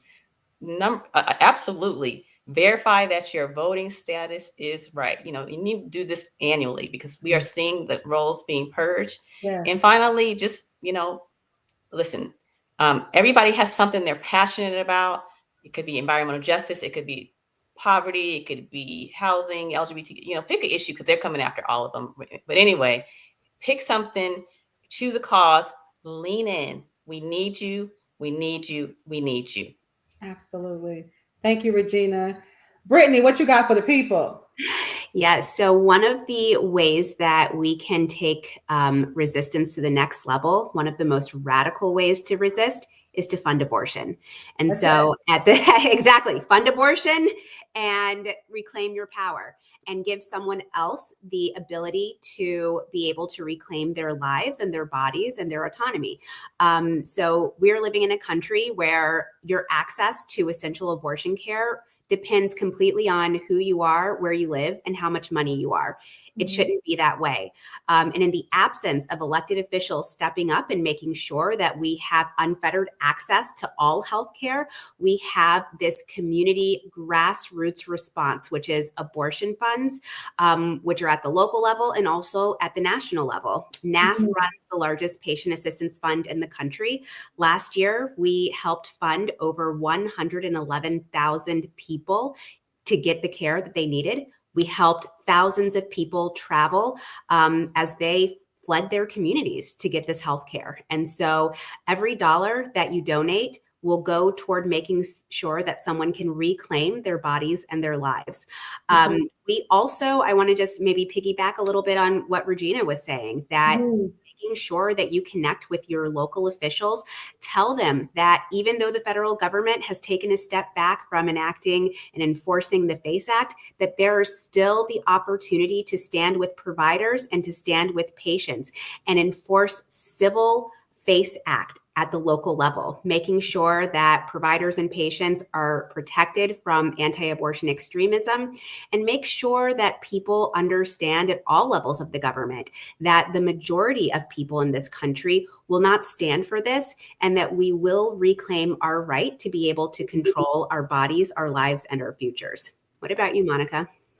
Yo, let me tell y'all, first of all, y'all are brilliant. I just love being able to work with both of you every single day. And I'm hoping that everybody that's watching gets tapped into all of the work that's happening with all these organizations talking about this issue. But, you know, what's real for me, good folks, is that, you know, my organizing teaches me that, you know, to never leave this moment without giving a clear call to action, right? And I think that that's what's important for this moment that we're in. What we do realize is that Dobbs no longer exists, good people. It does not. And our country is being plagued by abortion bans. And these abortion bans are detrimental to our communities. In the state of Georgia, we lost 2 Black women because of an abortion ban. Kendi Miller and Amber Thurman, their lives were taken from us because of an abortion ban in the state of Georgia. And we are now seeing so many people losing lives, too many people losing lives. We know that maternal mortality is an issue. Black women are dying at a rate 4 to 5 times higher than white women in childbirth, right? We know that our children's lives are at stake every single day in our communities, as we've seen our communities deal so much with police brutality and just like not being able to be safe and having access to the resources that would allow our children to thrive. That is what reproductive justice is. It is about being able to have the human right to make our own decisions about our bodies and our families and our futures. And to me, that is at the crux of everything that is real to us in this world right now, in this country right now, is our ability to make our own decisions and for our human rights to be secure and for our bodies to be safe, right? And so this is a time for everyone to get connected to a movement to do that work. If you don't have a movement home yet, the doors of the reproductive justice movement are open. We are here for you. This is a movement that allows you to bring your full self into this work. And if you trust Black women and you believe in the human right to make your own decisions about your bodies and families and futures, then this is definitely where you need to be. I know, again, good people, as I've done this work for many, many years, I have worked with people who have had many different views on where they stand with their bodies, because we've never been given the ability to like have what we need to make those solid, real decisions about our bodies, right? We weren't always given that, especially as a girl who grew up in the South. But we are creating a new day for our people, where our young people have the ability to change and to shift that dynamic and to be able to move into a world where we are thriving in all the ways, in particular within our bodies. So Octavia Butler, in honor of Women's History Month, right? Octavia Butler said there is no single answer that will solve all of our future problems. There is no magic bullet. Instead, there are thousands of answers at least, and you can be one of them if you so choose to be. So I am sitting in the legacy legacy of like these beautiful Black women, these powerful Black women who have given us the blueprint for how we need to walk our way towards liberation. And we got to do that together. We can't do that by siloing ourselves off in movements. We have to center and understand that this fight for our reproductive freedom is essential to Black liberation. It is absolutely essential to Black liberation. We can't have Black liberation without it. And so I'm grateful to work with each and every one of you and so many other powerful Black women doing this work all across the country every single day. So we need you Black folks who are tapped in to this particular podcast. I said podcast, maybe it will be, but right now it is the state of the people. We need you all to tap in to this work. See how your work is directly connected to the fight for reproductive justice. And let's build a powerful collective energy where we are all moving together for what we need. So thank you, Regina, so much. Thank you, Brittany, so much. Thank you, State of the People, Angela Rye, all the folks behind the scenes for creating such an amazing platform for us to speak truth to power today, for people to see themselves hopefully reflected more and more. So I'm going to now pass it back over to Pastor Mike, who brought us in so powerfully. Thank you, brother, so much for what you're doing in this hour. And let's keep building power, good people. Peace, everybody.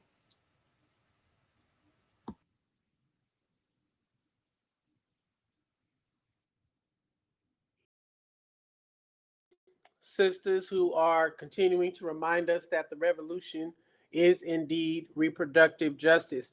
Listen, we are literally at the, let me see, 10:55 a.m. Pacific time, means that's 1:55 Pacific time or Eastern time.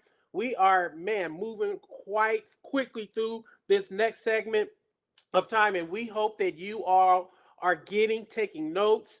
You're sharing, you are making sure people are aware of the State of the People 24-hour moment of power building, relational networking. We're getting information to help us respond in this moment. We're turning the TV off, in the words of Kendrick Lamar, and making sure that we are filling ourselves up on this day of the State of the Union, where President Trump will no doubt share lots of gaslighting, misinformation, claims. We want to fill ourselves up with the information we know we need to move us forward as a people. So we're inviting you, please, beloved, share these streams. We are on YouTube. We are on Instagram. We're all over the place. Make sure your loved one who may not be super political is aware that this is an opportunity for them to hear from some authentic, educated, and informed, truthful voices,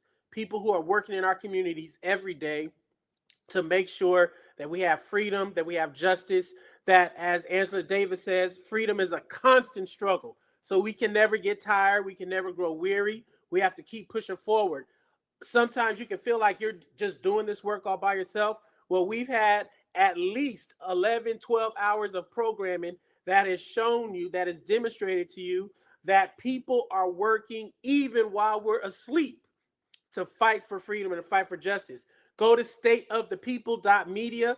Make sure you share your information there so we can be following up with you. Wouldn't it be amazing if we continue to have this kind of rigorous programming that happens on a regular basis so we can keep getting the truthful voices from our communities out into the universe? So, State of the People, we are almost ready to get our next group and panel on the stage. Super excited for this next segment that is literally going to remind us of the power of our political organizing that has to happen at every level, reminding ourselves that elections are happening literally this year. We don't have to wait till midterms to start amassing political power, putting people in office. We can start that literally today, literally right now. And super grateful that the collective, led by the wonderful, wonderful power couple themselves, Quentin James and Stephanie Brown James,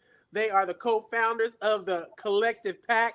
They got all kind of homies, all kind of smart, educated, activated folk that are going to come and give us all the things that we need to know to make sure that we are politically organized and politically resourced to elect candidates to get us the freedom fighters we deserve on the other side of the political machine. Thank y'all for joining. I'm gonna hand it over to y'all, Brother Quentin, Brother Sister Stephanie. Great to see y'all. God bless. Thank you, Pastor Mike. Good to see you, brother. Hey, so good to see you. So good to see everybody over these last, I don't know how many hours we're into it, but we in it. We are in it. We are so grateful. First and foremost, Angela Rye, Joyanne Reed, Holly Holiday, the entire team, Pastor Mike, who has been spearheading this for the past few hours. We are so grateful for your leadership. Roland Martin for pulling us all together. It is, I hope, not lost on anyone that's been tuning in. The fact that you have this many Black organizations and leaders who are unified doing this together is so powerful. And as Pastor Mike said, we must make sure that we keep this going. So yeah, we're just super excited to be here. Honey? Awesome. Well, yes, y'all, we are thrilled to be here. As Stephanie mentioned, as Pastor Mike welcomed us, 24 hours of the State of the People. We want to move this convo along to talk about elections, talk about our power at the ballot box. For those of you that don't know, we know that a lot of folks are looking at what's happening in DC tonight with the State of the Union from President Trump. But today, in cities like St. Louis, Missouri, it is election day. People are out casting ballots right now. We encourage you, if you are watching from St. Louis, or you have friends and family and networks in St. Louis, you are encouraging them to get out and vote today, because it's important that we, exercise our right to vote. I think all of us right now are dealing with the consequences of elections, dealing with the consequences of the vote or lack thereof from many folks who, we wanted to make sure they were voting, but may not have shown up in November. And so, one of the things that we want to start with is, listen, elections have consequences. We know that when we do or do not show up and what happens with those elections, they have direct impacts on our lives.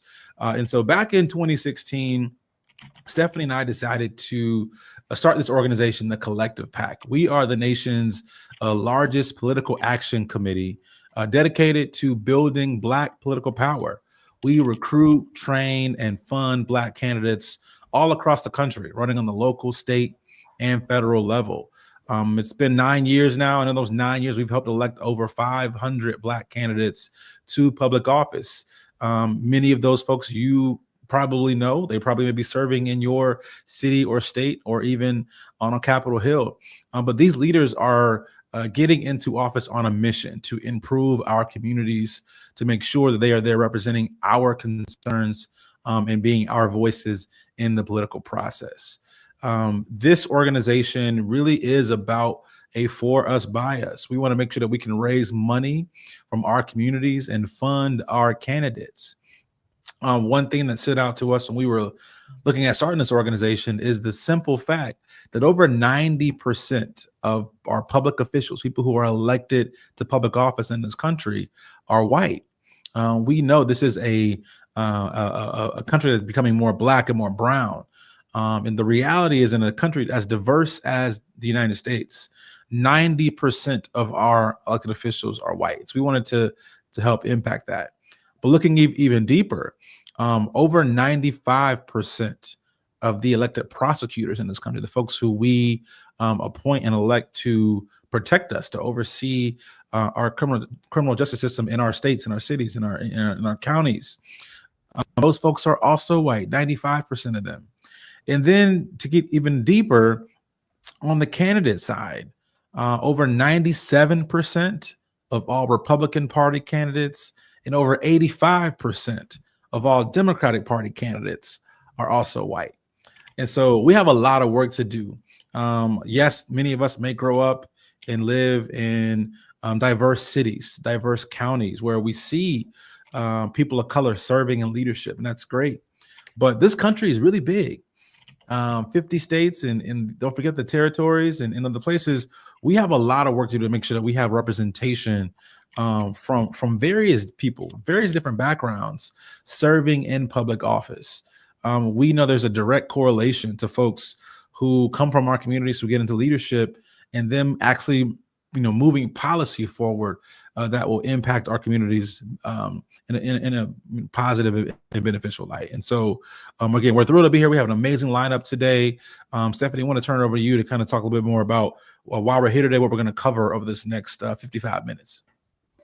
Yeah, I think one of the unifying aspects of this 24 hours is a couple things. One is that this is unapologetically Black space for us to talk about our truths, to talk about what's happening in our communities, but most importantly, to be geared on action and to be proactively geared on action. And so we are hopeful that throughout this 24 hours, you're able to hear information that will make you feel empowered, but we need you to spread that word. And so we're going to say throughout our hour here that all of us can only be as strong as we are individually, but also collectively coming together. And so please make sure that whatever you hear here, learn here, does not stay here, that you spread it to your family, your friends. I could tell you, my mother is more engaged than she's ever been in politics and what's happening. And that's great that people are feeling like they have a space to get involved. And so please continue to spread that. I would also say, for us, we are very much focused on supporting Black candidates that are running on a local, state, and federal level. Every position is important.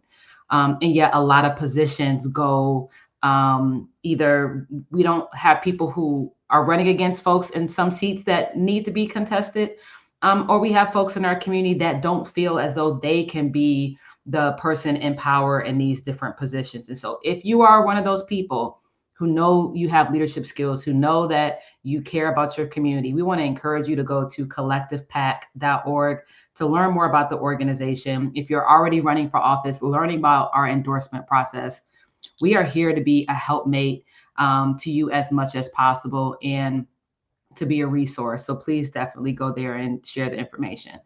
I think we can probably cue, do you want to get into our convo? Yeah, let's do it. Let's do it. All righty. So first up, we are thrilled. We can go ahead and bring Phyllis up to the stage. We are thrilled and honored to have such a phenomenal partner, leader. Yeah, she also helped us to be a Delta woman as well.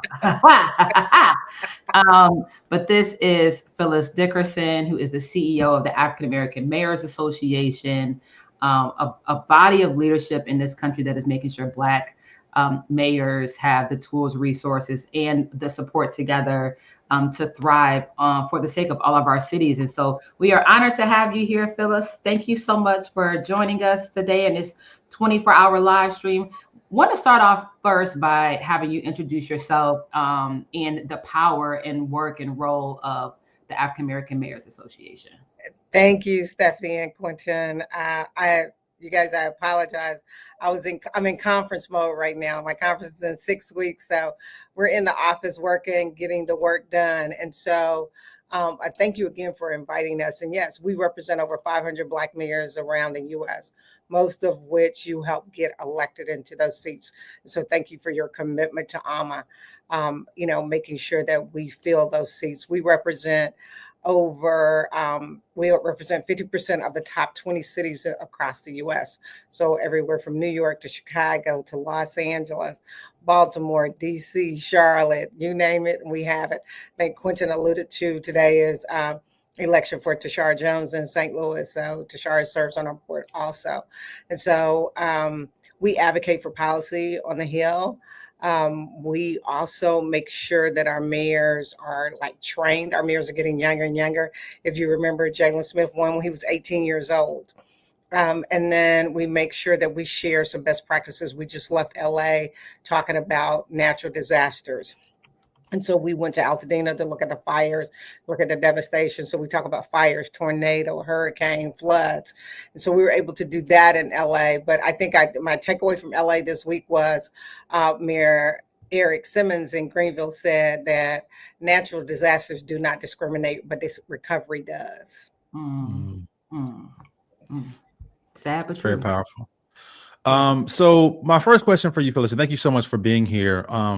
We know that there's a lot of maybe confusion happening right now with whether it may be DOGE and what they're doing in the federal government to some of these executive actions. Tell me firsthand how Black mayors in this moment are responding. We know that, again, there are separation of powers between the different branches and also the different levels of government. But we know our Black mayors are in charge of our cities. People are expecting them to deliver on city services and to respond to their concerns. How are Black mayors responding in this moment of so much upheaval in the nation? So most of you know I'm originally from Little Rock, even though I'm in DC right now. So I'm used to working with blue and red governors, right? So one thing I teach them is try to figure out where you can find commonality. If it's just one or two things where you have commonality, figure out where those common threads are and stay in that part of the sandbox when you first start a new administration. The other thing that we're telling our mayors is paint a picture to the federal funding. Because right now we're just saying, oh, the federal funding is frozen. But when people are on the ground, they don't know what you're talking about. They have no idea. So you have to paint a picture as to what that looks like as it relates to public safety, what that looks like as it relates to public housing, what that looks like as opposed to your Medicaid funding or your Social Security funding. What does that look like with your social services? Will you still be having your summer jobs program? How was that funded? Will you still be having your summer youth program where you can take your kids and drop them off 8 hours a day while you at work this summer?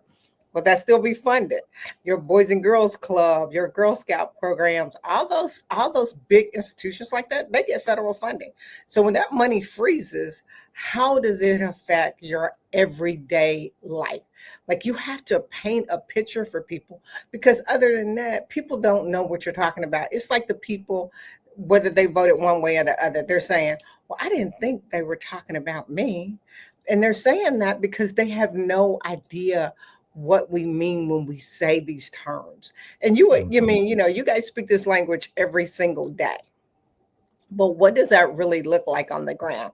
It was like my former employer, when you guys started this organization, I got a call from a mayor and he said, Phyllis, can you make sure they get some funding? I had never seen you guys before. I never knew who you were or anything. So I went to my former employer. He wrote a check and you started your organization.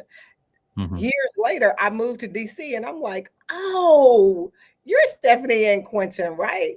Because I didn't even put a face with it to see where that funding was going and what it was going toward. But now that I'm on the other side of the fence, now I see the work. And Phyllis, I'm so glad you mentioned just, at the end of the day, and I think a common thread that we'll hear throughout these 24 hours is it's important that we are talking with our community, not talking around, but being direct about what's happening, how people are feeling, how people are responding in the moment. Again, eggs still high. Egg prices will get higher, unfortunately, and we have to be responsive to the challenges that are happening in our community. I'm curious, over these past few years in your role and with AMA, are you seeing, because you mentioned about how there's younger mayors that are coming on board. I remember we had the influx of, you have Randall Woodfin in Birmingham, you have Justin Bibb in Cleveland. I mean, these are guys that are under 40 years old. How are you seeing younger people being excited about running for office, running for mayor? You mentioned a young man that was 18 that ran.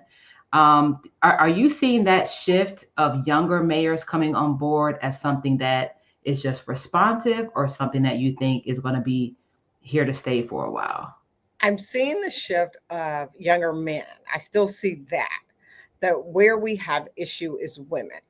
And we saw that shift during Black Lives Matter, when women were being, not just the woman being threatened, but they were threatening their children. That's when I saw the shift of women kind of backing out and not running for a second term. And so that's the trend that we're kind of seeing now, because one way to really piss off a woman is to threaten her children. So you see a different side of her, and so she's like, I can't be in political office because I already know what I'm going to do if somebody continues to threaten my child. Right. Saw that with Keisha Lance Bottoms, where she decided not to run again. And so those are the kind of things that you're seeing. So Phyllis, we have a lot of folks watching around the country right now. We mentioned this really important race in St. Louis, Missouri, with Tashara Jones. There was an article that came out, I believe, yesterday or on Sunday, talking about the race in Pittsburgh and how there are now conservative efforts to really try to take out some of our Black mayors using this, anti-DEI or frames around crime, intimidation tactics, as you mentioned. What should the people know about what's happening, and how can we be responding in terms of whether it be making contributions, making sure our friends and families are voting? How should we be responding, and what's happening that people may not know about on CNN or MSNBC around our Black mayors?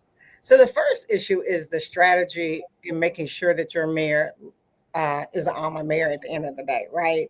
And so, we saw it happen in some cities where you had two African Americans running against each other, and then you had somebody, non-Black running, and then of course the two Blacks knocked each other out of the race, and so the white mayor won. And so you're going to see that more and more, instead of coming together with a strategy and putting your weight and your resources behind that one candidate. Because when you split up your resources, you split your vote. And so that's one. Two, making sure that the people in your household are registered. Like if they're sleeping, eating, and drinking and sucking up the air in your house, they need to be going to the polls to vote. And so you just got to make sure that that also is happening. And then there is an all-out strategy. I mean, just think about it. Just last year, we represented the top 4 cities in the entire U.S. And when we ran that story in the New York Times, we got threats at the office. Wow. And so making sure that you're understanding that this is going to be an uphill battle. It's not going to be an easy fight, but you got to prepare to fight. It's a muscle we haven't used in a while. Let's just say that. And so be prepared for the fight. Get the right information. Go to your city council meetings and figure out where your budget and that money is coming from. Like, understand that city, but it's okay to ask questions. All that information is FOIable. There is nothing that they can have that's a secret in local government or state government. Everything is open to the public. And so if you want to know something, then ask the not so easy questions. And that's what I think people aren't doing. They don't want to show up to the budget meeting because they think it's boring. And then as soon as they eliminate the social services program, then they're like, oh, I can't believe you eliminated this. You didn't show up to the meeting.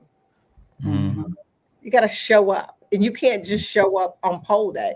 You have to show up to city council meetings. When you want something done, when they know you that you're going to show up to city council meeting, before I came here, most of you know I served as the mayor's chief of staff, the former mayor of Little Rock. And I just remember we were going to not rebuild a adult living center across the street from a predominantly Black upper class neighborhood.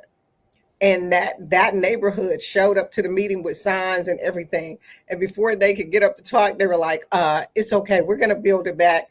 And so the housing association president said, well, let me tell you what I was going to tell you. And so he still got it out, right? And so it's important for us to show up day in and day out. Find out where your city council meeting, find who is representing your ward in your city, that kind of thing. Most people, you ask them, who's your ward representative? They don't know. You can ask people who the mayor is. They don't know. And, and one piece of advice we like to give, especially for organizations, I mean, Black folks have a lot of organizations in our communities, many of which we're a part of. That can also be the role of your organization, is to split out who's going to which meetings, because it can be overwhelming to try to go to school board and city council and the ward club. But if we can take that responsibility within our organizations, within our churches, to say, hey, I'm going to go to this meeting, you go to that one, we report back, we make sure we're going with action items, we're telling them what it is that we need. If we combine forces like that, I think we can definitely make sure we're covering the bases of being where we need to be. Last question for you, Phyllis, is what are your thoughts about ways in which we can come together to build Black political power? So I think we have to build the agenda, right? And so I know some of us are coming together next week. We're having a working group here. I'll make sure you guys get the information on that. But putting that working group together to say, what is our quote Black agenda? One of the questions we're asking the administration, what is your urban agenda and what is your small rural development agenda? Because we just need to know what that is. And like I said, for us, it is keeping up with the executive orders. You said that earlier, just keeping up, right? And so now we produce something twice a week that shows what the executive orders were for this week. So the mayors can keep up because they're coming so fast. Most people aren't keeping up. And so I think if we form this working group and then work out what our agenda is, and our agenda is not Black, it's just everyday people working to make a better income for their place where they work and play and pray, right? Mm-hmm. We all want the same thing. We just happen to be Black. Mm-hmm. I love that. So just understanding what that agenda is, and it's not going to be a whole lot different than anybody else's. I tell people just figure out. I had a conversation with Mike Huckabee not too long ago on email, and it was so funny because he was a former governor in Arkansas when I was the mayor's chief of staff, and I had to ask him a question. And where we have commonality is we're both Baptists. And so he signs his email, Phyllis, keep up the Lord's work. And it's always his hook, right? But that is where we find commonality. And so figure out, because this is not going to be an anomaly going forward. Sometimes you're going to have a Democratic president. Sometimes you're going to have a Republican. But be respectful of each other and find out where you have commonality and shared values and work in that space. Because we're not going to always agree on everything. Even when you're on one side or the other, you're still not going to agree on everything. Mm-hmm. Awesome. Thank you so much, everyone. Give it up for Phyllis Dickerson. Thank you so much. Thank you. Your time. And we will see you at your national conference in DC in April. Yes, Stephanie, I got a call. I'll call you after this. Okay, sounds good. We'll talk to you soon, Sora. All right, bye-bye. Thank you. Bye-bye. All right, folks, we're going to keep it rolling and bring up our next guest. We are thrilled to have one of the brightest minds in politics, period. You've seen him on national TV. You've heard him in national print media. Please join me in welcoming our amazing friend and pollster, founder of Hit Strategy, Mr. Terrence Woodbury. What's up, Terrence? What's up, Quentin and Steph? How y'all doing, family? Good. How are you? I'm good. It's good. It's just good to be amongst family right now. I feel like this is exactly what we need. This is what the people need. This is what voters telling me they need. So for that, we thank you. Excellent. Awesome. So Terrence, I want to start first, let everybody know who you are. I mean, a lot of us know you, but let everybody know you are, but also tell us about some of your work in 2024 and tell us about kind of what you're seeing and hearing from people right now in this moment. Absolutely, Q. He froze, but you know what he's saying, Terrence. Yep. Well, look, I appreciate you all. I appreciate Angela and Holly and everyone that's organized this. And I appreciate the viewing and listening audience. My name is Terrence Woodbury, and I'm a founder of Hit Strategies. We're a full-service public opinion research firm. That means we do polling and focus groups and social media listening and every other way of understanding communities that have often been misrepresented and underrepresented in traditional research. In 2024, I had the privilege of serving as a pollster for the Kamala Harris campaign, along with some other dynamic and diverse candidates around the country. And look, we saw a lot of things I think are very telling about where we are, specifically amongst Black voters, but amongst what I like to call the emerging electorate, young people and people of color. As a result of underinvestment, not just in the Harris campaign, but years of underinvestment, Democrats have experienced quite a bit of erosion in their base. Every group you would think of as a Democratic base voter, we did worse with that group. We did worse with young people. We did worse with Latino voters, young voters, Black voters, urban voters, working class voters. Those are all of what I would consider the Democratic base. And so we have what we do good with, Terrence. Look, I can tell you that we did not do a single point better with Republicans, with white suburban women, with these mythical swing voters. Democrats win when they mobilize their base. And that's what we need to do now. That's what we need to talk to. That's who the opposition is. Because the last thing you asked me, Q, is what are we hearing now? And when I talk to voters and focus groups, people just feel very disempowered, perception of power is a very important metric that Hit Strategies measures. We've done this on every poll we've ever done for Collective PAC. And this is where we ask, regardless of how often you vote, how much power do you believe your vote has to make a difference in your community? The higher they rate those perceptions of power, the more likely they are to participate. In the 2024 cycle, we saw perceptions of power as high as 60% of Black people said they felt extremely powerful. 58% voted. Well, now only 24% of Black people feel powerful. 24%. That's crazy. We can't mobilize them like this. We can't activate an opposition or resistance if they don't feel like they have the power to make a difference. And that's why I'm glad we're doing this. This is a representation of that kind of collective power that people have been missing and needing. Yeah, can you actually elaborate on that? You know, because it's whenever I hear about how if people feel empowered, I oftentimes associate that with, do they feel like their needs are being taken care of? Do they feel like they're being heard? Do they feel like they have a say so? Were there any aha moments that you got when you were looking at the results or having those conversations with people as to why they didn't feel empowered or they didn't feel powerful or that they were as engaged? And especially considering the big shift that we saw over not that many years. Yeah. So, you know, we asked this question empirically, which of these things represents political power to you? And you're right, Stephanie, the number one representation of political power is the ability to secure the resources that your community needs. So when they look at other people's power, when they say the white community has power or the LGBTQ community has power, it means they can get what they need.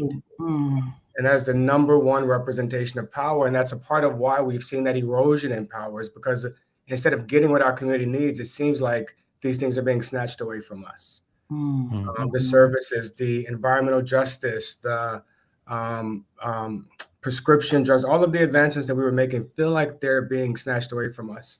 But the other thing that represents political power is collective action. It's feeling like you're a part of a movement, a part of something that others are doing.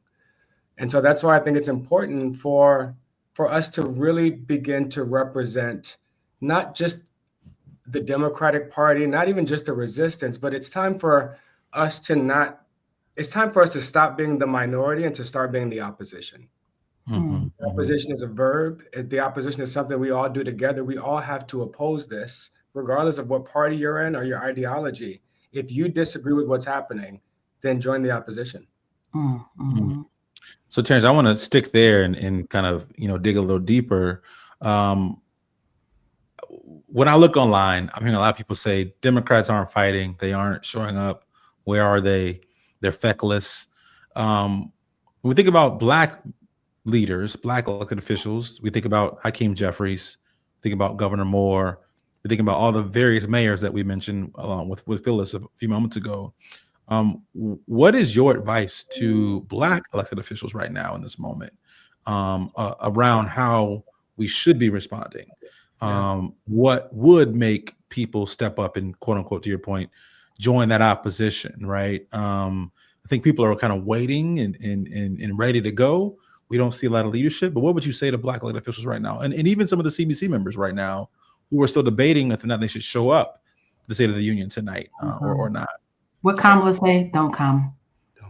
Don't come. Don't go. I mean, I think it starts there. You know, I certainly agree. I don't think they should go. I don't think that they are in a good faith negotiation with a joint governing body, right? We are dealing with I believe that we are being occupied. We're being occupied by nefarious forces, both domestic and abroad. What I just saw in that Oval Office with one of our allies shows me that, I mean, not just what I saw in the office, how we saw the United States vote in the United Nations, voting with Iran, Russia, voting with our adversaries and abandoning our allies. We are being occupied. And aid. I mean, it's crazy. It's crazy. Cutting foreign aid. I mean, you know, a part of this, we really need the opposition led by Hakeem Jeffries. But to be fair, what we are facing is insurmountable for any single leader. right? And this is why I believe it's important for us to begin assembling the Avengers, because while one leader cannot take this on, all of our leaders together, Hakeem, Jeffries, and Governor Wes Moore, and Senator Raphael Warnock, and mayors across in every major city, Philadelphia, Chicago, LA, New York City, every major, well, I don't know if we could depend on New York City, but right, exactly. But together, these leaders can begin to represent an opposition. I've worked in parliamentary politics around the world. I worked in Trinidad on the opposite end of the aisle of you two, and y'all kicked my ass in Trinidad.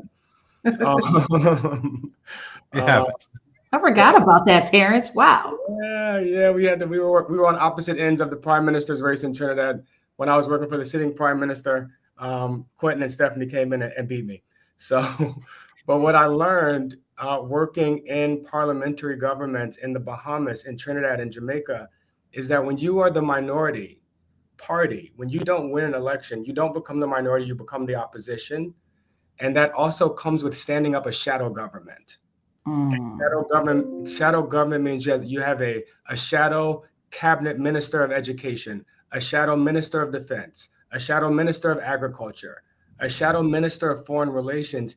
And we can do that right now. We can activate our leaders to assign them to a specific agency where they're able to watch what's happening, to explain to the American people what is going on in these agencies, to oppose every action that hurts American people, and most important, to present an alternative of what we would be doing different if we weren't in this situation. I think that it's going to require some bold actions like that, some things that we've never done before to oppose something that we've never seen before. Watch, report back, and act is kind of what that made me think about, Terrence. And so you use the word opposition, and when you said that, it kind of like put like a little tingle in my spine, because I so much think of things as we're the ones that's right, like we are. I think there's more of us who are, well, maybe not by the electoral sense, but there's more of us who are concerned about what's happening. We don't want what's happening in this country. We don't want the leadership that we have. People know they made a mistake. They were dead wrong in how they voted. And it just makes me think like, no, we are the prevailing thought, the value system. And then when I pair that with, in how many years are people of color going to be the majority in this country? In your thoughts, how do the next 5-10 years look for us as people of color become the ones that make up the majority of Americans, and not just Americans, but the ones who are also, in my opinion, in a lot of ways, working to uphold true American values and patriotism, because we built this country. Right. How do you see the next 5 to 10 years going for us? Man, Stephanie, what you just said reminds me of a Barbara Jordan, Congresswoman Barbara Jordan from Texas, was giving a speech during Nixon's impeachment, where she said that because she had been omitted from the Constitution for so long, that because it took so much toiling and pain for her to be included in the body politic, that is why she stood as the best inquisitor. That's why she stood as the best judge of our democracy, because of how hard she worked to be included in it. And I think that's what we're going to see as we become a majority minority nation, as people of color become a majority of the population and a majority of the electorate, is that there's going to be demands for it for the body politic to better represent the country. And I think that's both in race and gender demographics, but also in generations. Young people are already, millennials and Gen Z are already majority minority, right? They beat the country to it. Yeah. Right. And they're also they're also more than 50% of the American electorate. And so young people are no longer, I used to say young people got next. Well, now we got now, we are no longer the margins of the electorate. Young people are the biggest voting bloc in America, the most diverse voting bloc in America. While we represent 52% of the electorate, we're only 12% of Congress. But I believe that as young people and people of color take their rightful place in the body politic, we're going to make it more fair. We're going to make it more just. We're going to make it work. I was telling Democrats all 2024, young people don't want to defend democracy. They want to fix it. Mm-hmm. It ain't work, right?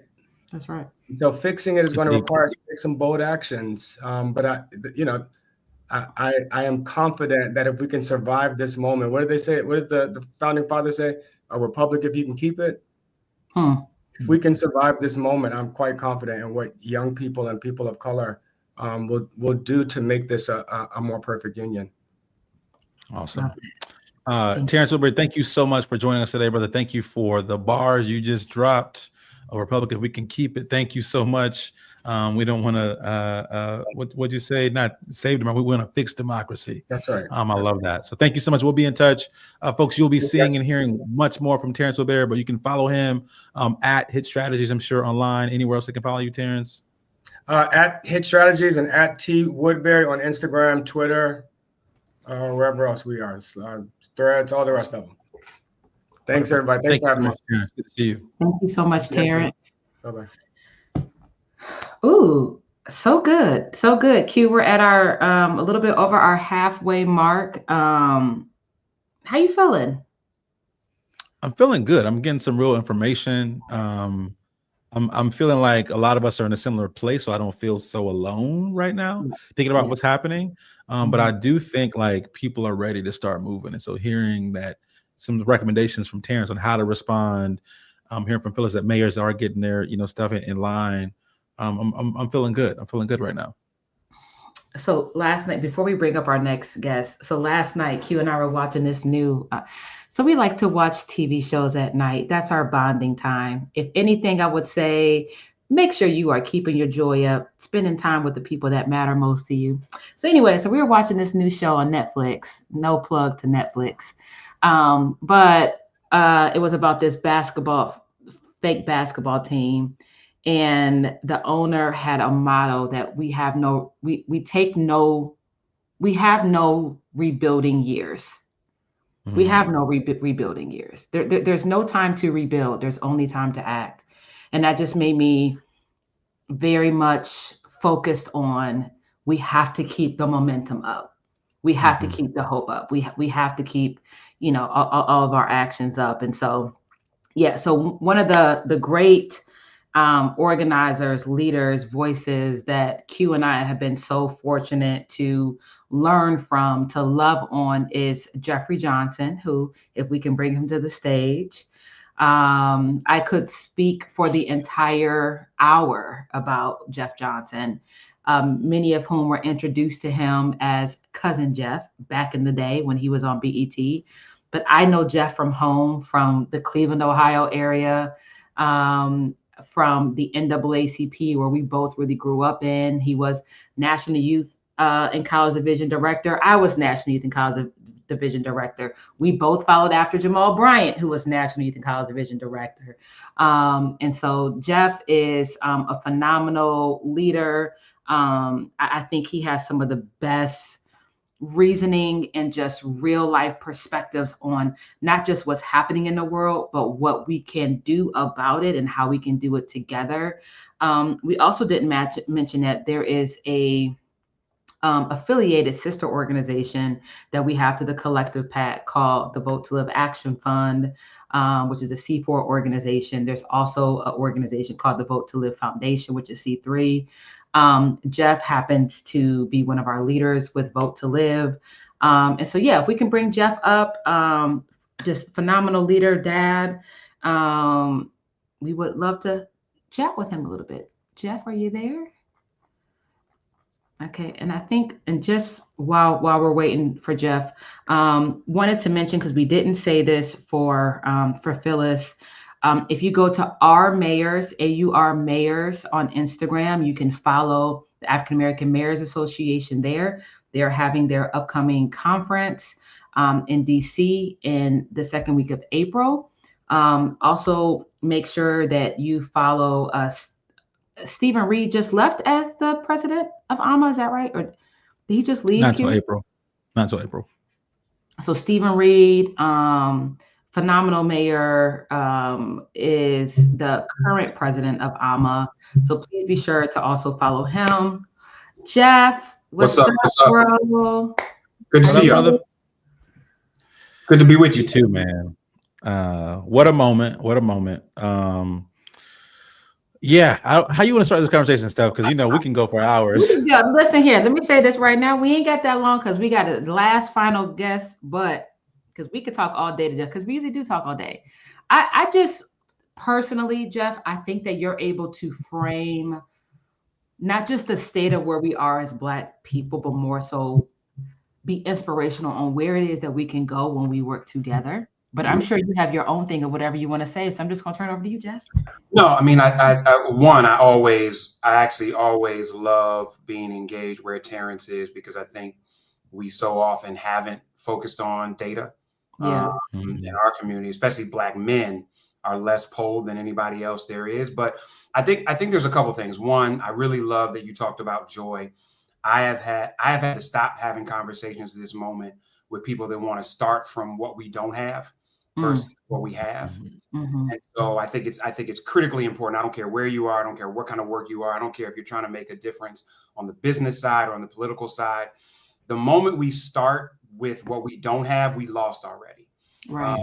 And stuff is difficult, is challenging. There's losses that people are dealing with. That doesn't mean we don't have. And so I really want to start with our folks from places of what we have. I think the other piece that's essential for me, and where I may differ a little bit or want to add more from what I heard Terrence say about joining the opposition. I think one of the things that we saw in this last race and is that people aren't really ever inspired in this day and age about what you don't like. They're inspired by the vision that you have for what's next. And I think that while some of us deal with fighting the insanity that is what's happening in the federal government, a whole nother set of us need to be really clear about what's the vision we're casting.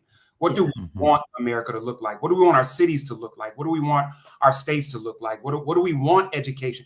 There are people right now that are jumping up and down about defending the Department of Education, but I don't hear what they want education to look like. Right. And so there's a challenge here with, and it has been, right? So I think we need to be really clear in this moment, Q and Steph, about what is the vision we're casting for what we want the country to be, even as we're challenging what we don't want it to be. And we really learn, like if we're not clear about disinformation in this moment, disinformation is a tool for suppression, flat out. And thus education is the first line of defense. And so there was an MIT study that said that false news spreads 6 times faster than the truth on social. And we also know that when you've got a member of the business elite helping to craft what's next, whatever platforms they are owning, are supporting additional algorithms that are ensuring that people don't know. So one of the things we have to do is be super big about education. I think that's why what's happening today over the next 24 hours is so important, because we really have to have disinfo defense. And hopefully what we'll do is do disinfo defense workshops at local levels, because I think what we saw in this last election also is that people frankly don't trust voices they don't know. Even voices they've heard of, they don't trust as much as versus they know. And so I think we got to be really clear in what does it look like to begin to build local and regional centers of voices and messaging, so that not only we're creating continuity amongst messages, but we're building voices at the local level. And to hell with what they do. The question is, do people trust them? So I'd rather have a bunch of aunties that this community trusts than a bunch of influencers that it just knows. Right. And there's a clear difference between people you know and people you trust. So what does that look like? I think that the other thing, Steph, is that in this moment, politics aren't the answer. Culture is the answer. And so what I hear us doing often is trying to deliver to the culture politics with a big P and culture with a small c, versus culture with a big C and politics with a small p. What do I mean by that? Yeah, what do you mean by that, Jeffrey? Everybody we engage ain't trying to be down with the party. And even if the Democratic Party is in opposition to the party they don't like, they still don't trust the Dems either. And so if we're not having conversation through a lens of what is the cultural benefit to our engagement in politics versus what is their political benefit to our cultural engagement, we got it twisted. And I just know a group of people, some young, some not so young, that literally like to hell with everybody but us. So how are we framing this through the lens of here's what we need, and this is what it looks like, and now everybody's got to respond, Democrats too. Because if Democrats are not responding to what we say we want, then that gives those that don't trust the system the ability to say, okay, I see folks riding with us, versus what has seemed for the last few cycles is us constantly acquiescing to somebody else's agenda to save us from somebody else's agenda.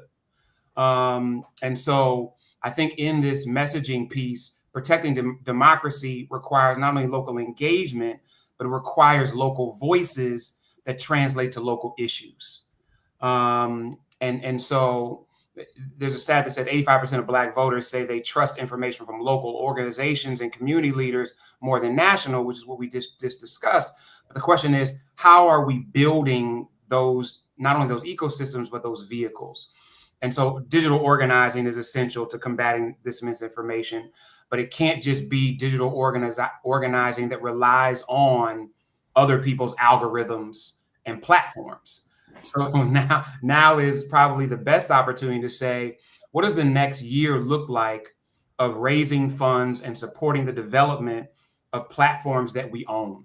And whether you're talking about, Isaac III and fan base from a social media perspective, or whether you're talking about how do we fund these 5 college students in Cleveland that are going to develop an information platform that's specifically around Greater Cleveland, Ohio, right? So there's an opportunity there. And lastly, if this is going to be real, I think you all said it's the power of collective, no pun intended, goes beyond elections. And Q, you and I have been talking a lot about how do we begin to create a culture of civic participation versus a focus on elections. And so, again, people are disconnected because we only see them every 2 years or 4 years, versus what is the strategy for saying, taking these vehicles and now translating it to city council meetings, school board meetings, state legislature meetings. I mean, in Maryland right now, we're in the midst of our state legislative cycle. And I'm constantly having conversations with elected officials in Annapolis about what's happening. So I think for me, that misinformation piece as a tool of suppression and education as the tool for real mobilization is just really key with me. Doubling down on who are the messengers, how are we elevating people that are trusted, how are we building local apparatus, and last but not least, how are we recognizing that collective is not just about supporting party, but it really is about even if we do, listen, we gonna be for real. Even if we just we got to call folks and be like, listen, I can't support you yet. Like, I support you. Oh, I can't support you yet. Because I need you to be clear that we're not running after you. If you are not responding to what we need, don't come to us talking about how you're gonna save us from somebody else that's not saying they with what we need. So I hope we're playing the game differently moving forward, and it's going to require some of our allies to understand what allyship really looks like. The number of times we've had conversations about we can't support you yet, Jeff. Woo, child, that's a whole nother segment that we don't have time for. Let me pass it over to you, Quint. Jeff, you and I talk a lot about the type of leaders that we should be looking out for, developing, investing in, and ultimately supporting. I 100% agree with your point around right now, politics ain't the answer. At the same time, we have people like a Ras Baraka running for governor of New Jersey this year. People like a LeVar Stoney running for lieutenant governor in Virginia this year. We mentioned Tashara Jones in St. Louis, Brenda Woodfin, a re-election in Birmingham. What types of leaders, when we look at politics, right, when we're in those moments, should people be looking for, supporting, but also groups like Collective, should we be training, developing, and ultimately expanding the pool of? What are those skills? What are those types of folks that we should be thinking about? Because I think right now, if we're being honest, there is a little bit of a lack of leadership in the Black community, not even the on the party side, but in the Black community. So how do we look out for, support, recruit, fund, and replicate those types of people? And real quick, I don't think we have a lack of leadership. I think we have a lack of people supporting people with real vision. Wow. Okay. Versus those who just want to join stuff. And I'm constantly talking to people that have vision, like real pragmatic vision and track record for what they want to do, but often they are not supported for people that are loudly running for a position. And so I want us to be real clear. So I do think we need to have training mechanisms. I think you all have done an amazing job of that, but I think we need more of it. And I think we need to be clear that we need 1,500 different kinds of leaders. Like there's not one archetype. I know people that I think are amazing representatives that I never want to see run for a political executive position. And I see people who I think are great political executives who I don't want to be members of a legislature because I don't think they advocate, they manage. And so when I think about political executives in this moment, and when I think about mayors and governors, I want people who have management experience. I want people that know how to manage resources towards an impact. I want people that are less focused on the ideological policy and more on how do we leverage work, wages, and wealth. Why I think somebody like Randall Woodfin is a great archetype is because I think Randall clearly understands politics, but he does it for people. He doesn't let the game of politics get in the way of serving people. More, he leverages politics to provide those people with basic needs.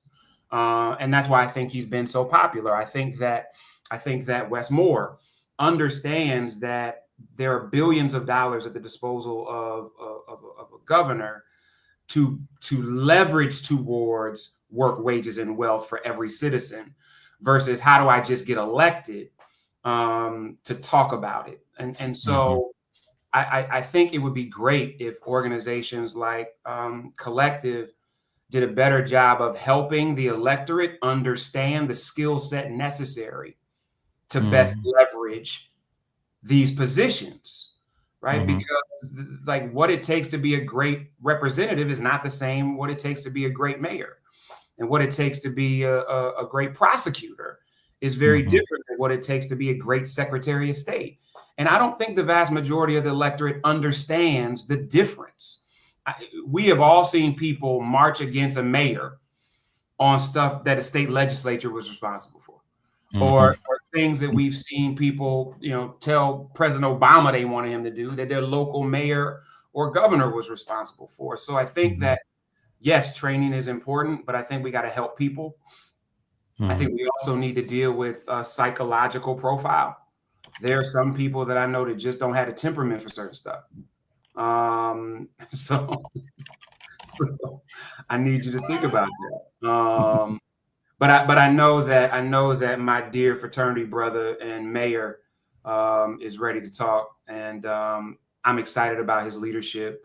I think it's great. This is a great segue because I think what Ras Baraka has done in Newark in running a school and learning what some of the community needs were in running a school, talking to young people, talking to parents, talking to union members, talking to workers, led to an agenda of what he was able to do as mayor and what he's been able to do by leveraging the resources of the city of Newark is what prepare him to leverage the resources of the state of New Jersey. And so that to me is a great segue and example of how you look at people's track record, what people bring to the table, and how they leverage it, not only where they are, but for next opportunities for service, and all wrapped in a vision of what they want to create. So I will get out of the way, let my frat brother mayor and soon to be governor give insight that is far beyond what I have to give. So good to be with you all. Thank you, Jeff. Thank you, Jeff. And hello, Mayor Baraka. I want to say that it is especially wonderful for Quentin and I, who are fellow Howard University Bison. I ran for Houston president at Howard. You were the prototype for me, and I didn't even know you, but your legacy preceded you on campus. And so I know we only have a few minutes left. We want to turn it over to you, Mayor Baraka, to talk about not just a little bit of your journey where you are now and your candidacy running for governor of the great state of New Jersey, but really where you see us as a community moving forward to make sure we're building power for the Black community. Thank you. I think this is awesome. What's been happening, this whole time, this 24-hour. I mean, it's been amazing. It is exactly what we need to be doing. I'm here in Newark, predominantly Black and brown city in a predominantly Black and brown county in New Jersey. Trying to get resources, that support our families, help us grow, take care of our children. Make sure we can afford healthcare, housing, all the other social determinants that determine how long we live or not, here in this city and in this state. I was an educator, an activist. I've been a mayor of this city for 11 years, trying to fight very intractable and difficult issues as mayors are doing all over the country. Now we feel the impact of every crazy policy that comes out of the White House, out of the State House, and in some instances, state houses where you are different. New Jersey is different from Mississippi, different from Georgia. So those problems could be a lot more advanced in cities that have a State House and the White House that's stacked against them. Right. But so we are, trying to keep people afloat more than anything. I mean, if you take Newark, for example, which is 8 miles from a city like Livingston, you can ride your bike there. There's a 14-year life expectancy difference between the two cities because of the social determinants of health. So the work that mayors and people on the ground do actually add years to people's life or, take away from their life. And so it's important that we have resources and opportunities. So the things that are coming out of the White House now, taking away Medicaid, making it difficult, to get education, attacking the Department of Education, attacking housing. All these things are very real issues that we have to deal with in Newark, really day to day. And if the state has a cold, Newark has a flu. So it's the same thing with us all over the country. Whatever's happening in the country, Black folks have it 2 times or 3 times as worse.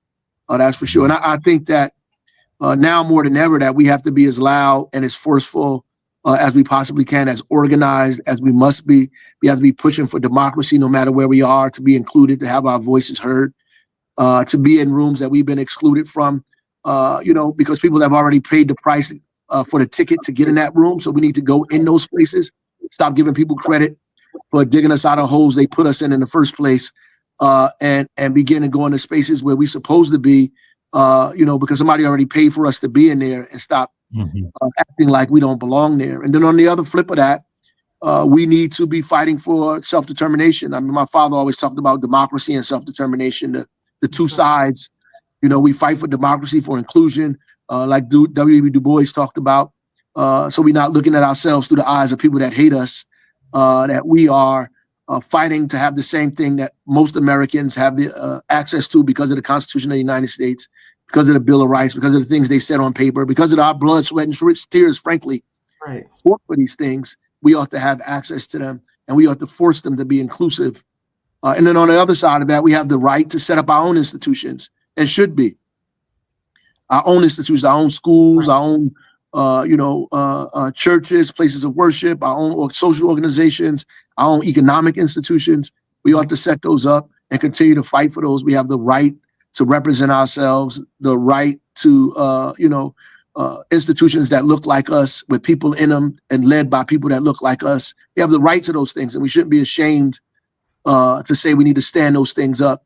And that's what we're doing. We're encouraging people in Newark to buy property, to own property, to open up their own businesses, to buy their neighborhood, to open up their own bookstores, to not lease stuff, to own it. And at the same time, to get into organizations and fight for democracy. Both of those things we need to do. Just like I think we need to push the Democratic Party, but we still need to organize outside of the party at the same time. Awesome. Well, Mayor Baraka, thank you so much for joining us today. Everyone, he was running to be only the 4th ever elected Black governor in this country. You can find out more about going to riseforgovernor.com to be part of his campaign. But Mayor, thank you so much for the time. We look forward to supporting you and being with you even later tonight. Pastor Mike, we're bringing you, turning it back over to you. Thank you all so much for joining our segment of 24 Hours of the State of the People. This is Quentin and Stephanie signing off. Thank you so much. My, Quentin, Stephanie, thank y'all for your courageous leadership for the last, at least, 2017, 8-9 years, you all have been the tip of the spear in helping us to make sure we are getting the political power and resources funneled to our candidates that are taking a step forward to lead us representing the people. We are in, I think our 12th consecutive hour. Lord, have mercy. State of the People. We are moving. We are cooking. Again, I'm making the appeal again. Share, share, share. We got another 9 hours of programming that I know will bless, encourage, inspire, and activate you. So share all of the streams. Get your friends, your family, your partners, your homies. Have them come on, tap in with State of the People. Super excited to bring up to the stage. Oh, my goodness. One of the co-founders of Black Voters Matter, Brother Cliff Albright, along with April E. Albright. They are leading us in our next session. Look at that setup. See, I need to you come in and you come in. You're just blowing up the spot. The Albrights coming in, blowing up the spot. Resistance, right. Resilience, and reimagining. Come on, y'all. Take us up to another level. What's up, Pastor Mike? It's always good to see my brother. I'm just saying, bro. Y'all fly. You pop your collar a little bit, man. You got a little lean to the side. Look at everything. You're looking good. Looking good. Just try to be like you, brother. Just try to be like you. But for real, thank you, your team. Mark, of course, Angela, Holly been thrown down. Y'all, this is what this is about. Like, this is Black excellence right here. 24 hours. But this won't be the last 24 hours. So we're excited to be here. We're excited to be following our brother and sister, Quentin and Stephanie. April was just sitting here gushing. Because one, she's a soror. Anytime I'm in the company of a soror, I'm always going to be excited. But because, they have been leading the way, making sure that we have powerful representation all over this country, not just at the federal level, y'all, but also at the state level, which is equally important. So yeah, it's dope coming after them. That's right, our family over at the Collective. Of course, we're going to be joined by our sister, Latasha Brown, who is literally getting off of a plane, y'all. She's like getting out the plane and hopping right to her camera. So she'll be joining us in just a couple of minutes. But as you heard Pastor Mike say, the theme of our show is resistance, resilience, and reimagining. That's right. So we're going to be talking a little bit about resistance, like what's the resistance we need to be doing in this moment. Then we're going to talk about resilience, which is in the face of all that's going on and all these cuts and all these attacks, what do we need to be doing to look out for ourselves, for our community? With a special focus, we're going to be talking about the need to feed ourselves, right? And we're going to have some special guests joining us for that. And then we're going to end it talking about reimagining, right? Because after we resist and after we're resilient, we also got to reimagine what is the society that we're trying to build, not just what we're trying to fight against, not just what we're trying to survive. What are we trying to build, right? So we're going to talk about all three of those things. And we got some dope guests that are going to join us, including our sister, Cori Bush, the former congressperson, right? The people's congressperson. She'll be joining us, I think, in just a second. Are we still going to put up the king? Oh, there's Cori. All right. What's going on, sister? Oh my goodness, this is amazing. Amazing, around the clock info, Blackness, beauty, right. what to do, how to do it, experts, everybody. This is amazing, and I'm so glad to be on. No, we We're glad so to glad have you're you. here. Just great, and I just can't compare with this. I feel inadequate now. This background is killing me. They keep us inspired. We have to right. have our ancestors to keep us inspired and rooted in this work. That's right. Amen and I say. That's right. So let's get on into it, right? Let's talk a little bit of resistance, right? And we thought it was very fitting that we have you here. Amen. Because you know about resistance, right? You know about resistance on the streets in St. Louis and Ferguson. You know about resistance sitting on the steps of the Capitol. That's right. Right?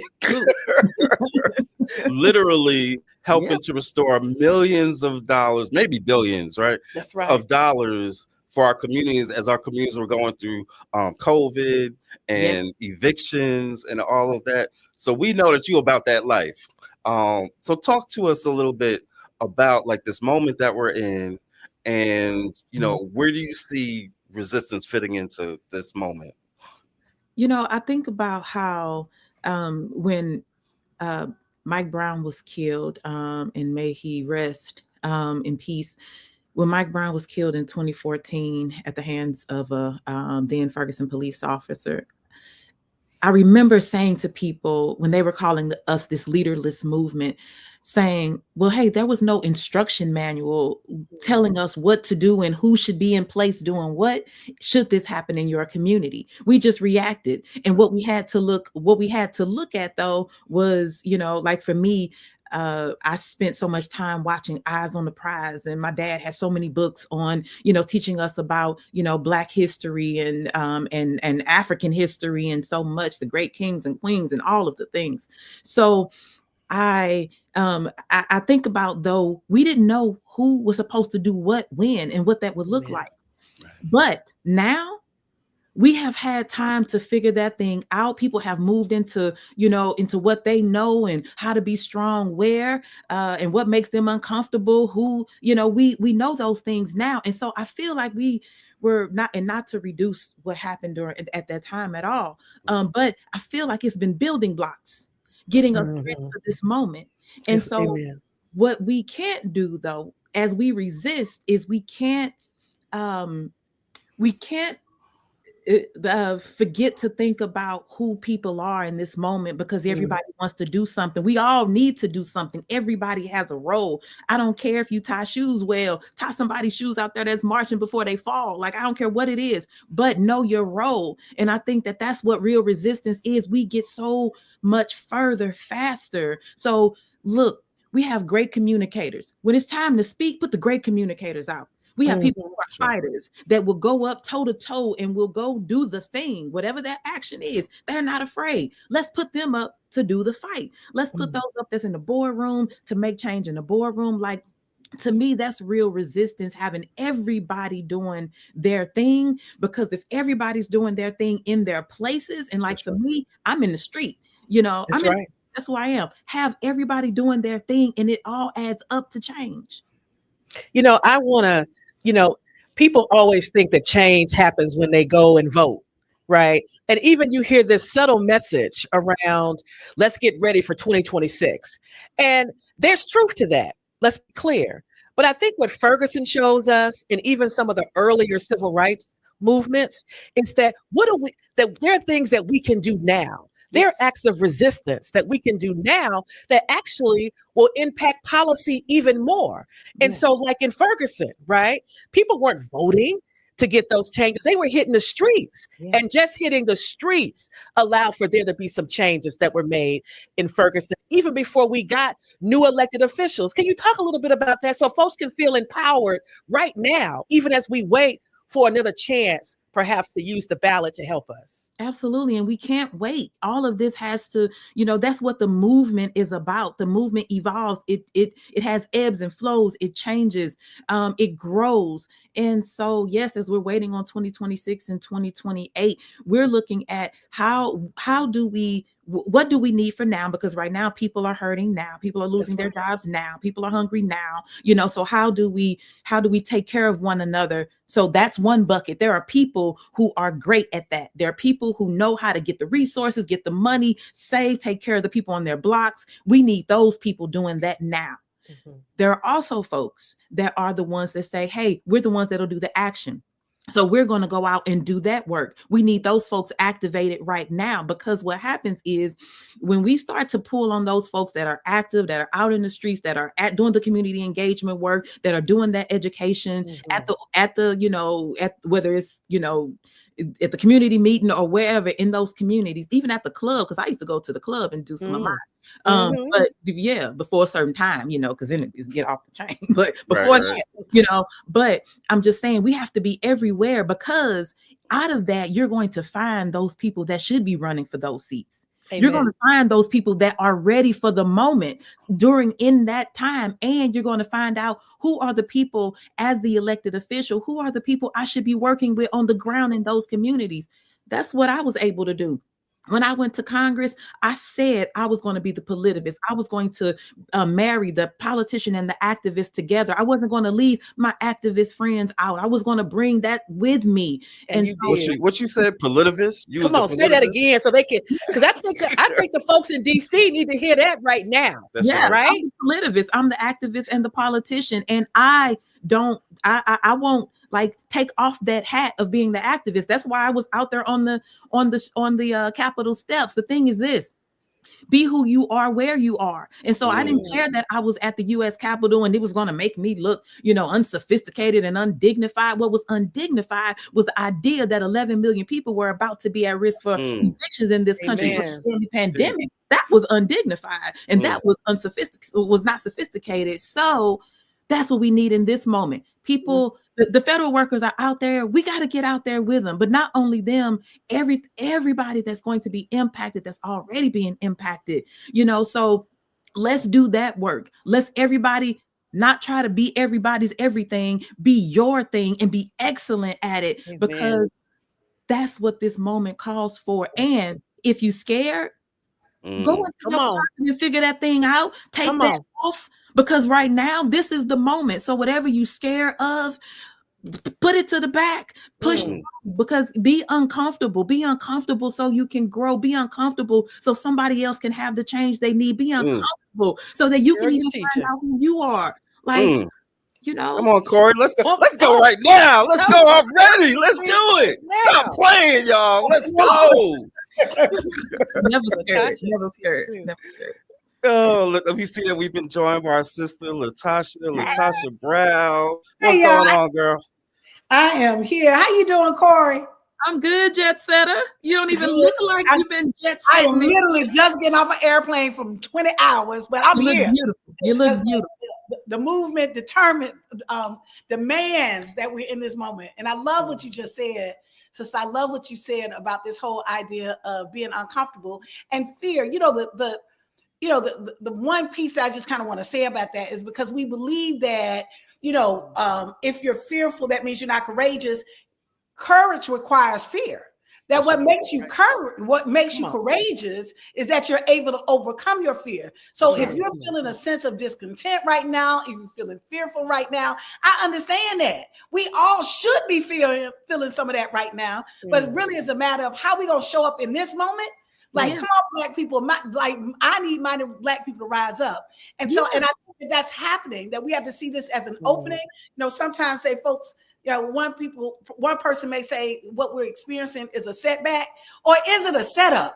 Because the matter is, instead of us thinking of ourselves just as citizens of a nation that has humiliated us, that has exploited us, that has raped us, that has tried us, that at the end of the day, we should start thinking of ourselves as founders of a new nation, a nation yet unborn, a nation that we've got to create that for all of God's children. We can do that. But it's going to require, so we need to really see this moment, as hard and as challenging, as difficult as it is, we've got to see this as the moment. Y'all, this is nation building time. This is the moment we can create Like there's enough resources that we got the creativity. If anybody, you need some Black folks with creativity, we can create a healthcare system that can take care of all people, right? We can create political systems that got a space for all people. I'm not even just saying for Black folks. I'm saying that we are nation builders, and we've got to get back to thinking of ourselves as nation builders, not about somebody else's dream, but about really what it is that we desire, we deserve. And so in this moment, we've got to do a couple of things. You know, we got to gird up. We got to, in this moment, we've got to fortify ourselves. But in this moment, we also can't get so caught up in responding to racist folks that seek to divide us and to continuously have us in this perpetual cycle of fighting them, that we stop dreaming and stop building. So, and so it's really important for this moment. And so, sister, if anybody I know that has been out here ringing the alarm, calling the question, advancing and moving, and you've dealt with consequences. All of us, yes, there is a consequence of leadership, right? It is. But what we also know is there's a reward. Like freedom and liberation is a reward. Yeah, you might kick me off your committee. You might say that I'm not on your TV station. But at the end of the day, if I'm doing the work to liberate Black people, I'm winning. Mind your mission. That's the thing. Stay on mission. And you know what? And the hope is, this is what gets me every time I think about it. The hope is we're here.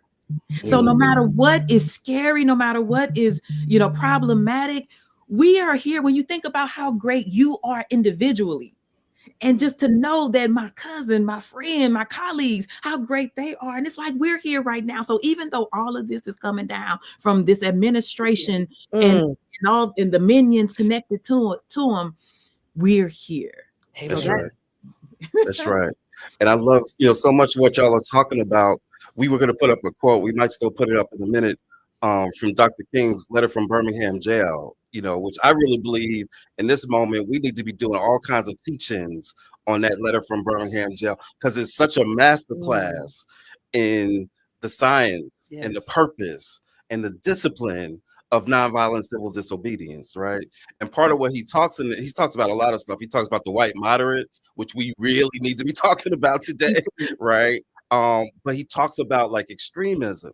Because I know we've all been called extreme. I know you've been called extreme, Corey, right? We've all been called extreme. And one of the things King says is, ain't nothing wrong with being extreme. He said, wasn't Jesus an extremist for love? So the question isn't about whether or not you're going to be an extremist. It's about whether you're going to be an extremist in the name of hate, and division, or whether you're going to be an extremist in the spirit of love and justice. Come on. I don't mind being an extremist. And right now, we need a little bit more of that, because these are not normal times. But you know what, Cliff? I don't even know if like really what we fighting is not even extreme. According to these folks, being Black is extreme. That's right. Wanting to get paid for my work is extreme. Wanting to be able to vote. So I think this is a moment like to step back. So and I know we've got a lot to talk about, but this is a moment that I do believe that we need to have the discipline to figure out what is happening. A lot of the things that are happening, a lot of things that the Trump administration is they're just throwing spaghetti on the wall. And the chaos is the point, is to have us so fearful and so paralyzed that we don't move. And so it's really important for us to realize what's going on, but also recognize that they are not our source. Sorry, y'all. My humanity ain't determined by the American Constitution. My humanity is determined because God said that I have value, right? And so part of us, as we're doing this work, we have to, one, kind of get grounded and really get the facts. The facts of what's happening right now. What are the policy issues? There's a budget issue that's coming up right now. There's a budget that is coming up right now. Right. And what are the implications on that? Two, what is it that we can do in this moment? But we can't stop there. Three is, what are we building and what are we dreaming? What are we radically reimagining? That we've got to think about something greater. That at the end of the day, what is it that we position ourselves in this moment to actually create so that all of the people in this nation can actually benefit, that we become the solution drivers. And I just want to add, because I want a question that we need for you to talk about, because the threshold of discomfort, right? Especially when you're a representative or you're a congressperson or you're a mayor or a county commissioner, right? You're an elected official. And there are times that call upon us, right, to break decorum And I know that it is hard. Like today, we're raising the question and we've asked Congress people to not show up tonight. That's right. And that's a big deal, right? As a former congressperson, you know, that's a big deal for a congressperson to not show up. It is. Can you share how you were able to master and be disciplined and get over the decorum and go protest and do sit-ins that caused your other colleagues to have to show up, even though it made you not look like you were a traditional congressperson? What can you share in this moment to help our elected officials know that you got to be a part of this resistance and be okay with that? Yeah. So first of all, we signed up for this. And we signed up for this knowing that the tide can turn at any moment, that there may be a moment that makes us uncomfortable, makes us, push past ourselves, that there may be things we will have to do that we may not agree with or understand. We signed up. So since we signed up and we represent people, we represent every single person in our communities, regardless of faith, nationality, socioeconomic status, whatever. We signed up for every single one of. We signed up to represent those that hate us. So those that did not vote for us. Mm-hmm. So when the moment calls for it, who do you put first?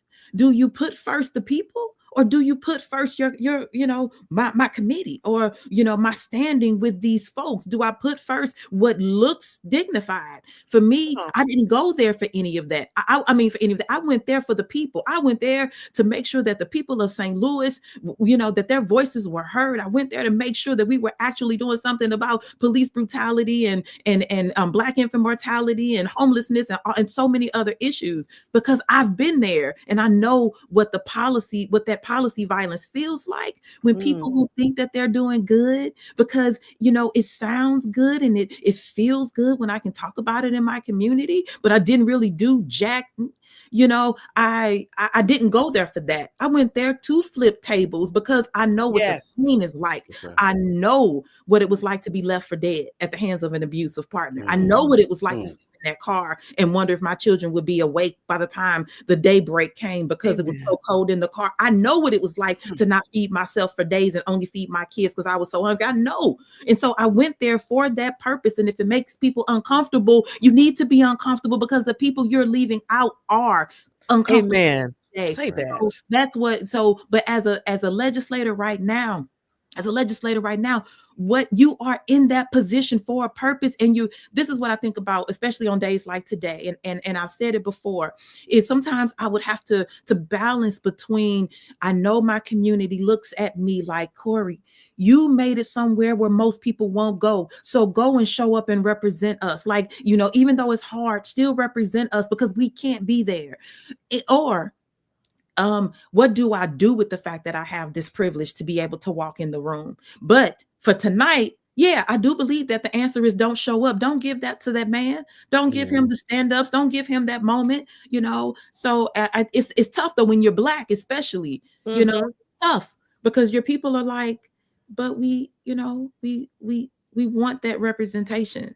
Right. Yeah. Well, Corey, we are so thankful for you. We're so glad you were able to join us. We know you got stuff you got to do because you're getting ready for your own show that you got coming out. And you want to talk about that? Yeah. I have a show with none other than the Jamal Bowman. It's called Bowman Bush. It's it'll be on YouTube on Zateo coming out this week. And everybody should take a look. We're going behind the curtain of Congress. We're going to talk about what happened to us. We're going to talk about what happens to Black folks when they stand up for what is right. When we stand up for all people, when we do it unapologetically, what we put on the line. But for us, if we had to do it all over again, we would. Thank you so much for joining us. Absolutely. We're looking forward to talking to you soon. Thanks again. Corey Bush, y'all. Thank you all. And let me say this lastly. Thank you all for the support for people like me when we were running. Thank you. Always. So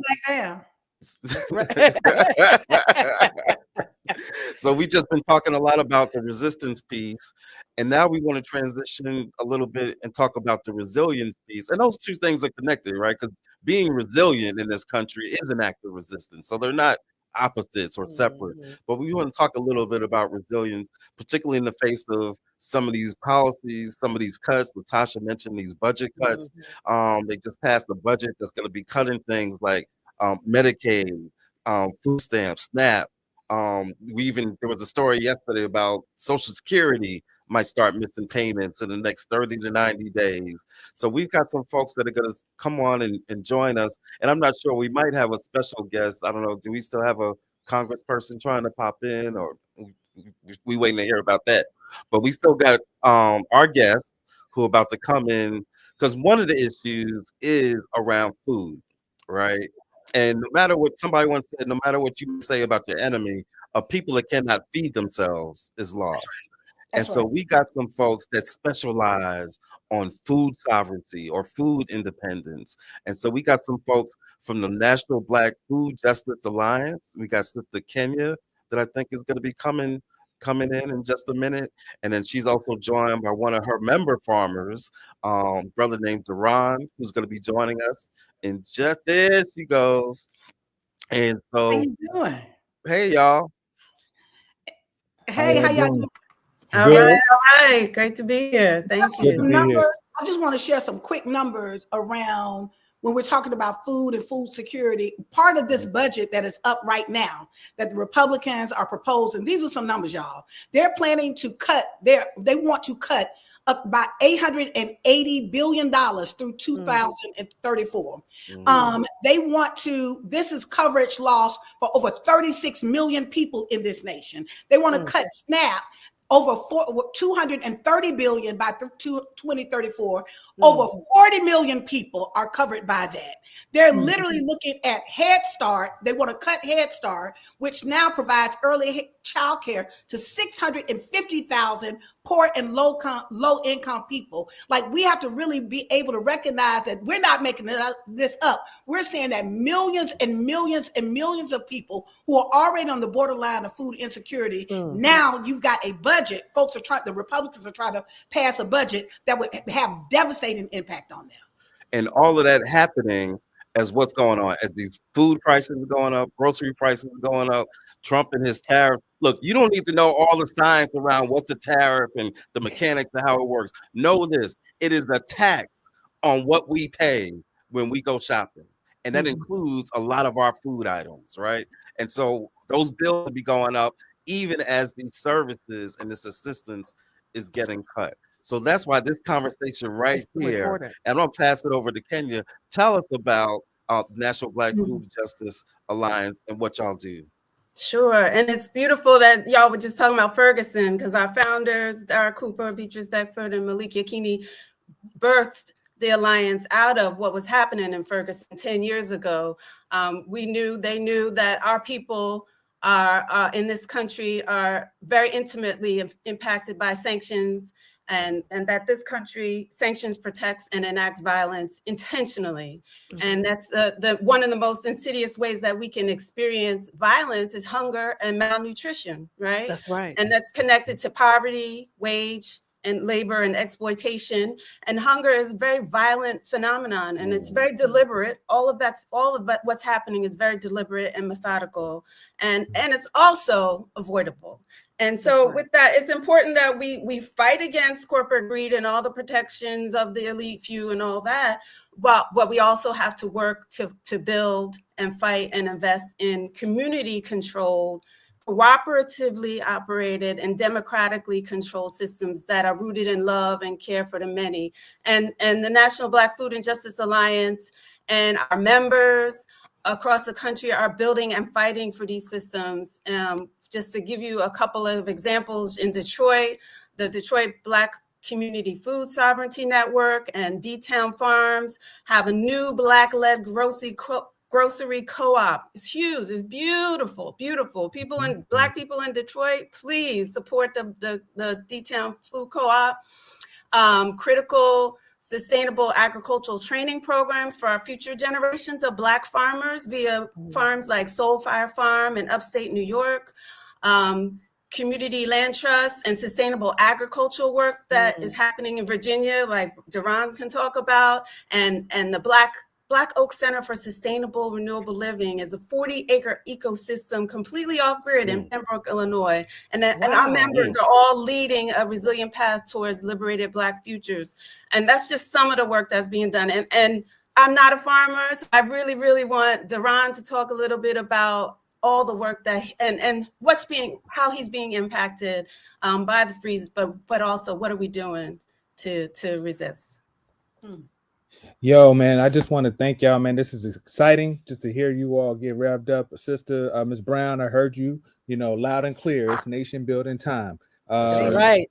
Recently, what I call the Trump first 48, we done had the contract cancellations for farmers, and these are not just, contracts that are just the regular contract. These are reimbursement programs, right? Things that we've already paid for, that we have a signature that says we were to be reimbursed. And it's not little money, y'all. These are hundreds of thousands of dollars in contracts that have been made out, and that can devastate a farmer if we don't get that money back, right? That's right. The other piece is the mass firings at the USDA.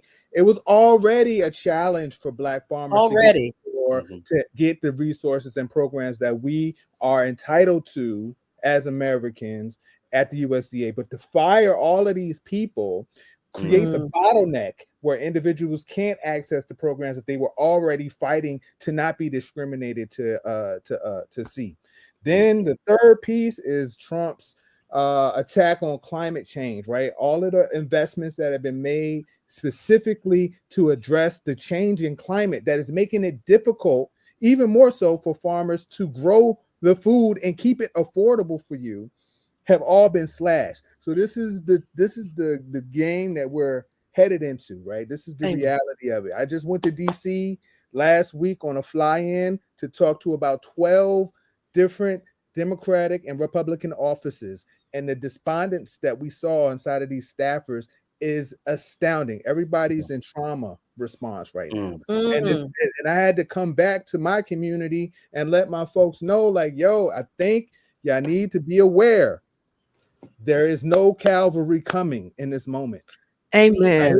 I hate to be the bearer of bad news, but you're the messenger. This is about to be a hard time. And the reality is Sankofa is a verb. Right? That's right. Yes, that's right. That Black farmers have been the bedrock for Black empowerment in our community, from Reconstruction to the Civil Rights Movement. We talk about Shirley and Charles Sherrod, New Communities Inc. We talk about Annie Lou Hamer, Freedom Farms Cooperative. We talk about the Republic of New Africa. The farmers have let's talk. As the bedrock for our liberation movements, right? Yes. So this is the time for us to lock in. Right. And this is not to dismiss our policy reform energy, but in terms of dialing but tell it. It's important for us to dial up our support for those who are working to reclaim land for housing and for food production in our communities all across the country. This is not just isolated situations. The National Black Food Justice Alliance is representative of hundreds of member organizations all across the country. Now I'm gonna just say this, and I'm a slide. I'm gonna let this energy roll. MLK said in his final days that he fears that he's integrating us into a burning house, right? Yes. And in this moment, what we are seeing is the house burning, right? Yes. So how are we developing our own systems? As you said, radical imagination. Right. How That's are right. we imagining our communities not just being resilient? Come on now. Thriving in the light of what's happening over there. How are we building up our own situations so that we have the redundancies and strategies that protect us from whatever shocks are coming from whoever's in office? That's right. That's the energy that we had to be tapping into right now. And I'm giving thanks for the ancestors and all those that came before us that paved the way. We ain't got to look far, y'all. This is our grandparents that showed us the way. Just our grandparents. Right? Free the land, brother. Free the land. Somebody pass the hat, because my brother Duran is preaching and teaching up in here.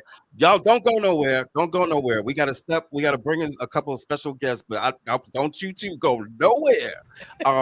We got two Congress people, two sisters that are always fighting a good fight. We got Congresswoman Joyce, Beatty, another soror, and we got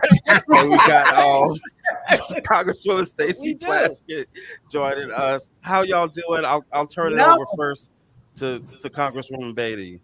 Well, first of all, let me just say thank you. I have enjoyed all of the segments. Last night at 11:59,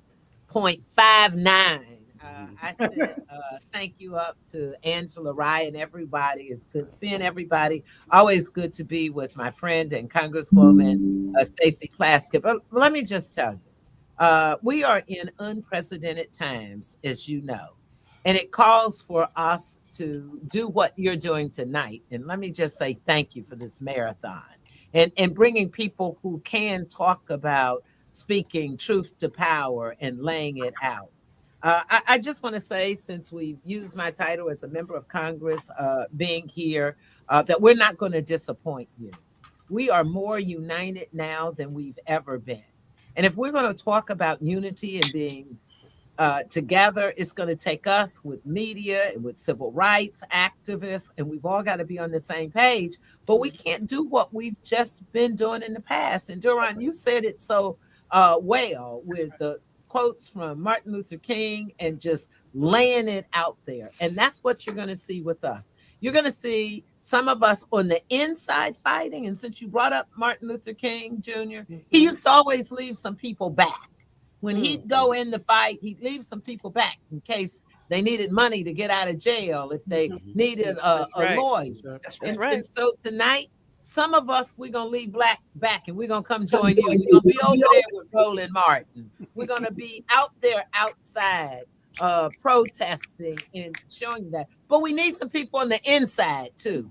We need to make Donald Trump uncomfortable in our house. We cannot let him be a bully. We cannot stand up and accept anything that he's thinking, because when we've seen the 100-some executive orders that he's put out there, when you think about this budget that we didn't vote for, and I don't want anybody to get it twisted. They wanted to be in charge. They're in charge, and they are the Republicans. So let them do what they want to do. And now what they're finding out, with our 215th, for the first time in the history of the Congress, we have voted in unison. We have voted Hakeem, Jeffries. We all voted no. We brought people in from their hospital beds. We brought a lady in that brought her 3-week-old baby with her. Yes, she sure did. Said, I'm going to be here to vote with my colleagues against this. And why? We need to educate people. Look, everybody knows somebody on Section 8. Everybody got somebody in their family that gets a voucher, or on the other side of it, somebody that owns property that's allowing people to have affordable housing. Well, they want to cut 50% of that. And we could go on and talk about SNAP, as people brought up earlier today. We can talk about Medicaid. When we look at the number of sick children and families that receive Medicaid, that is their lifeline. That's right. And as Black people, we understand how fragile a lifeline is. Amen. So Amen. We're going to be out here telling our stories. We're going to be communicating. We're also going to be litigating. And it's important for us to do it in amica briefs. It's important for us to do it as legislators, because if you look to that damn Supreme Court, you know what you're going to get there. Well, and you know what you're not going to get there. And we know the two folks that are going to be fighting for us. And we are so grateful to have Ketanji Brown Jackson there, because she is fearless and she speaks up for us. So when we look at the victories that we've had, that's why they're scared. That's why they're not meeting with constituents. That's why they're canceling their town halls, because people now are getting it. Just don't call me. Look, I'm going to answer your calls when you call me. But we need to call those folks on the other side that's voting against our rights. We need to call those who are on the other side and tell them, we're coming after you. That's right. And I can tell you why I know this works, because I was here during the Obamacare and the Affordable Care Act. And we were in the minority in the House. 71 plus times they tried to repeal the Affordable Care Act, because it was keeping Black people healthy. It was letting our kids in college stay on their parents' insurance. They're going to come up with if you had a pre-existing condition, you couldn't have insurance. Well, hell, everybody's had a cold, or everybody's had something that was a pre-existing condition, but we united. And we were able to fight and maintain our health care. Well, right now, everything's on the line. He is a bully. He is somebody that is a convicted convict. And so we have to treat him that way. And to add on to it, he's got Elon Musk doing a lot of his dirty work. But I've been saying this, and I want to say it right here so you all hear it. They're going to get a divorce soon because Democrats going to split them up.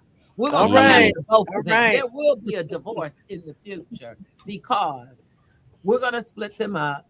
And how dare Donald Trump come back to the same place, the same scene of the crime, where on January the 6th, he encouraged, incited those folks to come, break into our house of democracy, disface it, and put lives at stake. You know, the Republicans forget about that. They were lying on the floor, scared and crying like other people. So I think we have to remind them. And I think having members and civil rights activists and other interested parties come on this marathon show to support you all in media, to support Angela and Joy Reid. And I'm leaving here, and tonight I'll be over there with Roland Martin. And let me just tell you, it's folks who don't look like us as well. We've got some Tri-Caucus supporters. They're wearing black for justice and unity today. And we're rocking shades of pink for protesting today. But it's more about, it's not just about what we're wearing. It's about what we're doing. It's about how we're standing up, how we're fighting together. And that's the only way we're going to get through this. We have a new chair of the Democratic Party. Ken Martin was with Jim Clyburn and I this morning, and we went live for 1 hour.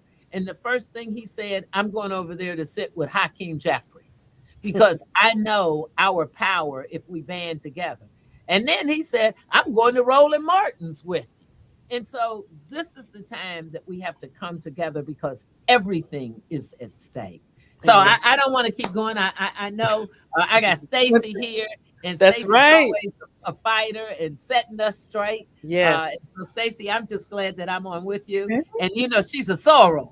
That's right. That's right. That's what we do. Thank you, Congresswoman Beatty. We know listen, part of what you said. You just got to give me a verse or a song or something. I can't ever be on the stage without you. And we're going to have truth to power. And you don't set us right with a verse of some song because we got arrested together. Listen, we sure did.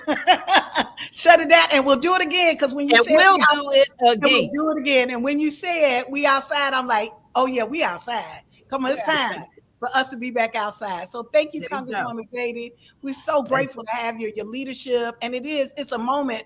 This is, I think, the message that we're hearing everywhere we go when we're talking to people is that this is a message that's not normal. So we can't act normal. We can't just invalidate and normalize what's happening to us. And that means oftentimes we got to step outside and do some things that are uncomfortable, including our folks that are in office. And just know that when you fight for the people will fight for you. We got your back. Well, I'm going to send y'all a clip at 9 o'clock because I'm going to be coming live, and I'm going to send you a clip for 9 o'clock to show you what we're doing when Donald Trump's trying to bully us. All right now. All right, Representative Plaskett, you wanted to say something before we wanted you to. Sure. Thank you so much. And it's so good to be on with my sister and my soror, Joyce Beatty, on this to have a discussion with you all. Thank you so much, first of all, for making this space and this opportunity for Black Americans, for Black voters, for our community to hear and to understand what's at stake and to let them know that they have power. Listen, I am a Black woman. I represent a territory. We have limited rights as it is. I understand what it is like not to have full representation, not to have full power. And I want you to know, though, that has never stopped me. It allowed me to be an impeachment manager when we impeached that MF the second time. Come on now. January 6th, right? We also, I spoke up during the speaker race to talk about individuals who don't have rights. So we can raise our voices and we can be heard and individuals can hear from us. And we need to hear from you Because right now, the Democratic caucus does not have the votes.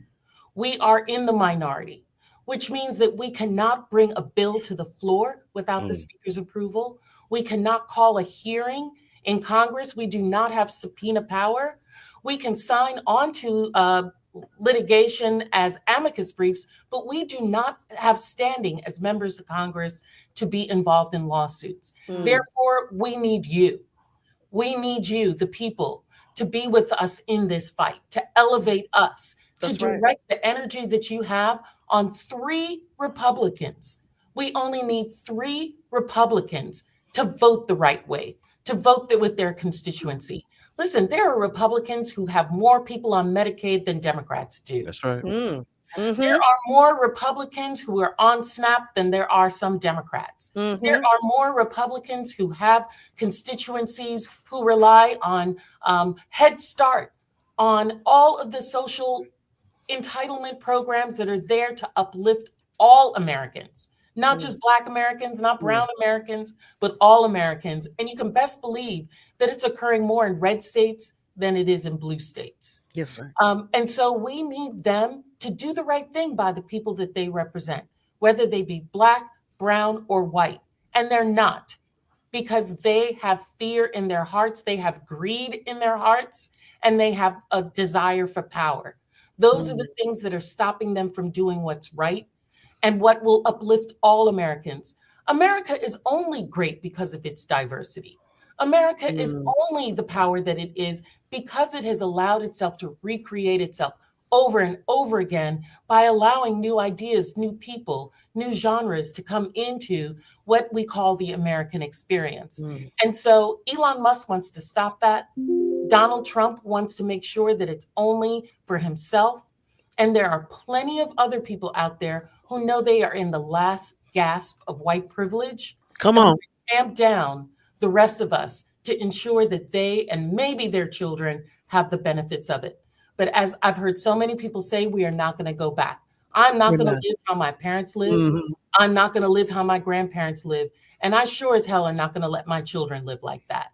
Amen. So I will stand up to power along with all of my brothers and sisters in the CBC. We are over 60 members, and we will represent ourselves differently because we have different constituencies, but we are all of one mind that what is best for the least of us uplifts all of us. And so that's what we're working on right now.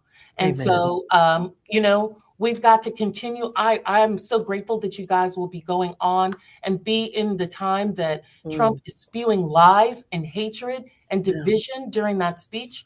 We know that that's what he's going to have. And so we've got to direct truth to those people in our communities, particularly our young sons, whose algorithms are getting them a whole bunch of misinformation, which we saw that was occurred during this past election cycle. And so we've got to get truth to them. We've got to flood them with the truth and with love. I know that that is also something that I recognize that our community has not entirely felt from us.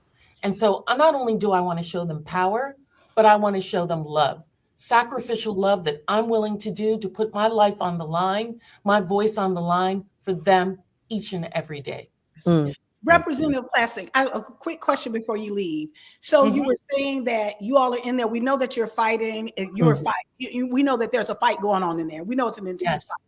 And so people that are listening right now, that are looking right now, and they are deeply, deeply concerned about the budget cuts, and they want to put pressure, as you said, there were 3 Republicans. What do you suggest that they do? Do you have any recommendations of what they can do? I think, the best Republicans to go after are those who barely won those seats against Democrats. Right. The ones who are in those purple districts and those red, what we call red to blue districts, those seats that we were trying to flip, as well as those members. There are some in California.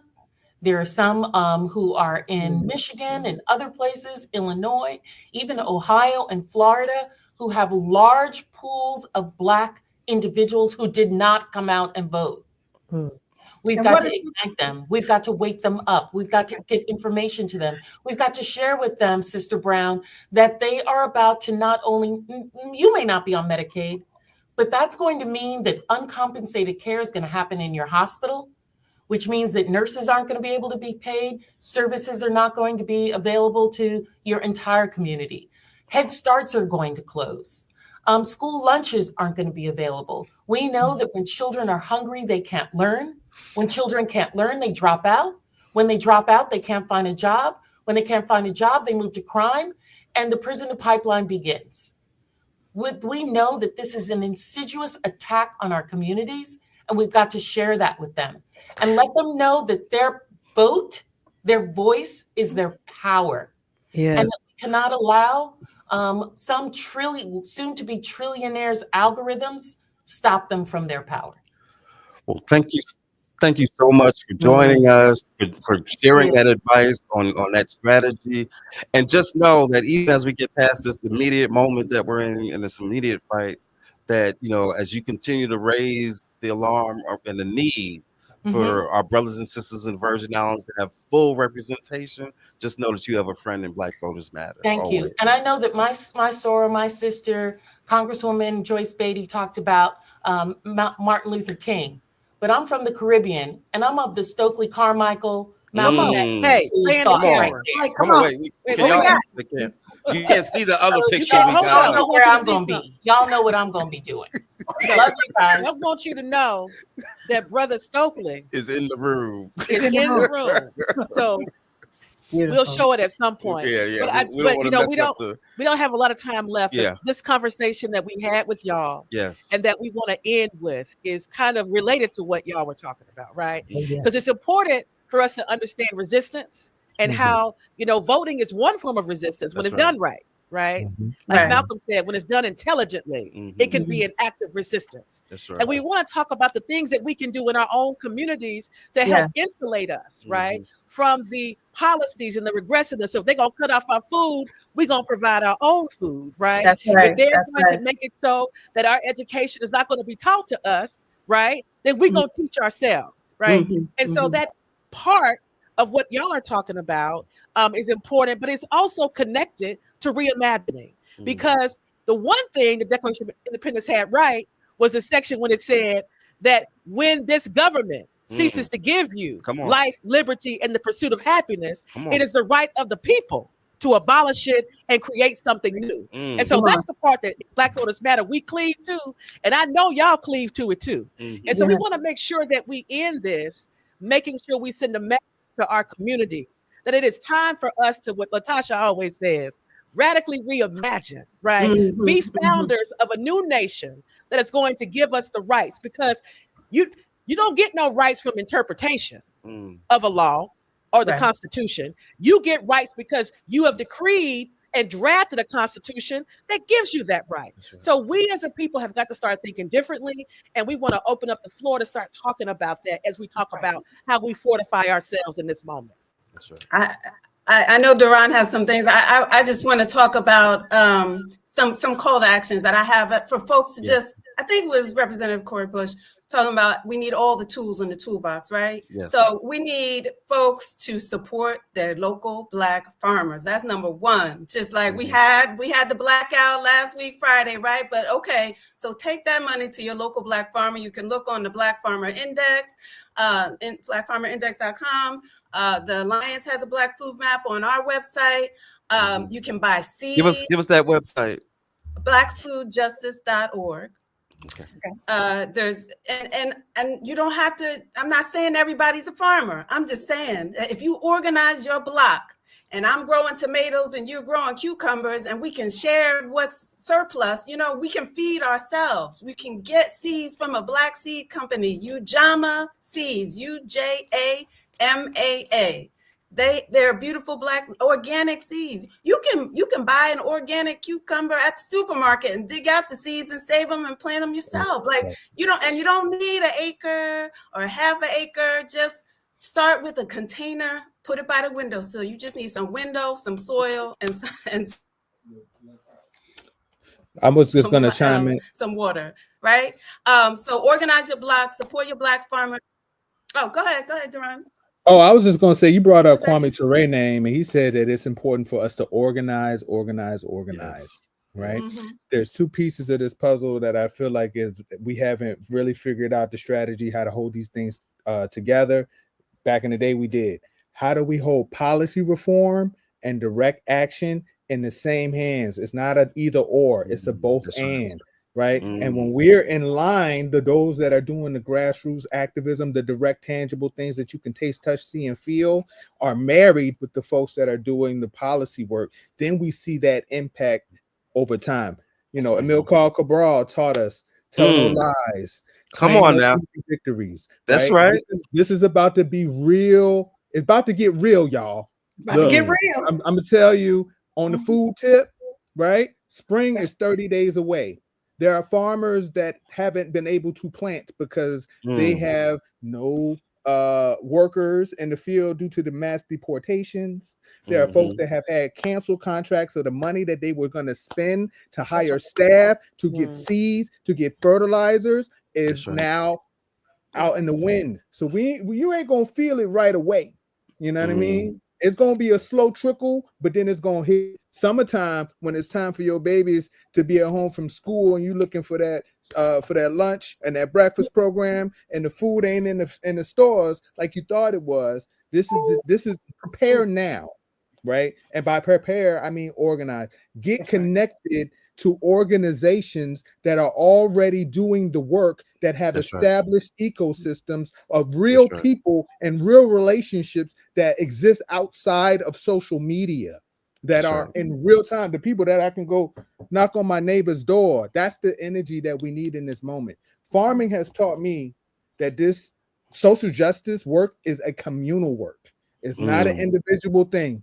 It's about our individual contributions to a collective good, right? That's So right. let's figure out the mechanisms to, if you ain't got an organization that's close to you, start one, right? And lock in when it comes to the most basic thing that we want to do every day. Eat. You know what I mean? Jordans might go out of style tomorrow, but broccoli ain't. So we got to figure out so that our families can eat. This is the land conversation that Shirley Sherrod and Fannie Lou Hamer was say those names. Fannie's in here. I got to keep reiterating that because we seem to be forgetting. We like to forget that the work that our civil rights ancestors and the legends did as they got into their final days was, how do we get land? That's right. Space that we own and control, so that we can have housing and food to feed our community. And if we lost sight of that, y'all, maybe this is the warning shot. This is the book that's hopefully going to wake us up, so that we understand that we need to have our own self-determining communities, right? That interface with this system however it needs, but we need to be able to be resistant to these shocks. So that's all I got to say. Thank y'all so much for having us. We are an organization. What you said, Cliff? No, I said go ahead.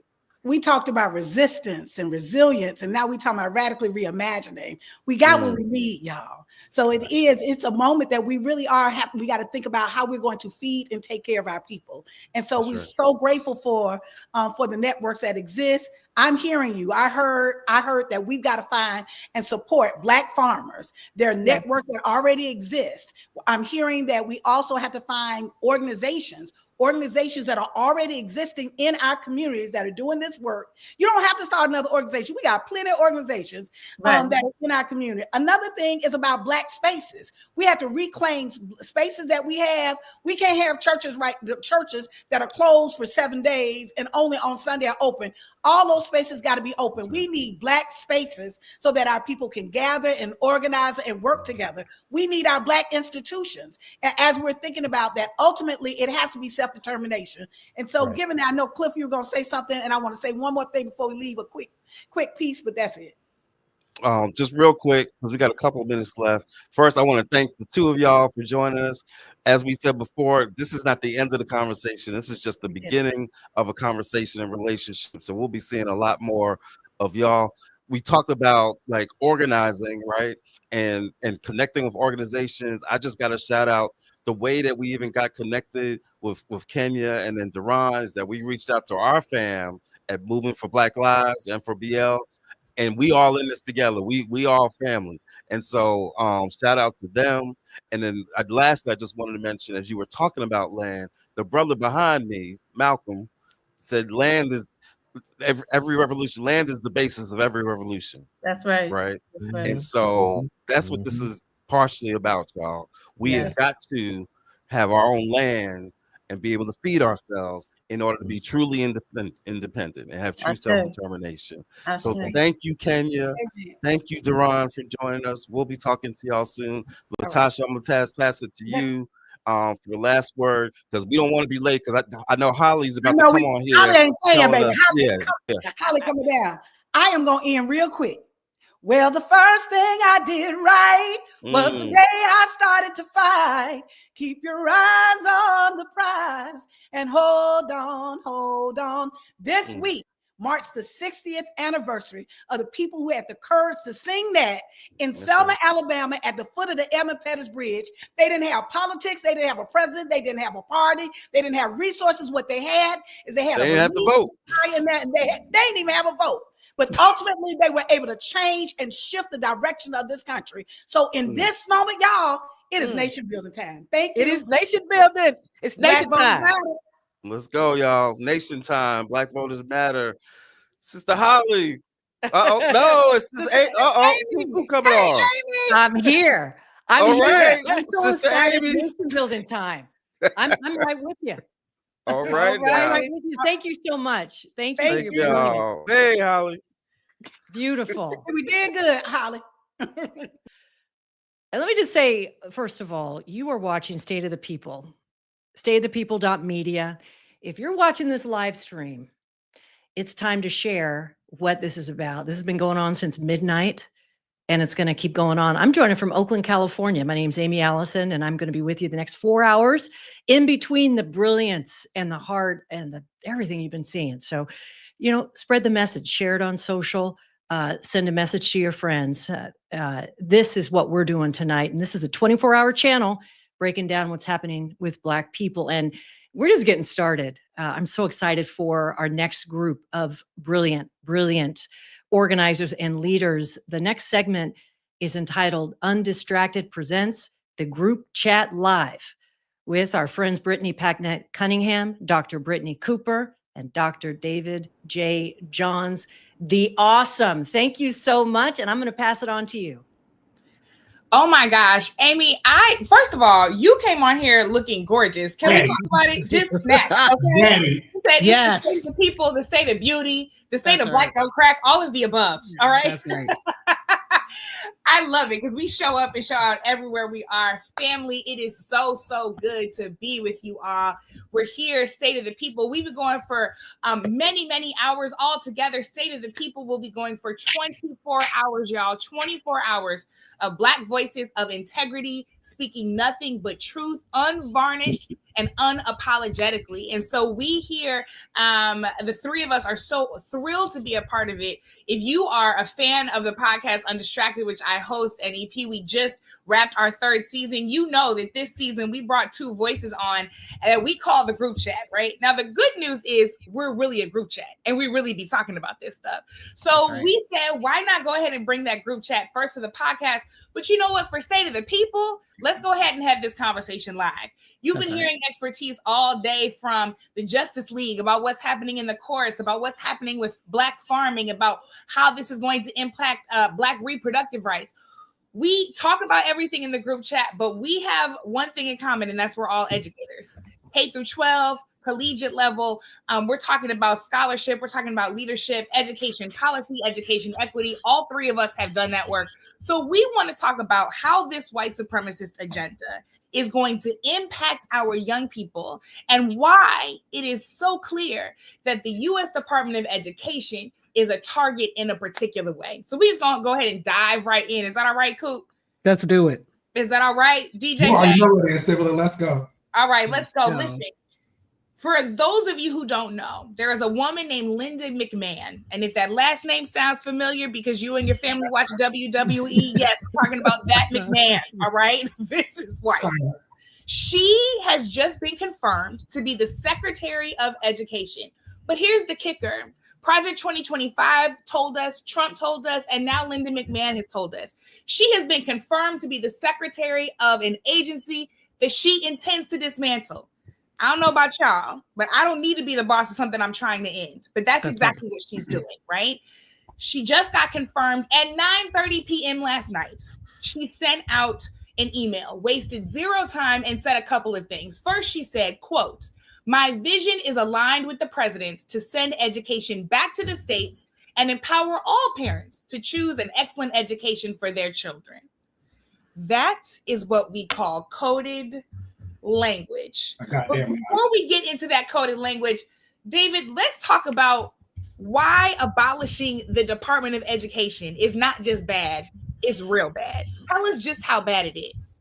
Yeah, in short, first, let me say thank you all for creating this space. I love the two of y'all, and shout out to everybody who's powering this. Y'all are the real MVPs.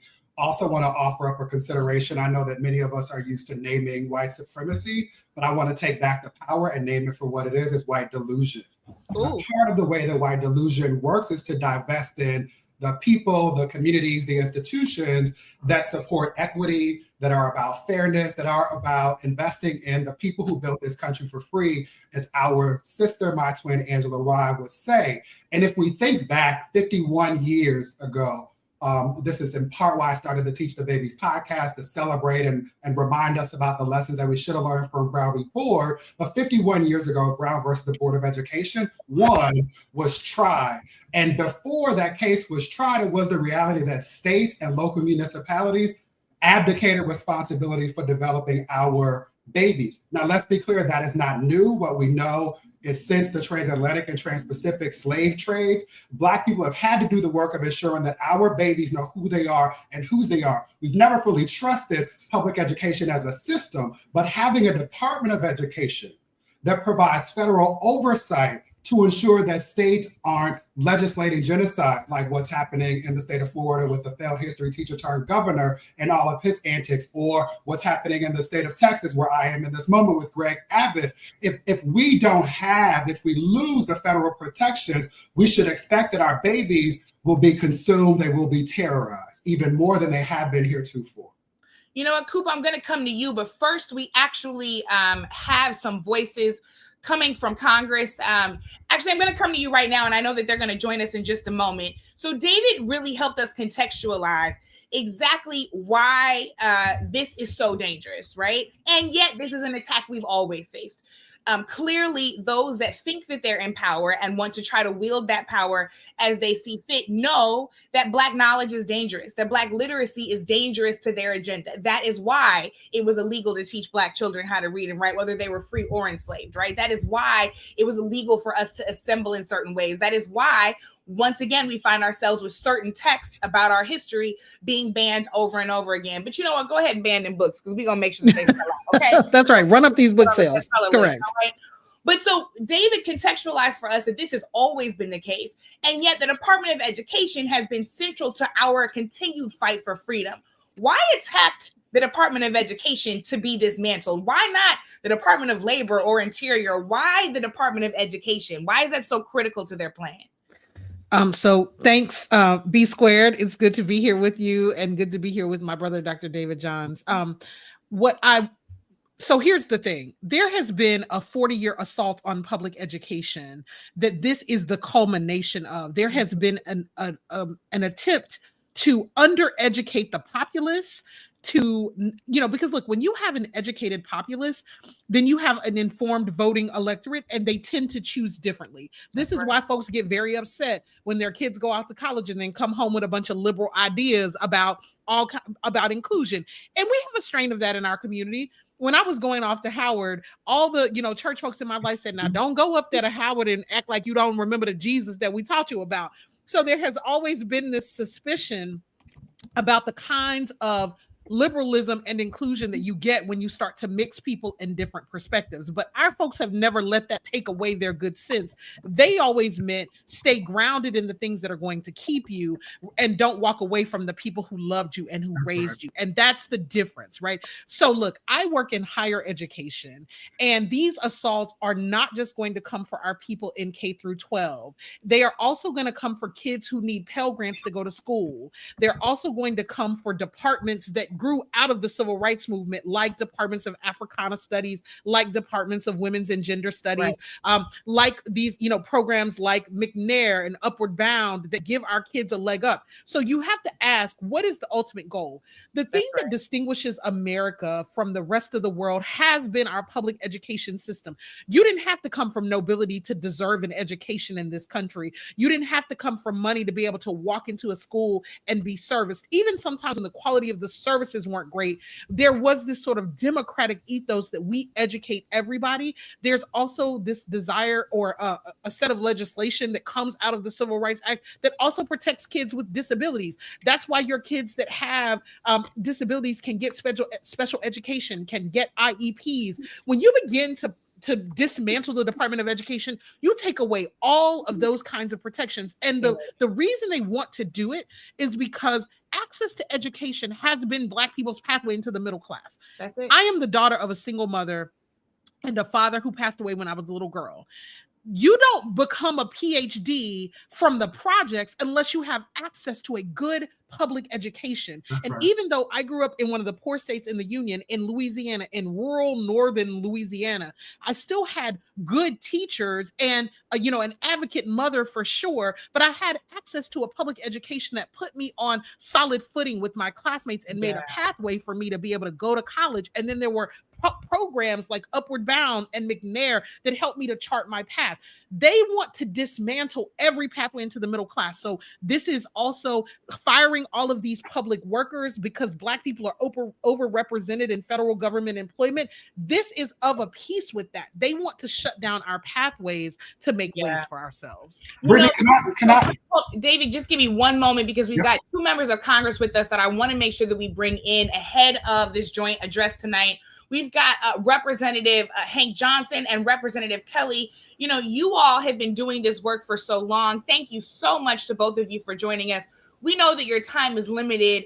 Congresswoman Kelly, I want to come to you because you know that the fight to protect public education for all families, but for Black families in particular, has been critical. What is the Congressional Black Caucus prepared to do to make sure that those protections are in place for us, knowing that Trump's got a plan and it's not in our favor? Well, one thing I just wanted to add to Dr. Cooper, I started the Black Alumni Scholarship and the Black Alumni Endowment 20-something years ago, and it's still going strong. And I have to go to my college April 25th because Black students are so despondent that they think that they're not going to be able to get those scholarships anymore, so on top of the Department of Education, just see other parts of it too. As you know, we are fighting with one hand behind our back because they're in charge of everything, but we have an awesome leader in Hakeem Jeffries, but also an awesome leader on the Education Committee, Bobby Scott from Virginia.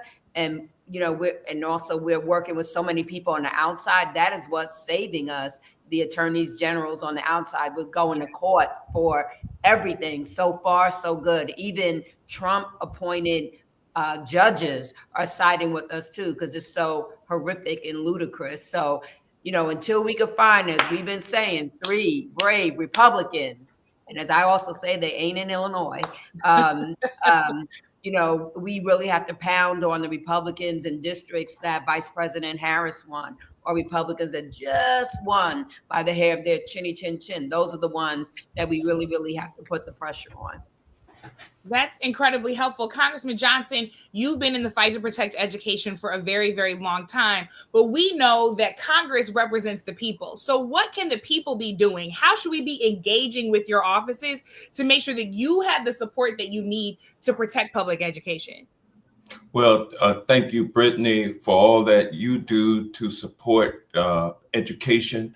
And thank you all for all of the work you have done in that space. Of course, it's been education that has allowed us to lift ourselves from the agrarian nature of the economy back in the previous century or century before the last century into the industrial age and then into this current information age that we are in. It's education that is key to the uplift of our communities. And used to be a time when Black parents encourage their children. I mean, it was never in my growing up, I was always going to college. There was never any doubt about it. That's the direction that I was steered in. And we had good public schools. I'm a product of the public school system here in Washington, D.C., where I was born and raised.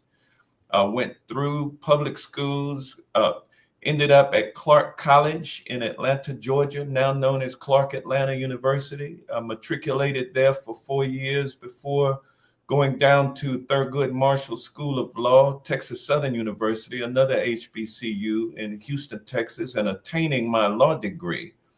And so I'm a product of the Black schools and the HBCUs. And I believe that I would not be where I am today without those. Because I'll tell you, my mother and my father graduated from HBCUs, Clark College and Morris Brown College.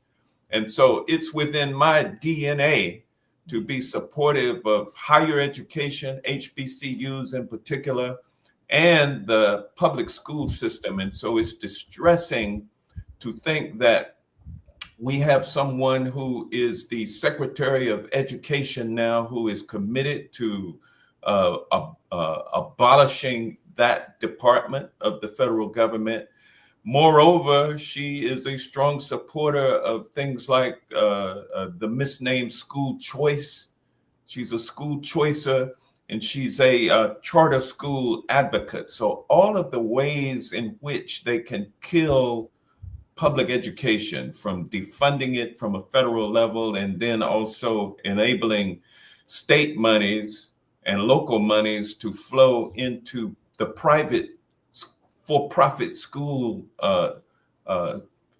setup that is ongoing. It's a recipe to make education unavailable to Black people. And where does that then leave us? It puts us back to when America was great and we were picking cotton and all of it, we're doing the productivity that they are putting my Latino brothers and sisters who migrate here to do that work, because we are not suited intellectually to do it anymore. And but they would have us back confined to doing that kind of work. So we got to watch out for where we are headed. And it's the people that will save our democracy, that will stop this movement towards the past that Trump has us hurtling towards. Can I just jump in, Yes, please do. Brittany? And if people live in states where they're represented by Republican congresspeople or Republican senators, they need to flood the zone. They need to be heard. If you are part of, AFT, but in your state, like me, IFT, call those people. Don't let them off the hook. Even though I know our folks are not going to change their mind, but don't let them off the hook. Go see them, protest, call, do everything you can do to disturb their world and let them know it ain't right and we're not going to take it. Do everything you can do to disturb their world. That is the perfect place to keep it. I'm so grateful to both of you, Congressman Johnson, Congresswoman Kelly. Thank you not only for joining State of the People today, but for holding the line. We'll be continuing to look to you, and we'll make sure that your colleagues' phone lines are absolutely flooded. Thank you both so much for joining us. Thank you. So listen, I want to continue this conversation because we just have a few minutes left. You all both did such a great job of covering why the Department of Education matters and why attacking it means attacking Black people, right? That the kinds of protections, the kinds of support, the kind of funding that our young people, to be clear, deserve, right? We're not asking for something that they don't deserve. We are demanding what they already do deserve. But that those things are critical to to our collective ability to rise as a people, to the middle class, to educational attainment, to generational wealth, and to the kinds of thriving that all Black people deserve to experience across the diaspora and certainly in this country. So as I said earlier, Linda McMahon laid out for us exactly how she's going to create that attack.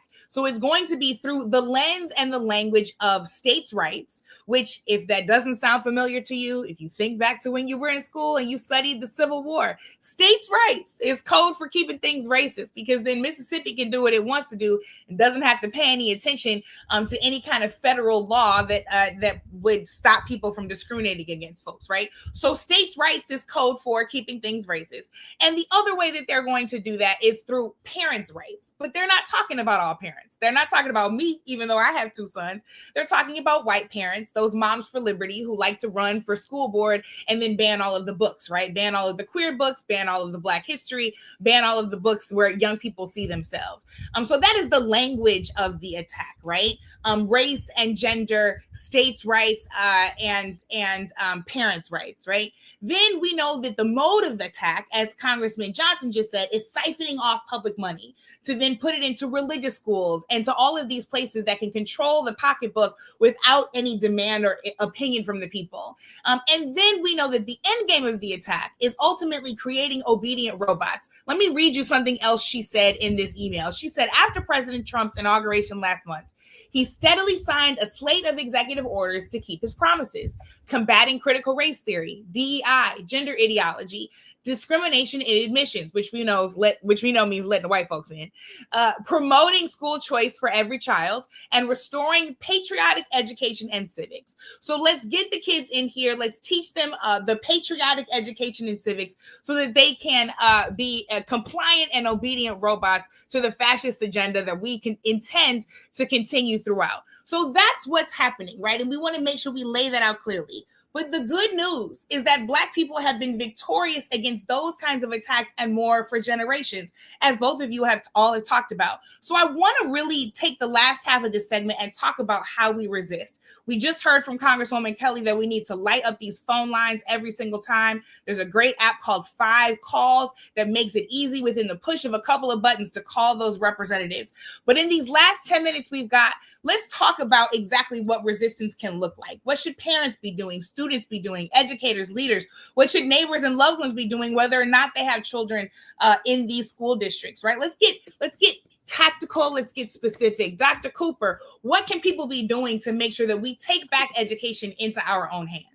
That's right. So there's 2 scales on which we need to respond. First is, if they want to play these states' rights games with us, then we have a bit of power in our back pocket that we might not recognize. Most of the red states where these Republicans have taken over are the states where Black people live. Most Black people in this country live down south. We are a mass of political power in states like Louisiana, Mississippi, Georgia, Alabama. We've got to know it. We've got to come out to vote. We've got to join school boards. We've got to go to school board meetings. We've got to be on these teachers' behinds about our kids. We've got to ask questions about curriculum. We've got to make sure that libraries get funded. So, yes, we are seeing a dissolution of the federal government, which has historically been a space to protect Black rights from the machinations of the local. But we also know how to play these local games, right? So go to your school board meeting, go to your city council meeting, be loud and vocal, because these white folks came to school board meetings and spat upon people and turned these meetings upside down and inside out. And so we can be a critical mass in our own communities that, and it's more local and you have more control, right? So first is, let us also play these state and local games, because it is a critical place to amass power. The second thing is, when I was a kid, I didn't grow up reading Black books in school in the 1980s and 1990s. I got to do that when I got to a Black college. Yeah. So we didn't grow up with this whole sort of culturally responsive education model. We got that because of folks at church, because of our Sunday school teachers. One of my aunties lived in a big city, so she would go to the Black bookstore, buy books for me, and then send them to me. And then I would go to school and read those books. And on occasion, I had teachers who were like, "What you reading?" And I remember producing the 4th grade class play, which was about Rosa Parks, because I had been reading a young adult bio of Martin Luther King Jr. And my teacher allowed me and my little white best friend at the time to co-produce a Black play. There are models of resistance, and those models begin in libraries. They begin in book circles. They begin with stocking your children's books your children's bookshelves with books about them. I write children's books. I write middle grade books. And one of the reasons I write those kinds of books is because I know that that's the place where revolutions begin, even in moments of repression, even when we're being disappeared. We have always known how to educate our children in a system that is not interested in educating them.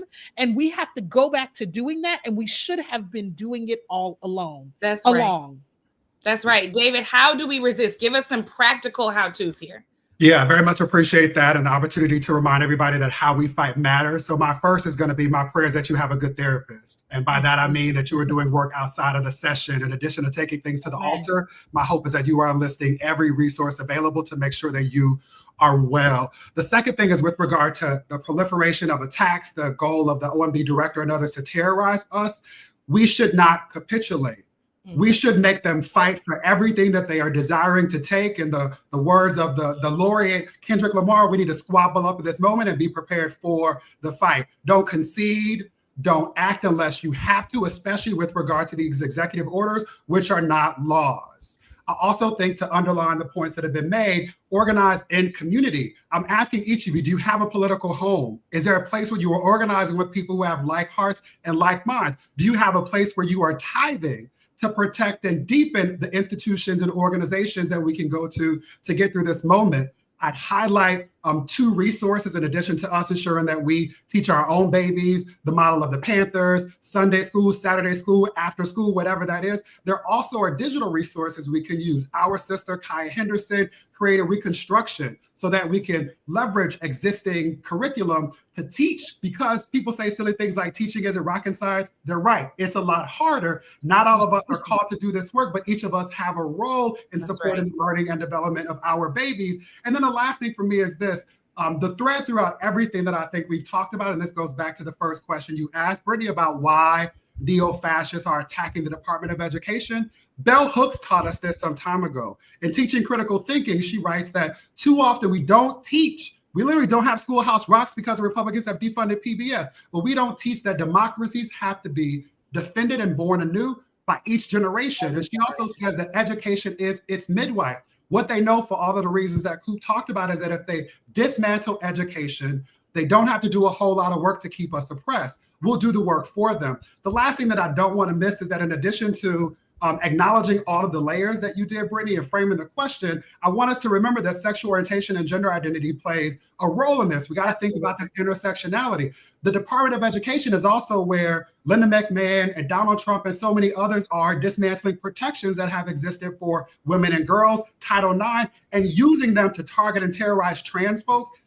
I want to say generally, but trans women specifically. And so acknowledging how all of these intersections show up in our lives, let's be as expansive as possible as we're thinking about solutions and organizing. And let's recognize that then pitting us against each other is a tactic that does not help any of us, right? Absolutely. So I want to close with this. This is one of my favorite stories to tell, and I'm telling the very short version, but y'all know I'm from St. Louis, I'm from the Lou, and I'm proud.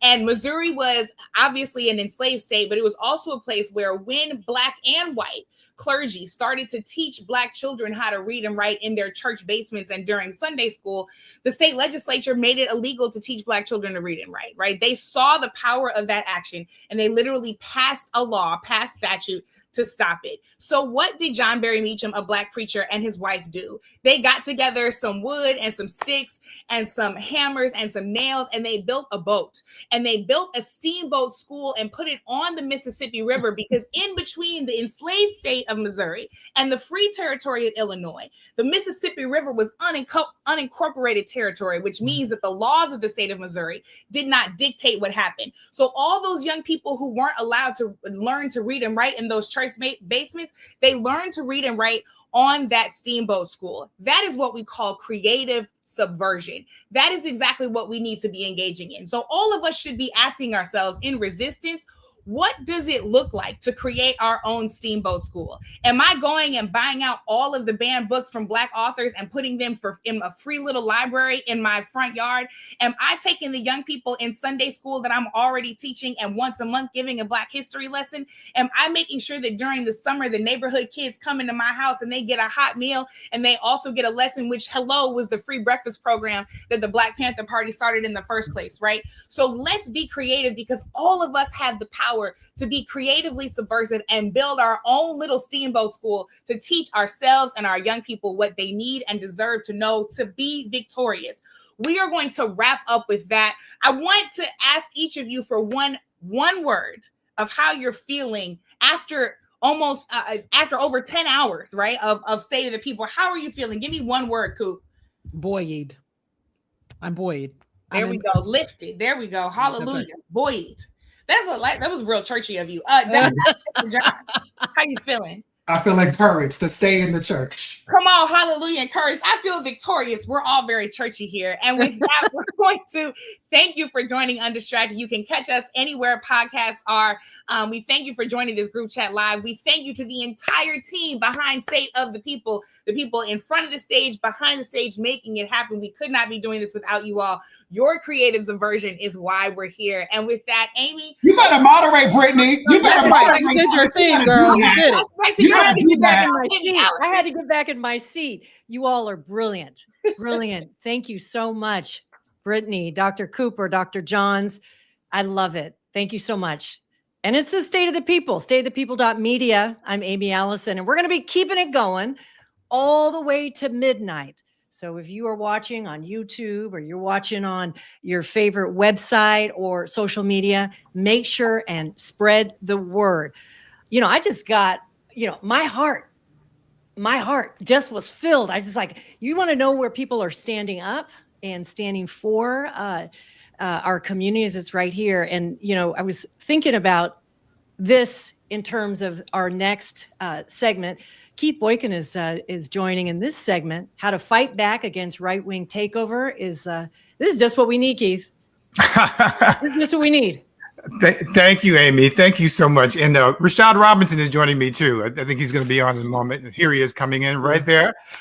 And Rashad and I have been talking for a long time. We're happy to be a part of this conversation. I want to thank Angela Rye and Joy Reed. Yes. All the organizers who put this together. This is amazing. I had no idea when this was when they first approached me about this, it was going to be this amazing. Just the magnitude of it, the scope of ideas and topics, the number of people involved and the ideas represented. Oh my, I just can't tell you how excited I am to be a part of this. I know you are too, Rashad.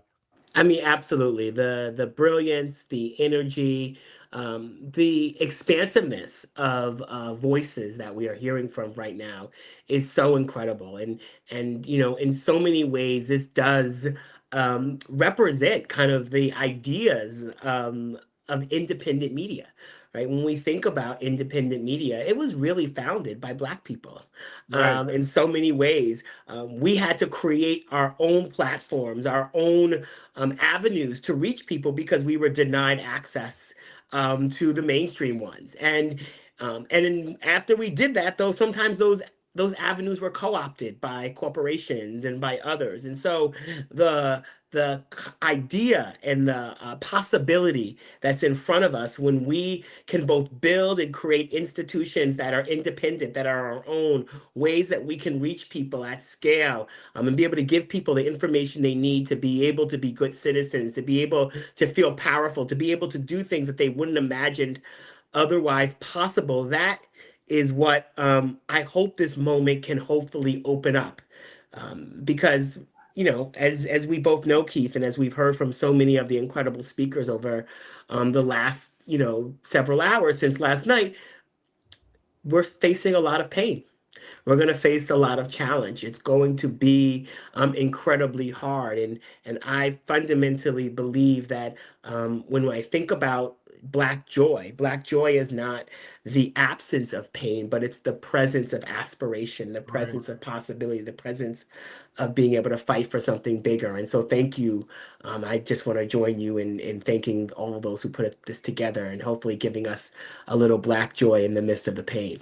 And can I also thank you too, Rashad, because I met Rashad 20 years ago. He doesn't want me to talk about it. We met on a reality TV show 20 years ago, and now this brother is so amazing. He just came off of 12 years at 13, Color Change, leading that organization. And I know no person in the country, I know a lot of people, no person in the country who is a better strategist and thinker about what to do and how to to create change in this person right here, Rashad Robinson. So thank you for being a part of this conversation. And so today we're going to be talking about reclaiming the narrative, how to fight back against the right-wing takeover. And, in the past few months, the right wing has really redefined the whole civil rights progress of the past, not just 10, 20 years, but the past 180 years, 160 years, if you will. And they've defined that civil rights progress of the past as somehow racist. They've twisted the constitutional guarantees of the 14th Amendment that gave Black people birthright citizenship way back in 1868. And they've defined that as somehow dangerous. They've distorted the meaning of Lyndon Johnson's 1965 executive order ending racial discrimination in the federal workplace, which Trump just rescinded. They've distorted that to characterize that as somehow racist. And they've manipulated basic words like diversity, equity, and inclusion to make them somehow negative. So this session is all about reclaiming that narrative. How do we fight back? And how do we use this half hour to break down those coordinated attacks that are being used against us on DEI, free speech, and truth itself? And so as Trump and his allies are working to dismantle diversity and to try to weaponize corporate power, we need to recognize the tactics that they're using and what we can do to take action. So we want to focus on 3 quick questions here. The first is, what exactly is DEI and how is it being misrepresented in the media narrative? The second is, how do the legacy media and social media algorithms amplify right-wing voices while silencing progressive perspectives? And I think it's also important here when we talk about the rules of ownership and FCC regulation and net neutrality, and Rashad knows all about that. And the third is, what strategies can we use to organize, to build independent platforms and mobilize our communities to push back and win? So that's our starting point. And, Rashad is, like I said, he's the expert strategist. I'm going to sort of get us started in terms of defining what DEI is, because this has been something that's been bothering me so much. But, DEI is really not an action. It's an aspiration. It's a set of goals of where we want our country to be. We want diversity, we want equity, we want inclusion. But we've been having this conversation for the past several months as if everybody knows what we're talking about. And the reality is most people don't even know what those terms mean other than what the abbreviation stands for. So I just want to do a quick 30-second, 60-second rundown of the 8 principles of the federal DEI program. And they call it DEI in the federal government because the A stands for accessibility. So I'm going to do this off the top of my head. I've been doing this for the past few weeks. So hopefully I don't forget it this time. But the first is data collection, basically getting information to see who's being hired, who's not being hired. That's all that involves. The second is paid internships. So we bring people in who don't necessarily have that network, that nepotism connections. We give them the connections so they can actually get the skills to be able to develop and to be able to do the job they want to do. The third is recruitment, not just going to the usual suspects in the usual places. Let's go to HBCUs. Let's go to schools and places and in communities that aren't traditionally represented and try to get those people in so they can have a foot into the door. The fourth is professional development. Once you hire people, you want to make sure they have skills so they can continue to do their job, so they're not just thrown to the wolves and they don't prosper when they're there. Number 5 is opportunities for people with disabilities, which is something we don't think about often when we have these conversations because it always seems to focus on Black people. But people with disabilities who were included in the law and federal law in the Americans with Disabilities Act in 1990. Number 6 is opportunities for LGBT people. And this is something we don't often talk about in the conversation too, because there are a lot of LGBT people who are excluded from protection because of marital restrictions or protections for their partners and spouses. And LGBT people just got the right to marry 10 years ago. The 7th is pay equity. This is critically important because people who are doing the same job shouldn't get paid pay different amounts for doing the same thing. And the 8th and the last component of the federal DEI initiative is opportunities for formerly incarcerated people. Those are the 8 components of the federal DEI program. Absolutely nothing in that list has anything to do with hiring unqualified Black people, but they somehow twisted this whole conversation into something that it is not.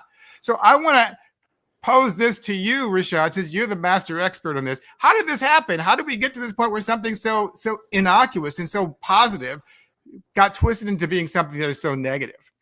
Well, one, it was successful. It was moving things forward, and it was dismantling a set of barriers for people, and when you remove barriers for people, you then create more fairness and equity. And when you are unqualified, or when you've always had a leg up, equality can actually feel like oppression. And so that was a piece of was underlying. But it's important to recognize, right, Keith, that narrative is what people believe, whether it's true or not, right? And so people have certain beliefs. Let's say I'm looking outside the window. People have certain beliefs about gravity, for instance, right? And that belief about gravity will dictate how close someone will get to the edge, how close they will get to the edge. And the thing about gravity, though, is gravity is real. But so many things that people, let's say, believe about Black people are not actually true, or not actually real. But it still dictates how close people will get to Black people, how close people will get to our community and to us.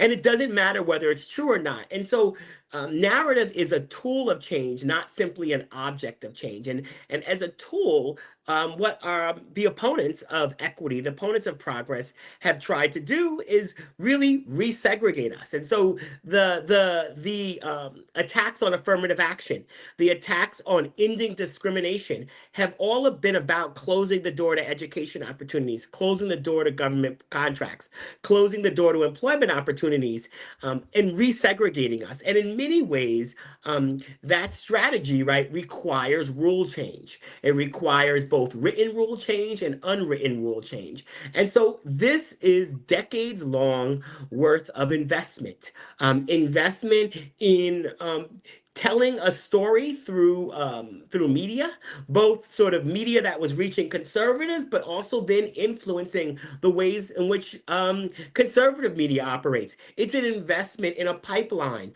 around judges, right? And sort of making judges and the courts a focal point for the right wing in terms of how people would engage and where people would see the importance. And so they don't always have to like who they're voting for. They don't have to like them personally. They don't have to want to have a beer with them.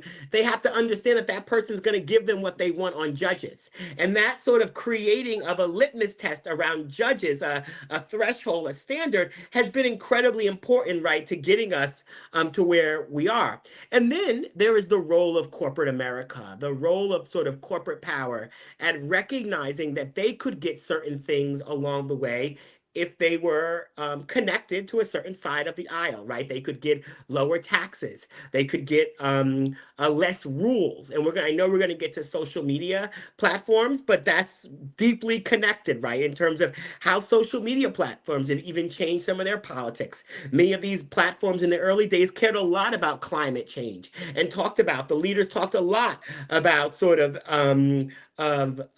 ensuring that there were regulations for the future of our environment. And you see them completely silent as we see our federal government pull out of all sorts of agreements that are meant to keep our air safe, our water safe, both here in this country and around the world. And so all of that, right, is a result of kind of the role and the way that capitalism works, the ways in which trying to take as much money from the bottom and moving as much to the top, and along the way privatizing every single aspect of how our society works.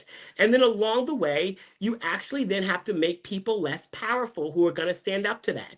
And who has been some of the most powerful people at standing up to that? Black people, Black women in particular, in terms of voting, in terms of engagement. And along the way, you have to decrease their political power. So, right, we see after Obama's elected, we see the American Legislative Exchange Council, ALEC, do a whole campaign to move voter ID laws into states around the country.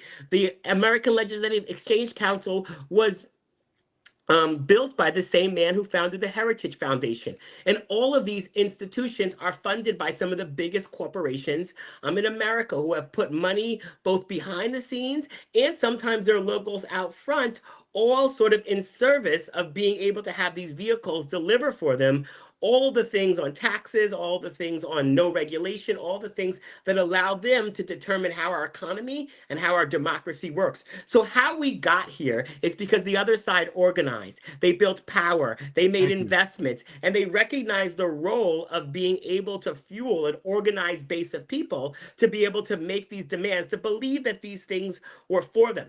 And on our side, well, Rashad, before you get to our side, I want to jump in for a second, because I mean you were preaching here. You were saying all the things I wanted you to say, and I'm glad you're saying it. But I'm really glad you mentioned Black women, and I'm really glad you mentioned the importance of having a long-term vision, because we have somebody who's joining us right now, Congresswoman Ilhan Omar, who is a Black woman who knows more about the importance of the long-term strategy of doing this than just about anyone else, who's able to see the vision. We don't have to agree with the presidential candidate on every issue in order to support the policy, the initiatives that person can deliver, and the Supreme Court justice and the federal judges that person delivers. So Congresswoman Ilhan Omar, Representative Omar, I want to thank you for joining us, and I want you to chime in, if you will, and add a few words about the importance of long-term vision.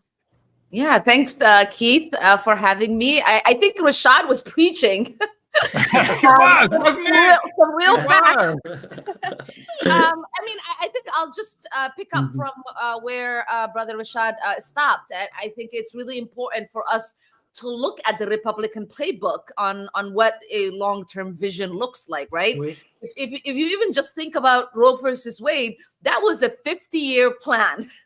Yes. That was a meticulous, slow-moving 50-year strategy to get that overturned. And I think for many of us, we want instant gratification. We want to go to the street today, get a policy change tomorrow, and then go home the day after that. And that is not how any sort of movement is able to get any kind of changes. Even if we think about the civil rights movement, many people don't know that the Montgomery bus boycott, that actually lasted over a year. Thank you. Right, we hear the story, we learn about it in the history books, but we think of it as a week. We think of it as a week, right? We're like, oh, they were able to get this done. And even now today, when we're strategizing about what it means for people to boycott Target and other spaces that are basically saying they don't need Black business, we are already celebrating some victories on the amount of dollars they're losing. So that tells you that people might be willing to go back, feel like they got a punch, and that is enough for us to teach them a lesson. Yep.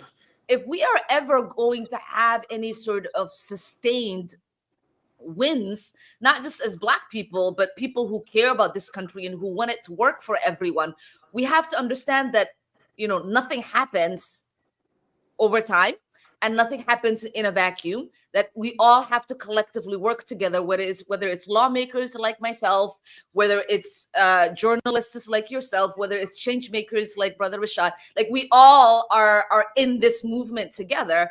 And that this small building, whether we pick on an issue that's on a local level and we drive it all the way up to federal level, or whether we do it the other way around, it's important for people to understand that resistance takes time, and it takes a lot of effort, it takes a lot of energy, and also change making takes a lot of time, a lot of energy, and it's not something that happens overnight. And once we get the change, this is what the last thing I will say. Once we get the change, we have to also continue to be in that fight. Yes. Right? The losses from the civil rights movement didn't happen over time. We didn't win, and then they didn't, elect their people and change everything. Right? They slowly tried to work to dismantle every single win, and they still have more to go.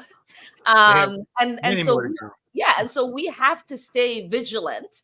We can't say, oh my God, we've won these rights. We have these rights as Americans, and this is going to stay in the books. No, they're fighting us every single day, whether it is through local government, whether it is through state, whether it is through the federal government, whether it is just the rulemaking process in these different levels.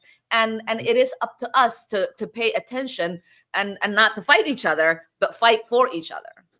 Well, Representative Omar, I thank you for joining us. We really appreciate that. And I want to thank you personally, too, because I remember during the election, during the campaign, when a lot of people were concerned about Gaza, as you were one of the leading voices about this as well. And I just wanted people to see that, yes, you can speak out about injustice in Gaza and still support a candidate for president because you understand the long-term consequences of electing somebody like Donald Trump as president. So thank you for your leadership. Unfortunately, we are seeing it today. So hopefully people learn from it. Thank you so much, Representative Omar. Thank you. And Rashad, I just want to go back to this whole point about like what we can do on two levels. First is social media, and the second on the corporate media. I've been confused for a long time because it seems like every platform is compromised right now. Twitter X is owned by Elon Musk, which is problematic. I had to quit that. Meta, Instagram, Facebook, Threads, all owned by Mark Zuckerberg, and he's ended content moderation over there, and he's sitting next to Donald Trump at the inauguration. TikTok, they're now in bed with Donald Trump and the Trump administration in order to stay alive. There are African-American places to go. There's Fan Base, there's Spoutable, there's Spill, there's also Blue Sky. There's all these different places people can meet. But I wonder if the purpose of all this sort of attacks on the social media was to sort of force us not to have a place where we could organize. Well, absolutely. I mean, but I think in some ways, Keith, it goes back to what I was saying about sort of the ways in which capitalism and really does drive a set of behaviors when we don't have it checked, when we don't have rules, when we don't have a way in which the people have control. And when capitalism becomes stronger than democracy, we end up. And so I'm going to, as someone who was like in the room with many of the biggest leaders of these platforms, having spent time meeting with Mark Zuckerberg, having spent time at Google and at Twitter, both before Elon Musk bought it and then met with him right after he bought it. Part of the problem, and hearing this from someone who's led boycotts against these platforms, has worked to hold them accountable, has won some things along the way where they've announced real changes that they were making in terms of that, only to roll back. Our cars are not safe because of the benevolence of the auto industry. They are safe because of rules and regulation. And expecting a billionaire to choose rules and regulation when it may get in the way of their growth and their profit is actually a fool's errand. And so we do have to rise up. And yes, I urge all of us to use the various new platforms and the new entries, but recognizing the ways in which it's a setup. And we can't simply outrun capitalism. We can't outrun the rigged system without actually winning new rules. The same way with our cars, like our food is not safe on our shelves because there's not regulation and rules. So yes, I'm not saying anything against the new platforms. I'm not saying anything about supporting Black institutions and Black media and Black-owned companies. And at the same time, we have to work to actually change the rules. Because if we don't change the rules, we actually will just be in a situation, even as Facebook and some of these companies are starting to say now that they are for certain types of regulations.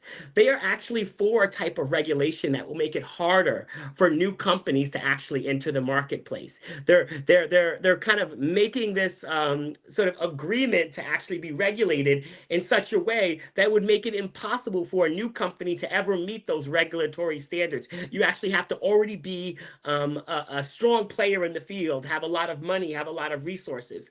And so as we even think about what type of rules and regulations, we will need people at the table who actually do believe that we need many choices.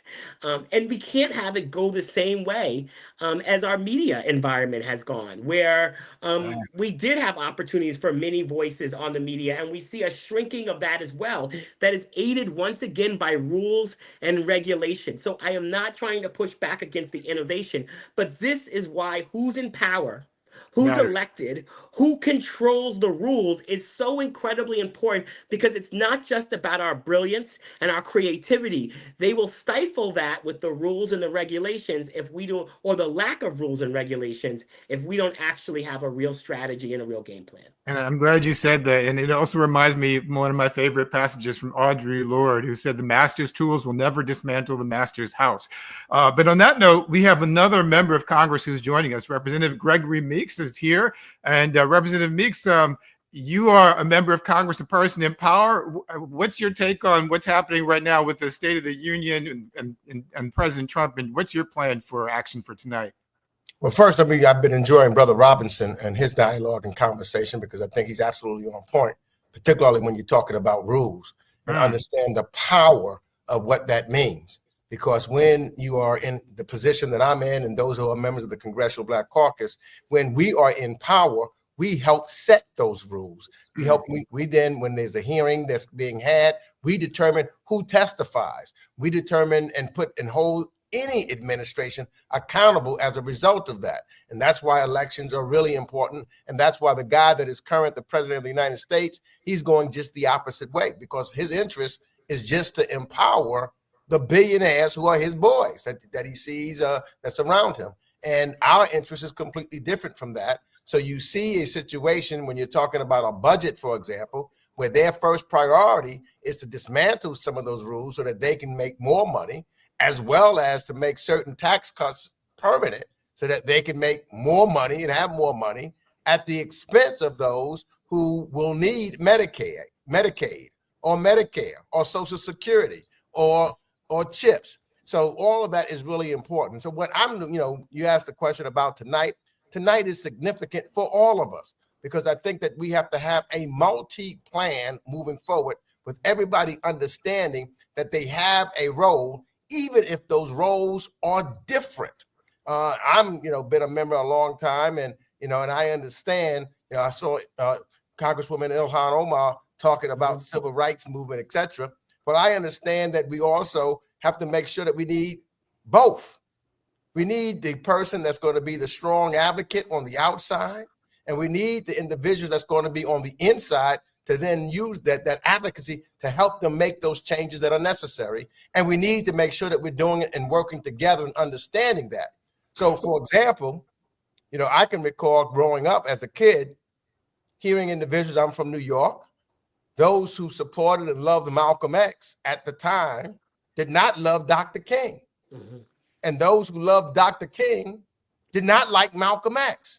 We needed both of them. The inside-outside strategy. Inside, outside. And so I'm hoping and looking at that we're planning today to do an inside and outside game, which is tremendously important. So some of us will be inside to look that guy in the face, just like Dr. King looked Bull Connor in the face when he's working. And some needs to be on the outside, making sure that they're making all the noise that they can so that we can help turn this thing around and make sure that we then are together when it comes to elections, for example, of which people died for.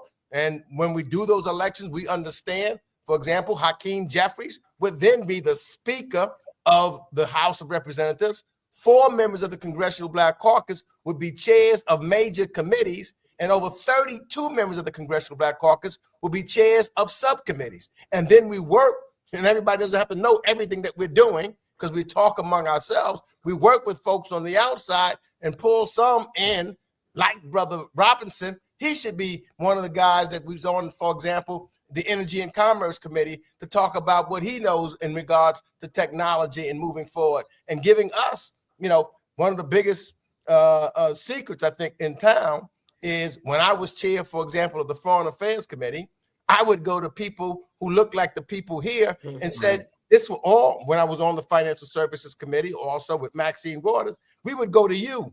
And when we had when we had a Musk or a Zuckerberg or somebody coming for us, we would go to you and say, what do you want us to say to them? What questions do you want us to make sure is addressed so that we're dealing with those issues with those of you who are the experts in that particular area? Well, thank you very much, Representative Meeks. We appreciate you taking time out of your busy day to join us, and we wish you the best for tonight, and stay strong. Thanks. All right, and Brother Robinson, I'm glad that Representative Meeks was here and had a chance to talk about using our power.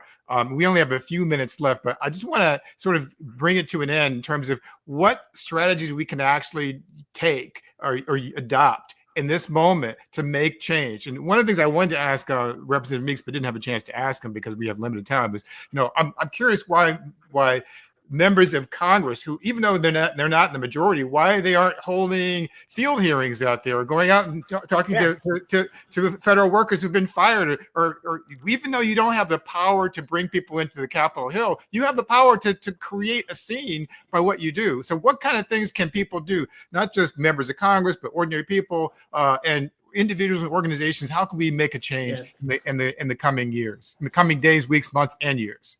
Well, first and foremost, join into something. Become part of a local organization, a national organization. Individual activism is not going to get us over the hill in this moment. It's going to be about collective will, collective power, and building power together. Secondly, I think that we really do need to focus on the enablers. All of our energy cannot be focused at Donald Trump, but at the forces that are playing hear no evil, speak no evil, and see no evil. And they have to actually be held accountable. Corporations, media institutions, other elected officials, creating an environment that makes it incredibly hard for people to go about their day to day if they are supporting and they are aiding Donald Trump and this administration, if they are aiding and supporting Elon Musk takeover of the government. And so that enabler strategy actually has to then have a real strategic imperative, that it has a long game behind it, that actually sort of goes after the bottom lines of corporations. And that's why I think we have to focus very much first on public facing companies who come to our community and say, buy our products or use our services, and actually get very clear with them around that, and then have very clear demands around how they should operate and engage in this current environment. So there's the sort of corporate behavior. We also have to both amplify and find ways to engage in the voices that are telling the stories that we want to see, making sure that those homes and those places, whether it be outlets like this or what Roland Martin is doing, or some of the other sort of Black media outlets, Angela Rye's podcast. Rashad, I'm sorry, I gave you an assignment that was impossible to do in 2.5 minutes, but you did your job. You did your job. And, I want to, they say, always so great, my brother. And I appreciate you so much. Yes. They say all that is necessary for evil to prevail is that good people do nothing. And you are doing something. And the people who are watching this are doing something. Don't let anybody take away your power. Know that you have power. I want to bring back Amy into the conversation, and thank you for allowing us to be a part of this for this past 30 minutes. And thank you for all of those who've been watching, because it's been a great opportunity to just get people mobilized and know that you can do something. Incredible. Thank you so much, Keith, Rashad. You're amazing. And let me just remind you, if you're just tuning in, State of the People and stateofthepeople.media is where you go to be part of this 24-hour broadcast. It's really special. It's an alternative. Like, the State of the Union with all the lies, the misinformation, all that stuff is happening tonight. But what's happening here are, the nation's best thinkers, organizers, strategists, journalists who are sharing their best thinking right now. So if you haven't had a chance to share this broadcast and live stream, do so. We are in 14 of 24 hours. We're going to be here 24 hours. So we're 14 hours in.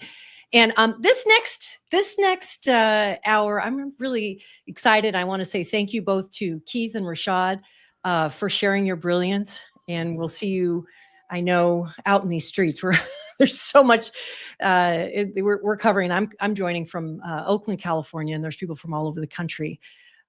This next hour is about the 92%. It's about the 92%. It's about Black women.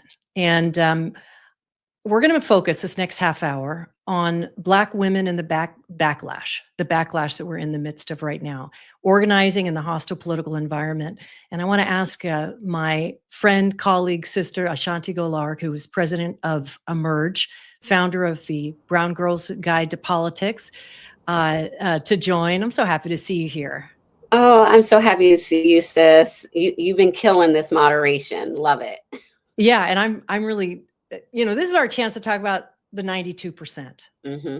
And this is our chance to talk about what the reality for Black women is. And if you don't mind, I will just, I'd love to hear your take, because if you look at TikTok or you look at, Facebook, a lot of Black women say, we did our part. It's time for us to rest. But this is not about rest exactly. How are you looking at the moment for Black women? Yes. I mean, after the election, we were all tired. After every election, we're tired because we continue to do our part. And not just in presidential elections, there are elections every single year. And we show up, we volunteer, we are the campaign staffers, we're the candidates on the ballot, and everyone else doesn't do their part. I was just saying to someone the other day, I was like, voting is the worst group project ever. Because Black women, we always show up, we have studied, we're ready, we're acing the test. Not everyone else is with us. But we also know as Black women, this is what they want. They want for us to say that we're done, because then they can do all of the things that they want, which is make sure that things don't change.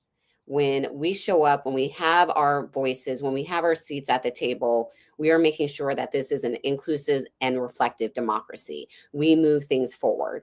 And there's a huge group of people in this country, in the White House, that do not want that.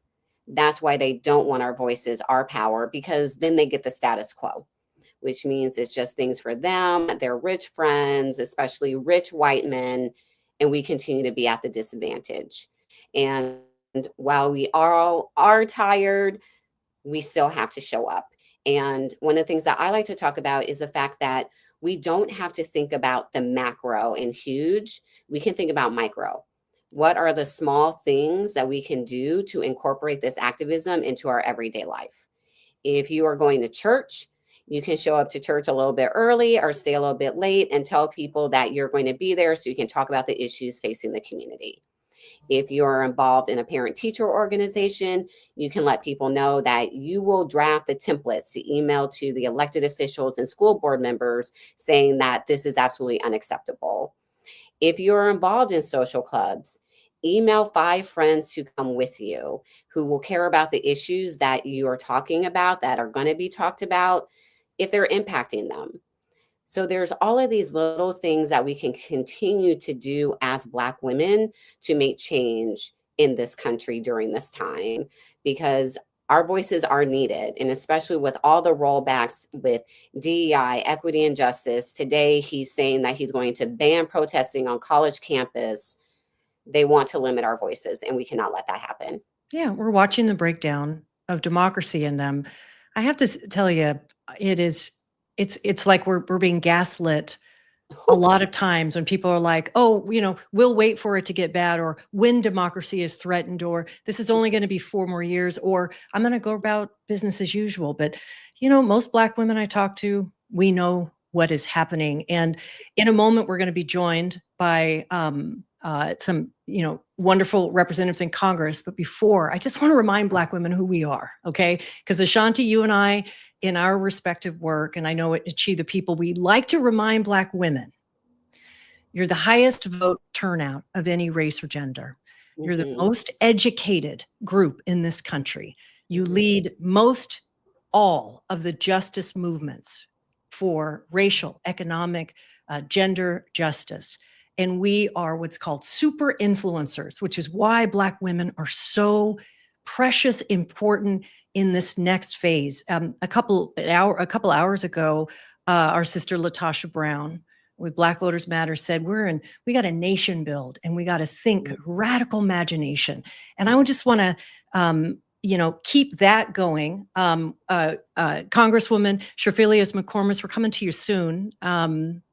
And I want to just bring in Maya Wiley, who is part of this conversation. When we talk about radical imagination, we're talking about imagining something that we Black women have been fighting for 300 years. We sure have. And frankly, the progress this country has made for everyone has been on the backs of Black women. So you're welcome. You're welcome. Before we go to the Congresswoman, Maya Wiley, when you think about organizing and the backlash and the difficulties facing Black women in particular, what comes to mind for you? Well, first, what comes to mind is resilience. And I think it's important to say that up front. Black women have faced hardship for generations and have nonetheless never stopped fighting, never stopped fighting for our families, for our children, for the future of this country. And what comes to mind first is that it is still and will consistently be Black women who continue to fight. But I'm also thinking about how we're also so often, as is the case, those blamed by those who are victimized by fairness, those who are where the effort is to take us out of the game because they can't really compete. And we've seen these signs, but where we become the people who not only bear the brunt of the rollbacks on everything from our rights, but also spending cuts. When we looked at the spending freeze that was going to happen, some of it affected every American. But as we know, when we need to see a doctor when we're pregnant, and when we want to have healthy babies, when those kinds of cuts come, they come first to our communities and to us. And so I also think of the incredible importance of that resilience, but also how so much of this country needs to understand that when we do well, the country does well. And when we don't do well, the country doesn't do well. So rather than making us a part of the problem, recognize that we are the solution. We are the solution. And I want to bring in Congresswoman Shafilius McCormick, who's, I know you got a busy day. And I know you're in the green room. I'm really glad you could stop by. We're talking about Black women. What is this moment for you? What is your plan for the State of the Union? What wisdom and experience can you share with us at this critical moment?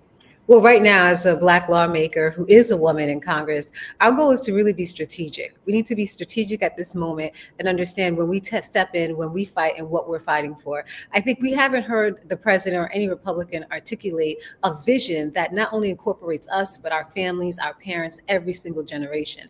The lie they sold America of this going to be an economic opportunity for everyone is playing out every single day, that it was nothing but just that, a lie, a scheme, an agenda to trick everybody into thinking that they were going to do something. What we have actually seen more cuts, more rolling back of everything we put in place to give Black people, Black women, an opportunity to have a pipeline into government, a pipeline into federal jobs, a pipeline into actually living a better life. And so with all this tearing down, I want to see if they have any kind of real vision that they want to articulate. I'm 100% sure they will not. And I'm 100% sure that even if they did want to say diversity, equity, inclusion, that there was something negative about this, I always ask, so what is the merit standard you want to put forward? Please let me know, because there's one thing that I know for sure. No matter what standard you put forth that is merit-based, we will not only meet it, but we will exceed it, because we are the highest educated, because we are the hardest working, because we've been on jobs longer than any other race or gender waiting for a promotion. So what is that standard? Please spell it out, because we'll meet it and we'll exceed it. And I think we shouldn't be feeling bad or feeling down or feeling tired. I think we need to move more strategic. I think we need to know when we're going to enter the scene, how we're going to enter it, and make sure that when we do enter the conversation, that they are incorporating us intentionally, that we're not a bystander of being incorporated, that we're not just coming in fighting someone else's fight, and then once we win, it goes to them and not us. This is a moment for us to be included intentionally, for us to be leveraged intentionally, and for not being taken for granted. And I know you have a very, very busy evening, but let me just ask this before we let you go. There's a lot of Black women around the country who are just wondering where our power is right now. Where is our leverage right now? Things look so positive a few months ago, and now we're facing this situation. I mean, what do you say to just the average person? Well, we still have our power. You can't argue about the power that Black women have. That is not the issue. The issue is, did they trust us when we were telling them this was happening? So I think the entire country now has to take a seat back and been like, you know what? We should have trusted Black women, because look at where we at. I mean, if you even look at who my guest is today, I have a guest today who came here from Florida working for the CDC, and she thought this might actually be a good administration. And who was the first on the chopping block? It was her. right? And if you had believed us and realized that they're not just coming for us and our family, they're looking to elevate only white men in a certain situation, that this was never about all of America and Americans being first. This was about the billionaires being first. Everyone was duped. And so I think as people are coming back and they're realizing this, the next time we speak and we leverage our power, I really suggest you pay attention to us, because we never fight for ourselves. We're always fighting for all Americans. We're always fighting for everybody's family. We're always fighting for all the races. And we continue to be the conscience of all America, and we will. So trust us when we tell you this was the best option. And the next time we come out and we're fighting, you better be fighting with us, because we're fighting for your best interest. I heard that. Trust us. Thank you very much, Congresswoman. Thank you for having me. Ashanti, we're going to be, when you work in the states, and I know you get state legislators elected in so many places around the country. I mean, it's hard to make that argument, isn't it? Like, it is, but when I look at our work at Emerge, and this is probably my favorite statistic from last election cycle, we may not have gotten the big win with Vice President Harris, but at Emerge, our Black women performed the best. They had a 70% win rate. I need for us to remember that when Black women do run for office, we win. And there are people in this country who are hungry for our leadership, because they know that we're going to be in there, we're going to get things done. But just like the Congresswoman said, we bring everyone to the table. That is how we are, because when we focus on the issues that are impacting us as Black women, Black people, it's just going to make life better for everyone.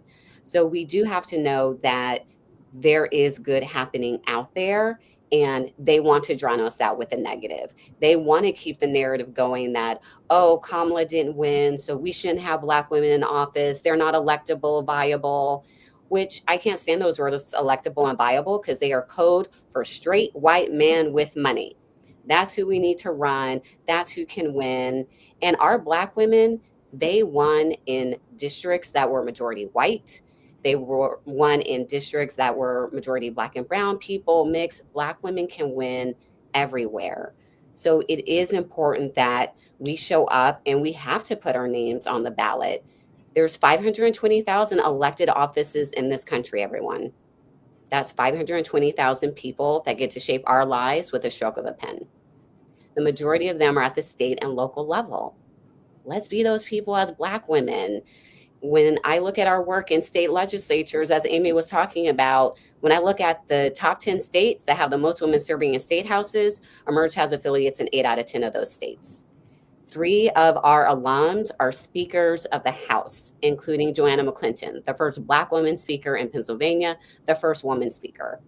There's still so much progress to be made, but that doesn't happen if we just say, nah, I'm out, I'm gonna wait. Let's run so we can truly run this down country. I mean, this really could be a time. Yeah, this could be a time where we do see a whole new cadre of leaders and different kind, bolder, courageous leaders standing up. This is the thing though, Maya, it is true that we want leaders to run, and it is also true that we are in a hostile environment. What is the reality? I mean, you're one of the top civil rights leaders in the country. What's the reality there? And is the battle going to be in the states and locally? You know, how do you see this rolling out? Well, first of all, let me say the battle's everywhere. So yes, to state and local. And I think Ashanti's exactly right about recognizing that we can contest, that we are not just highly qualified, but often the best people for the job, particularly when we're talking about public office. And that at the same time, we're not going to go away and turn our backs on the national, and should not.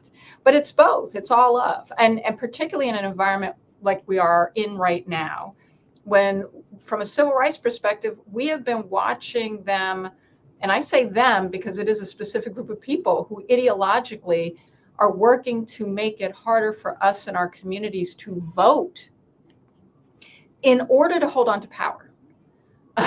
And not just Black communities, but also Latino communities, Asian American communities, Native American communities, but often Asian American communities, targeting communities of color with the big lies about whether or not our elections are free and fair.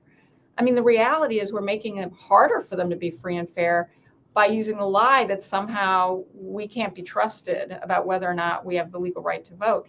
And I say that because that affects state and local, not just national. That's congressional races, but that's also state house races.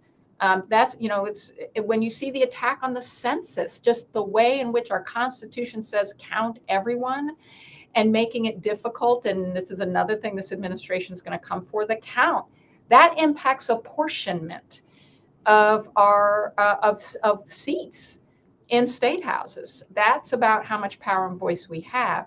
So I think we have to fight everywhere. I mean, we're very fortunate that we have Congresswoman Terry Sewell, who is continuing the fight for voting rights at the federal level, as we also have to fight in state houses, in local government, to ensure that we have the right to do what we have the right to do. And we can't concede any of it.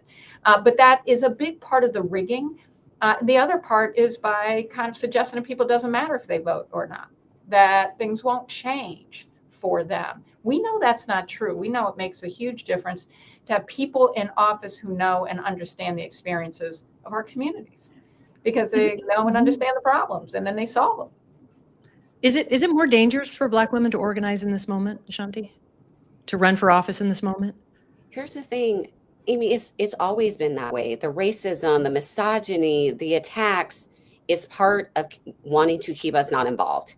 It's part of them wanting to limit our voices. So this backlash, it isn't new. We have always dealt with it. Like every single woman who has stepped up and said, I want my voice heard. I'm going to make a difference. I'm going to be appointed to a commission. I'm going to serve in elected office. I'm going to organize my community. The backlash, it's always there.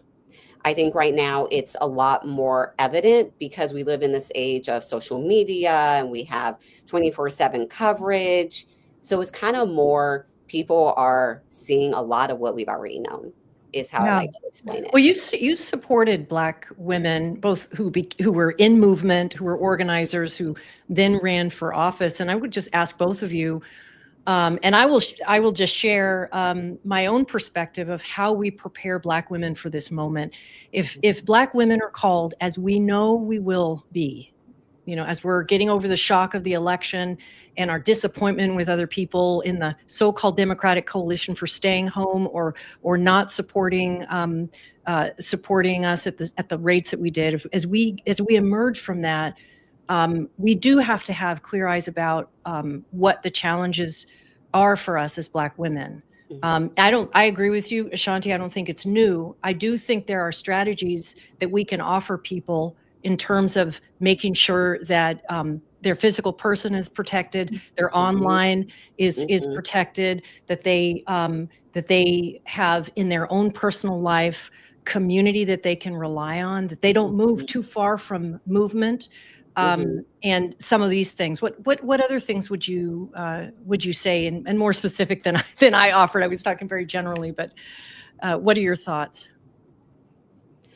I'll go ahead and start. And I think, Amy, I want to really hit on something that you have said is make sure you have your sisterhood. That is going to be something that is really going to hold you down during your time in leadership, no matter how you serve. Like, I'll tell a quick story. I celebrated 5 years of being president of Emerge 2 weeks ago. I'm the first Black woman to lead this organization. And the first person to call me when I landed in San Francisco for my final interview, not even quite sure how she knew I had landed and I was there, was Amy, who was telling me, I got this.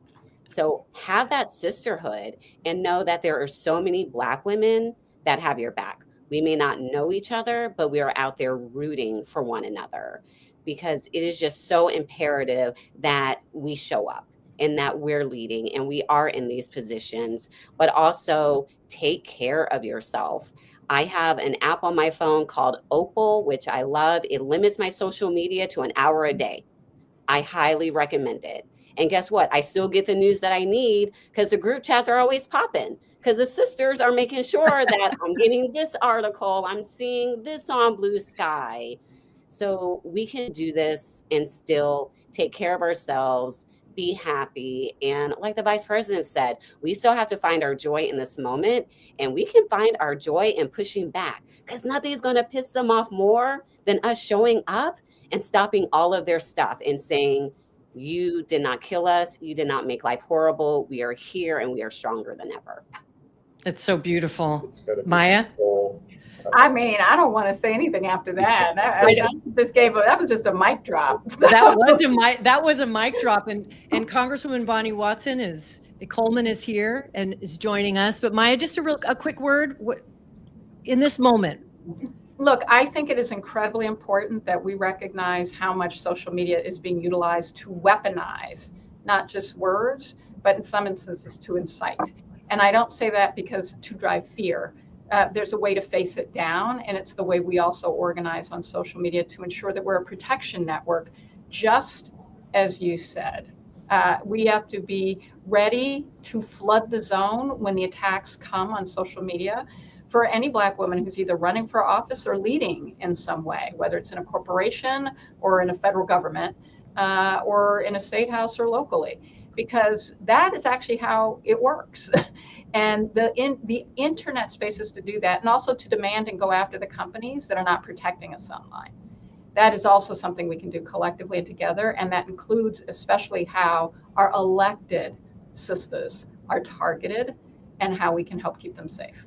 Yeah, and speaking of elected, Congresswoman Bonnie Watson Coleman, thank you so much for joining. We're just talking about Black women.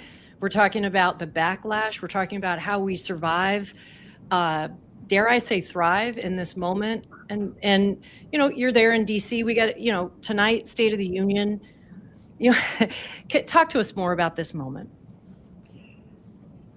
This is an unprecedented moment. And I hope that this moment is turning into a movement, because we do see these organic demonstrations that are emerging around issues.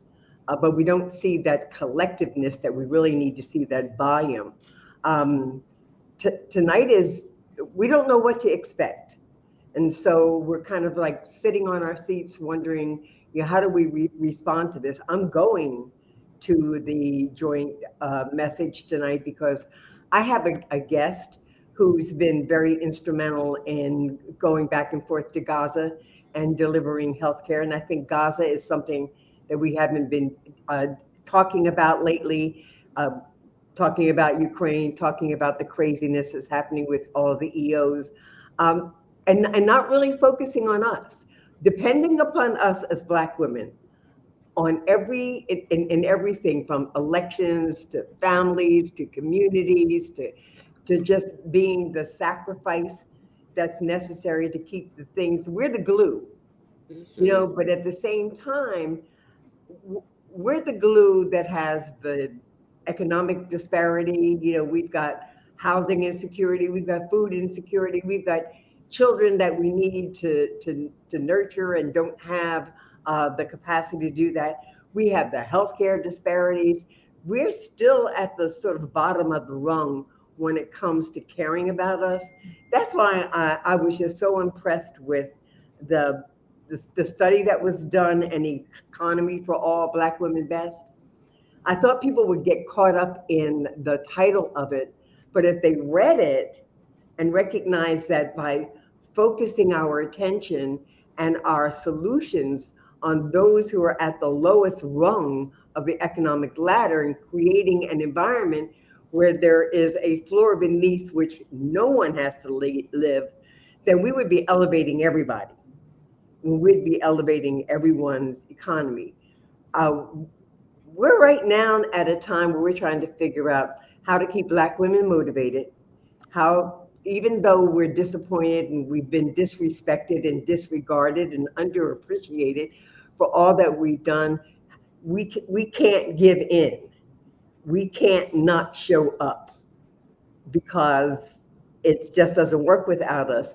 So for me, the challenge is, how do I keep having conversations? How do I keep saying to people when they say to me, well, what more can I do? Well, your voice must be heard. You must talk to your friends in the red states, talk to your friends in the blue states, call your members, state federal and whatever, and let them know where you stand on issues. Even call us when you know we're on your side, because we need to be able to report out that we're being inundated with calls because people don't think that we're doing enough.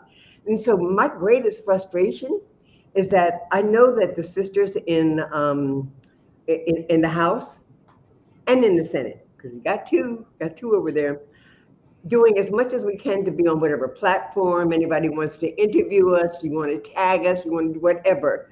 You know, we're willing to be out there and do it, but it seems that the media is cool on us unless we're saying something that's real salacious or doing something that's real salacious, like being at an award show half naked.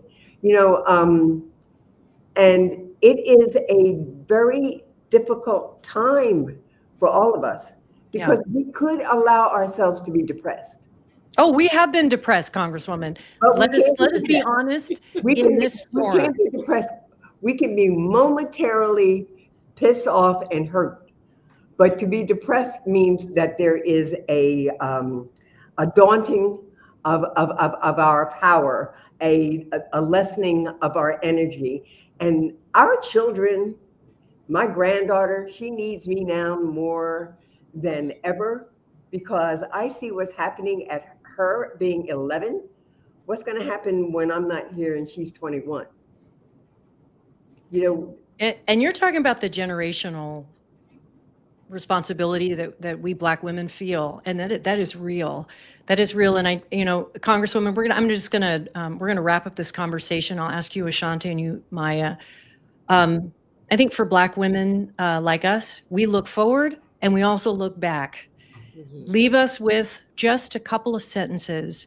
Who inspires you, and a word to move forward for everybody. Ashanti, you want to start us off? I will. I mean, I feel like I can't even name names. I'm just really inspired by every single Black woman who paved the way for us to even be here and have this conversation and talk about moving forward. We get to move forward because of everything that they did. And my word is just power. I want for us as Black women to continue to own our power, because we have it. They want to take it away, and we're not going to let them. That's it. That's it. Maya? Well, look, you see this photo behind me? Is that Shirley Chisholm? That is Shirley Chisholm.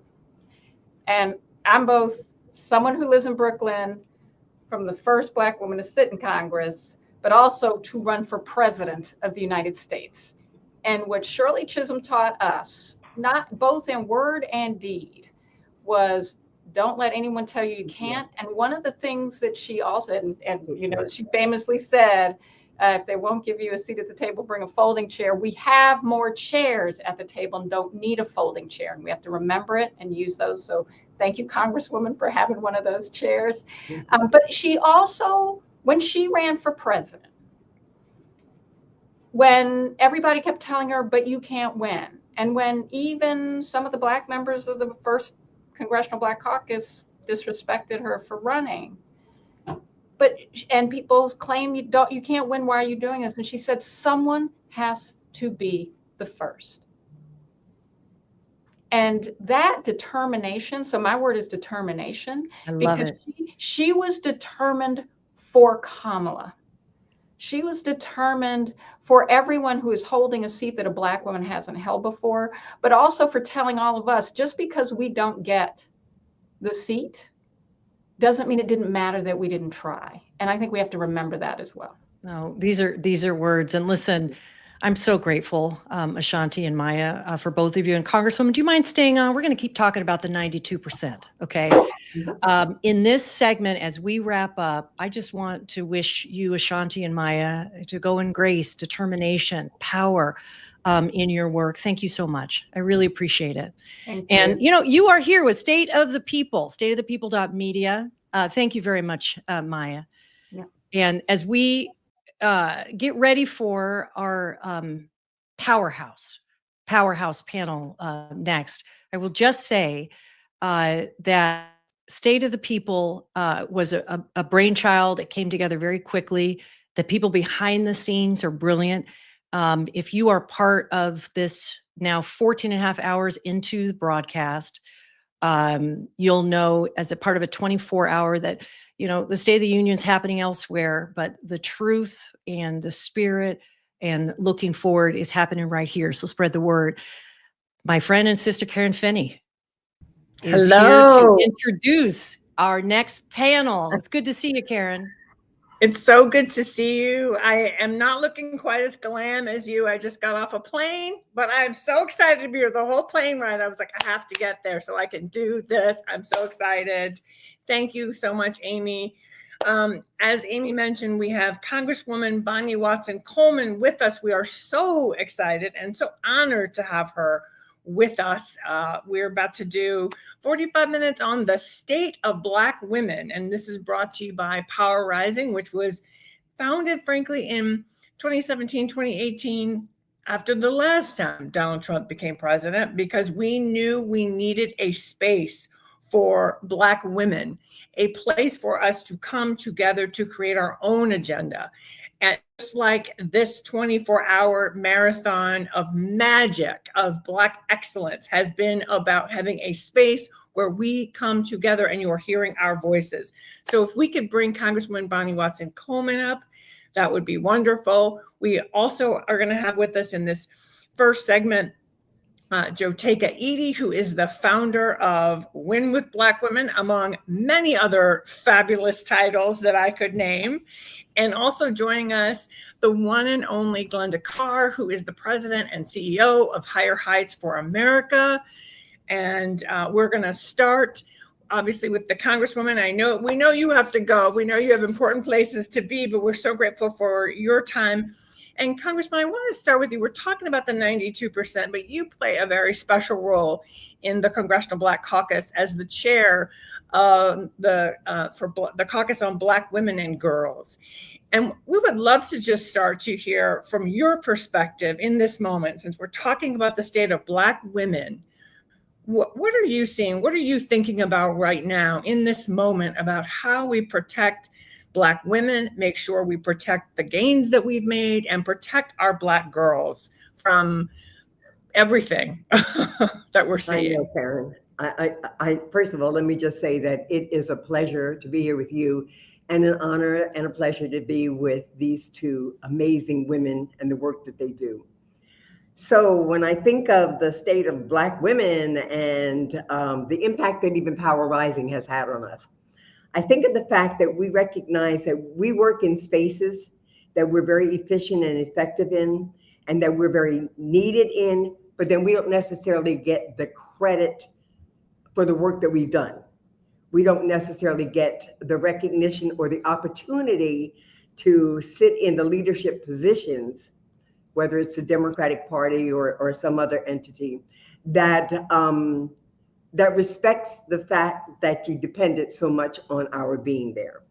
Our challenges are numerous. Our challenges are disparities in healthcare, disparities in economic well-being, disparities in jobs and opportunities. No matter how rich we are or how educated we are, we have negative impacts with regard to childbirth and things of that nature that shouldn't take place. So to me, the system is not applying the kind of research and searching for the answers to the questions that will help to make us healthy. The Congressional Caucus on Black Women and Girls was established precisely for that reason. We said we can't fix everything, but we can certainly elevate some of the discussions that have been ignored and some of the policies that have ignored the consequences on us. And so we fight this every day. Every day something comes up, especially in this administration, that impacts so many people, but then we can also see that slice that impacts our ability to be good mothers, good women, good professionals, representing where we're capable of representing. So we're fighting the fight. Congressman, one of the things that we're going to talk about, one of the things that I have been saying to people when they say, what can we do? I keep saying we can support our Black women leaders who are on the front lines, because Congressman, you didn't say this, but I know that it has gotten a lot harder. I know it's gotten a lot harder to be a Black woman in America. I know it has gotten a lot harder to be on Capitol Hill as a Democrat, as a Black woman. How can we support you? How are you taking care of yourself? Because part of what we want to be talking about in this section is how are we taking care of ourselves, our health, our well-being, our spirituality, our peace of mind. You know, let me just say something about Power Rising with regard to that. Because Power Rising was that wonderful combination. We were going to deal with the issues, but we were also going to elevate our sort of spiritual needs. We were going to, you know, have a little bit of preaching, a little bit of singing, a little bit of dancing, a little bit of, you know, just letting it go.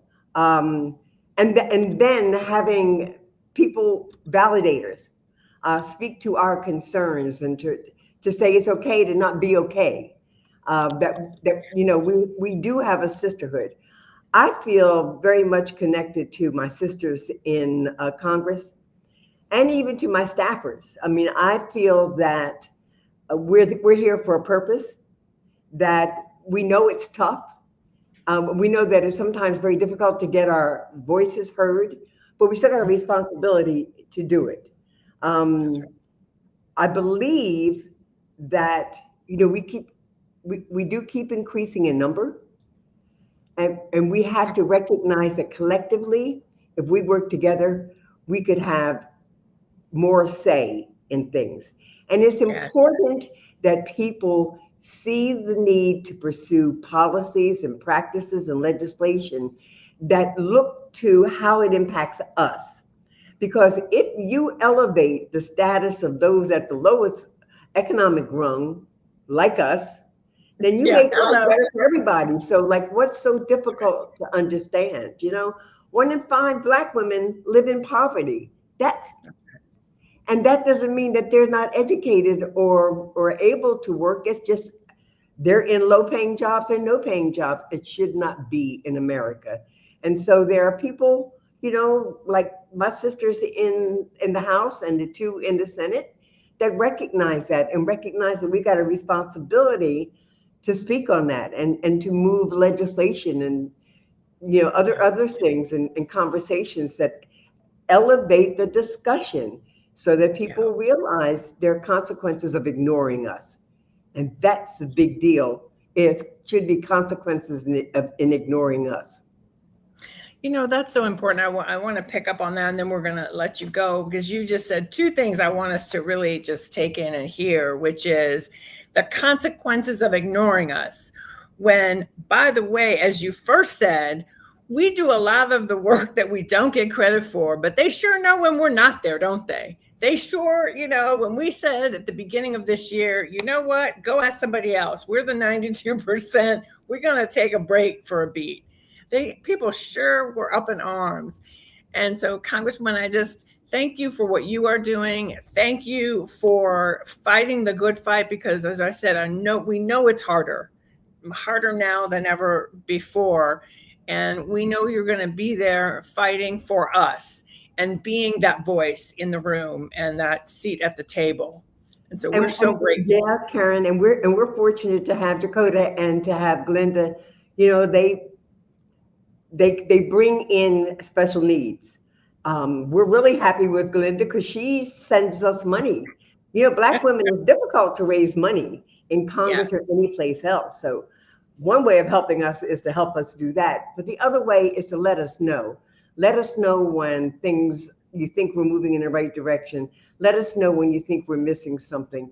Let us know that you're praying for us, because I'm praying for all of us. And let us know that there's the love that surpasses all understanding down here, because now is the time to show that love will trump evil. Amen. Amen. Well, we are praying for you. We are grateful for you. I know Jotaka and Glenda join me in that. So thank you, Congresswoman. And we know you've got important things to go do. So thank you for your time. We appreciate it. Karen. Thank you, ladies. It's good to see you. Bye. All right. We're going to keep rolling. Jotaka and Glenda, I'm so excited for this moment. What a beautiful day it has been. And I want to start, we heard from the Congresswoman, and she was kind of giving us her perspective, obviously from the Hill. But both of you are in so many different spaces with Black women. And I would love to hear each of you kind of talk about what is the state of Black women right now from your perspective? Because I think our audience would love to hear you talk about that a little bit. I'll start with you, Jotaka. Well, I'll jump in. First of all, this has really been amazing. The state of the people is beautiful. We're 17 hours in, I think. I think that the fact that this segment is Power Rising, it sums up the state of Black women. So big shout out to Power Rising for just seeing and knowing the power of the rise of Black women. And I think when this moment, we can best describe it. It's almost as Latasha Brown often talks about, the ability to hold two things at one time. So it was indeed the best of times and the worst of times at the same time. And I think that Black women, we absolutely are rising, but we also find ourselves at a state in our country where we are constantly and intentionally being attacked, our rights being taken away. And I think it's important for us, though, to recognize the part and the aspect of the rise, that we have two Black women simultaneously in the United States Senate. That has never happened in the history of the United States Senate. We have a historic number of Black women serving in Congress. We just saw one of them a part of this segment. We have a historic and a rising number of Black women who are running for office, largely because of the great work that Glenda does.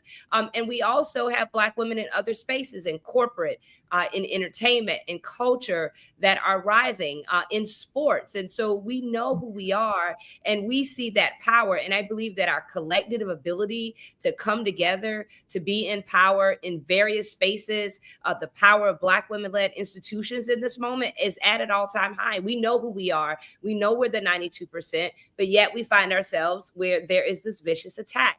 And I think, as you said early in this segment, yes, we took our rightful rest, but I think we also now know that we, as Black women, have always done, we can't sit on the sidelines. I think there's a balance there, but we are going to make sure that we fight for our country, because fighting for our country is fighting for ourselves and our communities. Amen to that, Jotaka. And we're going to come back and talk about Women with Black Women, because that is part of how you are helping us to fight for us, fight for our collaboration, our peace, our, how we keep ourselves sane every week or every other week.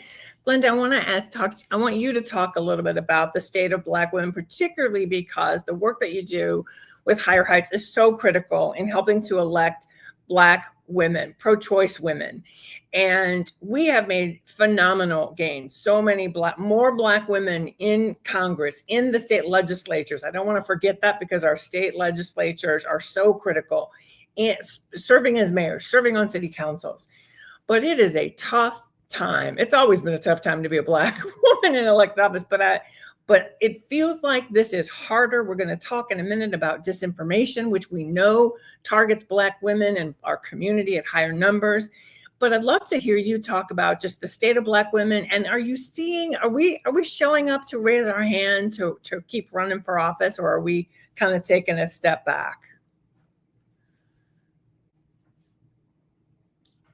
Mute. So, how did we get to 2024 and to have a Kamala Harris literally in a tweet begin to run for a 107-day historic presidential campaign? It's been more than 10 years in a making. But Karen, let's just share a little bit about a 10-year snapshot of accelerating Black women's political power in leadership. So in 2014, when Higher Heights and the Center for American Women in Politics started releasing our status of Black women in American politics, we just had 18 Black women serving in Congress. We now have 31, including, as Jotaka said, 2 Black women serving at the same time in the Senate. And that still only makes 5 Black women serving in that body for our entire history. You talked about state legislatures, right? Which is where we're going to see a lot of, ground happening and the fight happening in this moment. In 2014, there were just 241 Black women serving in state legislatures. In just 10 years, we have 386 Black women serving in state legislatures. And in fact, more Black women serving as the majority or minority leader of their respective caucuses, a distinction that Karen Bass helped to break when she was the speaker of the House, State House in California. In 2014, just one Black woman serving as a mayor of a top 100 city. We now have 7. In January, literally every major man-made disaster or natural disaster that happened were in a city that had a Black woman mayor serving. And then our state-wide executive offices, just 2 Black women serving in 2014. In 10 years, we now have 10, including Attorney Generals Letitia Tish James and Andrea Campbell, who are leading the Attorney Generals at fighting back many of the executive orders coming out of this administration. And so we have positioned Black women in 10 years to be those who are going to help fight for this democracy, which we have always done from the voting booth to elected office. And we have not seen Black women saying, no, I'm not going to run for office. In fact, we know that there are current elected women who are developing blueprints to run for higher office. And there are Black women who are fired up to run for local office like school boards. And you know what? Can we just mention the Vice President of the United States of America, a Black woman who in 107 days did something unbelievable. And by the way, a lot of people don't realize this. She won 10 million more votes than Hillary Clinton did in 2016. And she moved, when she got into the race, she moved herself and the Democratic ticket 15 points in 30 days. So when we talk about Black women's leadership, yes, we have headwinds, but Glenda, to what you're talking about, America is ready. When we have the chance to really, because I firmly believe if she had more time, we would be in a different position right now. America is ready for Black women's leadership. We're seeing that, to what you just said, in our cities, in our state legislatures. And I want folks to understand that these roles are so important because that is where the money is getting moved. That is where the decisions are getting made about what legislation is being, I was just in Arizona, some of these legislatures, they meet once every 2 years. So everything goes through real quick. So if you're the one in charge, you're deciding the agenda for that state, sometimes for 2 years at a time. I think that's so important. And I would just add this one quick thing, Karen, because I know that we needed 2 hours, y'all. Power Rising. I know we did. For 2 hours. The way we get a Kamala Harris is her trajectory. Here is a woman who has run and won and governed on every single level of government, a local prosecutor, a statewide executive, attorney general, a U.S. senator. She served in the White House as the vice president. And so she was uniquely able to step into a 107-day election cycle. I say that to say is she's the byproduct of, as she would say, the Chisholm effect from the 1972 historic run from Shirley Chisholm. And there are the Kamala effect that has already happened. It is what Senator Angela Osbrooks already talks about. She models her career in her blueprint off of a Kamala Harris. And so we don't know who the Barbara Lees of this 2024 election cycle was, as a young Barbara Lee was the direct descendant of a Shirley Chisholm run. And so I'm excited about Black women's political leadership. That's right. That's right. And so, let's talk a little about Win with Black Women, because that is also part of how we got to, we are now able to support. It's another way we can support Black women, both in office and in all the spaces you talked about. And I think it's part of what I want us to be talking about in this time, in this frame, is ways that we are supporting women, ways that we can support Black women. And I think Win with Black Women is so important. And then I'm going to ask you to talk about that and then shift gears a little bit, because you also hold a very unique space in the tech sector. And we know that social media and technology, Lord knows I know more about the tech bros than I ever wanted to. But you have a unique view, and I would love for you to give us some insights there. And then we're going to have Osa come on, and she's going to talk to us a little bit about disinformation. So take it away, Jotaka. Yeah. So Win with Black Women, and both you and Glenda are inaugural.